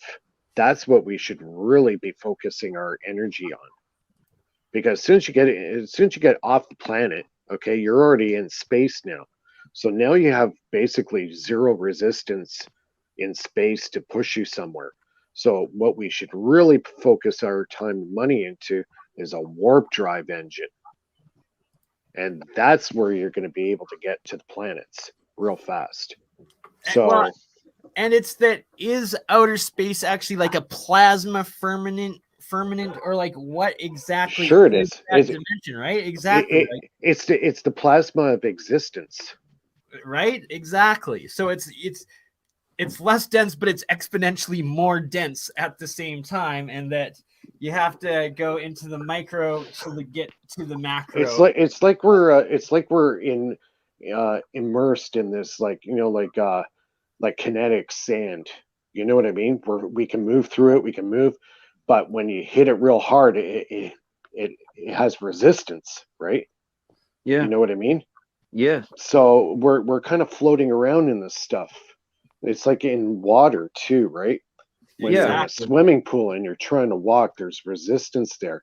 So picture yourself, okay, our bodies has resistance in the water. So that's what it's like when we're going at great velocity. Yeah. Right? We Yeah. get the same You just effect. basically got to get to that frequency of phase where you have no more resistance. That's right. the And key. that's where Eric Dollard talks about the universal grounding point. If you can find and anchor yourself to the universal grounding point, inertia and all those forces disappear. You can literally go light speed and then stop on a dime. The wave within a wave within a wave. The There you gyroscopic go. three-dimensional in. And it goes for energy too. This is the holy grail of energy, is finding the universal grounding point. Yeah, Counter that's space. what the aspiration that the physicists have been. I don't know if they kind of have an idea, which they do. But you know, It's all theory. It's all theory. well, And that's okay that's how to things start theorize. out. It's okay to theorize, because that's the only way you can explore this. And then what it all boils down to is you got to do hardcore lab work, actually test stuff, do experiments. or not. You can actually even preconceive the lab work ahead of time if you think logically and reasonably about what the outcomes could more possibly be. It's been done before. I mean, think of Tesla. He thought about these designs way beforehand he built them in his mind, how they work. That's right. So, you know, there's a guy. Go ahead. I'm sorry. There's another realm that nobody's really touched on, and it's kind of pseudoscience. Well, everything I do is pseudoscience. It could but... be that the imaginary realm is real. I mean, science is just words for higher dimensional sciences that haven't been interpreted fully. Yeah. So what I'm getting into is consciousness. Okay. Yes. I had an experience. Actually, I'm still playing it out right now. Basically, I had a time travel experience that actually turned out to actually be true. Certain events in it have actually transpired about almost 20 years later.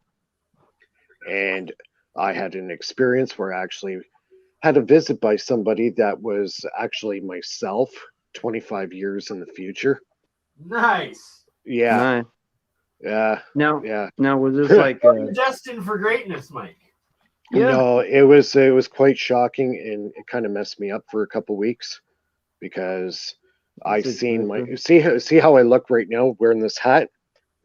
Okay, this hat was only made, I believe, 4 years ago, and they don't even make the hat anymore. Well, I've seen this exact person that looks like me right now back in 2003 with the same hat. This hat didn't even exist. Well, there's a And guy that called Void is Yin Yang, Void is Yin Yang, as his YouTube channel. And he talks about non-commutative phase geometry, which is not symmetrical, but you know it's asymmetric. So he talks about that. I think it was Pythagoras or Lemmaeus who had that lyre instrument, which is like a string tabletop board instrument where you pick with a pick and you pluck at strings. And I'm going somewhere. Yeah, I'm it's going like somewhere. a harp. Yeah, But it's I'm like a going somewhere handheld with device. like a harp. Yeah. Yeah, but well, he said Void and Yin Yang said that Philaeus was playing it in front of people back in Greek back then to demonstrate the harmonic chords and stuff. And you know the music was symmetrical. But the thing is, before then, like beforehand, he had turned it around though, and said that he was trying to hide something, and that He turned it upside down, yeah. So he was using diametric chords instead of perfect thirds and perfect fifths. yeah, in it's order like to and change that's the. why He was Void playing was the same saying that it songs. was and that's why Void was saying that it was actually trying to hide the fact that it was asymmetric. You know, it was like a non-commutative space. But Right, so it was like it was non-Euclidean geometry as opposed to exactly, as and I've opposed read to that the somewhere. standard as opposed to a standard approach to music. So it sounded completely unique, completely different, even though he was playing the exact same song. He was playing the same strings in the same order, but he had turned the instrument upside down. Okay, but it is non-Euclidean, right?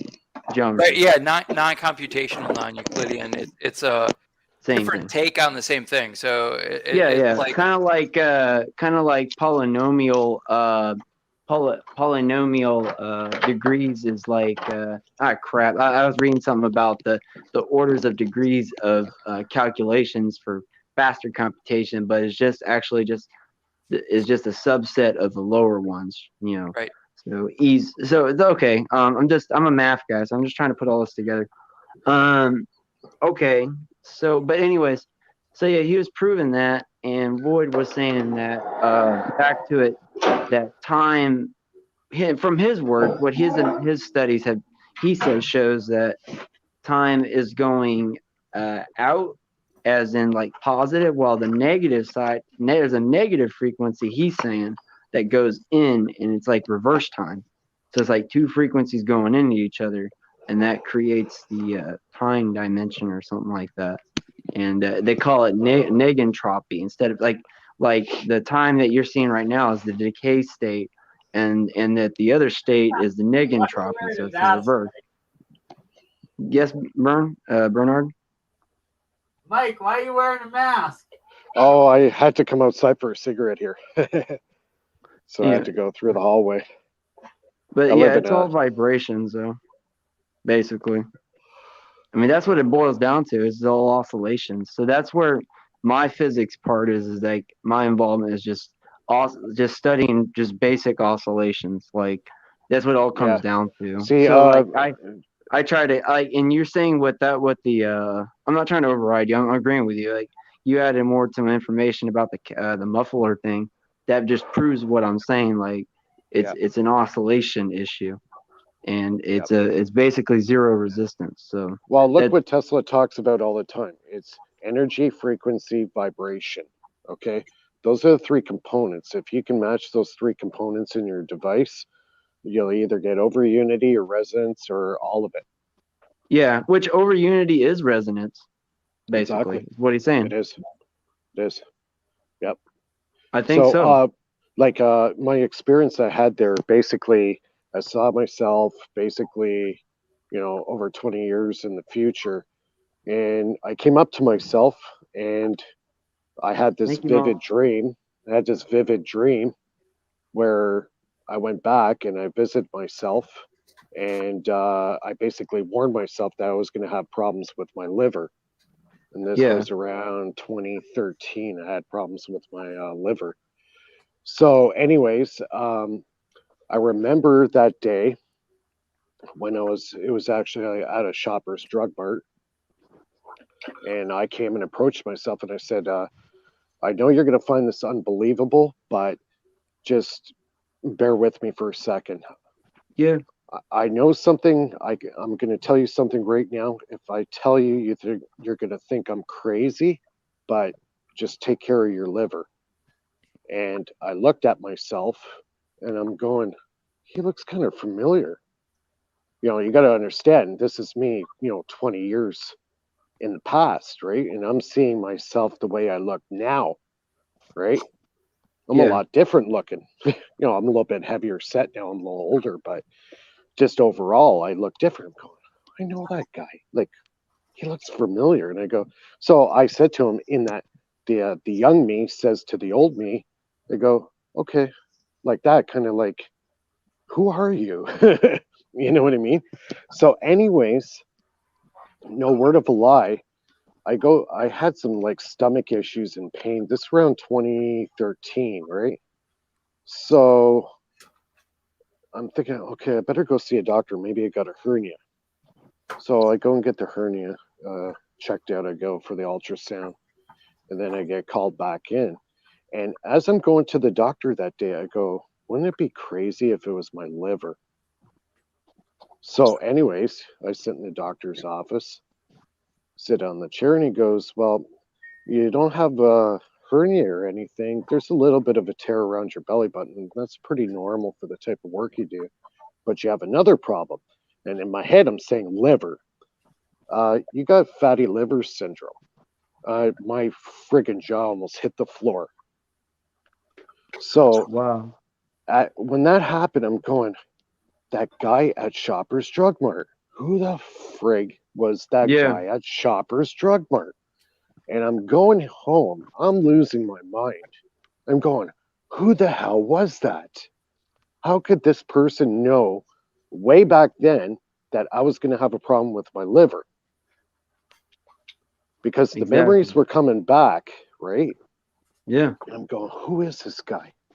So, anyways, it was basically 2019, just prior to the pandemic. I decided to have a cat nap before work on the couch. And that's when I had the dream. I was in my car. I built some device. I flipped it on.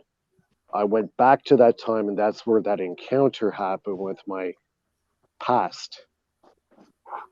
I woke up from that dream. I go, oh my God, you're freaking kidding me, right?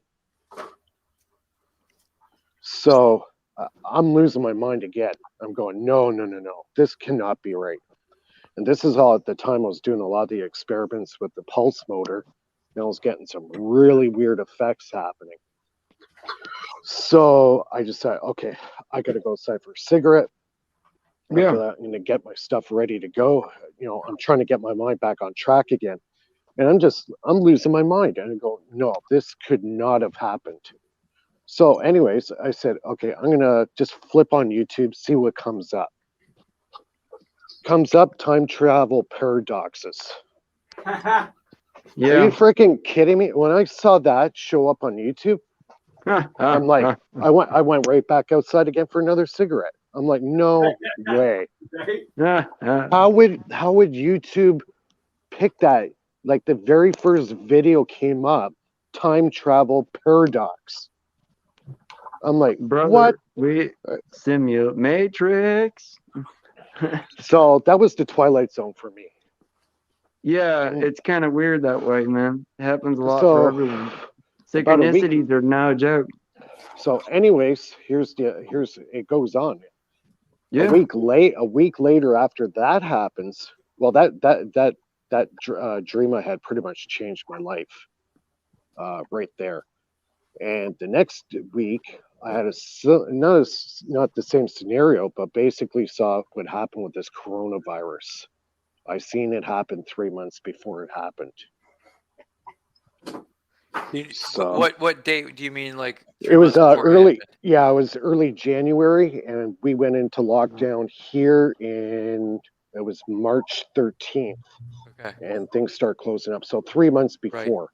I knew about it in It's December. essentially like the astral projection or the remote viewers, right? It's no different than lucid dreaming or the astral projection or like it's consciousness So through space-time. It's 4 or 5 so consciousness. so basically, what I'm saying is time travel is consciousness.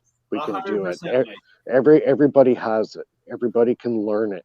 Yes. Okay, I've been studying Russell Targ for the last while. Yes. And he was part of the SRI project for remote viewing and all that. And it's incredible stuff. You really got to check it out. It's called Third Eye Spies. It's I actually read the book. Yeah, it's on Amazon Prime right now. So you could actually watch that video if you got Prime. Third Eye Spies. So it's I have a physical copy, so I'm Yeah. old fashioned. Yeah. I'm old fashioned, man. But yeah, no. It's real.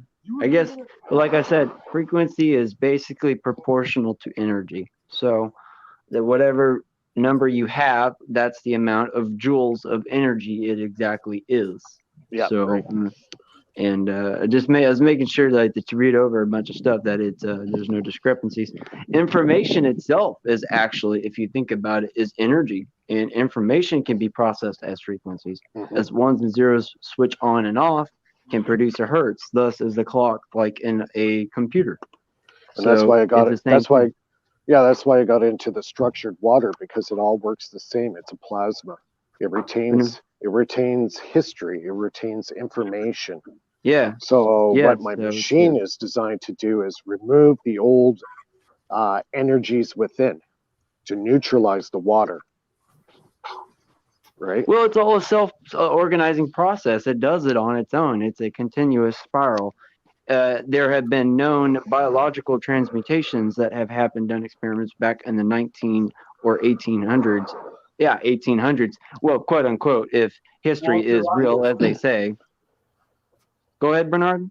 I was just agreeing with you with Walter Russell's experiments. Oh, yes. Yeah, the guy's a genius. And he got struck by lightning and his mind woken up. Thus, the power of information proving a frequency amplified is information, which frequency is information, proving that is power and all, I'm on this, I understand what you're talking about, Bernard. That's probably why you got so much of the instant download.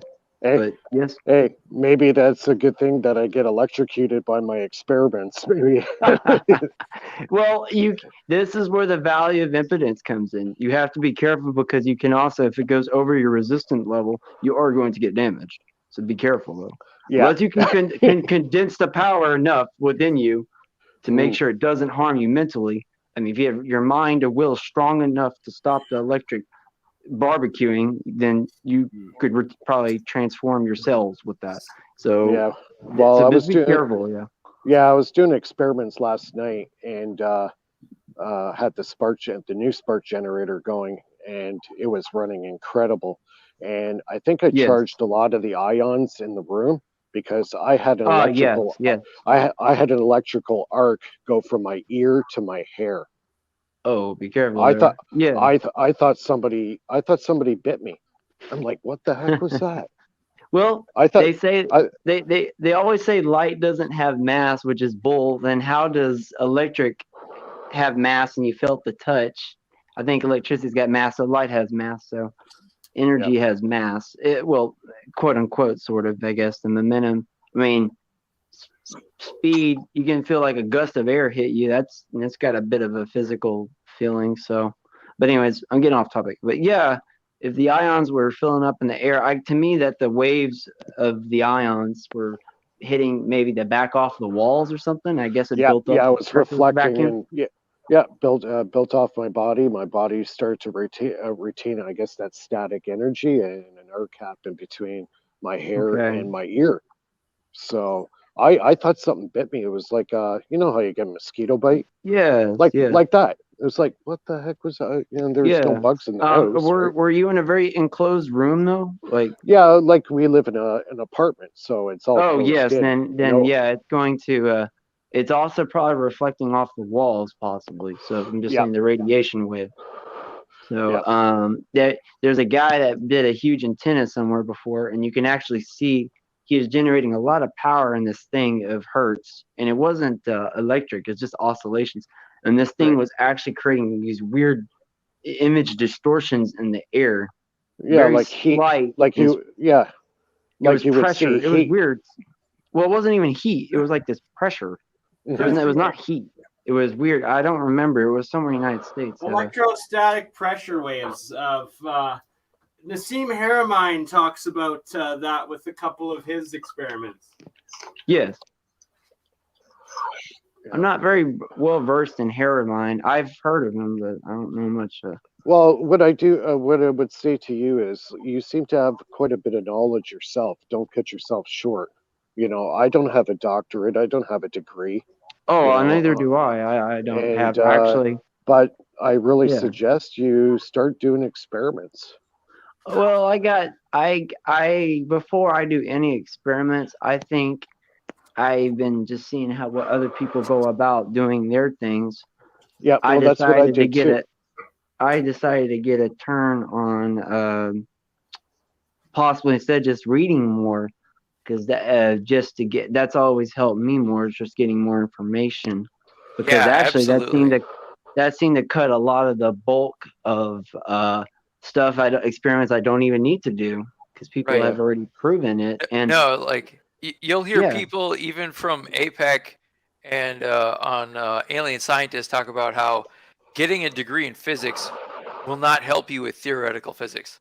Yeah, Alien Scientists got a good. I like his channel. Cool. Yeah, I mean, I have 2 degrees and neither of them are in physics, and I understand theoretical physics better than anybody that I talk to on a regular basis that's outside of these YouTube channels or Apec. Yeah. I went to university. I did 3 stints of a year and a half in general sciences. And it's like I could only ever make it 3 semesters before getting so fed up with how indoctrinated and closed-minded they were that it's like no matter how much evidence you'd put forward, they'd be like, no, that's impossible. It's like, how is it impossible when it's right in front of your freaking eyes? Right. And, like, your theories are saying you don't understand what the fuck you're talking about. I feel your pain, brother. I know what you're talking about. Yeah. And it's like it's energy box. Go ahead, man. I'm sorry. I took go ahead. It's the dogma, right? Yeah. Yeah. So no, I took a semester of just basic physics because I needed it for my computer science degree. And then I just went and got a job.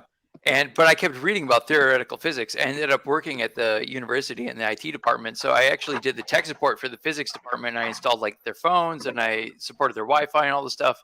I ended up knowing the professors. And I used to go in there and talk to them about theoretical physics because it's what I was reading about. And I understood it conceptually better than any of their master's degree students did. Right? So it really is about understanding it conceptually. Like, you don't necessarily need to understand the hard numbers and the equations.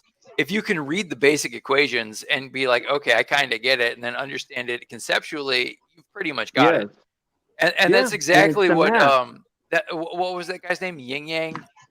Yeah, void is yin yang. But Void it's is what yin I yang. said. Yeah, but I was going a little higher. You already stated something higher than what he said, is the information itself was even a frequency. So in the math, if you like say you get the math down, you pretty much got the experiment already figured out beforehand. Just, I mean, depending on the varying levels, right? Right. So yeah, no, I used to go into the physics, the head of the physics department's office and talk to him about theoretical physics. And like, I was on the same level as he was, and he had had a PhD in physics for over 20 years.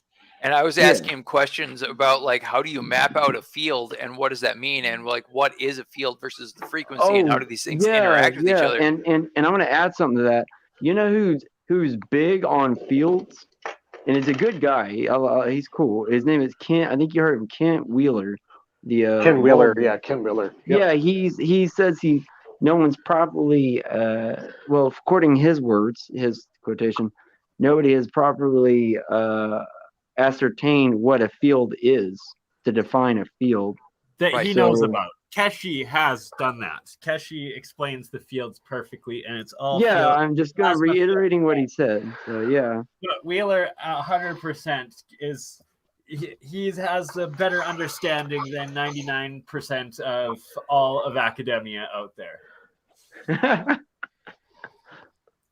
That's funny. But yeah. Okay, Mike, I have a question. Sure. I was just reading today, and this pertains to your experience with time travel. I was just Mhm. reading today. You mentioned Yeah, warp math field proves theory. the science. Yeah, math proves the science. I was just reading today that tic tacs, right? Tic tacs that move in all sorts. Yep. That move in all sorts of directions that seem not to be possible. In some of the recently released documents and information by the United States government, some of the reports suggest that some of the Air Force pilots that got close enough to these tic tacs that they got radiation burns experienced time dilation, where they actually There you spent about 5 minutes worth of fuel and time from what they could perceive in about 30 minutes. Yeah. So, and in addition to that, my experience, like what I read and some of the theoretical physics that I talked to the math department or the physics department about was the spooky field and Yeah. how and wormholes and how it sort of should at least transcend time because it's space time. So if you have two quantumly entangled spooky fields at different points in time, they should still transcend time because they're two different points in space. So what are your thoughts on that subject? Well, I replicated Bruce De Palma's N machine.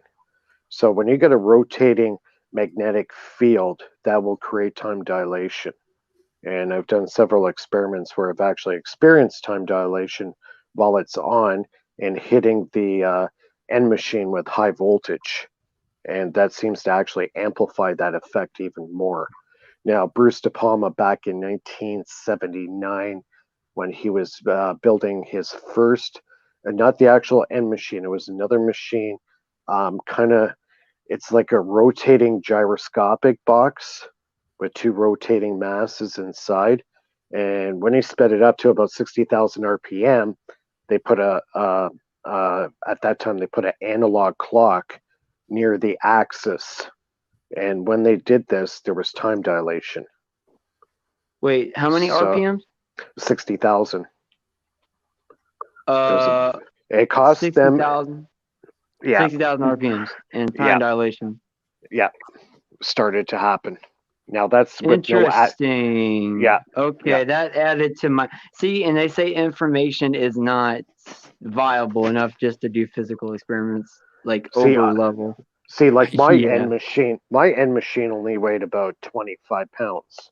His was about, I believe it was around 900 pounds. Okay, so there is a weight negate effect, isn't it? A mass cancellation, a higher frequency, right? Yeah, well, the amount of magnets he was using was way more than what I was using.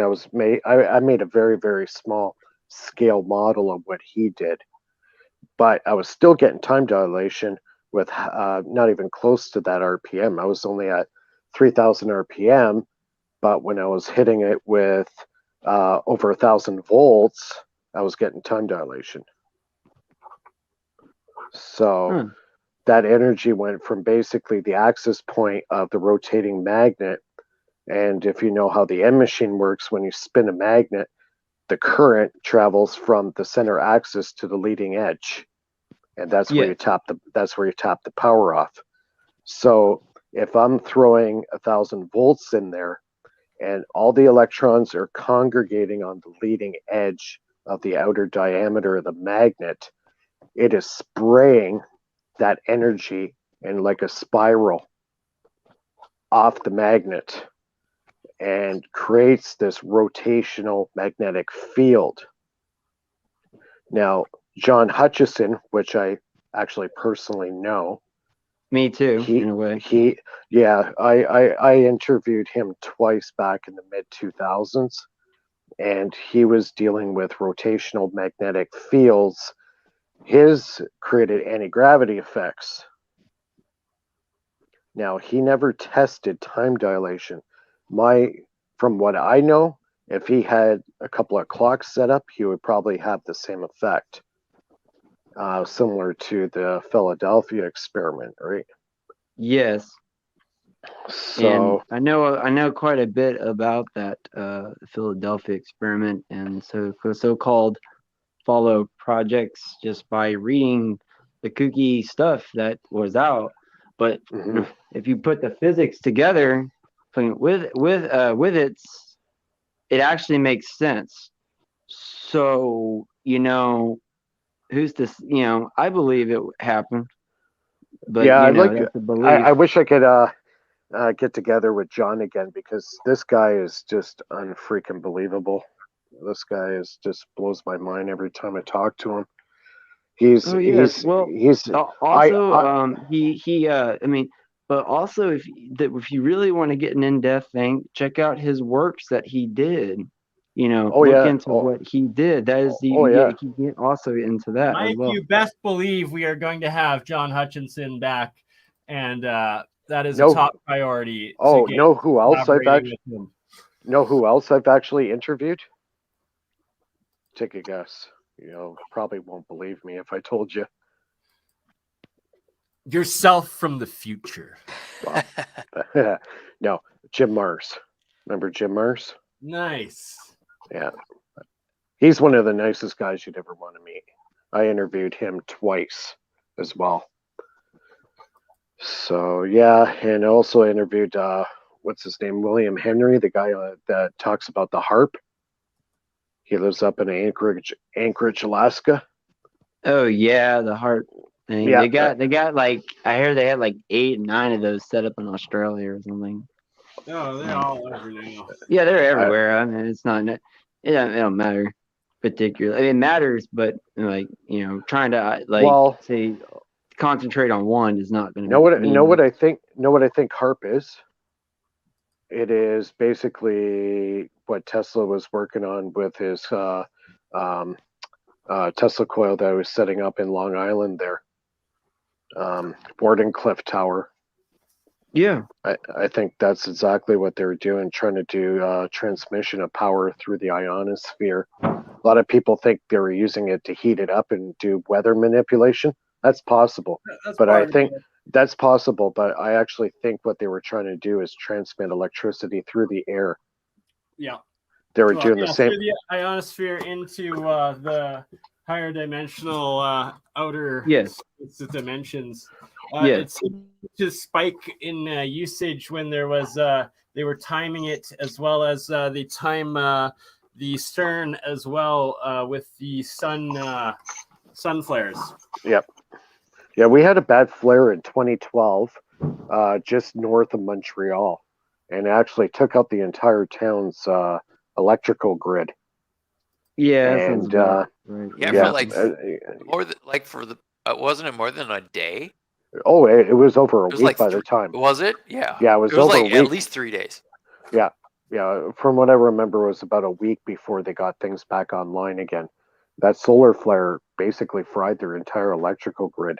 So that just goes to show, if something like that were to say hit central United States or even Canada, like look what happened when we had that giant blackout in 2003 that took out the whole eastern seaboard, right from basically Georgia all the way up to Toronto and Quebec and all the maritime provinces. Everybody was in the dark. I was part of that. And so a scenario like that is very possible. You have a Carrington event like in 1890, that would put us back to the Stone Age.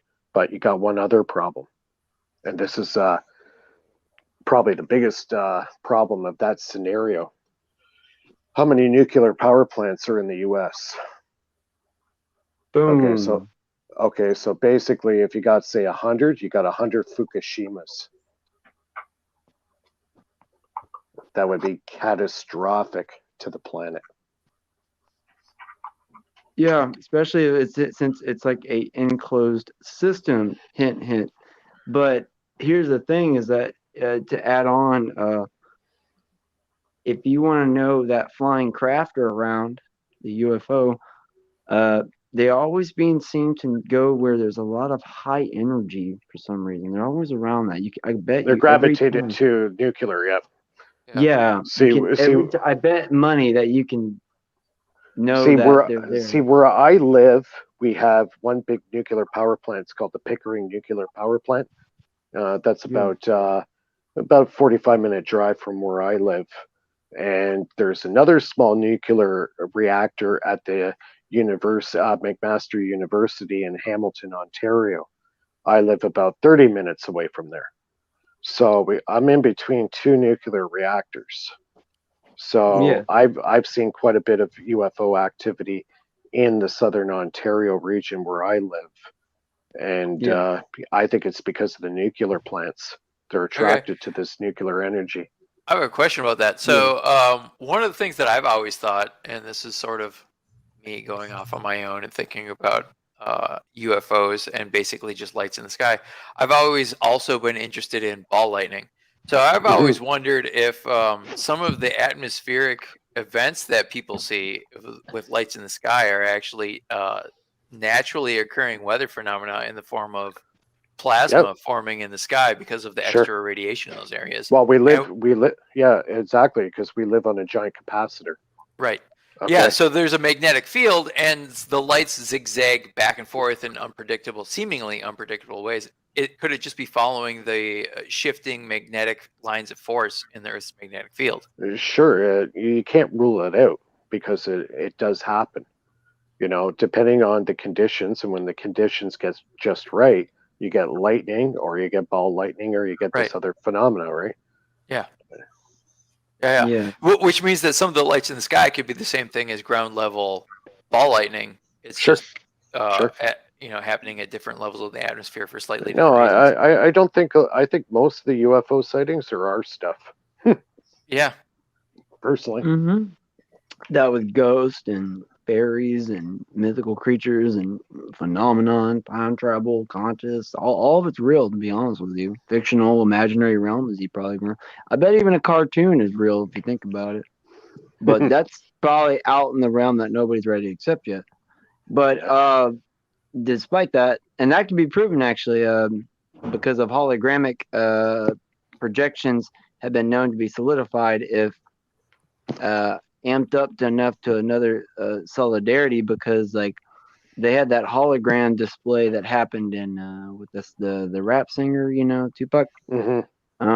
I guess if you solidified him, if like made the light hard enough, he'd be solid. So I think holograms are definitely a physical medium, just like everything else is. So that's just throw out there. Go ahead. I think that's going to be a very big emerging technology in the next 50 years is holographic imagery. And, well, it's probably already here.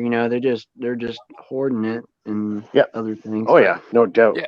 Well, that's kind of why I think it's funny when people say something like the universe is a hologram, and I'm like, well, a hologram is made of light, and you only see the light, and you can't can't touch the hologram. And you look at your friend from across the room, and the only thing you see is light. So yes, the universe is a hologram in that sense. Then you wonder why. I'm gonna drop some major info on you guys. Like this is going to be pretty nice. Yeah. Before you do that, I just want to add one little. Go ahead. Here. No, always. Why do you think they created the movie The Matrix? I think The Matrix is not too far from the truth in certain aspects. Yeah, I mean, there are entire books on the subject of how the Matrix represents reality, and that it's all about perception. And what a lot of people never, go ahead, particularly accept is that the ideas and the opinions that they have in their head and reality is outside of them. So, in the sense, they've got themselves in their own matrix. That's interesting. That's what I bring back to the individual aspect, is what I mentioned. So that you pretty much probably answered that. Just like it's weird, like if you wanted to add about books, not Harry Potter, Lord of the Rings had the fourth book called the Simulacron. The Similarian? I think it's a similarian, but they also call it simulacrum. There was a book called that too. Unless that was the Mandela effect. You know, like explain the Mandela effects. I mean, that's got to prove something about a matrix of some sort. Unless crap is being intentionally changed. That's more of what I think, because there is meaning behind the changes of the effects. So it just ain't random. That's BS. See, but what I was personally, gonna go ahead. Yeah, what I was going to add to this is I think what we have to really do is realize that time is really a human construct where time doesn't actually exist. Well, time exists. It's a physical medium. Actually, it does. I mean, there's time dilation, but you're right, as in the sense of what you're saying is still true. Right. We perceive time in a very singular way. And we think about time in a very singular way. But and the way time exists outside of us may not be exactly the way we perceive it. Right. It's like here on planet Earth, we're at a certain time. So say we go to another planet, we are at another place in time in a different world. Exactly. I think you create your reality, literally. Yes. Physically. Yes. I really, that's basically what it boils down to. Time is a perception of the rate of change in the universe. That's right. And there the theory of relativity states that, and this has been measured, that time will dilate based on the speed at which you're moving. So we're moving at a specific rate throughout the universe based on the planet that we're on, based on the surface of the planet. And I'm going to add an equation to that. E equals m. Oh, go ahead. Go ahead. E energy equals mass times the speed. Right. Now, what is the universal grounding point? There has to be a reference point of start. Right. Yes, Mike, and it's right. It's the perspective of the localized consciousness. The conscious density dictates where that point will be, if that makes sense. It has to do with the relativity.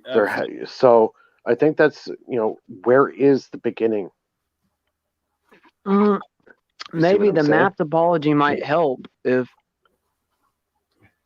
So for that, you have to understand Nassim Haramein's work with the Schwarzschild proton, and it's essentially that inside every atom is a black hole that connects into itself. Thus, the what do you call it? The 0 point, but the oh god, can't think of the word, but the starting point or whatnot. That's right. The universal starting. Right. The universal starting point of existence. And it's at the center of everything, right? And the Schwarzschild proton paper that Nassim did, he lays out the mathematics and the physics that show that the holographic universe, the center is within the center of everything. Within the center of a sun is a black hole. Within the center of the earth is a black hole. Within the center of the person, within the consciousness, within the atom, everything. Yeah, just like a piece. I want to add to that. Just like a piece of a just like as a piece of a hologram shows the the whole structure of the piece of what it is. Yeah. Yeah, you got it right. So that's a key point of it too, is that through that the hologram that connects, that all information in the entire universe is connecting into itself, into that infinite density that is that 0 point, that is that starting point within everything, and that from there just the tiniest amount of energy going through that piece of information that contains everything. You have the fractal geometry of all information at any point within the universe. Collective consciousness. Exactly. I know more about the fractals. Like I'm starting to getting into them about the study of using fractals as measurement tools and all that. Actually, that's already been done about the 1960s and all that, which I could add something to that. Could your mind be a fractal matrix, like using fractals to map yes, I like that right there. Right. Well, there's a lot of freaky stuff that is out there already about that. that everybody's mind map of fractals might be another, I guess you want to say quantum, quantum reality everybody generates. A quantum it's antenna. the higher dimension, right? The fourth dimension. And it's all entangled. It's like, if they want to say particle, I hate the atom model, but as do I. Yeah, I know, but like if you want to say atoms, I think it's just the illusion of reality. So, but the 0 point, or what the hell is the term? I can't think of. It's like the name of. I was gonna add not the that like they say what's between the. I'm just adding like what's between the crap the wave particle and between the wave, the duality thing. And like, what if it's like all of the Q structured reality mind maps, that you can surf the wave, surf the wave function or whatever they say, But that's like the quantum physics jargon, if you want to talk about it like that, which I don't particularly. Exactly. Oh God. Yeah, it really ether is what it needs to be called. It is connecting the ether. Yes, that's one medium. It's one damn medium. Exactly. The medium that surrounds everything. It's the in flow everything. Of the universal information and energy. Yeah, well, Kent was talking about it. He's called it like, and here's my math thing comes in where it's the hysteresis of the ether, and Kent talks about that. So now this is not the thing. This is not the knowledge thing I wanted to drop, but this is one to tell you. This is actually proven. There's two things. In the pyramids, basically, they have those chambers of geometric structures of different shapes, and they said that the people who used to be there would sit there, and that the others would echo through the chambers, and they would amplify, and they'd actually each room in the pyramid of Giza or in them healed as a part of a certain organ in the body, and that was actually proven.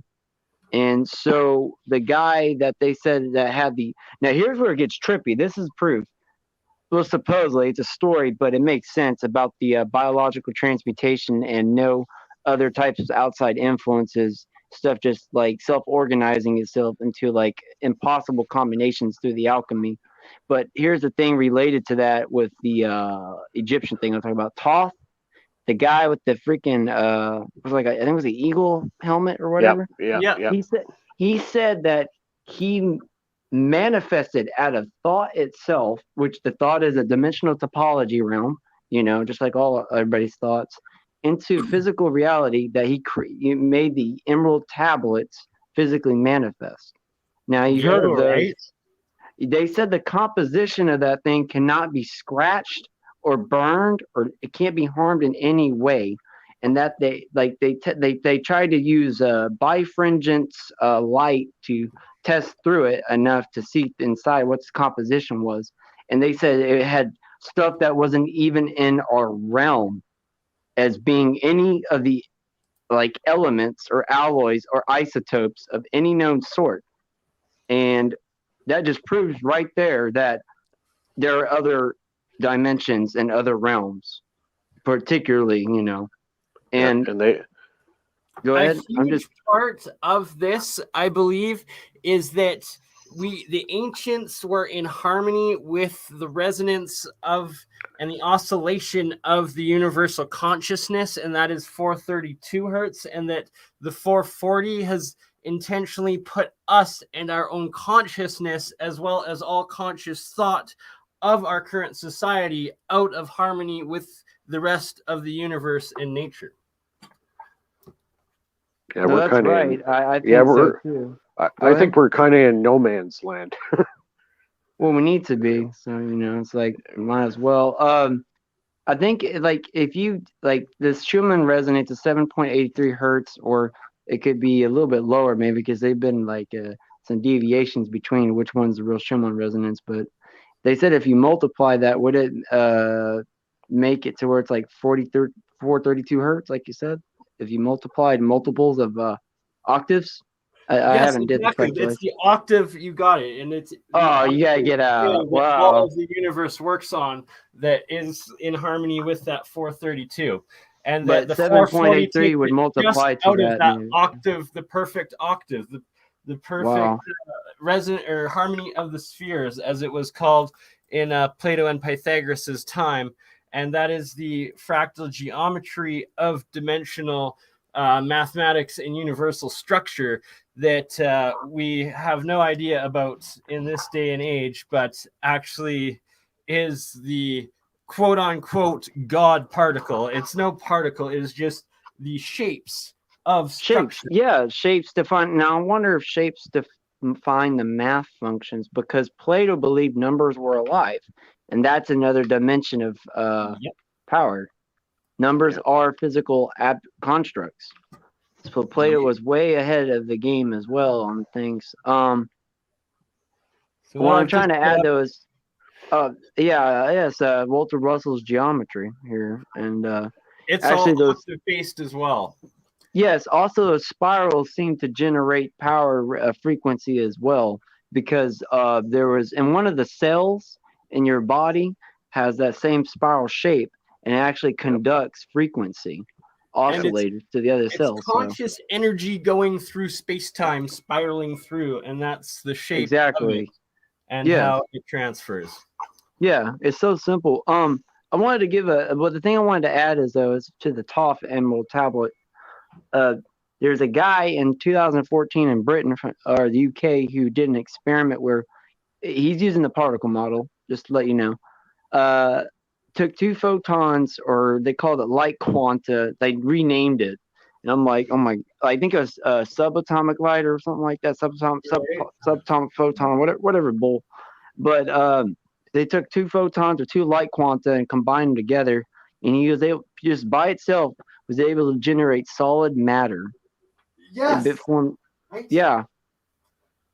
I forget the dude's name, but it was in the UK. There was an experiment, and it proved.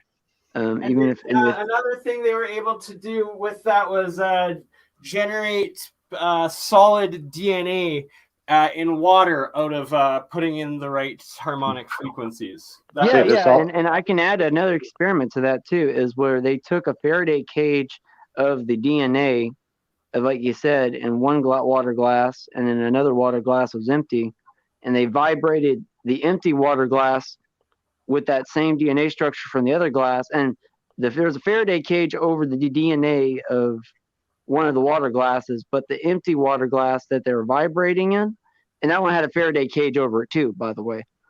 They vibrated that frequency of that DNA from the other one in the empty glass. The DNA just started appearing out of nowhere. Yeah. So that this all goes back to Tesla.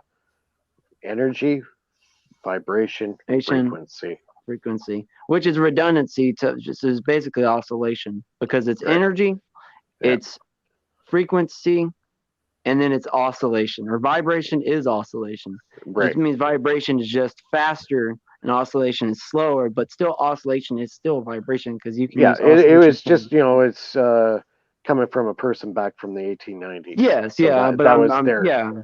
You know what I mean? Where terminology changes. Terminology changes. Yes. Yeah. Well, they also talked about there was things like one of the terminologies is they said in the era the I can't say it. Phlogiston. Yeah, phlogiston. The phlogiston theory, that where phlogiston, the term, the submatter is, or matter of phlogiston, quote unquote, is in the air or in something, and that's what causes stuff to catch on fire. Thus doing like the spontaneous combustion theory. But that was an old terminology they used back then. So so to bring it into a slightly more modern context, it's oxygen, energy, power, and waveform. Yeah, basically, yeah. That's, I'd rather have that use that. That's what I use. I'm sorry, frequency, power, and waveform. So we're talking about the speed at which it oscillates, how far it oscillates, and then the waveform it creates. Yes, that's actually the model I use. I've been working on. That's what I use. So you pretty much already got it. Like so. But as far as anything, I think what the real thing that probably needs to be done is just figuring out all the resistances on Yeah. something, and Yeah, then once you get resistance zero is resistance, you're basically gold. Like you got the infinite power to keep, because when you're doing oscillating an object, like I said, if you have zero resistance, like an undampened oscillator, it will constantly vibrate forever. That's and right. and That's I right. think for each time, like it's a timed it's a time pulse, like okay, picture a swing.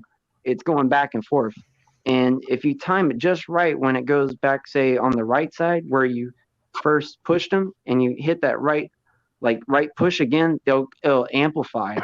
So That's is right. that what you is that the impulsing Yeah, like aspect? best way to describe it would be taking the two tuning forks side by side. You bring one, and that oscillation or vibration or whatever you want to call it will transfer to the other tuning fork, because both forks are made of the same material and are set at the same frequency. So Right. that's where you have your Sympathetic transfer of harmonization. power. Right. So But is that the pulsing and part though? it's the pulsation and the vibration and Okay, so the it's just vibration. vibration, and it's able to transfer that power. Now the best part about it is you don't need energy to do it. There's no physically any energy going into it. So this is what Tesla was about. He was That's literally, trying to sorry to creating interrupt. That's literally the fractal of the harmonic resonance with that tuning fork that you get by having the resonance of the same material as well as the same frequency. And when you have those two correct, then you're able to take that third frequency, which is the energy that you're trying to use as electricity, and put it through properly without the resistance. Right. That's the big problem. It goes back to the resistance.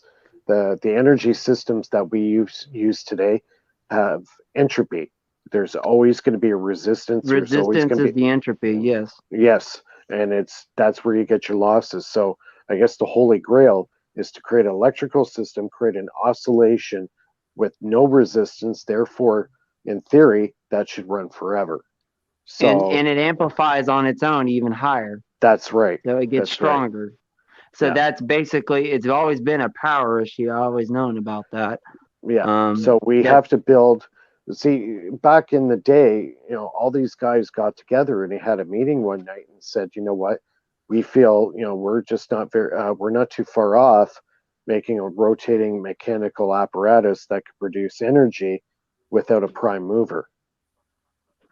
So that means, like spin, and that's what I'm working on right now, where I spin the wheel. Here's an extra project just for you if you really want to get super old fashioned. As a side project, just for a note, I'm not going to do this project because I'll let somebody else, but is gears. Get proportionally different size, larger gears to each, ratios of, equal proportions in a way, to the frequency, and the size of the gear determines the frequency as well as the notches and like indentions on the gear, like basically. And they said that when you rotate it, it actually generates a kinetic frequency. Thus, frequency equals power equals proportion of energy. So you're actually generating power like electricity just by rotating gears. Yep. So if you ever want to experiment with that, yeah, that's why I'm working on the flywheel generator, because you work with kinetic energy. Bodies in motion tend to stay in motion. So when you get a mass that say weighs, for sake of argument, say 20 pounds, okay, you get that spinning up to 3,000 RPM, provided that you got a good shaft, good bearings, and all that, where there's very little losses. It will now take very, very little energy to maintain that speed, if not even go faster. Well, I'm actually saying you don't need to have something going at an RPM rate. You can actually, what I'm saying is that the big gears, it's that the material itself is part of the RPM, like say split the RPM up into segments instead. Okay. And like one chunk is bigger than the other. This is very hypothetical, but say that one of the bigger chunks is one of the bigger gears of the RPM. Right. So what if the turning of one of this is very out there. I don't know if this will work or not, but it's just an idea I've been juggling with. That one of the bigger gears is turning because of the, like, I guess, of the smaller proportional gears. You know, this is maybe more reverse. Maybe it should be the bigger turning than to the smaller, but you get the idea.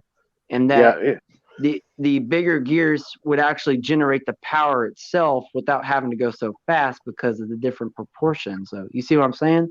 That the gear itself is the energy. That would have to take a lot of engineering for that. Yeah, but it would solve. I mean, you wouldn't have to have something go so fast. You know? It's very simple, but it is a lot of engineering. See, when you're using kinetic or inertial type energy, and it's got mass to it. Okay, yes. It takes a lot of energy to stop it. Okay, that's why they call it a mechanical battery. Right? If you got a weighted flywheel that weighs 20 pounds, you spin it up to 3,000 RPM. There's a tremendous amount of kinetic energy now in that wheel. Yeah. So like the bigger the mass, the more, even if it's like a slow turning gear, and say the gear is like a 500 pounds and it's barely rolling, it's still generating a lot of energy, right? Well, it has energy within the kinetic energy that's but the energy's high, right? So it achieves a frequency a high frequency moving slowly. Because like if you look at a lot of Tesla's old experiments, like the Tesla turbine and all that, they all worked at a horrible velocity of speed. Okay, and that's because he's taking advantage of the kinetic energy stored within the mass. Yes, that's cool. Okay.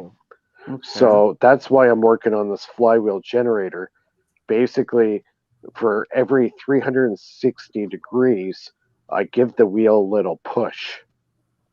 Okay, so if you have a wheel that weighs 20 or 30 pounds going at 3,000 RPM, the amount of power you need to give it a little nudge is very, very small. Oh, okay. Well, that's where the resonance thing comes in. So now you have that wheel hooked up to a generator. Okay, so the generator is generating electricity. So for that one instant when that magnet that goes around and trips the reed switch now turns that generator into a motor for a nanosecond and gives it a push. Okay, so the rest of 360 degrees, it's charging the system. And I've always talked about on Bernie's show, if you're making an over unity device, it has to have the ability to retain energy. Okay. Well, I got an idea for you that can have retained energy, and just a side project you could probably work on if ever. Besides the gear one too, though. Since if you want, like I said, resonance means zero resistance. So I guess is to create a resonant circuit. Right. You could also wrap, which is what Bernard has been doing in a way, wrap certain different conductor metals together in such a configuration that it actually starts to generate power through itself without moving parts. And that can actually happen if you just get the compositions right. But you can combine. Yes? Yeah, John Hutchison was working on this. He was working on these batteries. And basically, he was adding these elements together, making kind of like a paste out of it and putting it into a form. And then he was putting them in artillery shells and putting an anode and a cathode. And he would heat it up on the stove to about 300 degrees for about 10 minutes.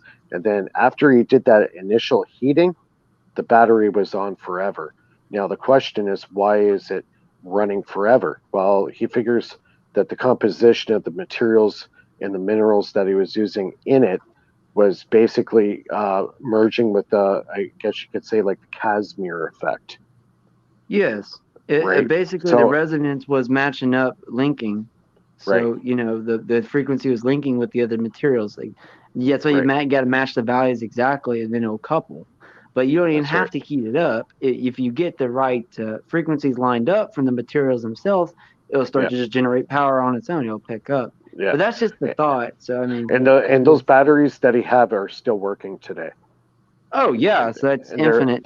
If you wanted to, you could just probably use copper wire to wrap around stones or other metals, and just if you know your configuration, you could just build up the frequency in the material itself, and you don't have to heat up at the stove.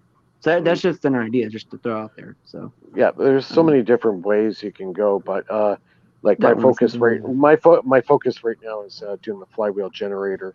Oh, good. Yes. No. So, stay on task. Yes. Yeah. So about that, I was reading. I've read it several times in the last couple of years about a company that's based in I want to say Las Vegas, that's making flywheel generators, and they said something about extracting energy from the tangential force of the flywheel. Does that have anything to do with what you're doing? Yes. Does that make sense? In a way. I think what they're talking about is there's a slight wobble. Okay. That wobble is probably what they're referring to. Don't quote me on that. I'm not too familiar with that. So, like, would they company. attach a wire to the base of the swinging flywheel, and then the power from the flywheel is generating through the current wire, right? I don't exactly know. They were somehow using it to turn a generator. That's what it sounds like. That's how you have a conductor. See, when you spin a mass like that on a generator, it's going to generate electricity for a certain amount of time, but eventually it's going to slow down. And what those guys are not doing, what I'm going to do, is I pulse a very small pulse of power of torque into it every 360 degrees. So therefore, that degradation of the RPM never happens. Okay. You're basically timing it with the resonance frequency, right? Well, yeah, because for 360 degrees, I'm charging the circuit, and I'm only using 1% of that power every 360 degrees to give it a push. And because of that, which effectively is pushing more power into it, each time. you're adding power into it. In all theory, when I know it's working properly is when it goes on a steady increasing of speed. If it constantly increases speed, I know I got it. So when that happens, then what I have to do is I have to put a governor in there. So I have to add a little bit of a time dilation to it to keep it under control, because I could very well go way over 3,000 RPM to the point where the wheel's going to fly off and go through the wall. Right. So I have to be able but at to that point, you can extract a small amount of energy on that time. Right. You can. Now, not a small. It's not right. Not small. But, let's say measured, not necessarily small. A measured amount of energy from the mechanical force that you're creating. Huge amount. So, like, would it radiate? Like, would it radiate out? Like ions, or not ions, but ionized. Let's just say ionization in the air.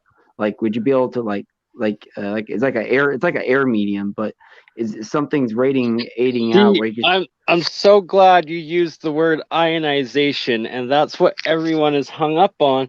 And when you look at what is ionized gas, that's plasma. That is monoatomic plasma state matter. And once people start understanding what that plasma is, we will have the breakthrough between this dimension and the higher ones. Yeah. There's one thing I do know about any over unity or perpetual motion device. For it to be successful, the device must have the ability to store power. Okay? As long as you can store power within the device, then you can let portions of that stored energy out to do work. So, now, whether it's using stored capacitors, energy, though, decrease the initial energy of the source. Of the startup, yes. Okay, so it's still value dependent. Right, and that's where the kinetic energy comes into effect. Look at the Earth. The Earth is a perfect example of this. We're floating in basically the ether space, There's no resistance. The planet's been spinning for over 4.7 billion years. Okay, so you can imagine. I have to disagree with the no resistance in that there's huge resistance against the inertia of where we are currently in motion in alignment with the rest of the galaxy and universe. I do have to agree with Bernard on that. Sorry. Yeah, but don't forget too. You have to realize the mass of as the long as planet. we're moving in harmony with the universe, that is the key. And it's that man conceptually right now goes against it in every way we do. So we have to start building from the ground up. Thus, like nuclear power, we have to take every single atom within the space of all atoms and fill it with as much pressure, heat, and energy as possible to like literally like it's insanity instead of like cold fusion or nature, which just uses one atom of one size of one joule that is interconnected with every other scalability of dimension within the universe. And that's the impedance value. Basically, they're going over the impedance value. But don't forget, the Earth too is also a giant end machine, like Bruce De Palma made. Yeah. We're on a giant rotating magnetic capacitor. So that's what's making our world alive. The kinetic energy of the spin, the magnetic field of the planet as far as magnetic. The and Schumann also resonance, right? And also the effect that we have on the planet as a capacitor. Okay? So you got those three things implemented on our planet. If you want to talk about an amazing machine, we're living on one. Absolutely, Mike. And the ocean. I got some. Oh, go ahead, Vern. Just the ocean is the largest. Well, the ocean and then connecting to the ionosphere. Those two energy transfers are the largest. It's insane how much energy is in magnetic energy within the motion of the ocean, and then the rain and the electricity and the lightning up into the ionosphere and the transfer between that. And that's why Tesla was using it. That's why the ancients used it, and it's why they have HAARP. It's And again, everything is in motion. You see how we keep going back to motion? It doesn't matter if it's photons, electrons, it's nuclei. It's movement. Movement. Yeah. Plain and simple. Which is the hysteresis of the ether. That's right.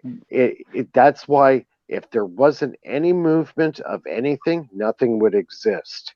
The second you have movement, things start to happen. Period. And as it says in the first verse, and thus he said, "Let there be light." Right. There's movement. Said. But first there was sound that spoke words of the light. It's still the movement. spelling, the casting of the consciousness into matter, which is light. It's all movement. Whatever medium you want to look at, it's movement. Now, there was a thing called the Great Vowel Shift that What the Flock TV talks about, Paul and Autodidactic to cover that. A great example, actually, that was I noticed of it, picked up on it today in Apec at the beginning when the East Indians are talking about, they do the section on the Maharaja, and he opened by doing like the prayer, but just how they spoke, it was in one consistent song. And then it's like when they started using the language of like modern day, it's broken down and you just lose the flow of it. And it's the same with Arabic, like ancient Arabic and Hebrew flow and whatnot. It's crazy. Oscillating music. Flow. Right. That's why they changed He even said that it wasn't a prayer. It just sounded like a prayer because it had it's such the a amount consistent of energy that goes through it. Right. It's like it's a full fractal flowing through. It's not shards. They gave us the wrong configuration, basically. Full energy going through. Yeah, it's modulating the frequency at not a very good rate, I guess. Basically. You're saying it's a universe? It's chaos instead of structured energy flow. That's Yeah, right. It's values. it's like the walls of Jericho. They used oscillating ultrasonic vibration yeah. to break down the walls. Yeah. Right. Pretty much. You hit the resonant frequency of that rock's gonna move. Or melt, basically. Or melt or breaks down or whatever. Yeah. Or phase out of existence. Or phase out of existence. Yep. Go ahead, Josh. I'm sorry. Oh, if you hit the resonant frequency of any particular thing, I mean, you can even do this in a room if you have loud enough speakers. If you can, you can find a resonant frequency for the various objects in the room. You can cause things to vibrate, and that's right. Yes. Yeah. Even if you find even if, like the walls, the resonance of the walls. Yeah, If you find the resonance of the walls, use your voice, it'll pressure out. That's what Tesla was doing with this earthquake machine. He got the resonant frequency of the building. Sympathetic harmonics. And he used a hydraulic piston, and he vibrated it, managed to match the resonant frequency. on the natural frequencies of finding the mass of a building, which that can happen. Or I found a math formula on it. Some guy was talking about it, but I don't know if it's accurate or not, or exact. And you can make a small oscillator and attach it to the side of the building, and it doesn't take that much. Pretty energy. much, yes. You just gotta know the values. Yep. Takes the sound energy into the electrical energy. Yeah, even Tesla said he can make the whole Earth shake if he knew the values. So that's pretty intense. That's power, man. Oh man. Well, that's how you have earthquakes, right? It's a resonant frequency of two plates, and when they start resonating, there's pressure there. They're resonating, and there's pressure there. Those plates are going to shift. So, but yes, I was trying to think of adding anything else. I pretty much went over. We kind of went all over the place, didn't we? Fractal geometry is the key of everything. But you know what? It all boils down to, it doesn't matter if we're talking about harmonics or oscillations or energy in any way, shape, or form. All of it is connected in some way. There are connections between everything. Synchronicities. Right? Yes. Yeah. There's a lot of them. Fractal geometries. Now, I'm just starting to get into fractal geometry about the math, and I might be able to create programs with it too. So, I'm an experiment of programming. Stephen Wolfram, the book, A New Kind of Science. Yeah, that is what I actually bought myself in grade 10. I carried it around with me everywhere. Still have it. Lug this new type of science, and oh my. This is what I learned to understand the universe growing up as the science I taught myself first. Hey, take the picture down so I can see you. Cellular automata programming. Yeah, some people are already starting to try to experiment with this. Have you heard of here? And then you look what I have on the screen right there with all of Walter Russell's fractal geometry, and it starts to make sense. There's an experiment you guys could do. It doesn't take a lot. All you need is an old speaker. And what you do is you put a platform on top of the speaker, okay? And then if you have, say, a signal generator or whatever, set a frequency. And what you do is you sprinkle, make the platform black, and then get some salt and sprinkle salt on it while it's vibrating. It'll make the geometrical patterns. You know, it's interesting. I was just watching a video about constructing speakers using a plate. And they tested, instead of using magnets or like any type of a pistoning action, it was using an exciter that was attached to it. And they did this to plates, and they found that based on the manufacturer's suggestion, you do it at a third, so a third of the height and a third of the width, and you place the exciter there, so it's not in the middle. Right. And they found that, so if you draw a line at a third from the top and a third from the left side, you get a quadrant. You get 4 kind of non-symmetric quadrants.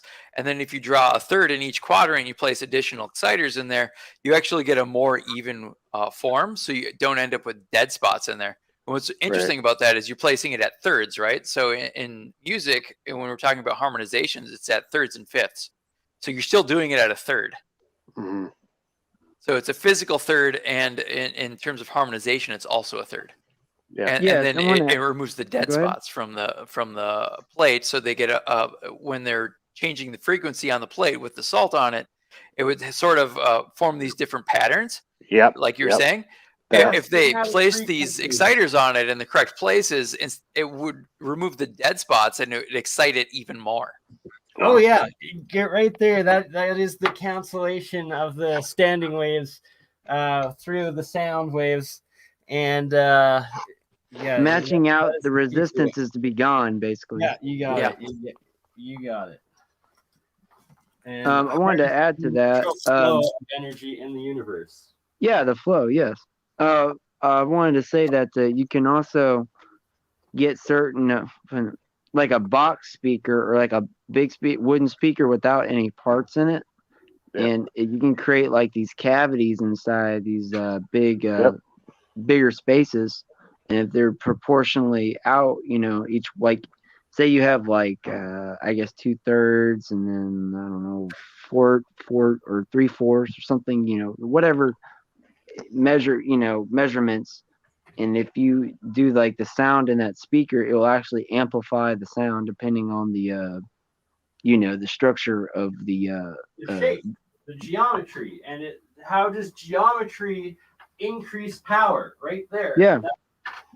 There's actually applied. They actually made a speaker like this, and it did a very good job. But depending on how you build it, you could also do a poor job if you don't do it right. So definitely a lot of experimentation to do. Well, so many different directions you can go. Yes. Well, I think the best way is the more novel you go, the more simpler you go, the better off you can actually do something even more better. Well, that's why my system, my Don Smith system that I'm working on now, based on more of the spark gap technology that Tesla was working on, it's making my system a lot simpler than a lot of systems out there. It's actually eliminating a lot of the so-called BS part of circuits and making it a lot easier to construct. Remember, brother, it's power. Power is the goal. The more, more free flow. Tesla was more on the power-based system, not the energy-based system. Mechanical, right? We're talking the power-based. Kinetic is power, and that is such key, and that is geometry. It is the shape in motion. That is your energy that is harnessed in nature, and that we are ignorant to in our modern. We run everything on an energy-based system. And that's why you always have losses. Yes. All right. If we change to Tesla's way, which he was getting into in his later years, to the power-based system. The power. You're going to get a lot more gains that way. You have to run at a higher frequency, higher voltages, higher RPM, higher everything. But make sure all the resistances are out first. That's where you're eliminating resistance with the flow of the shape of the motion. Yes. And here's the thing I wanted to add. What can help you with your project is if you do the signal to noise ratio calculations, that can probably ease some of the work. Cut it down some more. Well, the new spark gap that I've made, I've got a couple of videos there showing the new spark gap. I think I checked it out before. One very big thing that I've noticed right away is the amount of noise that is now gone. Like a lot of the noise is gone. That's the key, is the noise. Yes. Yeah. No longer streaming to Facebook. They could not handle it. It is very, very quiet. Now, when I record it on the phone for my videos for the YouTube channel, it sounds like hell. Oh, it's because it's 8 hours. That's why. But to my ear, while I'm doing it right in front of me, it's almost non-existent now. The sound is completely gone compared to what it used to be. Yes. If you Well, if you increase the bandwidth transfer through the phone must be larger noise than what the signal coming from, your noise generator into the phone must be. The signal must be smaller while the noise is larger in the phone. So yeah, just it's thinking like in when terms you of the frequency. it's like when you drive by, say, hydro poles in your car and you got the radio on, and say you Yes. got Yeah, you got the AM radio band going. The amount Doppler of dirt. effect, and someone's outside. It's the dirty energy. It's all the hydro poles are not tuned. Exactly. If they were tuning. Yeah, if they tuned those high voltage power lines, you What wouldn't is have. tuning? Harmonization. Well, it's the Exactly. harmonization. It's the frequency in which that power is traveling through a line. It's right? the shape of the geometry of motion. Right. Exactly. And It's that's dirty. why you can't have 14 megabytes per second speed on your internet, basically. Well, that's why you got the heat. That's why when you increase the magnetic field. The flow of the universe. When you put power through a wire, okay, it's going to create electromagnetic field automatically. Okay, the way the power lines are designed today, with the high voltage that they have going in at the wrong frequency, that's why you got the heat problem and you got the expansion and contraction of the wires. Every now and then you get a runaway where it cannot take that pressure anymore, and you get a lightning bolt shooting out the side of the wire. Exactly. Okay? This also happens in modern day transformers at the substation. Okay, if it was in resonant frequency from the transformer substation to the power lines, it would take less power to run the system. It would never heat up, and you would never have any. Well, because they don't tune the And you wouldn't have transformers to the wire generate conduction. all of that power That's burning oil and coal. Exactly. and They don't wasting tune it. It's the entropy of the system. so ridiculous how Hysteresis. inefficient the Yes. current system Is that easy? And no, Bernard's right. The geometry is not correct. That's right. But And that's why. the value. That's why you you're get. wasting it, spending it, burning oil, harvesting the oil, making nuclear energy. And it's like all of that does not even need to be done. It's just so pathetic. And then they're charging us for it too. It's like we are literally enslaving ourselves with this energy system that we've created. It's just it's the overall hysteresis of the system. Yes. Right. It's pushing destroying energy by brute force instead of Exactly. focusing on the harmonic resonance. That's right. Yeah. That's right. And that's why things get damaged. Yep. So it's that simple. I wanted to add though. Shoot. Oh, okay. One guy was talking about in a class he was doing about SNR signaling equations, and he said that if you could get the correct signal despite all the noise, like you can get all of the noise, basically the right signal, like you're incorporating all noise, the whole Gaussian spectrum, like all of it. Yeah, what Bernard's saying, the whole enchilada, all of it, you can get all of that energy in a single antenna. What the spark gap is doing, and into Mike's systems there, you're taking the sound energy, the heat Everything. energy, Everything. the kinetic energy. Everything. I'm talking about everything, brother. You're transforming Consciousness, everything. What do you think the spark gap is? Oh wow, okay. Well, he's talking about if you get the signal just right, you can get all the power of everything in a single antenna just being on your desk, and you can power everything. What do you think the human mind and body is? Yeah. Yep. Well, pretty much. All right. Why do you think a lot of my research is based around the spark gap now? Oh, I can see why now. Shoot. And Mike, I gotta play the video of when you put that spark gap. Oh yes.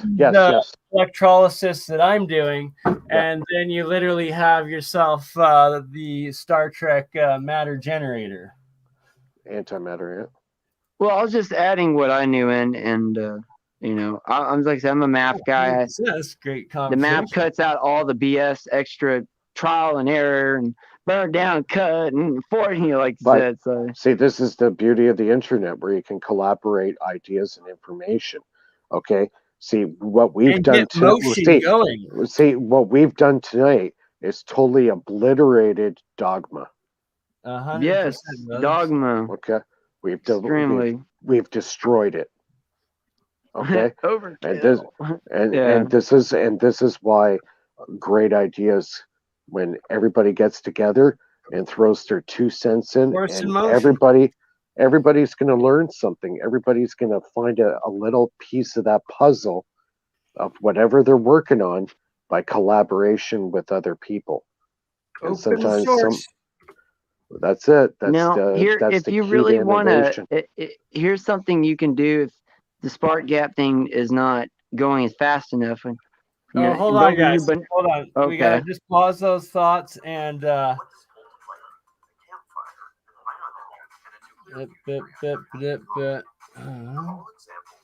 stupid. No.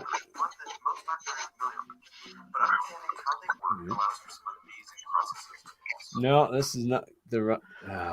Do you have that video clip of Dollard? Remember the clip that I sent you? It's at 49 minutes in. Play it from there. I want him to listen to us. Hold on, no, Mike. First, let's sure, go ahead. quickly. Today we're going to make something truly special Or I'll be on mute. called cold fusion. Now, it's Can very you guys hear it, or? Yeah, I can hear it. is said not to exist, or it is said not to be possible, or at least the experiment can't be replicated. Well, I'm going to at least prove one of those myths wrong. We're going to replicate the experiment. This is how we're going to do it. We're going to take our trusty tube that we used last week, but different things are going to go on. Plasma tube. Let me show you.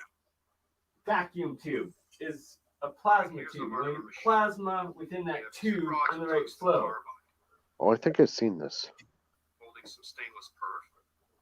One insulated with plastic coating, and these little porcelain insulators.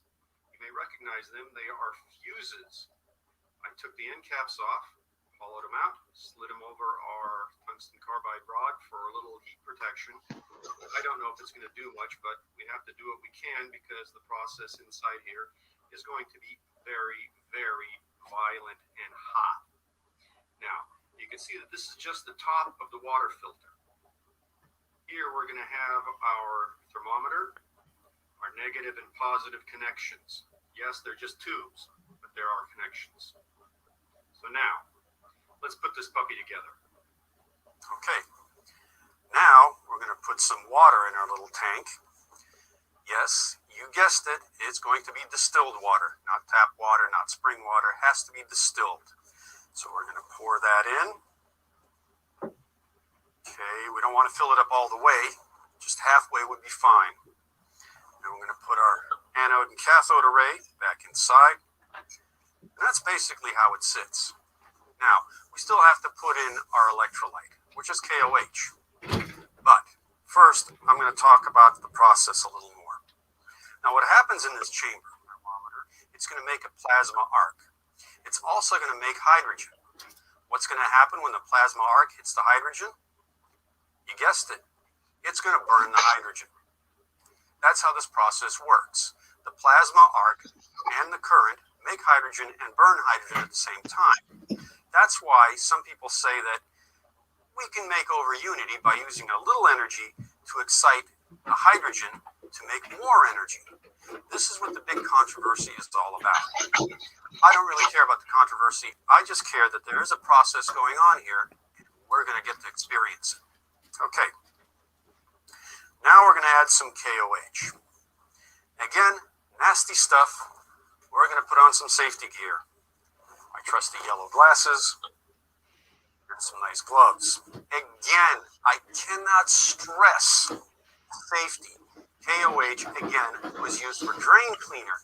It's nasty stuff. You do not want it on your skin, and especially you do not want it in your eyes. So we have to be very careful with this stuff, okay? All right, we're going to start adding the KOH. I'm going to put in a little at a time so we don't put in too much. Again, if we get too much current flowing, the experiment's not going to work. If we don't get enough current flowing, the experiment's not going to work. So what we're going And that's how everything gets debunked if you intentionally want to debunk a science experiment when you're proving it or disproving it. Yeah, you just intentionally screw it up by a little bit so nobody notices. And that's what modern academia, aka the Energy Board, has been doing for generations. And now we're going to screw it together. Although I liked Jeremiah's point in Apec earlier this evening when he was trying to replicate things. And he was like, well, I used, my power supply and my equipment and I couldn't replicate it. And then he sent me the power supply that he built by hand, which was apparently built incorrectly, and then it worked. Right? Well, because his equipment was too perfect. You can actually just use a crystal and it will stay connected to frequency constantly, since frequency is equal to proportional to energy. So, I mean, you can get time energy in just a crystal. Crystal. Yeah, it'll be constantly connected. That's what the Hutchison's battery is. So it's forever power. Now, deducting the value, like, if you transfer the power, will the power from the crystal get lowered though? That's what my question is. In my geometric dimensional theory, crystal is the sixth state of matter, and it turns back into a solid state of crystal within itself after the fourth state of plasma and the fifth state of the ether. Oh, okay. I get it now. Oh, that's good. Okay. That is also how you get the holographic Earth and universe and everything else, and then the crystalline plasmas and plasmoids, and then potentially higher dimensional life forms that could be within them, within the centers of planets, sun, stars, whatever. So even if you take it on our dimensional level, like you take some energy from the crystal, it's still not subtracted. It's still just moved down. It's a fractal of the full higher dimension that it's coming out of. Okay, so it just stays constant. Okay. Exactly. Okay.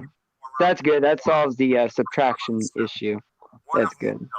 That's why we have to heat the water to the right temperature to give it the right resistance. But that's something you could try, Bernard, if you want to, just get one crystal, whatever. Try it. It's how they are able to freeze light within crystal and information and all of that. Yeah. And it's also how the holographic universe, the information unfolds within itself, coming out of and into the systems of solid waves and the crystallization and the multiplication into solid out of just a shard. It's having the code of a shard, essentially being your code, your harmonic frequency. Okay, so see in here, there's the spark gap. You have the plasma now, and once you have that plasma, you have nuclear reactions, I guess, happening, but also the connection into that higher dimension. And that's how the form out of it, how you get the energy flow between solid gas. Yeah. So this might actually qualify as a low energy nuclear reaction because it's under exactly 5. What it is. Exactly. Yeah. It's under 5,000 degrees Celsius. Now, I wonder if the temperature of that one project, the luminescence project, where they punched light through the water and create a micro star, I guess. Exactly, and it's on the monoatomic level. Yeah, but you're not having to take all the energy of everything in that area and put it all the pressure and all the heat and all the electricity. No, it's just in that one little localized spot. Well, that's what Dollard was working on. The cosmic induction generator. Yeah, condensing. But that little star that they created, the little light in the jar, does that have more power than what's going on here?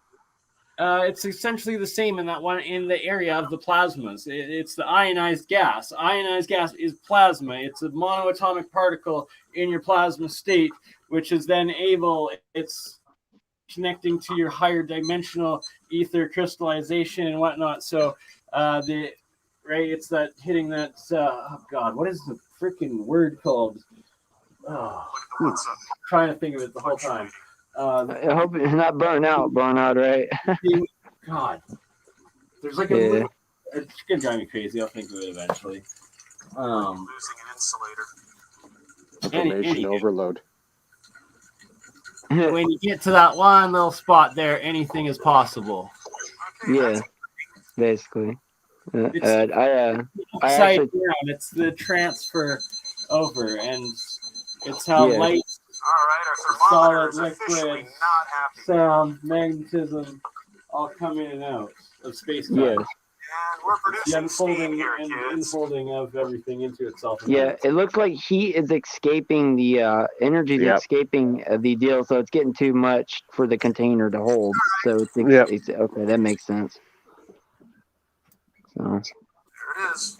But yeah, as far as the time energy aspect, time frequency, look up Marcel Vogel, and he will explain. Very good work. Marcel Vogel. Something happened actually to that guy or similar dude. They did an experiment in the 80s, and he achieved the time frequency, and apparently he had people show up his door immediately. So they are definitely always watching. Just let you know that. Right, and well, if you look at every movie that actually, or TV series that is involved with serious time travel technology or time lines, where there's no paradoxing, there's always a time police force that keeps it in check. Yes. So it's like the Men in Black that, hey, you're fucking around with time. Well, people are gonna, the force that controls time is probably gonna show up on time. Put it to put it to you this way. I haven't really told anybody this, but I've been taken off the road twice in the last month and a half. Well, you be careful. That is why we need our flying vehicles already. God damn. Yeah, no, you got time. Did you have time loss? That's how you could tell. When? If you got picked up. No. I got taken off the road. I've been. Somebody deliberately tried to do it. Oh, okay. Yeah. Okay. Still in the space of under the constraints of time. Okay, you were just run off the road regular. Okay. Yeah. I thought you were. That they swooped up and got you. No, none of that. No, not the higher dimensional time. They're trying to erase it from this timeline. Somebody tried to take me out twice. Same vehicle on the same road. Yeah, that makes sense. Program crap and all. Trust me, it's two different time frames. Both incidents happened 2 different days of the week and different times. Yes. Now, when you are going and when your body is achieving that higher rate of frequency, everything actually starts to slow down. I hear. Oh yeah, big time. Oh yeah. So that's how proof of time is a dimension. Yeah, exactly. And you're connecting your consciousness in this 3rd dimension to your higher 5th dimensional soul self consciousness. Yes. Which is called the light body that the Buddhists attain.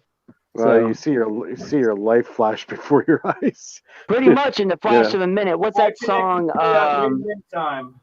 There's a song. I live. It's a rock and roll song. Now you know why they play it. You live your double vision. You live your life in 1 minute.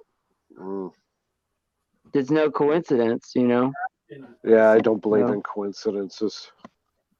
No, you should. But I'm just throwing that out there, I'm just throwing that out there. In coincidence, you will never achieve time travel because, you just got to read how the universe works. Yes, well, we already figured it out, man. Just get a higher frequency. Harmonization. That's how you do it. People have elevated thoughts that operate on a higher frequency, and that is why they try to suppress. Now I want to give a little piece out where you can, which is a 2nd degree emotional consciousness. You're not using your 3rd dimensional choice, your free will, which is the 3rd dimension. to then be fourth dimensional of thinking of others, thinking of the future, thus having your conscious thinking over time, and then connecting to the higher dimensional realm. And well, they're not, and nobody goes the right motion they should go to where there's no resistance, but they always go the resistance route, which is why things tend to go steamrolled. Yeah, basically, yeah, boulderized. So, you know what? Like Bruce Lee had a very good saying. He says, "You got to be like water." Yeah, okay? I remember that. When you pour water in a cup, it becomes the cup. If you pour water in a teacup, it becomes the teapot. Water can you're adding fall. mass. Water can fall or it can crash. Yes, and you're adding mass to That's it, right. and that lowers the frequency of the whole object. So and you could, that's a key actually to understanding the resistance values and material, the energy values, the mass. Partially, I think. I mean, other factors come in when measuring resistance, but you can here's where you could achieve light body is if like one of the ways is like raising your frequency of your body, make sure all the cells are in resonance with each other, is that you can basically microtubules are supposedly, they say, where the photons, well, that's the atomic model, but where the light waves actually atomic model is somewhat scalable. It's oh god. I'm going to tell you, the microtubules are either. But the microtubules are half the wavelength, or okay, not half the wavelength, but are a smaller wavelength than the light itself, the light wave itself, or the photon, quote unquote, just to throw that out there. And it's able to catch it. So if you can keep vibrating those microtubules at their resonance frequency, the light will consistently build up, and then that will then self-similarize itself into other needed materials you need in your body to restore your body back to whatever it needs to be, and you just keep it going, and then your frequency of your whole body will soon align, and you'll keep rising up, and then you'll get powers basically, and then you'll get light body. That's why I'm you working get on outta this. here. That's why I'm working on the structured water. Is I'm gonna use a signal generator to pump these frequencies in it and basically you just gotta find the right tuning. You gotta find the right tuning. Well, That's it's all you gotta do. 528 and 423 hertz. So I'm gonna pump those two frequencies in the water. Okay. Well, hey, factor in the signal to noise ratioing equations, but most definitely try to measure out the resistances as much as you can to get zero. That's basically the key. So when you're doing that, that's just a throw in there to help you, to get and keep that idea. So I got an apparatus that I'm going to build for this structured water machine. That's going to be interesting. I want to keep an eye on that. Yeah, I'm doing things a little differently. I'm just reading more to get more novel and more simpler without having to need material to try to do experiments. Since it's all pure frequency, I'm going to experiment with virtual items. Yeah. The thing is, you'll never get a better example than seeing something in front of you.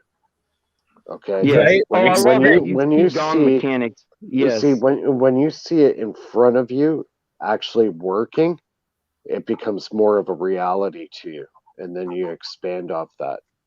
Yes. I'm loving these comments. These are exactly what my analogy is all about. Burn your body away from the BS. Use Qigong mechanics. That's actually what I did. I read Qigong a lot about infrasonic. Some of these guys that practice produce infrasonic waves or ultrasound waves, and they're able to make objects go phase in through other objects, like the Philadelphia experiment. It's been proven.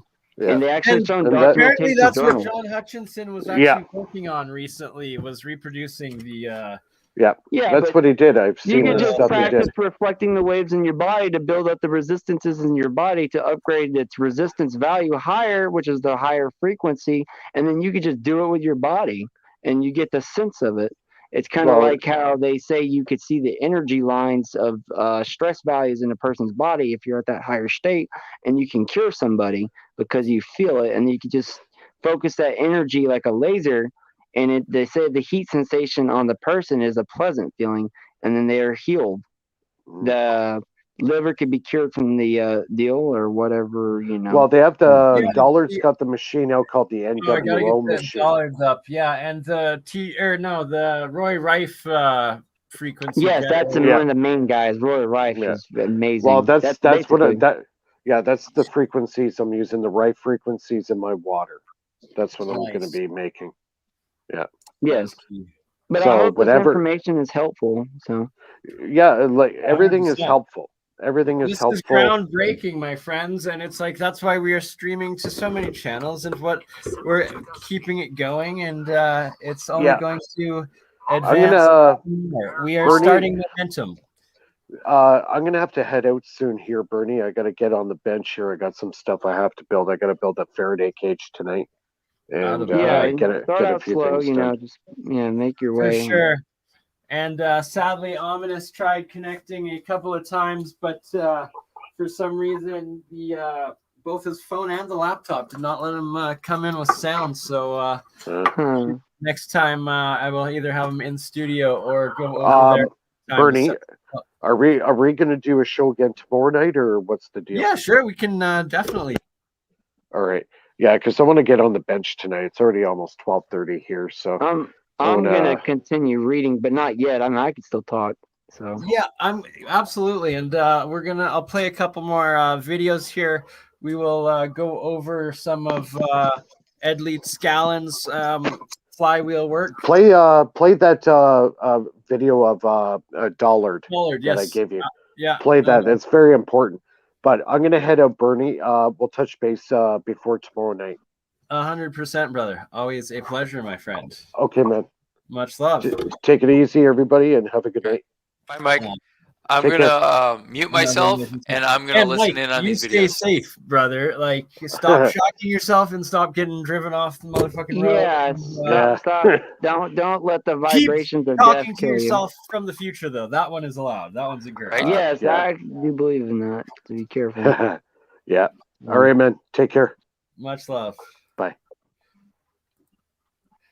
So also, what I will finally set up here on the second camera is the electrolysis process of breaking down the metal into the monoatomic white plasma metal that is a single atom of your solid pure metal elements. And then it's no different than when you're rotating it, you're exciting it in absolute zero, or you're aligning it in these nanotube structures, resonating it. It's the connection of the pure energy of solid state matter into the higher dimensional matter. It basically like the Walter Russell, like it's just transforming into the other higher elements.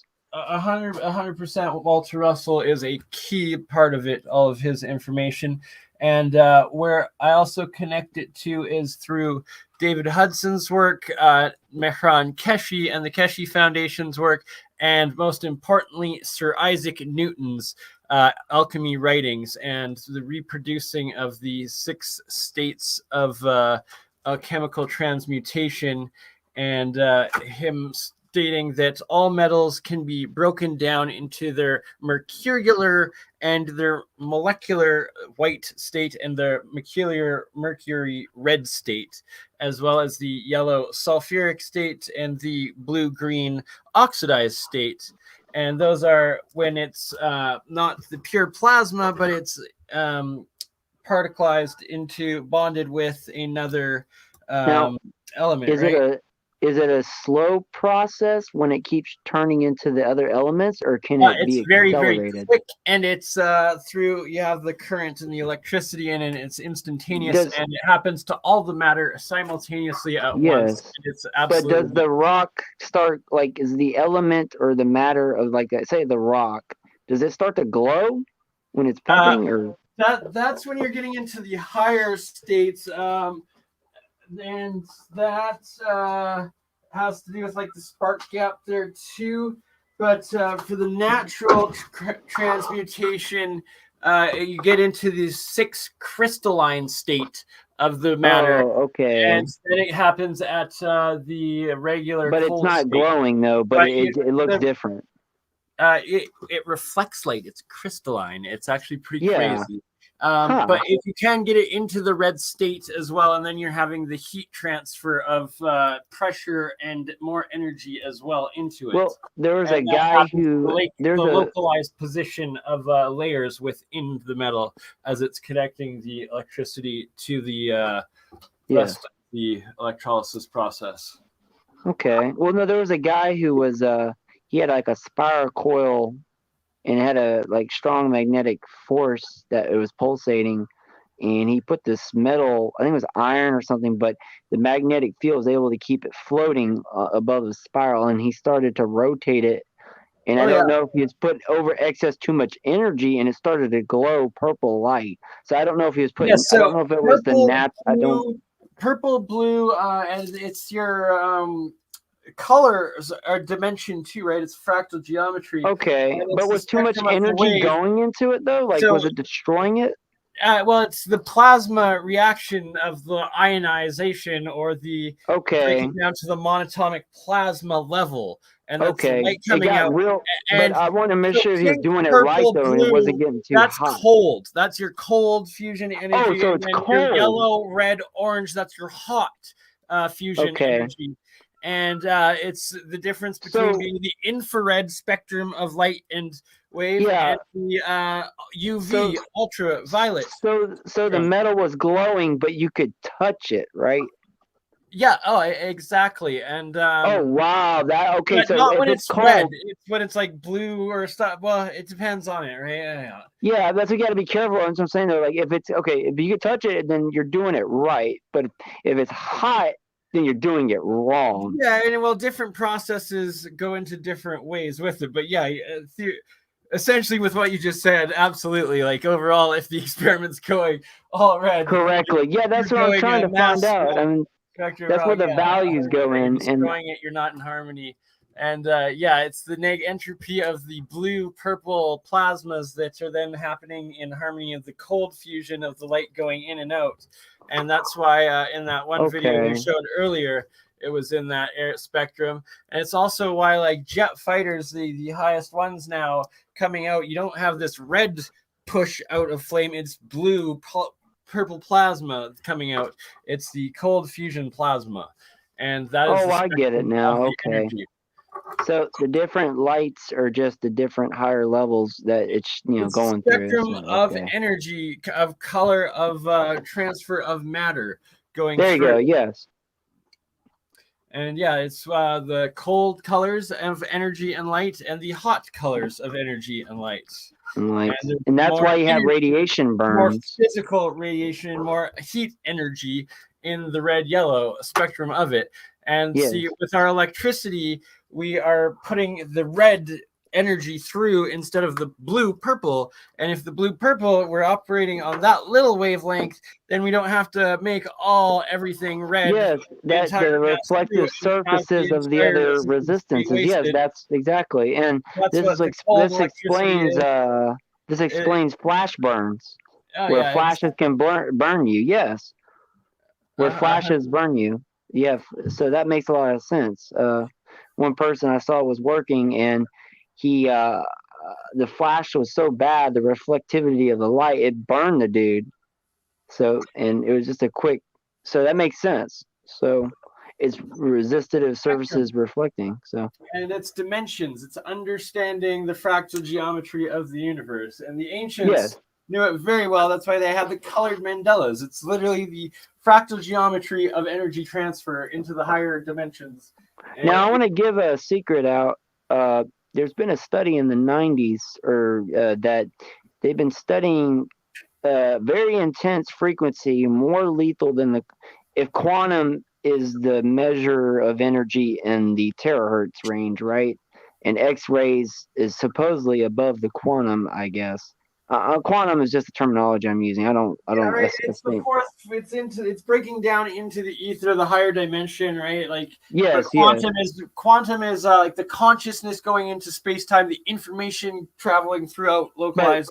I'm saying as the measurement system, at least that we're using. It's the terahertz section, right?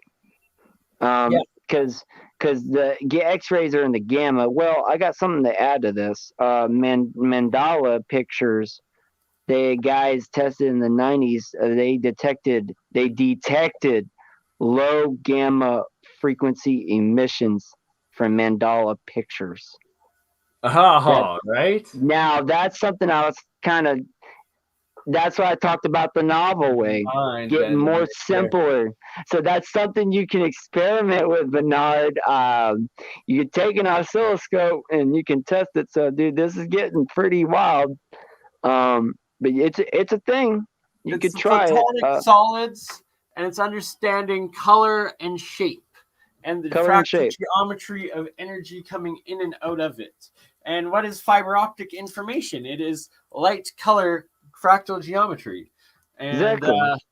It's and frequency is proportional to energy. So there you go.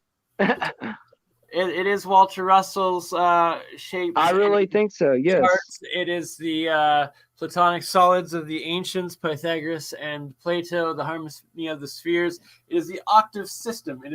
That is the fractal geometry of harmony of creation. And the fractal geometry is probably governed by the numbers, which are also probably a higher dimension. Another dimension of that fractal geometry. Geometry, yes, but the higher precipence than that fractal geometry, I think, because they're numbers, Each equally important to their own. They are their own dimension of existence and reality and dictatorship of the operation of the universe. Yes, the operation. Yes, because the numbers will form the geometry of the fractals extending out forever, right? So I just think they would have a higher precedence, correct?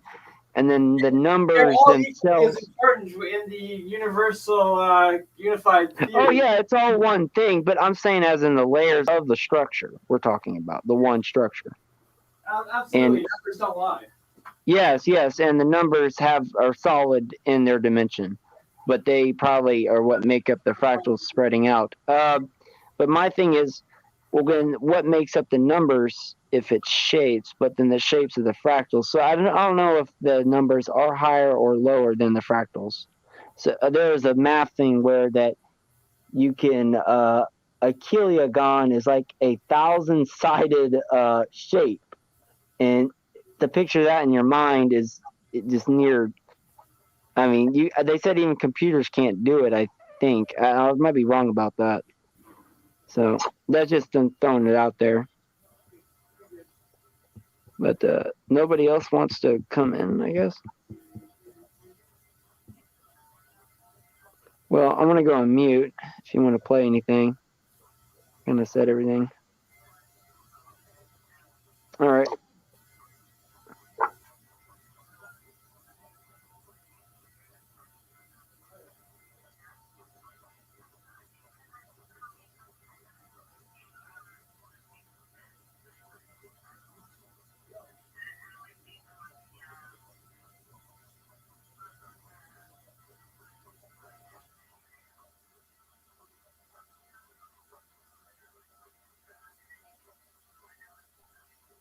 Oh, but not. I hope you're not upset or anything. Suffer burnout or nothing. Great. It's a short intermission. So, all right.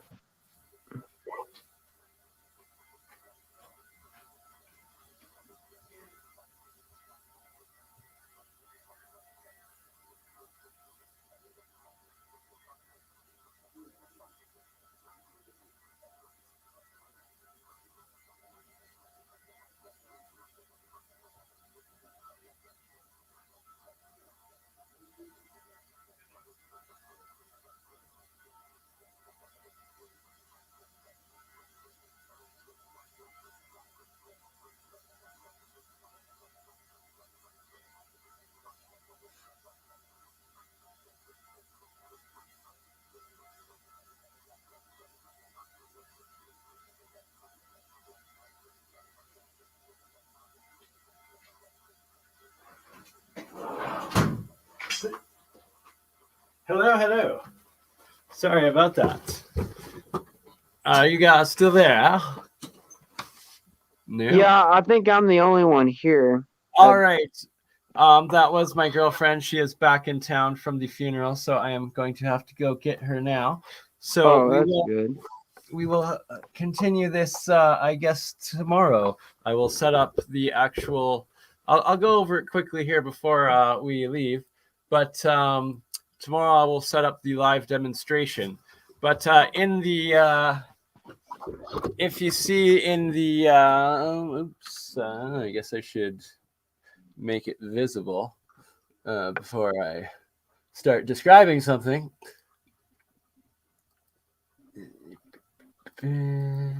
So this one right here, this guy.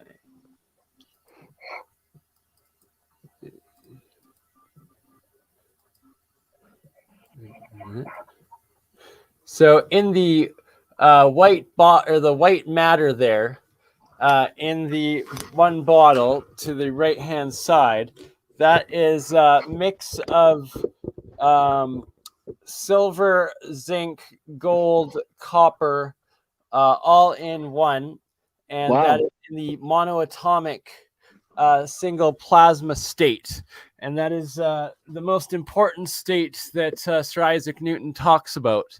And that is the mana, that is your pure gold. And in this orangey golden one to the left of it, that is pure, I guess it'd be triatomic or plasmoidic gold, where it's the smallest single nano gold particle, and it's actually crystallized on the entire outside or inside of the glass there, and that's why it's giving that orangey gold appearance. And there's actually just a very fine, thin layer of that particle gold layering the bottom. Yet in this one to the right, the white, fluffy, pure monoatomic elements, that is also known as the ormes or the gans.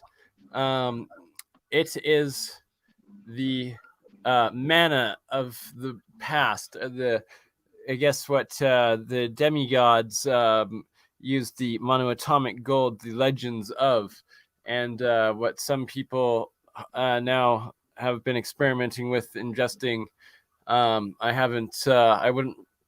I don't recommend taking large amounts. It is extremely powerful energy stuff. And that if you get any that is like blue, green oxidized, you're going to literally poison yourself, and you're going to shred the cells within your body, because it's not this fluffy white monoatomic.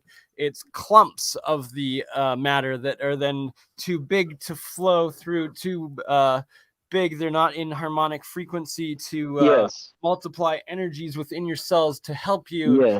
And they will shred it instead, and they will give you that poisoning. Too much of a high energy That's where they would turn blue. You get oxidized. You're getting the wrong particles. You're not getting the pure plasma in. And that is the difference, and that is how you can very easily poison and kill yourself and harm and damage your body very severely in a very short period of time. So unless you know what you're doing, do not try this at home. But if you do know what you're doing, by all means, I'd rather be a guinea pig and ingest small amounts of pure plasma metal, and then, take and get those plasma resonant fields within my living cell structure that is make sure it's the right amount, as opposed to getting pure metal injected into you to also repel those field energies.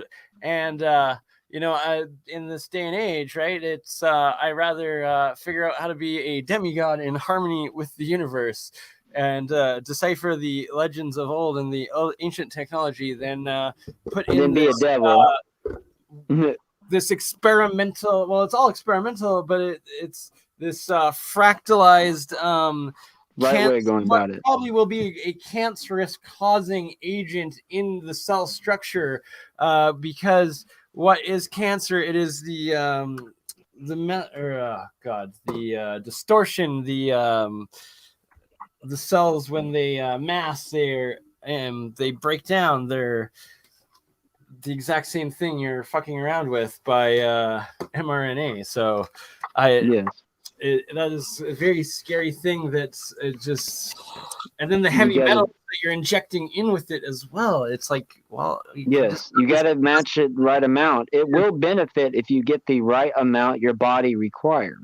Right, and so the colloidal silver, the colloidal gold water, the plasma water, that is what I drink.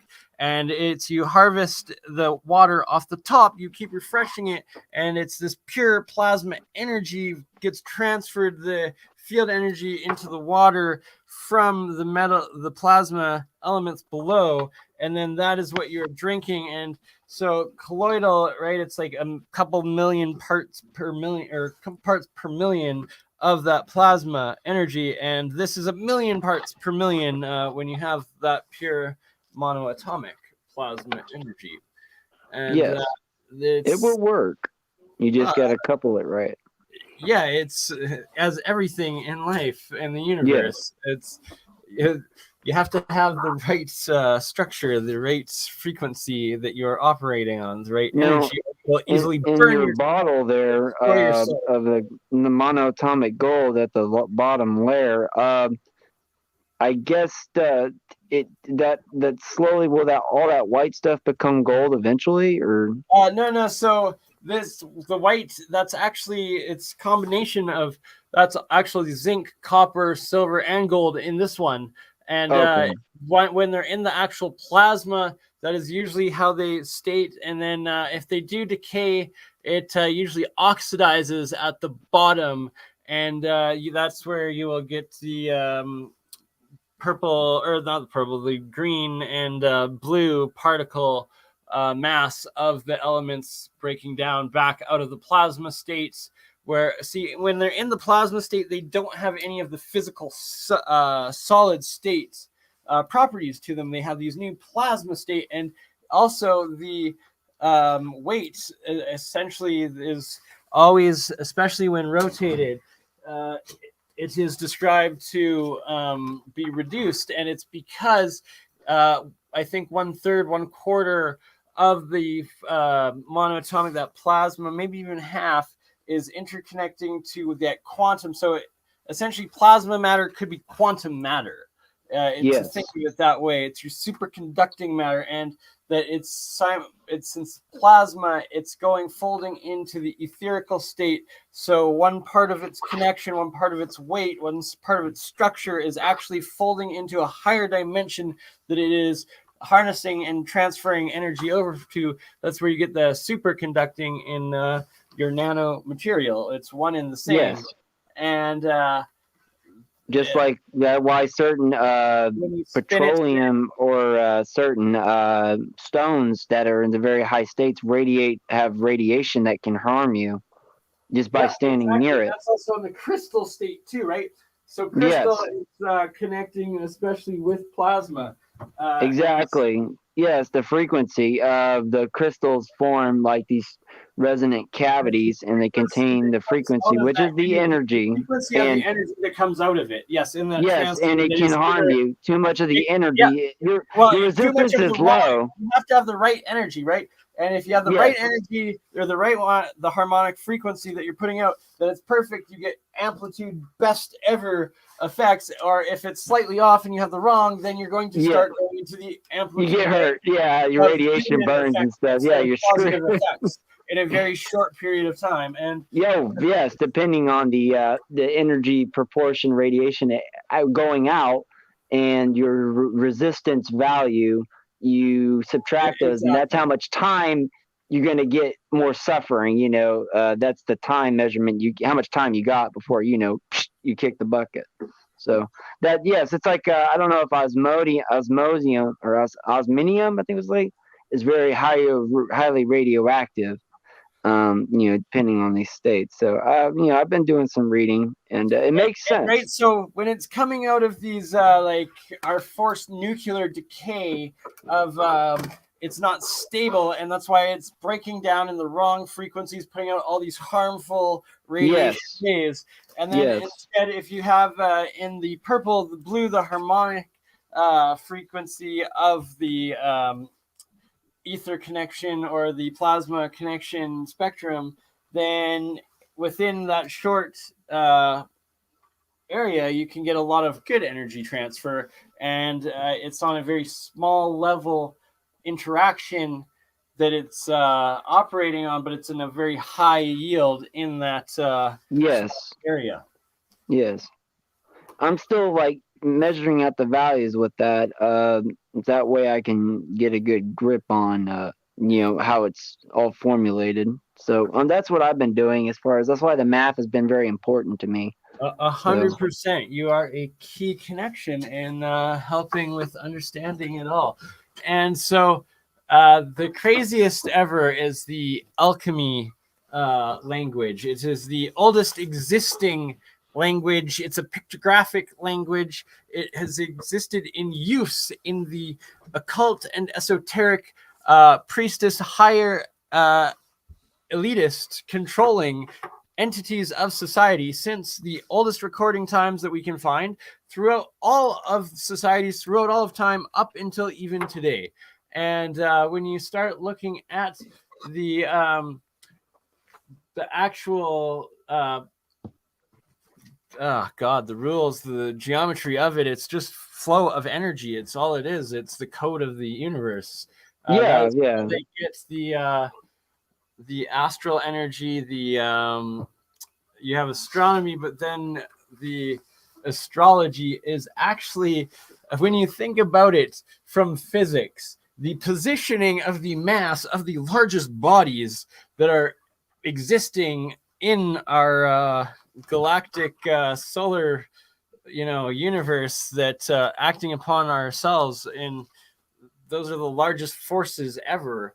And it's really interesting, the metals that they connect with each planet, and the sun and the moon, and the energy that comes through with them. And one thing, when I produce monoatomic silver, I have a silver cathode, silver anode, and it puts out just pure of this white monatomic silver stuff. And when the moon is waxing and waning, it puts out a very little amount. And when you have a full moon, it puts out a lot of it. And super moon, that makes sense. The entire canister, and it's a direct correlation that silver, that the alchemists put as the moon, the energy of it, physically, I can prove directly correlates to the the frequency of the moon's radiation. That's right. So you have copper, you have iron as Venus and Mars and Mercury, and it is phonon resonance is what they call it, I think, between silver and gold.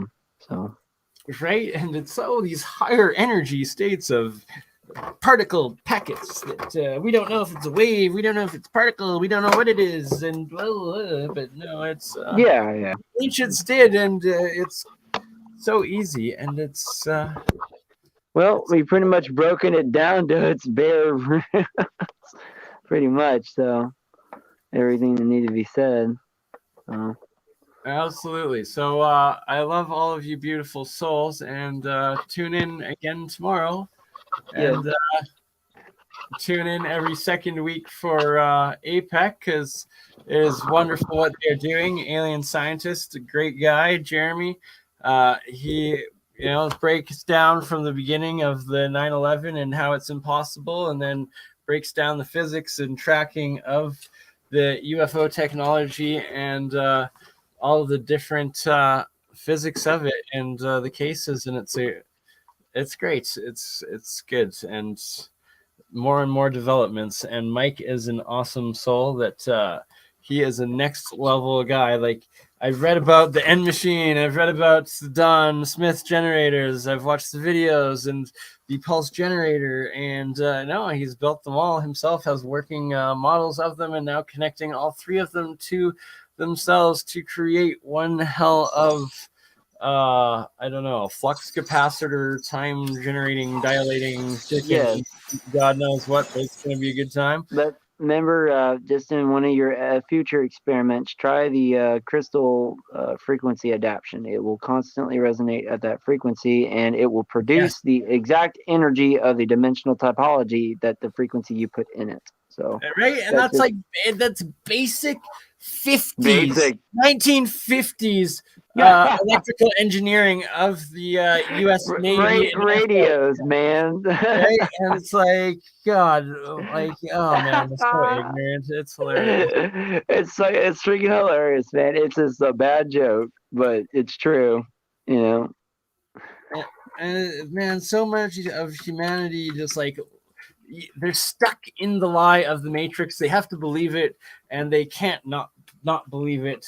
Well, so they like, have to meet the resistance that's proper to what they got to do. So, you know, that's always like that thing where you say you help somebody who doesn't deserve it, and then basically you end up getting some kind of backlash of something. You're going to get burnt because you're going against the energy flow of what the not should be doing. Someone's Yeah, trying to fight the universe, and then you're going to try and help their flow of going against it. You're going to have a static discharge. That makes a lot of sense. Yeah, that makes a perfect sense. So I've had my own experience of that. I've helped somebody. Oh, haven't we all? Haven't we all? Right? Yes.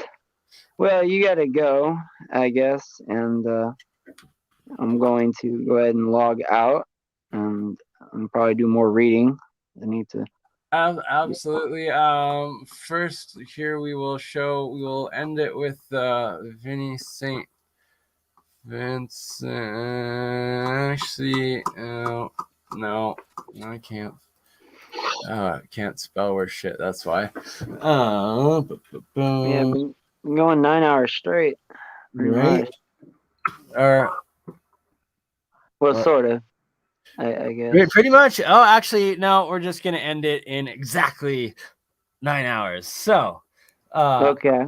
Everyone that has been here and joined in, it is a pleasure to be in these fractal experience streams of discussion and higher dimensional thoughts. And until we meet again in the Matrix, it was always a pleasure. And remember, kiddies, always increase your metabolic rate as much as you can.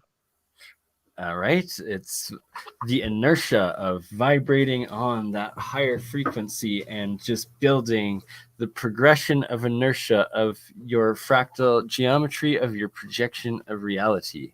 And know that you have the power of creation, and only you can change and build your own reality. And together we are building the better reality of the world that we want to live in. Remember, you have the power. Exactly. And on that note, until we meet again.